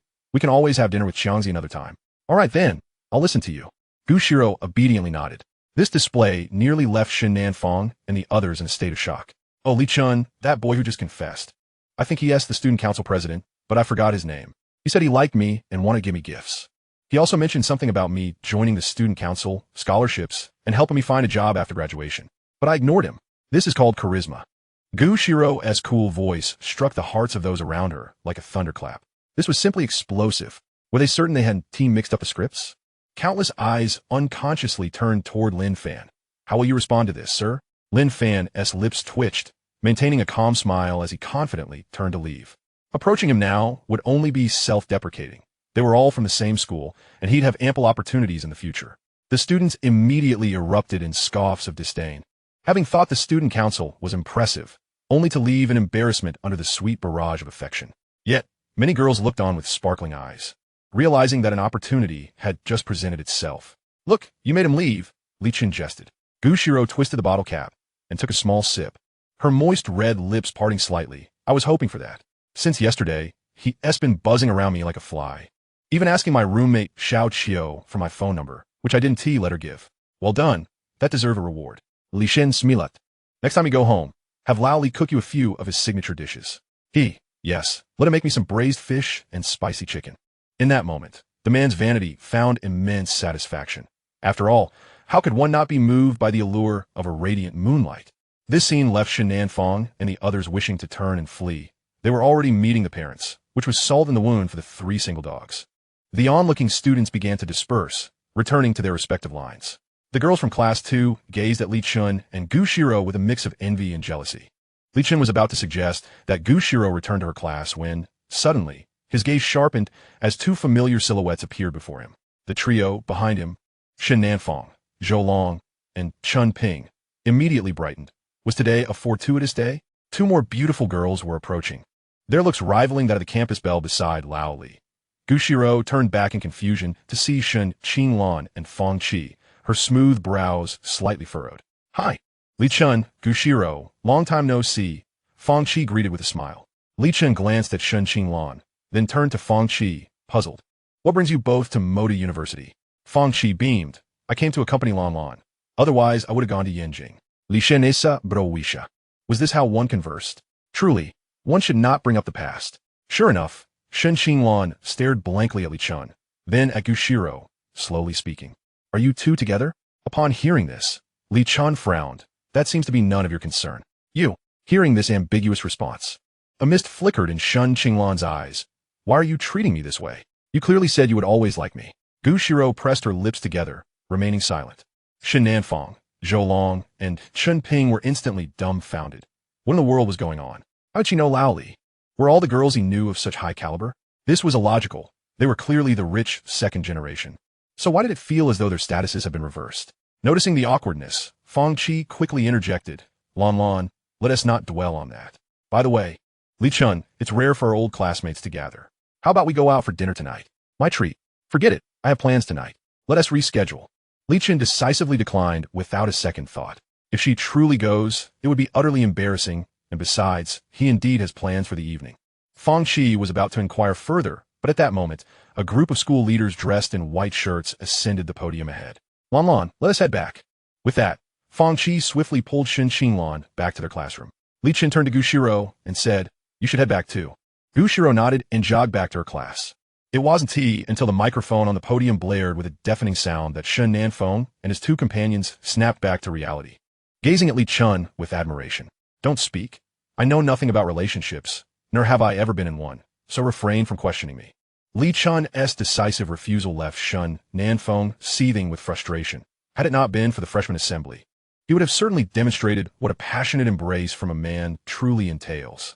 "Students, please be quiet. I have a few words to say." The speeches from the school leaders turned out to be even more tedious than Li Chen had anticipated, filled with formulaic rhetoric that likely recycled last year's remarks. Fortunately, the day was overcast, devoid of sunlight. Otherwise, the crowd would have been overwhelmed with complaints, unable to stand. After an exhausting 2-hour discourse, the 2012 freshman assembly finally concluded. Students from various departments and classes departed the playground under the guidance of their counselors. Upon returning to dormitory 502, Li Chen was met with a barrage of inquiries from Shen Nanfang and his companions. "Old Li, I've made a decision. From now on, you are my idol. No one else will do. For heaven's sake, share your wisdom with us. How on earth did you manage to win the affection of those 2 stunning campus beauties? And for the love of all that is holy, do not regale us with the same rehearsed lines from the playground." They simply could not fathom how such exquisite girls could be so obedient and docile in front of Li Chen, a stark contrast to the girls in their own class, who, though not particularly attractive, had quite the fiery tempers. Li Chen surveyed the trio and suddenly chuckled. "That, my friends, is what we call charisma. You are utterly disgracing the term-rich 2nd generation, hesitating over how to charm a girl. By the time you're ready, the opportunity will have passed." The 3 exchanged glances, momentarily rendered speechless. "Old Li, you've got it wrong. Even a rich 2nd generation must have standards. The girls I like are indifferent to me. And the ones who like me, Well, they think I'm just a big, clumsy oaf. What does that guy to do? Zhou Long pondered for a moment before defiantly rebutting, though only he knew the extent of his sincerity. At this point, Shen Nanfeng and Chen Ping opted for silence, wisely refraining from further jabs at each other. Li Chen smirked and shook his head. Brother Long, are you still pretending to be a naive little virgin? If there is food to be had, why be picky? Let me offer you a piece of advice. If you're merely looking for casual fun, steer clear of good girls. As for bad girls, just dive right in, don't overthink it. One carrot, one hole. Only you can discern whether that hole is suitable. Upon hearing this, Shen Nanfeng and the others were truly taken aback, left in stunned silence. Profound. A romantic sage. A true Casanova. Chapter 67. A divine assist. By the time they exited the dormitory, it was nearly 6:30. Li Chen received a call from Kong Xiaoqiang and made his way to Central Avenue in University City, to a place called the Unity Restaurant, which appeared several notches below Quyenju in terms of ambience. Yet, it undeniably served as a prime gathering spot for students to enjoy drinks and skewers. As for Min Hui, he hadn't yet received any news from her, nor would he proactively seek her out.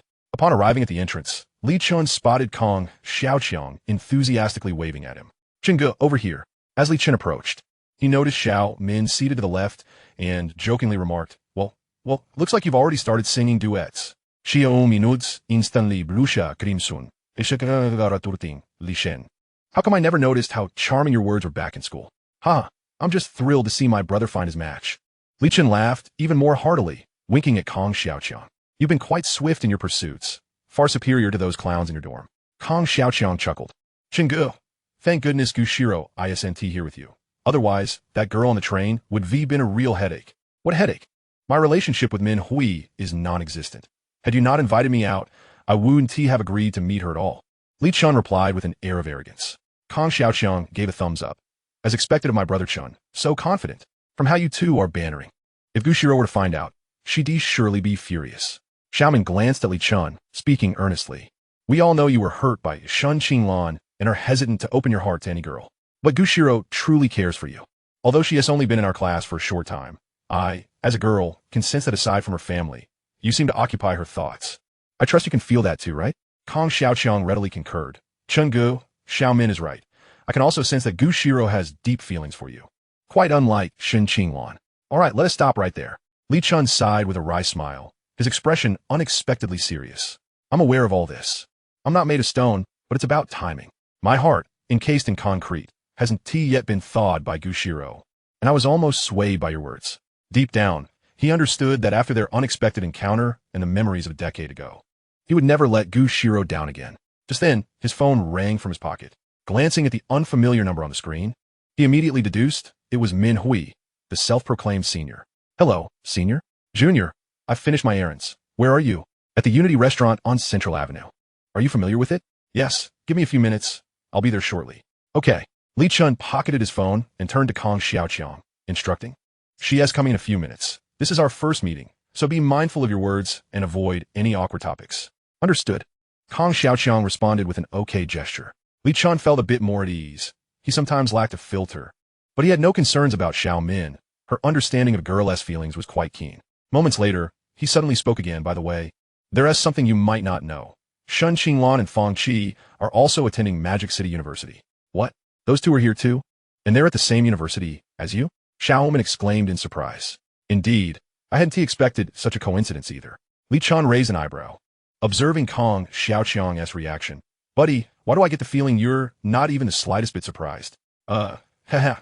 Kong Xiaoqiang chuckled sheepishly. Chengge, actually, when filling out our applications, Fang Qi asked me which university you were going to.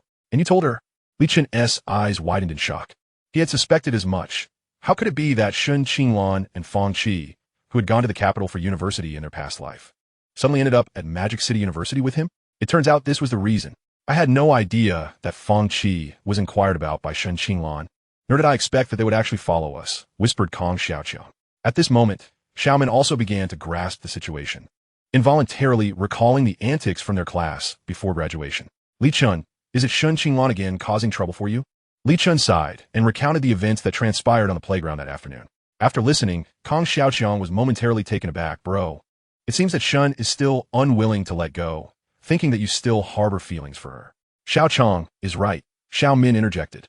You need to resolve this matter decisively. Find a time to clarify things with her, or it will not bode well for either you or Xirou. We had already made things clear before graduation, but she just wouldn't believe it, thinking I was deceiving her. Li Chen felt a twinge of annoyance at the mention of this, realizing that avoidance was no longer an option, and discussing it seemed futile. Bro, someone is coming. Kong Xiaoqiang gestured subtly toward Li Chen. Turning back, Li Chen caught sight of Min Hui approaching. Clad in a fitted light yellow dress and sporting a pair of white-heeled shoes, her long, slightly coffee-hued hair cascading down her shoulders as she walked gracefully towards their table. Her already striking beauty and figure, enhanced by meticulously applied makeup, instantly captivated the attention of most patrons in the establishment. Xiaomin felt an inexplicable sense of pressure. While she believed her own beauty paled slightly in comparison to Xirou, she was certainly on par with Shen Qinglan. Slightly turning her head, she noticed that Kong Xiaoqiang's gaze was utterly fixated, prompting her to pout in irritation and give his waist a pinch. Ouch! Kong Xiaoqiang exclaimed. Immediately recovering and asserting in a serious tone, I was merely appreciating the beauty of exquisite things. There were no other intentions at play. Humph, as if you dare. Xiaomin replied with a sly smile. Li Chen chuckled, already envisioning what Kong Xiaoqiang's married life would look like in the decades to come. Junior, and this classmate, greetings. It's a pleasure to see you both again. Min Hui greeted with a pleasant smile as she reached Li Chen's side. Min Hui, let me introduce you. Li Chen rose and smiled. This couple you've met, and this is Min Hui, exhibiting her emotional intelligence, seized the opportunity to playfully interject. So Kong Xiaoqiang and Xiaomin are a couple. No wonder they have such a married couple vibe. Hearing this, Kong Xiaoqiang's smile was almost ear to ear, especially as Xiaomin's cheeks flushed crimson, yet she did not protest, grinning from ear to ear. This meal was certainly worth it. Chapter 68. Am I the laborer of Shu Dao Mountain? Li Chen raised an eyebrow, marveling at how eloquently she spoke, and how she always chose the most pleasant things to say, which clearly delighted Kong Xiaoqiang. Min Hui, please take a seat. Order whatever you like. Today Kong is treating. Li Chen invited, pouring a cup of tea and placing it on the table in front of Min Hui. Thank you. Min Hui smoothed her dress and sat down. Looking at Li Chen and the others with a smile, I hope I'm not interrupting your gathering as an outsider. Not at all. We'll soon become familiar with each other, and besides, you and Chen are from the same school. Kong Xiaoqiang quickly shook his head, thrilled to have such a supportive ally alongside him. Li Chen added, Senior, Xiaoqiang is right. We are alumni of the same school, so there is no need for concern about intruding. Min Hui's eyes sparkled as she softly laughed. Actually, I wanted to thank you all. If it weren't for your assistance on the train, I might have ended up in an embarrassing situation. So today, this meal is on me. No one is allowed to fight me for the bill. Upon hearing this, Li Chen pondered for a brief moment before jokingly saying, since the senior has made the declaration, shall we refrain from competing for the bill? Min Hui's eyes gleamed with delight as she picked up the menu. Junior, Xiaoqiang, please order what you like to eat. And Xiaoqiang, do help Xiaomin choose a few dishes she enjoys.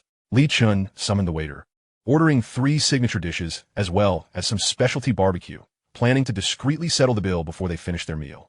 After all, one cannot allow a young lady to treat 2 gentlemen to dinner. Kong Xiaoqiang ordered a couple of home-style dishes for Xiaomin, while Min Hui selected dishes that suited her palate. The menu was then handed to the waiter. Senior, which part of Sichuan are you from? Li Chen Kazwali Inkirat. I'm not from Sichuan. I'm from Jinling. I spent a few days visiting relatives during the holidays. Oh, that makes sense. I thought it strange for a young lady to carry such heavy items while traveling, Li Chen remarked. Min Hui's cheeks flushed slightly. It was a rare trip, so I bought a few extra things. Kong Xiaoqiang was about to ask what she had bought, but was immediately silenced by Li Chen's glare. One should not casually inquire about a young lady's purchases. I've heard that the girls from Jinling are exceptionally beautiful, gentle, and kind-hearted. Meeting you, senior, proves that this saying holds true. Min Hui beamed, as every young woman enjoys receiving compliments. Junior, the girls from your place are also quite lovely. Just yesterday, our literature club recruited 2 new members who also seem to be from Sichuan. Sichuan is vast, and there are surely many beautiful girls. However, their tempers can be quite a handful. They often proclaim, I am the laborer of Shu Dao Mountain. Laborer of Shu Dao Mountain? Min Yu posed. And even Kong Xiaoqiang and Xiaomin were bewildered. What did it mean? Li Chen laughed heartily, realizing that this internet phrase had yet to gain popularity. It described someone who is impressive or formidable. In the midst of their conversation, the waiter began to bring out the dishes, along with 2 bottles of drinks and half a case of Qingdao beer. By now, the restaurant had filled with patrons, mostly students, with few adults present. After some casual chatting, Li Chen and his companions had become more familiar with Min Hui, avoiding any awkward silences.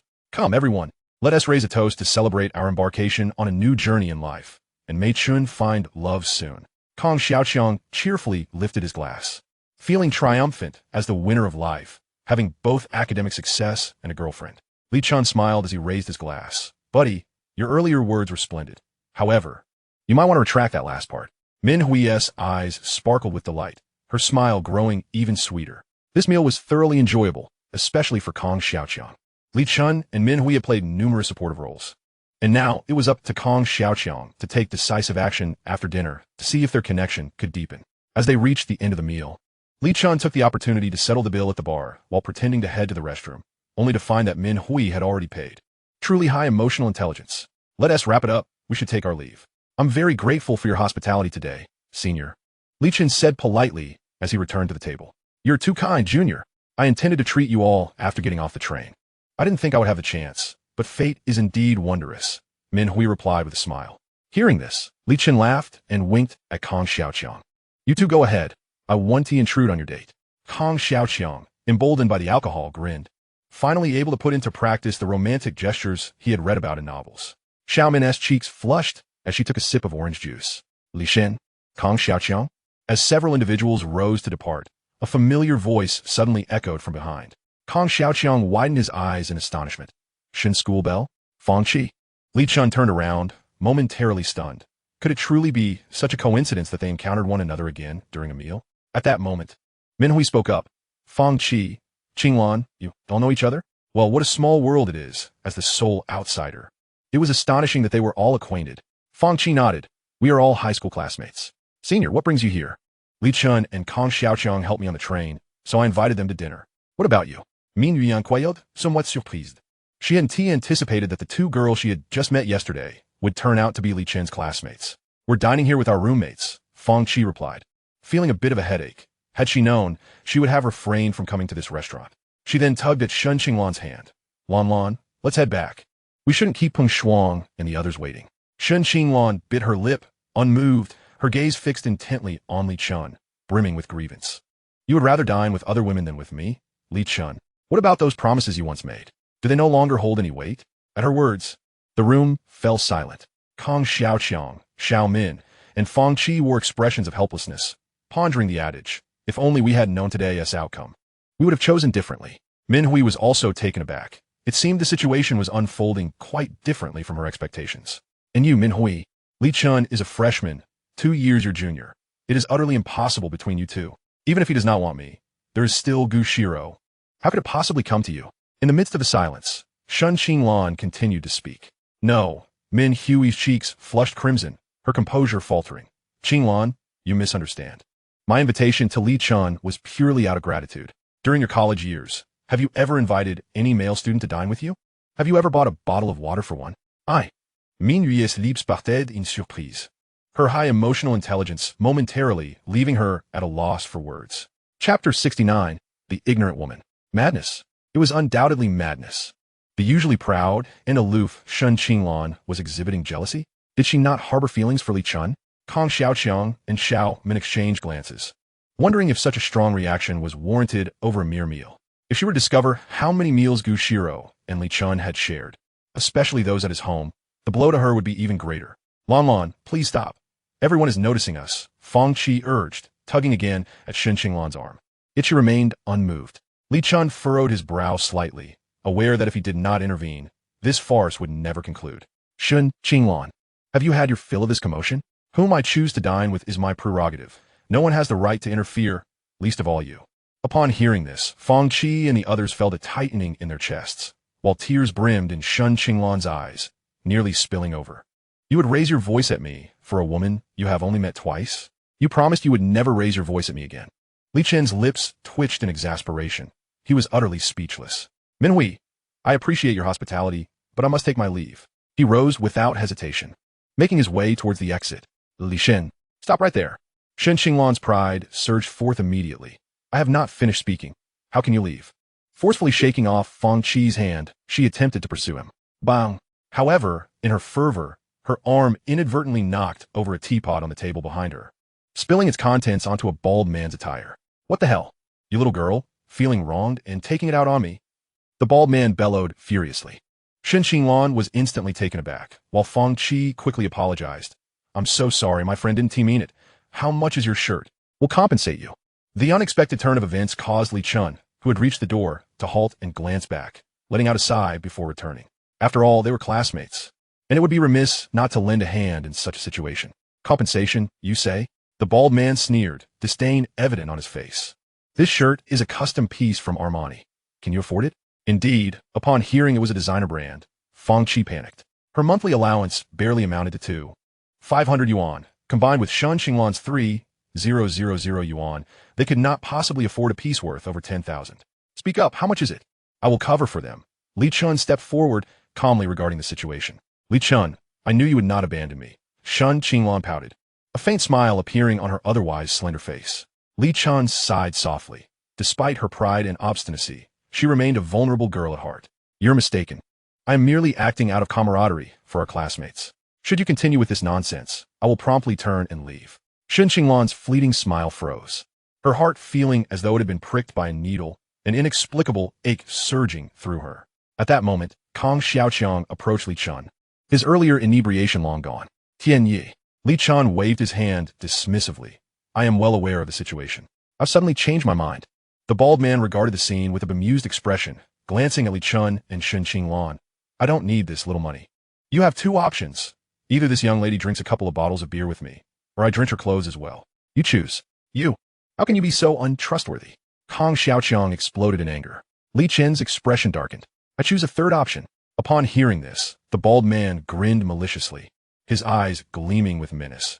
You think just because you're a university student, you're something special? You can walk around with an air of superiority? One should be forgiving when possible. If the shirt gets wet, we are willing to compensate. If you insist on creating trouble, we will have no choice but to call the authorities, Li Chen stated calmly. Damn it, have I given you face? The bald man slammed his palm on the table, and the three middle-aged men at his table rose in unison. Fang Qi and the other girls turned pale with fright, while the two roommates approached as well. Fang Qi, Qinglan, what on earth happened? One of the short-haired girls asked anxiously. Fang Qi quickly recounted the events. The short-haired girl furrowed her brows slightly. Don't be afraid. Jining's family is local. Her father works in the Public Security Bureau. The long-haired girl beside her nodded quietly, her demeanor calm. Upon hearing this, Li Chen raised an eyebrow. It seemed that Magic City University was indeed a place of hidden talents, filled with either wealthy heirs or children of officials. At that moment, a slightly rotund, middle-aged man approached, wearing a broad smile. Ladies and gentlemen, let us keep the peace. Why escalate matters with students? Allow me to apologize on their behalf, and I'll treat everyone to this meal. How does that sound? The portly man stepped forward, playing the peacemaker. The bald man narrowed his eyes, glancing at Shen Qinglan before turning to the portly man. How much is a meal? If once he hurt your wallet, stay out of this. Since they're in my establishment, they're my guests. If you want to be unreasonable, please take it outside. The portly man maintained his affable demeanor. Besides, they're all from Magic City University. Magic City University? The bald man's eyes widened, and the three other men gradually sat back down. In the university town, amidst a plethora of institutions, the students from other schools exhibit no trepidation whatsoever, save for a few prestigious universities, which instill a certain caution due to their formidable reputation and notorious protectiveness over their own. Gongzi, perhaps it would be wise to reconsider with your financial means. Finding a female university student to accompany you for a drink should be quite effortless, the bald man beside him advised, his voice measured and calm. The bald man hesitated, contemplating that intimidation and enticement might work on ordinary students, but he doubted their ability to escape his grasp. How about this? Let this young man join us for a drink, shall we? The rotund boss interjected at the opportune moment. That sounds reasonable. The bald man readily agreed, seizing the opportunity to back down. We still have 7 bottles of beer left from our earlier purchase. If this lad manages to finish them all in one go, we can consider this matter resolved. Just as Kong Xiaoqiang was about to protest, Li Chen raised a hand to silence him. Since the other party had extended an olive branch, there was no need to complicate matters further. While he was not particularly adept at drinking, 7 bottles of beer seemed manageable. Very well, I accept your challenge, Li Chen declared, striding over to retrieve the remaining 7 bottles from the box, placing them on the table with an air of defiance. The expressions of Fang Qi, Shen Qinglan, and Min Hui were laden with concern. With an impassive visage, Li Chen seized a bottle, tilted his head back, and downed its contents. With a resounding thud, he slammed the empty bottle onto the table, his gaze remarkably serene. Damn it, this kid is something else. As the seventh bottle disappeared down his throat, Li Chen's complexion had reddened slightly. Yet he was fortunate enough not to succumb to outright inebriation. "You've got guts. I can see defeat." The bald man spat before hastily departing, humiliated by the fact that a group of grown men had been intimidated by a bunch of youngsters. "Li Chen, are you all right? Brother Chen, how do you feel?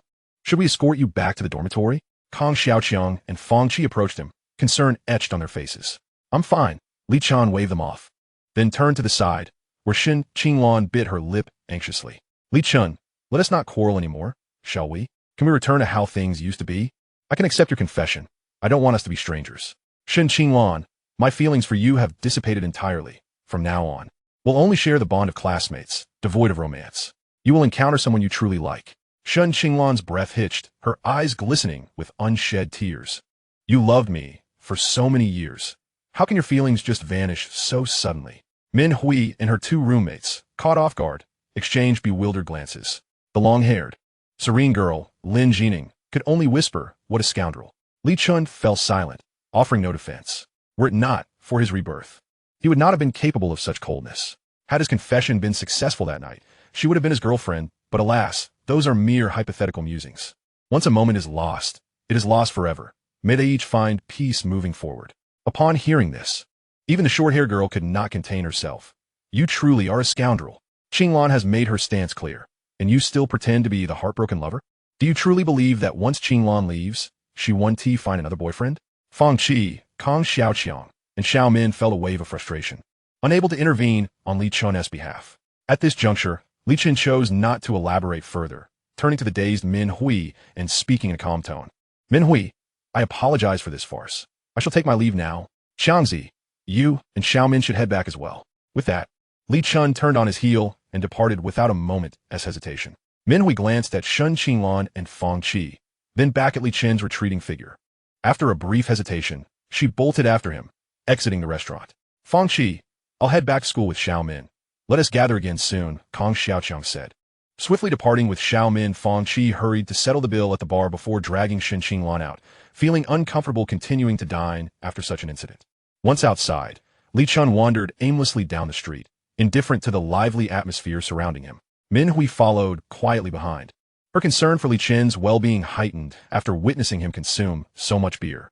After all, they attended the same school, making it convenient for her to accompany him. Li Chen, aware of Min Hui's presence trailing behind, chose not to acknowledge it until they neared the vicinity of Moda University, at which point he halted and turned around. "Thank you for your kindness, senior." "Not at all. We're from the same school. After all, just a fortunate coincidence." Min Villepede. Li Chen paused, letting out a soft sigh. "You see, Shen Qinglan and I were classmates in both middle and high school. I harbored feelings for her for many years. She represents my youth. So how did it come to this?" Min Hui inquired, her curiosity piqued. "Right before the Gaokao, I confessed my feelings to her," Li Chen recounted softly, his demeanor tranquil, as if recounting the tale of a distant observer. He reflected on the innocent affections he felt upon first meeting Shen Qinglan, the years of selfless devotion, and finally, the confession that had been met with a different response than he had hoped for. Naturally, he omitted the details of his rebirth. Min Hui gazed at him, captivated. She could sense the genuine affection Li Chen once harbored for Shen Qinglan. Silence enveloped them, the best listener, as she remained quiet, content to absorb the boy's musings as they strolled side by side. Unbeknownst to them, they arrived at the gates of Moda University. We reached the school. "You should head back to the dormitory now. The gates close in 10 minutes, Li Chen urged.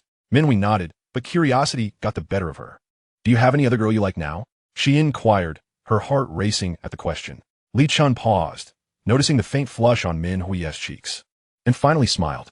"Indeed, she is my guiding light. During my darkest times, she illuminated my world." Min Hui's expression dimmed at his words. "Is she the girl named Xirou that Qinglan mentioned?" "Yes. Our fates intertwined when we were just 8 years old." Li Chen replied honestly, sensing that Min Hui's attitude toward him differed from that of other girls. Hearing that she was a childhood sweetheart made Min Hui's heart sink further, though her emotional intelligence kept her from revealing her feelings. "Well, that is wonderful," she said with a gentle smile. "Junior, we have 7 minutes until the dormitory closes. Our girls' dormitory is a bit closer than the boys', so you should hurry along. I'll head back now, goodbye." Watching Min Hui's retreating figure, Li Chen smiled softly before making his way toward the boys' dormitory. Upon arriving at the dormitory entrance, however, he was taken aback. The main door was locked. Quickly checking his phone, He noted the time. Wasn't the curfew set for 10:30? With only 2 minutes to spare, how could it already be closed? After knocking for what felt like an eternity, the dormitory supervisor finally emerged. What is all the commotion? Don't you know it's past curfew? A weary-looking man in his 40s peered out, irritation etched on his face. Li Chen, maintaining his composure, replied as politely as possible, "Could you please unlock the door? It's not yet curfew time." "Not yet?"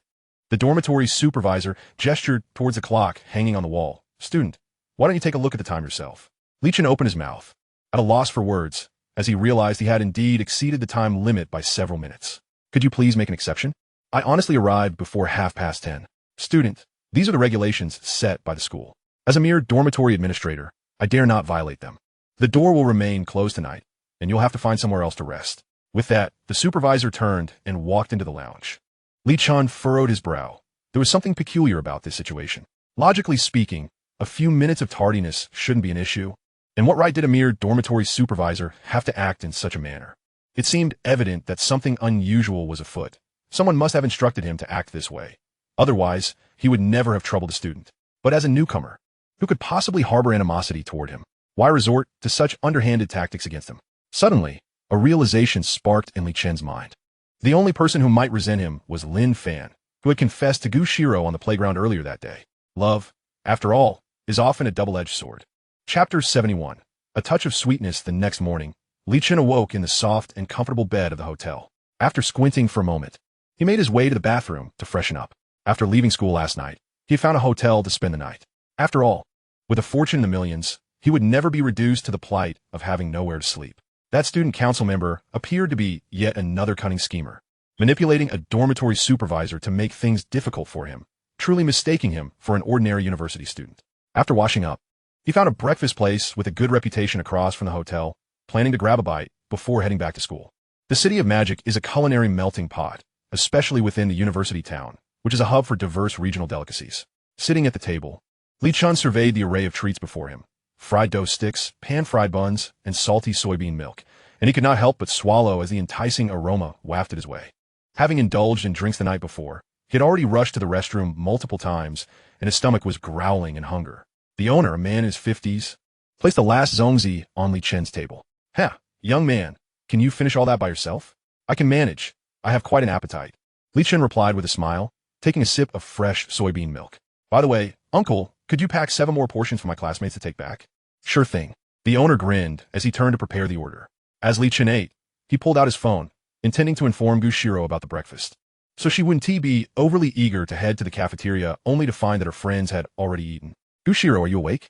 He typed and sent. After a few minutes, the QQ notification chimed.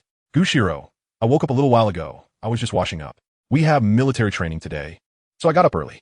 Once everyone is ready, we'll head to the cafeteria for breakfast." Reading her message, Li Chen felt an indescribable sensation in his heart.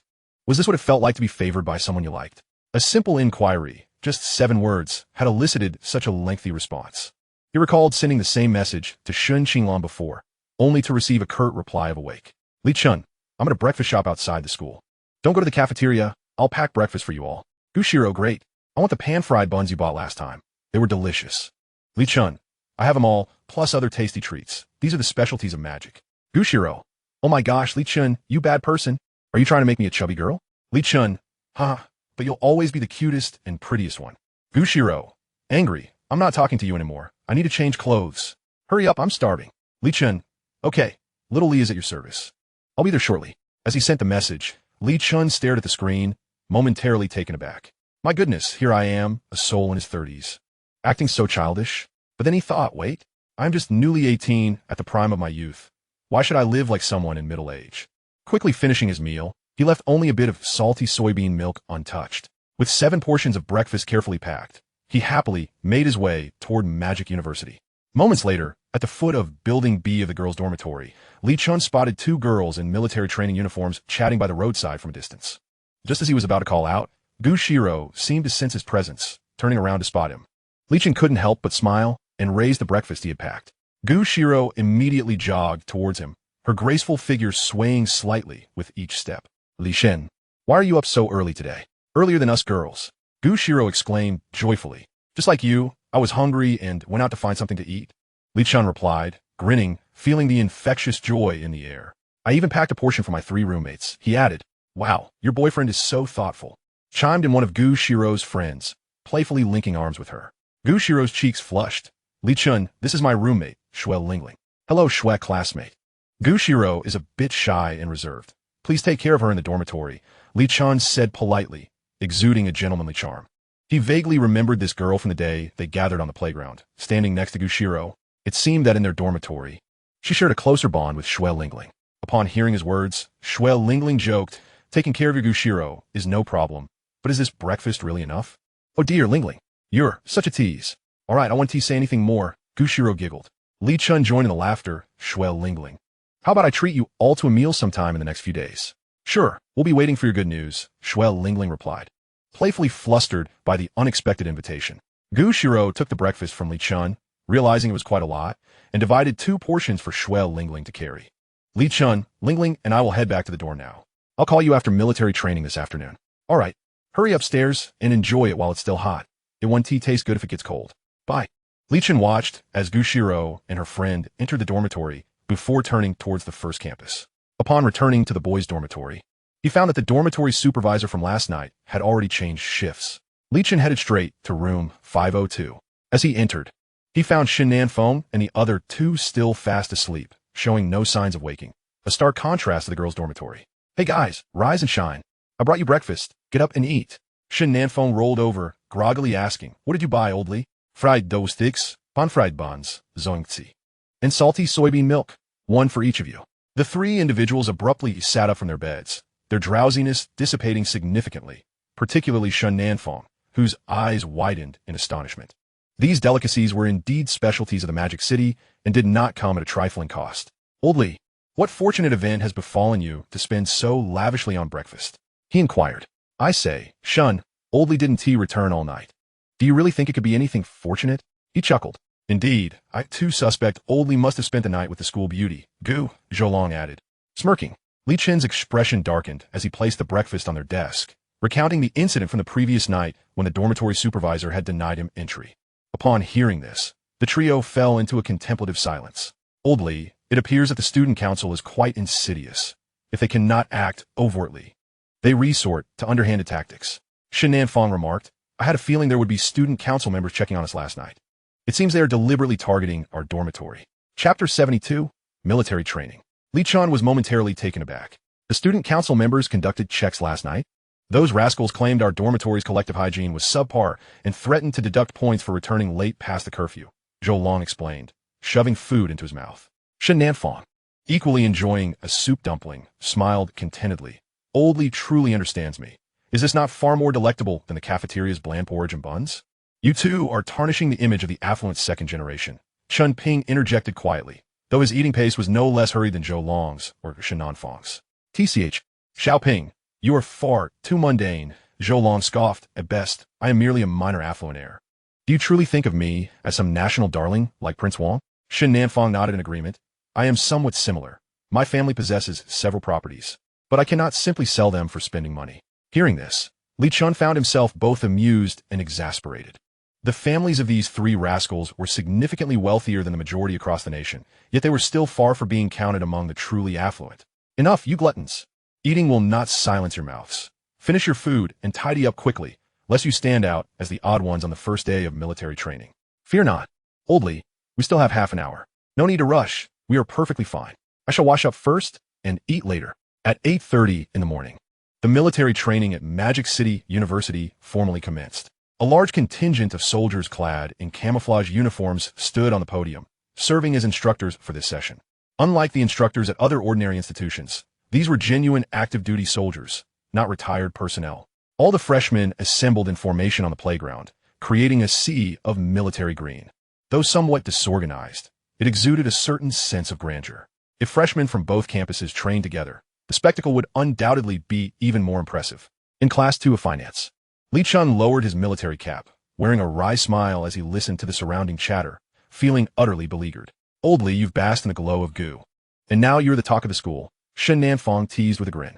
Fortunately, Old Li's status as a top scholar has not been exposed. Otherwise, I fear he would have an even larger horde of admirers, Zhou Long added, grinning mischievously. Li Chen closed his eyes, letting their words wash over him. You two should cease your prattling. I have heard that our instructors are not only strict but also rather severe. If you mess up, you will regret it. Chen Ping cautioned, his gaze fixed ahead at the instructor who had approached their class. TCH, it's merely about marching and standing in formation. At most, we may run a few laps. Zhou Long scoffed, unimpressed by the physical demands. Brother Long, you might want to take it easy. If you draw attention to yourself before the freshmen, I wonder how you'll find a girlfriend in the future, Shen Nanfang countered, effectively silencing Zhou Long. The thought of remaining single throughout college was more daunting than death itself. His eyes scanned the nearby female students from other classes, searching for a target. But he had already given up on those of school beauty caliber. The competition was too fierce, and without some capability, he would be unable to maintain his position. Nearby, Wang Li was visibly displeased, glaring at them. Can you lot refrain from embarrassing Class 2 of Finance? Are there not enough girls in our class for you to ogle? The atmosphere fell silent. Shen Nanfang was taken aback. Had he just been reprimanded?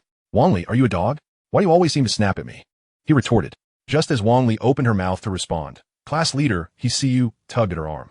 Enough of this. The instructor has noticed our class. In an instant, the previously languid freshmen were compelled to straighten up. At this moment, they fervently wished for a torrential downpour. Yet, reality often proved to be quite harsh. The only solace was that the sky was overcast, sparing them from standing in the sun and sweating profusely. Everyone at ease. Stand at attention. Today's training subject is standing at attention. We will rest after an hour. I do not wish to see anyone causing trouble, so please adhere to discipline. The command rang out, leaving all with mournful expressions. Standing still for an hour seemed deceptively simple, yet for these restless college students, it was far from an easy task. With the morning stretching on, they would be required to stand for at least 3 hours. The first round of standing at attention passed swiftly under the sharp gaze of the instructor, but Shen Nanfang and his friends wore faces of despair. Old Li, your salty soy milk has brought me suffering. Shen Nanfang gritted his teeth, turning to Zhou Long and Chen Ping. I feel like my bladder is about to burst. Do you want to join me in the restroom? Li Chen looked at him with an amused expression. Who told you to gulp it all down? Knowing your kidneys are weak, you still drank so much. Nearby classmates could not help but chuckle. Shen Nanfang shot them a middle finger before sprinting towards the restroom. Old Shen, wait for me. I'm coming too.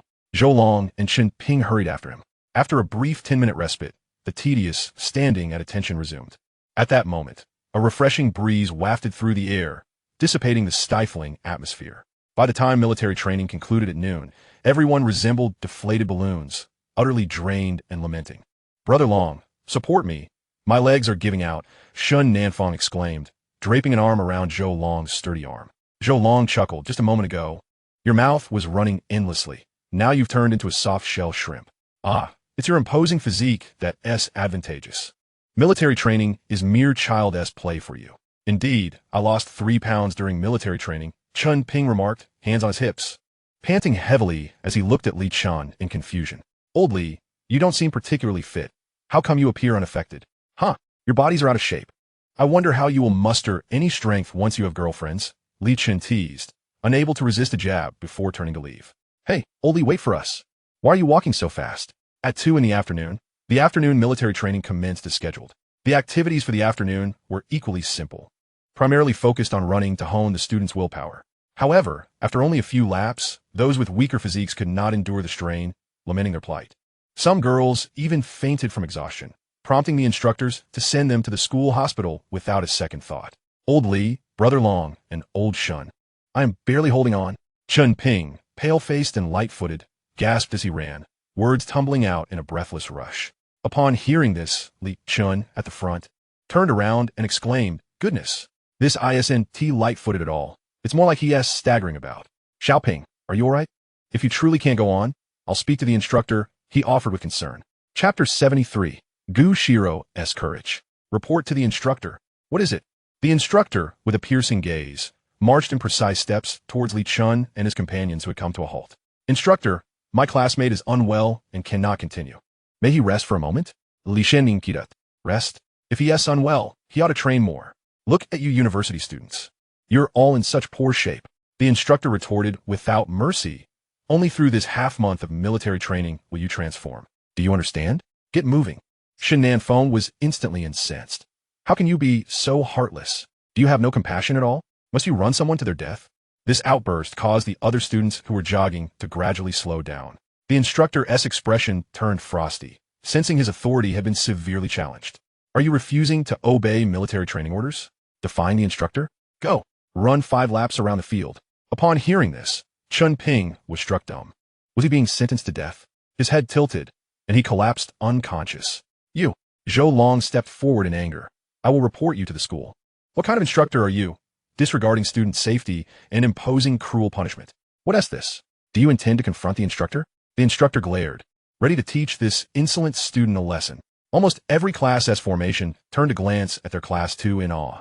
These students were bold enough to confront the coach. Li Chen furrowed his brow. How could these two stubborn fellows possibly contend with a seasoned military instructor? Instructor, we are merely freshmen, most of us lacking in fitness. You shouldn't apply your standards to us. It is essential to progress gradually, rather than recklessly, and not sacrifice student safety for the sake of pride. If I report this to the school leadership upon your return to the base, you may find not only will you receive no commendation, but you might also face disciplinary action from your unit, correct? Li Chen's calm, yet forceful words caused the instructor to falter. Sensing this student was not to be trifled with, he fell silent for a moment. I can have someone take him to the school hospital, the instructor said, glancing at the unconscious Chen Ping. Then looking back at Li Chen and Zhou Long, he added, you two will run 10 laps around the field. I want to see if you still desire those credits. Li Chen scoffed, about to retort, but was pulled back by Zhou Long. Old Li, let it go. Military training carries credits. If we lose them, it won't be worth the trouble. Brother Long is right. You all run ahead. I'll take Shen Ping to the school hospital and then return to run with you. Shen Nanfeng interjected. Li Chen fell silent. Credits held little importance for him. Graduating was of no consequence either, as his focus was shifting towards his career. But Zhou Long and the others were different. Credits and diplomas were vital to them. Let us go. Let us start running. Our Class 2 cannot be looked down upon by others, nor can we allow these so-called instructors to think we are weaklings. With that, Li Chen dashed towards the outer field, with Zhou Long following closely behind. Shen Nanfeng silently supported Chen Ping towards the hospital. The instructor, furious, trembled at the corner of his mouth. This batch of freshmen dared to defy him. Go Li Chen, go Zhou Long. Cheer the girls from Class 2 as they ran. The instructor's mood darkened further. This signified that the next 2 weeks of military training would be even harsher. Boom! Thunder rumbled ominously. Before long, the sky erupted with a torrent of rain, large droplets cascading down. The sudden downpour sent the freshmen scrambling.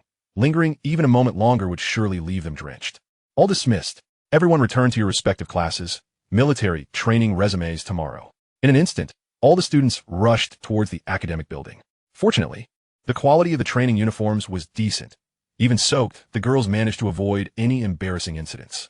The members of Class 2 scurried to the corridor, glancing at Li Chen and Zhou Long running in the rain before retreating to their classroom. Old Li, shall we head back?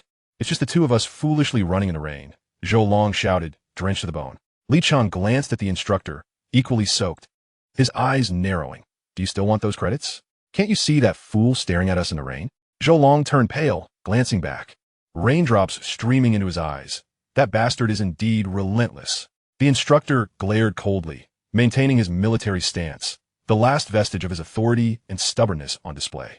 In dormitory 520 of Area 2, with the storm raging, all freshmen had returned to their dormitories, leaving the empty field with only the sound of rain. Xue Lingling, perusing the school forum out of boredom, suddenly wore a look of astonishment. Xirou, come quickly. Is that your boyfriend Li Chen? Gu Xirou, perched on her bed with a book, looked up in confusion. Lingling, what are you talking about? Oh, hurry over.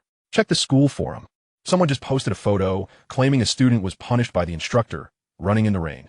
Gu Xirou's face paled. She hurried to Xue Lingling's side, with Zhao Qiu and an Inua joining her. It really is Li Chen. Seeing the familiar profile in the photo, Gu Xirou panicked. It was pouring outside. What have you got sick? Lingling, do you have any 999 medicine? I do.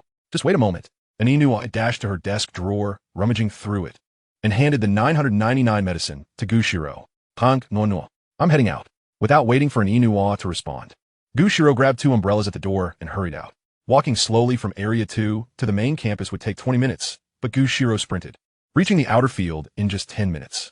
By now, her military uniform was soaked through, hair damp, beads of water mingling with sweat rolling down her smooth forehead. Spotting the familiar figure running in the rain, tears welled in her eyes, and she rushed towards him. Li Chen, hearing a familiar voice amidst his run. Li Chen thought he was hallucinating and shook his head to clear his mind. Suddenly, out of the corner of his eye, he noticed a figure approaching, and his heart raced. He abruptly halted. Xirou? Why is she here? In a daze, Xirou reached him, holding the umbrella over his head. Are you foolish? Running in this torrential rain during military training? Can you not refuse others? What if you fall ill? Chapter 74. This kiss in the days to come. There is you and me. I'm sorry, Cici, for making you worry. As Li Chen gazed into Xirou's tear-filled eyes, he felt a profound ache in his heart, akin to 1,000 needles piercing through. Apart from 10 years ago, this was the second time he witnessed her shed tears. You know I'm concerned, yet you still neglect yourself? Xirou, feeling aggrieved, pouted slightly and lifted the packet of 999 medicines she held. This is the remedy I brought for you. Remember to take it when you return to your dormitory. Also, take this umbrella with you. The rain had subsided, yet Li Chen could still feel droplets lingering at the corners of his eyes. The girl, drenched from head to toe, wore merely a pair of flimsy sandals, indicating she must have rushed out in haste. At that moment, the world seemed to hush around them. In Li Chen's eyes, nothing existed except for the girl before him. She was frightened of thunder and loathed the rain, yet she had come rushing over without a second thought for his sake. The fragility of the young girl, coupled with the affection glimmering in her eyes, finally broke down the walls of Li Chen's heart. He reached out and embraced her delicate frame tightly in his arms. Li Chen, what is wrong? I miss you. Upon hearing this, the confusion and grievance on Xirou's lovely face instantly transformed into a radiant smile, as if a garden of blossoms had suddenly bloomed, breathtakingly beautiful. She wrapped her left arm around Li Chen's waist. I miss you too, for many, many years. Li Chen's heart trembled. He tightened his embrace slightly. Xirou, I've fallen for you. Will you be my girlfriend? From now on, I will only cherish you, protecting you for a lifetime. Will you accept? As Xirou nestled in Li Chen's embrace, her eyes instantly reddened, tears streaming silently down her cheeks. She had finally awaited these words. Promise him, promise him, promise him. Before Xirou had a chance to reply, Zhou Long, who had been pacing nearby, erupted in excitement. The rain doesn't seem so bothersome now. The instructor, equally taken aback, felt a sense of relief, reminiscing about his own youthful days, those unforgettable 18 years. With a shout, a faint blush appeared on Xirou's cheeks. She gently pushed Li Chen away, gazing seriously into his eyes, the tears still sparkling within them. Li Chen, I know you've had a tough and exhausting few years. Forget about Shun Qinglan, don't think about her anymore. From now on, I will love you wholeheartedly for a lifetime. My father said that even if you are ordinary in the future, the money he earns will be enough for us to live comfortably for a lifetime. So, you don't need to push yourself too hard. Just do what you want. Regardless of whether we are rich or poor in the future, I will always be by your side. In the next moment, Xirou's soft lips were captured by his. Her mind went blank, her entire being feeling as though a wave of energy had been siphoned away, leaving her with a faint, tingling sensation of weakness. Zhou Long stood behind them, utterly stunned, his eyes wide open in disbelief, witnessing for the first time what it meant to truly indulge in the pleasures of life. After a few fleeting seconds, Li Chen released the blushing Xirou from his embrace. Cici, yes, I'm here. From now on, you are mine. I've long been yours. Li Chen's heart fluttered, but he quickly composed himself. Now was not the time for such thoughts. The raindrops in the sky ceased to fall, as the summer's end and early autumn storms arrived swiftly and departed just as quickly. Amid the rain, two fates intertwined for many years finally came together. The gentle moonlight of today would become Li Chen's strongest ally, transforming into the queen of the business world. Cici, you keep worrying about me. Look at you. Your clothes are all wet, and your hair is damp too. Li Chen took the umbrella from Xirou and grasped her hand. Let us go outside to get you a taxi. You need to hurry back to your dorm to change your clothes and dry your hair. Okay, I'll listen to you. Xirou smiled obediently, allowing Li Chen to lead her toward the school gate. Zhou Long, trailing behind, was utterly envious. How fortunate Li Chen was to have such a sweet, adorable, and obedient girl. Before long, after seeing Xirou into a taxi, Li Chen returned to the playground, only to find the instructor had vanished without a trace. Dragon brother, let us go back to the dorm. Li Chen waved to Zhou Long. This wet clothing clings to me. It's incredibly uncomfortable. Zhou Long hurried over. Old Li, does your sister-in-law have any sisters or younger siblings? Li Chen pouted, fully aware of the question that was coming. She is an only child. There are no siblings. Zhou Long's smile faltered, his expression turning dismal. However, she does have a few roommates, and it seems they are all single without boyfriends. Upon hearing this, Zhou Long's eyes sparkled, immediately beaming with joy. Old Li, I leave my happiness in your hands. Whisper sweet nothings to your sister-in-law, and perhaps she can introduce her roommates to me. Next time, I'll ask her if we can arrange a gathering with her dorm mates, take them out for a meal, and get to know them.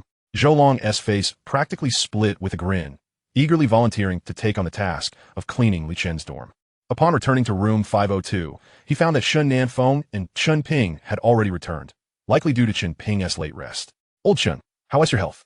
Are you feeling all right? Hearing Li Chen's inquiry, Chen Ping, who was seated at the desk, turned around. I'm fine now. I just overexerted myself during practice, and my body couldn't keep up. Old Li, what important matters have you been up to this afternoon? I just took a stroll. You should rest properly, otherwise. With military training still lasting over 10 days, I'm curious to see how you'll endure. Li Chen shuklat nonchalantly. It appears that Zhou Long refrained from divulging the events that transpired on the playground that afternoon to the two of them. Upon hearing this, Chen Ping's countenance transformed into a visage of despair, his expression fraught with concern. I too am in a quandary, contemplating whether I should request a leave of absence from our counselor. Given the intensity of today's practice, my physique is surely insufficient to endure it. Xiao Ping interjected another. If you choose to take a leave, consider that none of the girls in our class have done so. As a male, if you were to request one, I doubt Teacher Su would approve. At this moment, Shen Nanfi, who had been engrossed in a game, chimed in. Why not take it easy? Just blend in with the others and jog at a leisurely pace. There's no need to keep up with us. I concurred with Lao Shun's perspective, and Li Chen nodded in agreement. A day or two off might suffice, but you certainly cannot forego military training entirely. Zhou Long glanced at the troubled Chen Ping. After a brief silence, Chen Ping chose to remain mute and retreated to his bed to sleep. Brothers, I shall take my leave and rest, so I can rejuvenate for tomorrow's challenges. After completing his evening routines, Li Chen lay on his bed and retrieved his phone, eager to converse with Xirou. The extensive hustle and bustle of the day had not left him feeling fatigued. Rather, he was exhilarated. Shishi, what are you up to? Are you asleep? Listening to Ling Ling and the others chat. No sooner had he sent the message than Xirou replied instantly. What are they discussing? They're deliberating on what underwear to wear tomorrow. Xiao Qiu is considering going without, but fears discomfort, to which Ling Ling suggested using a band-aid. One honest child. Why does she share everything with me? You're my boyfriend, so I must share everything with you, of course. Li Chen's lips curled into a slight smile. Shishi, this afternoon, your clothes and hair got soaked. Are you feeling unwell? Rest assured. I returned to the dormitory and had some rehydration solution. By the way, did that fool of an instructor give you any trouble? That fool? Li Chen chuckled at the message. I didn't see him all afternoon. I'm curious if he LL put on a show during tomorrow's training. You are such a fool. With such heavy rain, and he tells you to run. And you actually did? It's fine. There won't be a next time. Are there many handsome guys in your military training? There are quite a few, but none can compare my boyfriend. Hee. Besides, there are others trying to flirt with me, but Ling Ling chased them all off. Li Chen raised an eyebrow. It seemed that Shui Lingling was quite the resourceful person. After a moment's contemplation, he swiftly typed, Shishi, could you ask them if they are free tomorrow afternoon? Let us treat them to dinner. All right, I'll inquire. A minute later, Xirou replied, I just asked. Ling Ling and the others said they are available. Great. I will come look for you after military training tomorrow. It's getting late. Hurry and get some sleep. Good night. Thinking of you. I miss you too. Early the next morning, the figures of instructors running drills and their rallying cries filled the playground. At 7:50, the new students from various classes and departments emerged from their dormitories, lining up promptly before 8 o'clock. Old Li, do you think that yesterday's incident might have been directed at us intentionally? Indeed, if I stand out on the first day, I would be utterly embarrassed to show my face in class 2 again if it happens a second time. Li Chen cast a detached glance at Zhou Long and Shen Nanfi, while Chen Ping's expression was hardly more favorable. Since we are here, we might as well make peace with it. Why overthink? Meanwhile, the instructors' resonant voices echoed across the playground. Clearly, yesterday's military training had been hindered by the weather, and today, these seasoned veterans were determined to make up for lost time. The instructor of finance class 2 stood expressionless at the front of the line, his piercing gaze sweeping over every student. Attention, stand at ease. Starting today, if anyone feels unwell, report to me in advance. Today's training will mirror yesterday's, standing at attention and running. Now, move. 1, 2, 1, run. Ultimately, Shen Nanfi's apprehensions proved unnecessary. The instructors made no mention of the previous day's events, as if they had never occurred.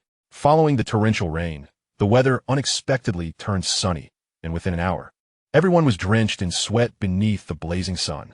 The second day of military training was significantly more exhausting than the first, subjecting both body and spirit to a dual torment. As the sun dipped low in the sky, the day's training finally came to an end.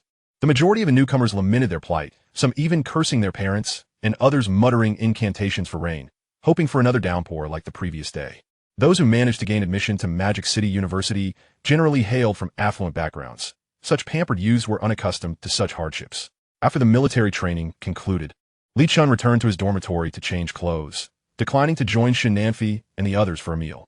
Instead, opting to head to the girls' dormitory in Area 2. Today marked the first occasion he would visit as Gu Xirou's boyfriend, inviting her roommates to dinner. The walk took a full 20 minutes, primarily due to the fatigue from a day's training, leaving him sore and slightly weak in the legs, compelling him to proceed at a leisurely pace. Seated on a bench beneath the girls' dormitory, Li Chen massaged his calves, contemplating the need to acquire a bicycle soon. He knew how to ride, but obtaining a driving license posed a bit of a headache. Before long, Gu Xirou emerged from the dormitory, clad in a light white short-sleeved t-shirt adorned with a charming design, paired with jeans and white sneakers. Her long black hair was tied up in a high ponytail, exuding a youthful and vivacious aura. She, why'd you come down alone? Where are your roommates? Li Chen stood up, smiling as he regarded Gu Xirou as she jogged toward him. They'll all be down shortly. I was quick to get ready, so I came down first to spare you the boredom of waiting alone. Gu Xirou playfully winked, her lips parting slightly. Shall we go watch a movie after dinner? Sure. What do you want to see? I want to watch Titanic. It's been out for so long, and I've always wanted to see it. Li Chen had watched that film in his past life as well. It was indeed a deeply moving story. At that moment, 3 striking figures exited the dormitory. Are you Gu Xirou's boyfriend? We saw the two of you flirting downstairs that night. Yes, and Ling Ling can even read lips. She translated everything for us. Oh, how cheesy. Li Chen looked at Xue Lingling in astonishment. She possessed such a skill? Xue Lingling appeared slightly embarrassed, her cheeks tinged with pink. Don't listen to their nonsense. I was just guessing. What I told you is not what they really meant. You can ask your Shi. Gu Xirou nodded gently. Indeed, it was just nonsense. Ling Ling's translations were quite cheesy. By the end, she herself seemed a bit bashful. Li Chen couldn't help but chuckle, realizing that the atmosphere in their dormitory was harmonious, alleviating his worries about Gu Xirou being isolated. Let us go eat. Since you all take care of Shi, feel free to indulge today. Don't hold back. Really? Then I'll take you at your word. Zhao Qiu's cherubic face radiated with the delight of a foodie. And Inua, ever the lady, delicately brushed her hair aside and smiled softly. Zhao Qiu, we are girls. We must maintain our image in public, understand? Can an image fill one's belly? Zhao Qiu rolled her eyes and suddenly broke into a mischievous smile. No. Just look at you, dieting all the time to maintain your figure, and all that S left are your long legs and slender waist. And Inua extended her long leg forward with a soft snort. I know you're just envious of me, unlike you who has a youthful face and ample proportions. But, Xiao, don't you think it's a bit burdensome? I am quite satisfied. Would you like me to share some tips for enhancing your bust? You little rascal. Why didn't you say so sooner? The girls giggled as they made their way to the school gate, hailing 2 taxis to their dining destination. When the taxis stopped at the entrance of the Four Seasons Garden Hotel, Xue Lingling and her friends were left in a state of bewilderment and shock. Lingling, we're not dining here, are we? This place is simply too extravagant. Not just extravagant, this must be a 5-star hotel. Come on, let us go ask Xirou. Previously, they had thought that Li Chen was merely treating them to a decent restaurant outside the school, but they never anticipated such a grand surprise. Not only were they astonished, but even Gu Xirou appeared somewhat dazed. Li Chen, how much will a meal here cost? Perhaps we should find a more affordable place. There is no need to waste money. How can treating you to a meal be considered wasteful? Li Chen chuckled lightly, ruffling Gu Xirou's hair. Don't worry. I've heard a bit lately. A meal is no big deal. Gu Xirou nodded silently, for she still had 20,000 yuan on her, which was emergency money from her family.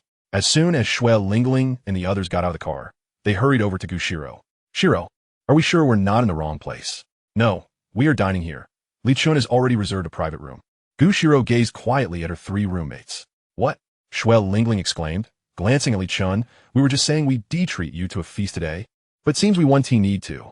Li Chen waved his hand nonchalantly, exuding confidence. What do you mean by treating? It's just a casual meal. Feel free to order whatever you desire. Xue Lingling linked arms with Gu Xirou and whispered, Xirou, is your boyfriend a rich second generation? No, Gu Xirou shook her head. He's the top scorer of our province as college entrance examination, with a prize of several 100,000 yuan. Top scorer? Xue Lingling and Zhao Qiu, along with an Inua, widened their eyes in astonishment, continually sizing up Li Chen. That status is indeed highly valuable, and with that prize money, one could easily purchase a house in some cities, saving 2 decades of effort. Stop dawdling, let us head inside. We'll get kicked out if we block the entrance, Li Chen joked. Xue Lingling looked up at the hotel entrance, where indeed stood two handsome and sturdy security guards, but their expressions only conveyed respect, not the intent to shoo anyone away. Li Chen, you're such a tease. Honestly, is that how you managed to win Xirou over? In response to Xue Lingling's playful banter, Xirou, with a serious and cool gaze, replied, Li Chen did not deceive me. Ah, another naive sweetheart who has lost her wits in love. Upon entering the private room, the girls chattered excitedly, marveling at the opulence of the five-star hotel, which surpassed their previous experiences. Even Xirou had only visited five-star hotels a handful of times in Shuqing, and Xue Lingling and her friends were not wealthy beauties, but simply came from relatively better-off families. All right, ladies, take a look at the menu and see what dishes you fancy. Feel free to order. Li Chen placed the menu in front of the three girls, encouraging them to choose.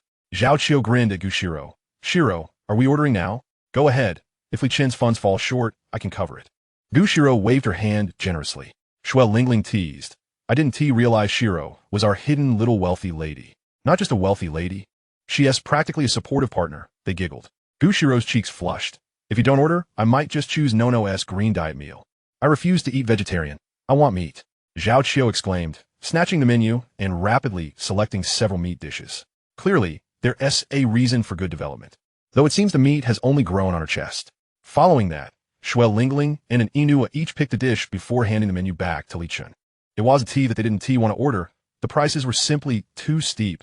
Just a plate of shredded potatoes cost several times more than at regular places. Li Chen understood their hesitance. Thus, he took it upon himself to order, ensuring he didn't compromise on his beloved's experience, regardless of the cost.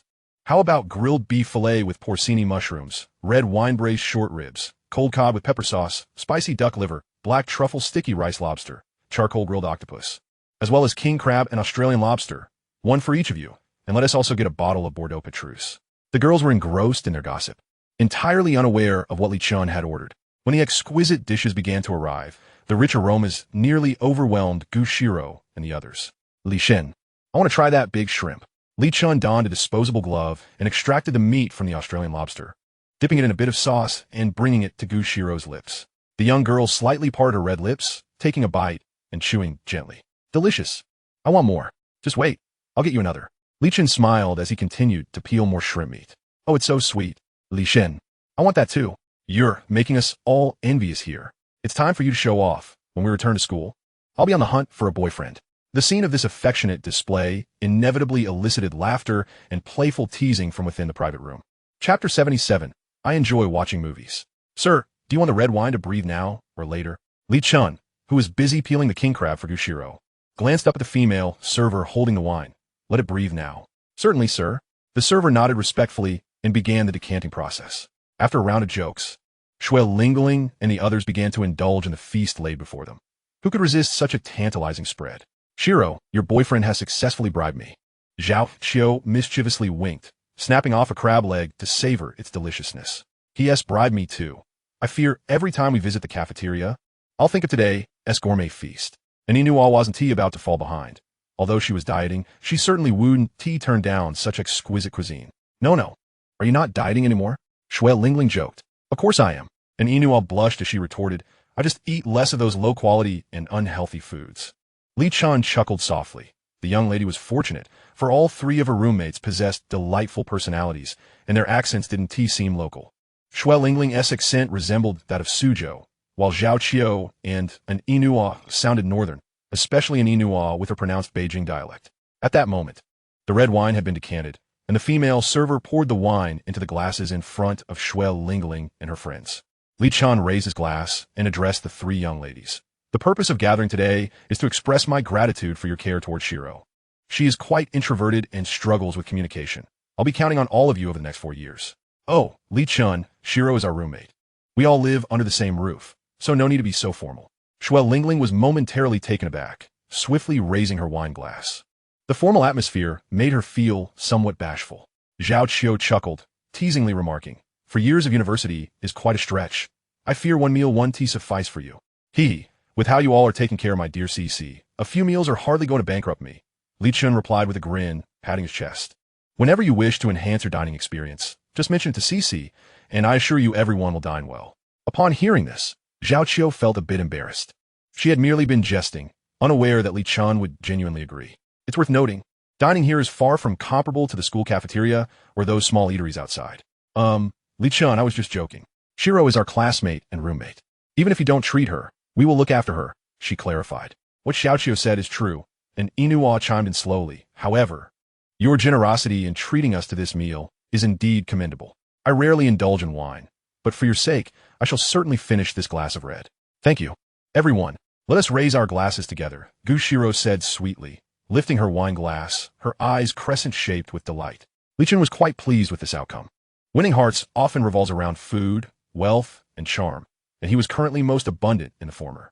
Oh dear, this red wine is rather astringent, Xiaoqiu grimaced, nearly spitting out the wine. She had intended to comment on its unpleasant taste, but it felt somewhat inappropriate. I find it quite delightful, and Inuo remarked, glancing at Xiaoqiu's wine glass with a hint of exasperation. Who told you to gulp it down in one go? Red wine is not beer. It should not be consumed so recklessly.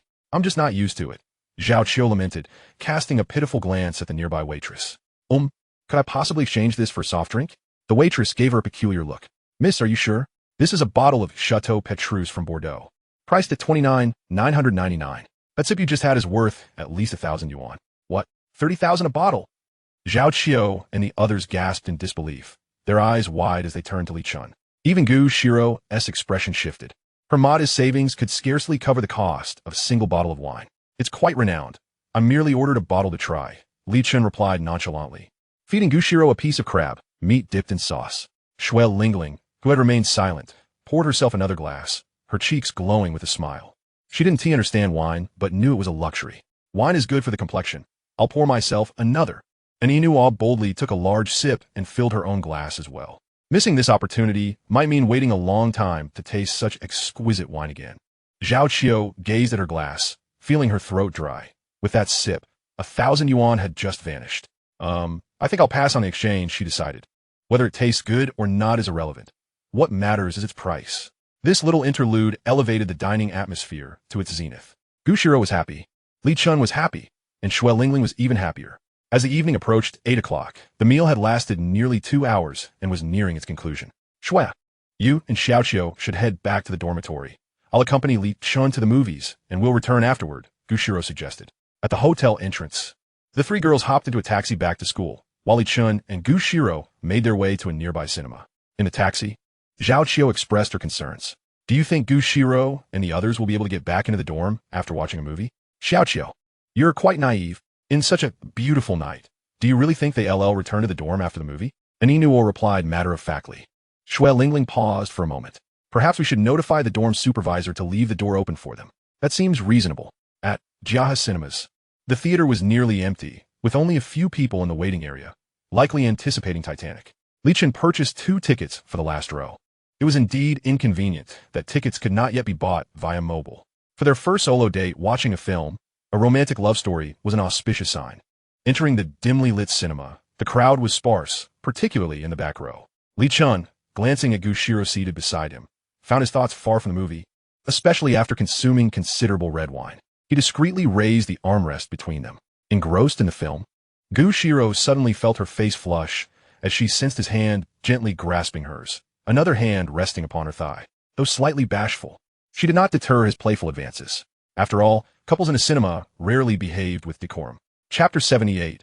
A Mutual Pursuit of Love. Li Chen subtly shifted closer to Xirou, who leaned into him, gently nestling against his side. She wasn't oblivious to the implications. Rather, she cared deeply for Li Chen and found it hard to deny his desires. Moreover, the time they had spent alone like this was scarce. Aside from the few days they had studied together at home.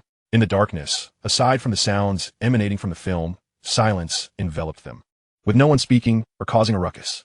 Xirou rested her head on Li Chen's shoulder, quietly watching the movie, her crossbody bag perched on her chest. Li Chen smiled casually, his gaze fixed on the screen, though his mind had wandered elsewhere. Were it not for the cinema filled with surveillance cameras, they likely would have succumbed to their impulses. Cici, how was the movie? Li Chen whispered, having seen it before. He found himself fighting off sleep. It's still captivating, Xirou replied softly. Their love is truly sweet.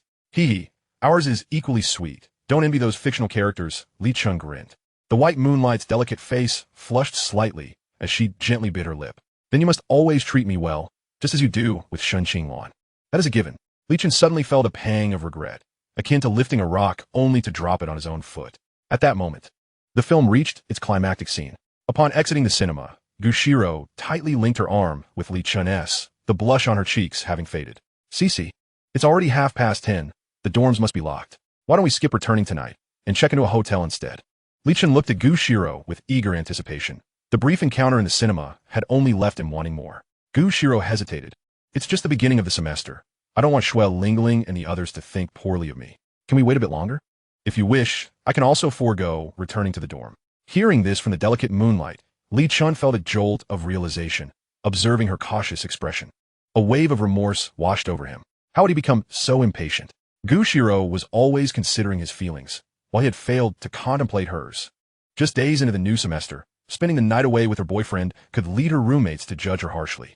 I'm sorry, Cece. I've been selfish, thinking only of myself and not considering your feelings, Li Chen said earnestly, gazing at Xirou. Li Chen, are you not angry? Silly. How could I ever bear to be angry with you? The incident just now was indeed due to my lack of consideration. Li Chen smiled gently, tenderly pinching by Yue Guang's cheek. Upon seeing the smile on Li Chen's face, Xirou embraced him tighter, breaking into a sweet smile. Then let's take a cab back to school. We should be able to reach the dormitory before lights out. It only takes a little over 10 minutes to reach Magic City University by taxi, and the dormitory lights typically go out around 11. When the two returned to the girls' dormitory building, they indeed made it before lights out. However, the dormitory gate had already been locked. What to do? The door is locked. We can't get in. Xirou looked weakly at Li Chen, then glanced up at the 5th floor where the lights remained on. Li Chen suppressed the urge to suggest going to a hotel and pondered, how about you call Shuel Lingling? Perhaps she can come down and ask the dormitory supervisor to open the door? Yes, that works. I'll call Lingling. Xirou took out her phone and dialed Shuel Lingling's number. Shortly after, a smile blossomed on her face. How is it? Can the dorm supervisor open the door? Li Chen inquired after she hung up. Xirou nodded happily. Lingling told me that while they were returning to the dormitory, they had already informed the dorm supervisor to leave the door open for me. Li Chen was momentarily taken aback. Was the dorm supervisor so accommodating? That's great. Xirou, you should hurry up. Tomorrow we have military training, so wash up and get to bed early. All right, I'll head in now. Send me a message when you return to the dorm. Goodbye. As Xirou turned to leave, she suddenly spun back around and embraced Li Chen. Li Chen, I'm sorry for not being able to do what I wanted tonight. Next time, I will definitely listen to you. Li Chen gently held her, inhaling the sweet scent of her presence. Xirou, I'm already very happy tonight. Do not overthink things, do you hear? Xirou nuzzled her head against Li Chen's neck, then lifted her gaze, her sparkling eyes fixed on the man before her. Suddenly, she swiftly pecked Li Chen on the lips, then released her hold and dashed towards the dormitory gate. Fool, you should head back quickly. Upon hearing the shy voice of the girl, Li Chen touched his lips, grinning foolishly, astonished at being ambushed. It was not until Xirou returned to dorm 520, waving from the 5th floor balcony, that Li Chen left the 2nd district under the moonlight. Standing by the roadside, he felt a sense of confusion. There was no way he could return to the boys' dormitory. Even if Shun Nanfeng and the others had notified the dormitory, with Lin Fan from the student council interfering, attempting to enter after curfew seemed utterly impossible. Another night spent wandering the streets, alone in an empty room. It appeared he needed to allocate some time to purchase a car and a house, as the hours wasted outside would only increase, making it impractical to continue staying in hotels. The following morning, Li Chen awoke late in the hotel bed. After having breakfast, he intended to pack a meal for Xirou, only to find out that she and her roommates had already eaten in the cafeteria. Upon returning to the boys' dormitory, he found Shin Nanfeng and Zhou Long engulfed in clouds of smoke, the room hazy and suffocating, causing Li Chen to cough violently. You two should be more considerate when smoking. Look at what you've done to old Chen. Li Chen raised an eyebrow, his tone stern. Chun Ping, who was tidying up, muttered, I told them to smoke on the balcony, but they wouldn't listen. Hey, old Li, did you go out on another date last night? Zhou Long grinned mischievously, eager to bring up the dormitory social event, which he still reminisced about. Shin Nanfeng took a deep drag and quickly extinguished his cigarette. Li Shen shuklad, bidobla, shaking his head. I returned late again last night. There was no choice but to spend the night out. Sigh, old Li. It seems you can only return to the dormitory before curfew now, unless you have some privileges from the student council. Otherwise, that scoundrel will have you in his grasp. Indeed, we are merely ordinary students, left at the mercy of those privileged individuals. Enough of the complaints. I Haven T complained. So you two should stop whining and hurry up. Military training is about to begin. With that, Li Chen stepped onto the balcony to change into his military training uniform, and the group exited the dormitory together. Upon arriving at the playground, they found the students scattered about, still not properly lined up. Suddenly, a wave of excitement rippled through the crowd as many gazes were drawn in one direction. Hey guys, look, it's the campus beauty, Mu Ruowei. With a howl, all the boys sprang into action. Li Chen looked up and indeed saw the renowned campus beauty, Mu Ruowei, from the school forum. However, the real Mu Ruowei was even more beautiful than her pictures, her every smile and frown captivating the hearts of onlookers. Beside her were two other girls, equally stunning, likely her roommates or friends. Used to the attention and discussion surrounding her, they did not glance back or pause, heading straight for the teaching building across the way. All right, stop staring. She has already gone. Li Chen patted Shen Nanfeng and Zhou Long on the shoulders, who seemed to have lost their souls in her presence. Hey, old Li, who do you think the beautiful and intelligent school beauty will end up with? Which lucky guy will have her? Indeed, who will be the one to share her youth? Who will claim all of her? Li Chen felt speechless. These two had returned to reality, but their eyes were still lost in thought. You two have seen enough. Stop daydreaming about who she'll end up with. What does it have to do with you? Despite his words, a pang of discomfort struck him at the thought of her with another man. I think you just get upset over any pretty girl. Listening to their banter, Li Chen pondered how he could recruit the tech-savvy genius Mu Ruowei to work for his company. Where do you think Mu Ruowei usually goes? How can I have a chance to speak with her alone? As soon as he spoke, Shen Nanfeng and Zhou Long stared at him in disbelief. Old Li, that's not right. You have Gu Xiuhua, yet you're thinking of pursuing a senior. When Gu Xiuhua braved the rain to bring you something, you mustn't let her down. Sigh. Li Chen spread his hands helplessly. What are you two thinking? I simply asked a question. Chun Ping quietly said. The senior goes to the library every Saturday to read. Under the astonished gazes of the others, he added, I saw it on the school forum. It should be accurate. Damn, Xiaoping, you really are reserve type, tough but few words.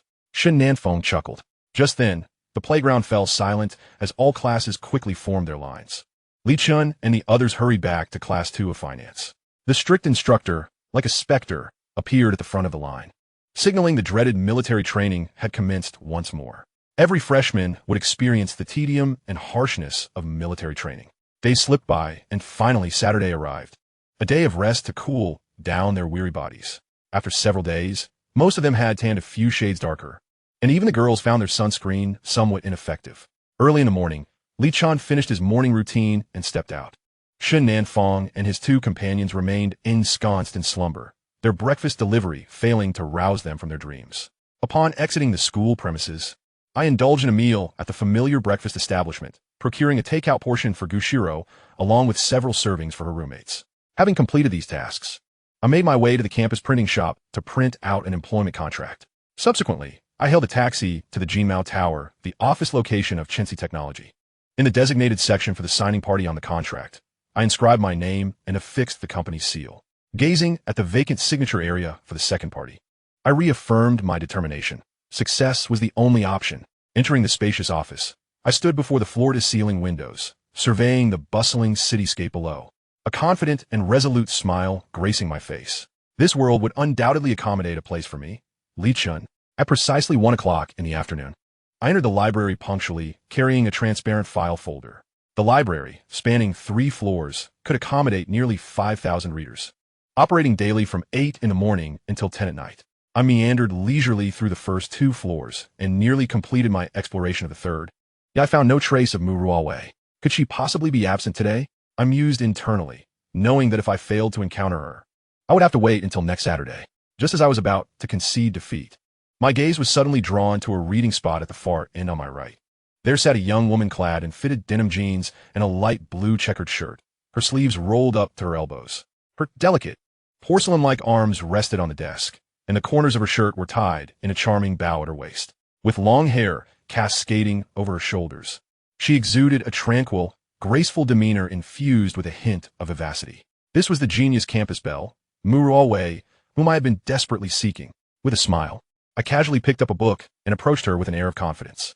Hello, may I inquire if this seat is occupied? The focused Mu Ruowei interrupted, frowned slightly, but continued to keep her head down, responding no. May I sit here then? I pressed on. This time, she lifted her gaze, fixing her cool, distant eyes upon me, and replied, Classmate, are you not asking a question you already know the answer to? Furthermore, Your approach to flirting is rather cliched and outdated. I gently pulled out a chair and took a seat.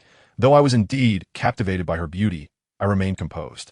Mu Ruowei, a local of Modu, was 22 this year and had achieved a remarkable score of 703 in the college entrance examination, securing admission to the engineering department of Modu University at the age of 18. In March 2010, she represented her school in the Southwest region's Drone Innovation Design and Operation competition, triumphing over Northwestern Polytechnical University and attaining an impressive ranking. By the end of that year, she applied for the state-supported University Student Innovation and Entrepreneurship Fund, establishing a studio named Fanfictionaudiobook Innovation Technology, where she made significant breakthroughs in flight control systems and operating systems, achieving advancements in audiovisual technology and ground control stations. However, by the end of 2011, due to insufficient funding, the studio was disbanded, and for the past 6 months, she had been seeking new opportunities and capital. The reality was that most individuals were merely coveting her beauty and physique. Will my observations be correct? With a smile still adorning my face, I shared this information, which I had painstakingly gathered from the school forum, albeit all publicly available data. Delving deeper would indeed be more challenging. Mu Ruowei's cool gaze flickered slightly. While this information was not classified, who would take the time to collect such details about her? Was it truly an effort to pursue her? She was no fool. She was a tech-savvy genius with a high IQ. What apartment are you from, Junior? State your intentions. She inquired, closing her book and scrutinizing me intently. The library maintained strict management protocols, making entry impossible for those not enrolled at the university. I pushed the file folder toward her, my expression shifting to one of utmost seriousness. Contained within is an employment contract. I sincerely invite you, Senior, to join my company as the general manager. Your company? Are you a rich second generation? Mu Ruowei's cool eyes widened with a hint of astonishment. Beyond the notion of being a wealthy heir, she struggled to envision how this youthful-looking junior possessed the capital and audacity to make such a claim. I shook my head slightly. I am not from a wealthy family. My parents are both ordinary workers. Upon hearing this, Mu Ruowei's expression returned to its composed state. Was this junior jesting with me? Did he think I would be swayed by a small company without any capital backing? A faint smile played on my lips as I recognized the stark reality of her skepticism, watching as she casually reopened her book, seemingly uninterested in the contract before her. I knew I had to intensify my appeal. Senior, to my knowledge, the special funds applied for by Fanfictionaudiobook Studio amounted to only 1 million, and with other miscellaneous funds, it would not exceed 2 million. In contrast, joining Chensi, my company, which was just registered a few days ago. Just registered a few days ago? She echoed, intrigued. Indeed, our office is located on the 9th floor of Jinmao Tower, spanning 300 square meters and conveniently close to the school, though it currently exists merely as a shell. Mu Ruowei appeared to show a modicum of interest, nodding slightly. Continue. By joining Chensi, the research and development funding you would receive would far surpass that of Fanfictionaudiobook, and as long as you do not violate the general direction and operations of the company, you would possess absolute authority. I would not interfere in any of your decisions. At my words, Mu Ruowei's cool gaze flickered again, and she closed her book once more, genuinely intrigued this time. I need proof. Furthermore, what is your purpose in seeking me out? I smiled gently. Senior, you may review this contract, and afterward, we can visit the office location together. As for my purpose, I hold a strong belief in the future development of drones across various fields, where they will play a pivotal leading role. Mu Ruowei remained silent for a moment before tentatively retrieving the contract. Chensi Innovation Technology Company, Limited, she murmured softly. The initial clauses bore little distinction from those of other companies, yet when her gaze fell upon the annual salary clause, she could not help but feel a jolt of surprise. An annual salary of 1 million and a share of the company's annual net profit? Of course, this is contingent upon not seeking external financing, meaning that I retain sole ownership, I clarified. Junior, did you perhaps add an extra zero to this salary? Mu Ruowei questioned, her eyes wide with incredulity as she regarded me. I shook my head gently, my demeanor resolute. There is no mistake regarding the salary, and I firmly believe that the future dividends will far exceed your salary, Senior. What I stated was undoubtedly true. Should Chensi expand and thrive, becoming a unicorn enterprise and a dominant force in the industry, the annual net profit would inevitably reach at least 10 billion. However, Mu Ruowei frowned, skeptical of my claims. What ordinary university student could amass substantial wealth? What kind of respectable company could they establish? I have skimmed through the contract. If it is convenient for you, Junior, we could visit the office location together. Mu Ruowei's enticing lips parted as she returned the contract to the file folder. Although the notion of $1 million salary seemed excessive, she still harbored a glimmer of hope. Absolutely convenient. Please, senior, I replied, standing up gallantly, and together we exited the library. Along the way, we attracted numerous curious glances and envious whispers. Certainly, the sound of jealousy is more pronounced, while Muruoe had long since grown indifferent to it. Li Chen's expression bore a hint of bitterness, for it was all too likely that his photograph would grace the school forum by nightfall. Just as the two of them exited the library, three figures stealthily emerged from behind a public bulletin board. Xiaopingzi, your guess was spot on. Old Li truly came to seek out Muruoe. I was merely taking a shot in the dark. Who would have thought Old Li actually visited the library and left with Senior Mu? What a bold move. He dares to pursue both of our school's leading ladies. Indeed, these three were Li Chen's close roommates, their eyes now brimming with admiration and envy. Upon arriving at the base of the Jin Mao building, Muruoe's skepticism had waned somewhat. Regardless of the company's scale, securing an office space within such a prestigious commercial skyscraper was no small feat. They ascended to the 9th floor via the elevator. And Muruoe's striking beauty naturally drew considerable attention along the way. Senior, we've arrived. As the elevator doors opened on the 9th floor, Li Chen stepped out first, introducing, this entire floor encompasses nearly 5,000 square meters, and our Chensi can be considered the smallest company among them. Muruoe cast her gaze around, pausing momentarily. The annual rent here must be rather steep, I presume? It's manageable. 300 square meters only costs 2 million per year, Li Chen remarked casually, inputting a sequence of numbers on the keypad at the entrance before pushing open the glass door. Initially, I intended to lease the other available spaces on this floor for our operations, but upon reflection, I deemed it wiser to limit our scope to this area to avoid overextending ourselves. Upon hearing this, Muruoe subtly wrinkled her delicate nose, still grappling with the staggering notion of a 2 million rent, only to be met with further inflation of figures. Li Chen chuckled nonchalantly, retrieving the framed business license from the loan cabinet at the reception. Senior, here is the company's business license. The legal representative and registered capital are duly filed and authentic. Once you sign the employment contract, you shall become the general manager of this company. Apart from me, your authority at Chensi will be unrivaled. Muruoe refrained from rushing to respond, instead taking the business license to examine. Legal representative, Li Chen? So, this junior's name is Li Chen. Registered capital, 1,000,000,000. As she gazed at the string of zeros, a flicker of astonishment crossed her usually composed face, her eyes widening, and her voice trembled slightly. Junior, isn't this a small company? How can the registered capital be 10 million? Is it subscribed or paid-up capital? It is, of course, paid up. In my view, Chensi is still merely a fledgling company, Li Chen replied, his calm demeanor and slight smile rendering the esteemed talent from Mo visibly unsettled. Muruoe couldn't help but let out a wry smile. 10 million registered capital, and you still call this a small company? Senior, what do you think now? Sign this contract, and you will become the general manager of Chensi Technology, embarking on a uniquely transformative journey, Li Chen stated earnestly, producing the employment contract from the folder once more. Chapter 81. Enlisting the campus belle. Muruoe took a deep breath, her mind engaged in a fierce internal struggle. To be candid, the outcome had far exceeded her expectations. To claim indifference would be disingenuous. Initially, upon seeing the contents of the employment contract in the library, she was taken aback, yet remained composed. However, witnessing the extensive office space and the staggering registered capital now left her astonished, a sentiment difficult to conceal. The scale and financial heft of Fakin Studio were in an entirely different league. I wish to know why you chose me.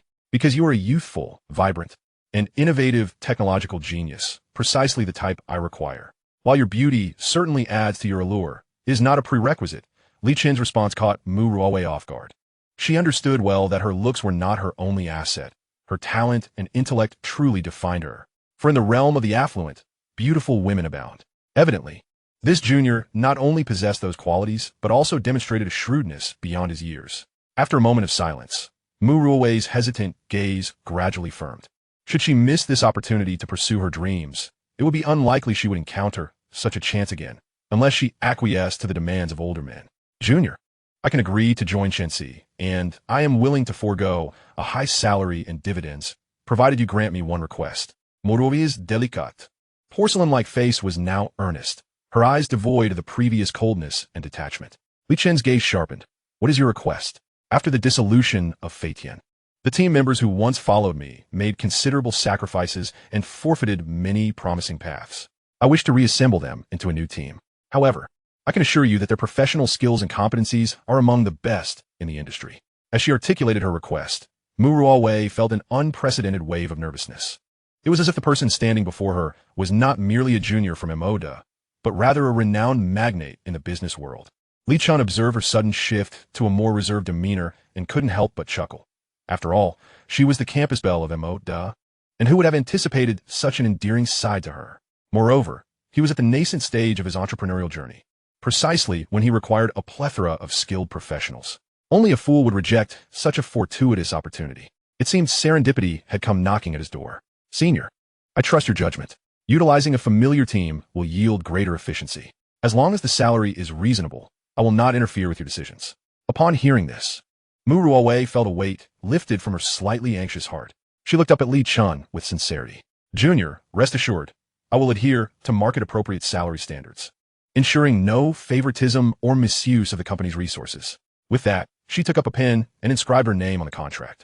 Li Chen nodded in satisfaction. This step marked a significant milestone. He then produced a bank card from his pocket and handed it to Muruawe. This is the company card, containing 5 million as the initial funding for the drone project. The second tranche will arrive within 3 months.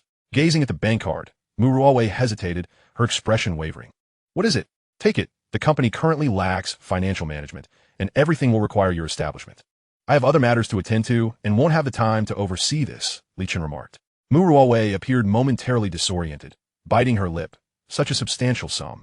Are you not concerned I might abscond with it? Trust is paramount. I believe you won't betray me, otherwise we wouldn't be here.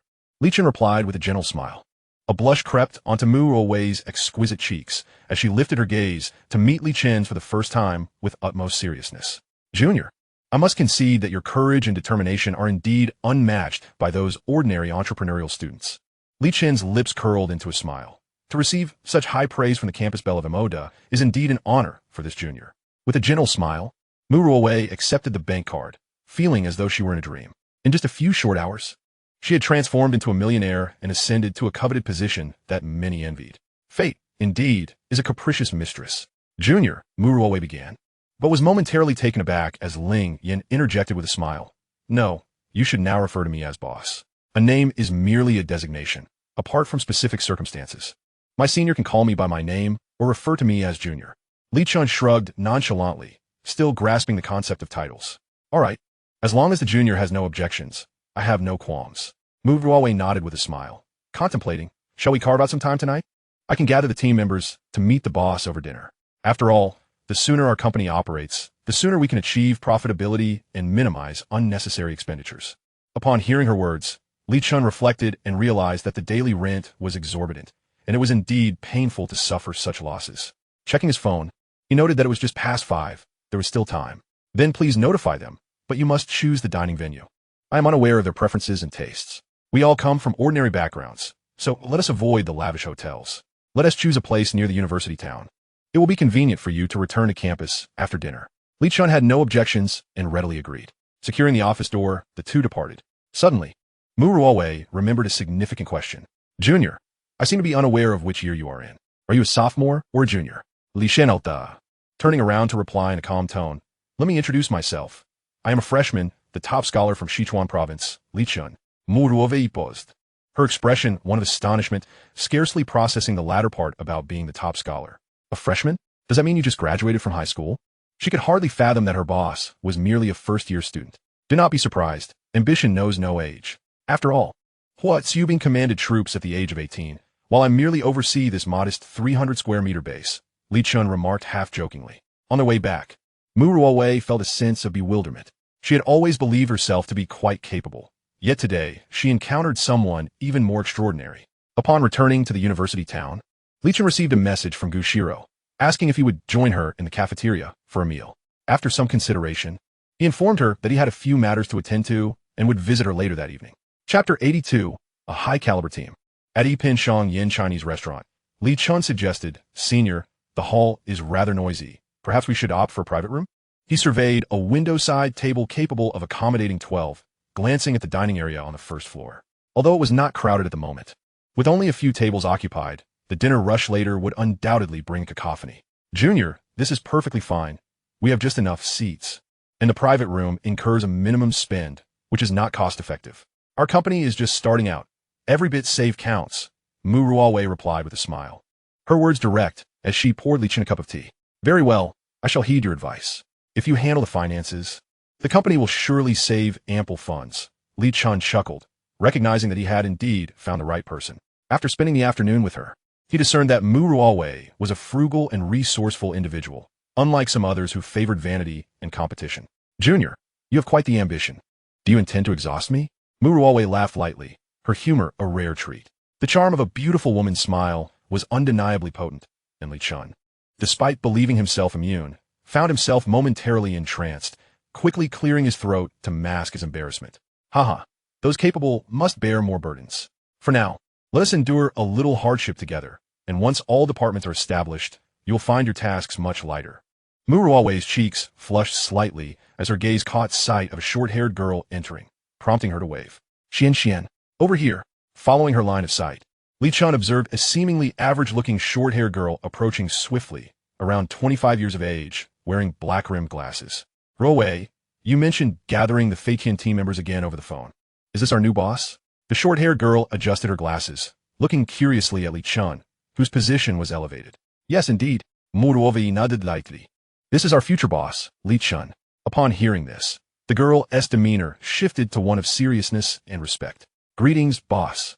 I am Wu Xian, a doctoral student in the engineering department at Fudan University, specializing in aircraft design and engineering control systems. Li Chen raised an eyebrow, taken aback by Wu Xian's impressive credentials. Please take a seat. We will commence dining once everyone arrives. Thank you, boss. Lin Jun and the others should be arriving shortly, Wu Xian replied, sitting down. Noticing Wu Xian was settled, Mu Ruowei added, boss. Xian has previously won the National University Drone Design Innovation Award and possesses strong expertise in both mechanical structure and aesthetic concepts. Huh? Li Chen was increasingly astonished. Indeed, the title of doctor was not to be taken lightly. Excellent. The future development of the company will rely on your collective efforts. Boss, I will strive to apply my knowledge practically, Wu Xian thought to herself, observing Li Chen with quiet scrutiny. Mu Ruowei had summoned her with just a phone call. Yet details about the company were still unknown to her. Lin Jun, Liang Yu, and Xiao Jiala have arrived, Mu Ruowei suddenly announced, waving to several young people entering. Xianjia, you remain as punctual as ever, never arriving late, one of the boys greeted her warmly. Haha, it has been ages since we gathered like this. I truly missed it, she replied, approaching the table. Mu Ruowei introduced, this is Li Chen, our future boss. Hee, Mei Jia, you must be mistaken. He looks younger than us. How could he possibly be our boss?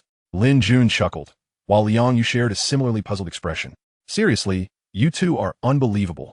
You actually doubt Mei Jia? Xiao Jiala interjected, noticing Mu Ruowei's expression cool. He turned to Li Chen. Hello, I am Xiao Jiala, a graduate student at Tongji University, specializing in engineering mechanics, focusing on microelectronic automation engineering. Li Chen's heart raced. Mu Ruowei's team was indeed high caliber. No wonder the two boys appeared so self-assured. Xiao Jiala? You are impressive. Please find a seat. Li Chen gestured calmly. Just as Mu Ruowei was about to speak, several more individuals entered the room. Jiang Xinrui, along with Yi Tao, approached them. Before Mu Ruowei could greet them, the group made their way to the table. Mei Jia, what is the occasion? You've gathered us all together? Jiang Xinrui exclaimed with a cheerful smile. Mu Ruowei cast a fleeting glance at the assembly before her. She had not elaborated on her circumstances to everyone during their previous telephone conversation. Please, take your seats. I have an important announcement to make. Speak up, Wei Jia. What is it? One inquired eagerly. Indeed, Wei Jia, I have an experiment on the multi-rotor control system to conduct this evening. Another chimed in. Heja, Deia. There is only one newcomer among us. Could it be that you're in search of a boyfriend? Are you here to share your joy with us? As soon as they settled down, the questions began to flow, a cacophony of curiosity filling the air. Mu Ruowei shot a sharp glance at the last speaker, her demeanor shifting to one of gravity. His name is Li Chen, my boss. The purpose of gathering you all here today is to restructure our team. Of course, if anyone is unwilling to follow me, I will not impose. At this proclamation, apart from the initial quartet led by Wu Xian, the others exchanged bewildered glances. Neiya, when did you join another company? We had no inkling. Jiang Xinrui could not restrain her inquiry. Just this noon, I was appointed as the general manager of Chenxi Technology. Mu Ruowei replied, her expression earnest as she addressed Jiang Xinrui and the others. If you wish to rejoin the team, you may introduce yourselves to the boss now. The group fell into a stunned silence, their eyes scrutinizing Li Chen, struggling to accept that this individual, younger than themselves, was indeed their superior. Mu Ruowei refrained from urging them.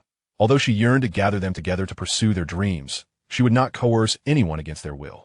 Ultimately, it was Jiang Xinrui and another girl who broke the silence. I am Jiang Xinrui, a master's student in physics at Modi University, specializing in materials and process research. Wang Dan, a senior in the engineering department at Modi University, with expertise in imaging technology and information fields. With their leadership, the others gradually followed suit, articulating their own specializations and primary fields of study. Li Chen sipped his tea, aware that these individuals were indeed prodigies, their expressions revealing their reluctance to accept his authority. Those with any measure of talent often held lofty views of themselves. However, now that they were under his charge, he understood the necessity of establishing boundaries. He could not afford to nurture a cadre of self-important individuals. If he truly could not manage them, it was better to part ways than to harbor potential threats.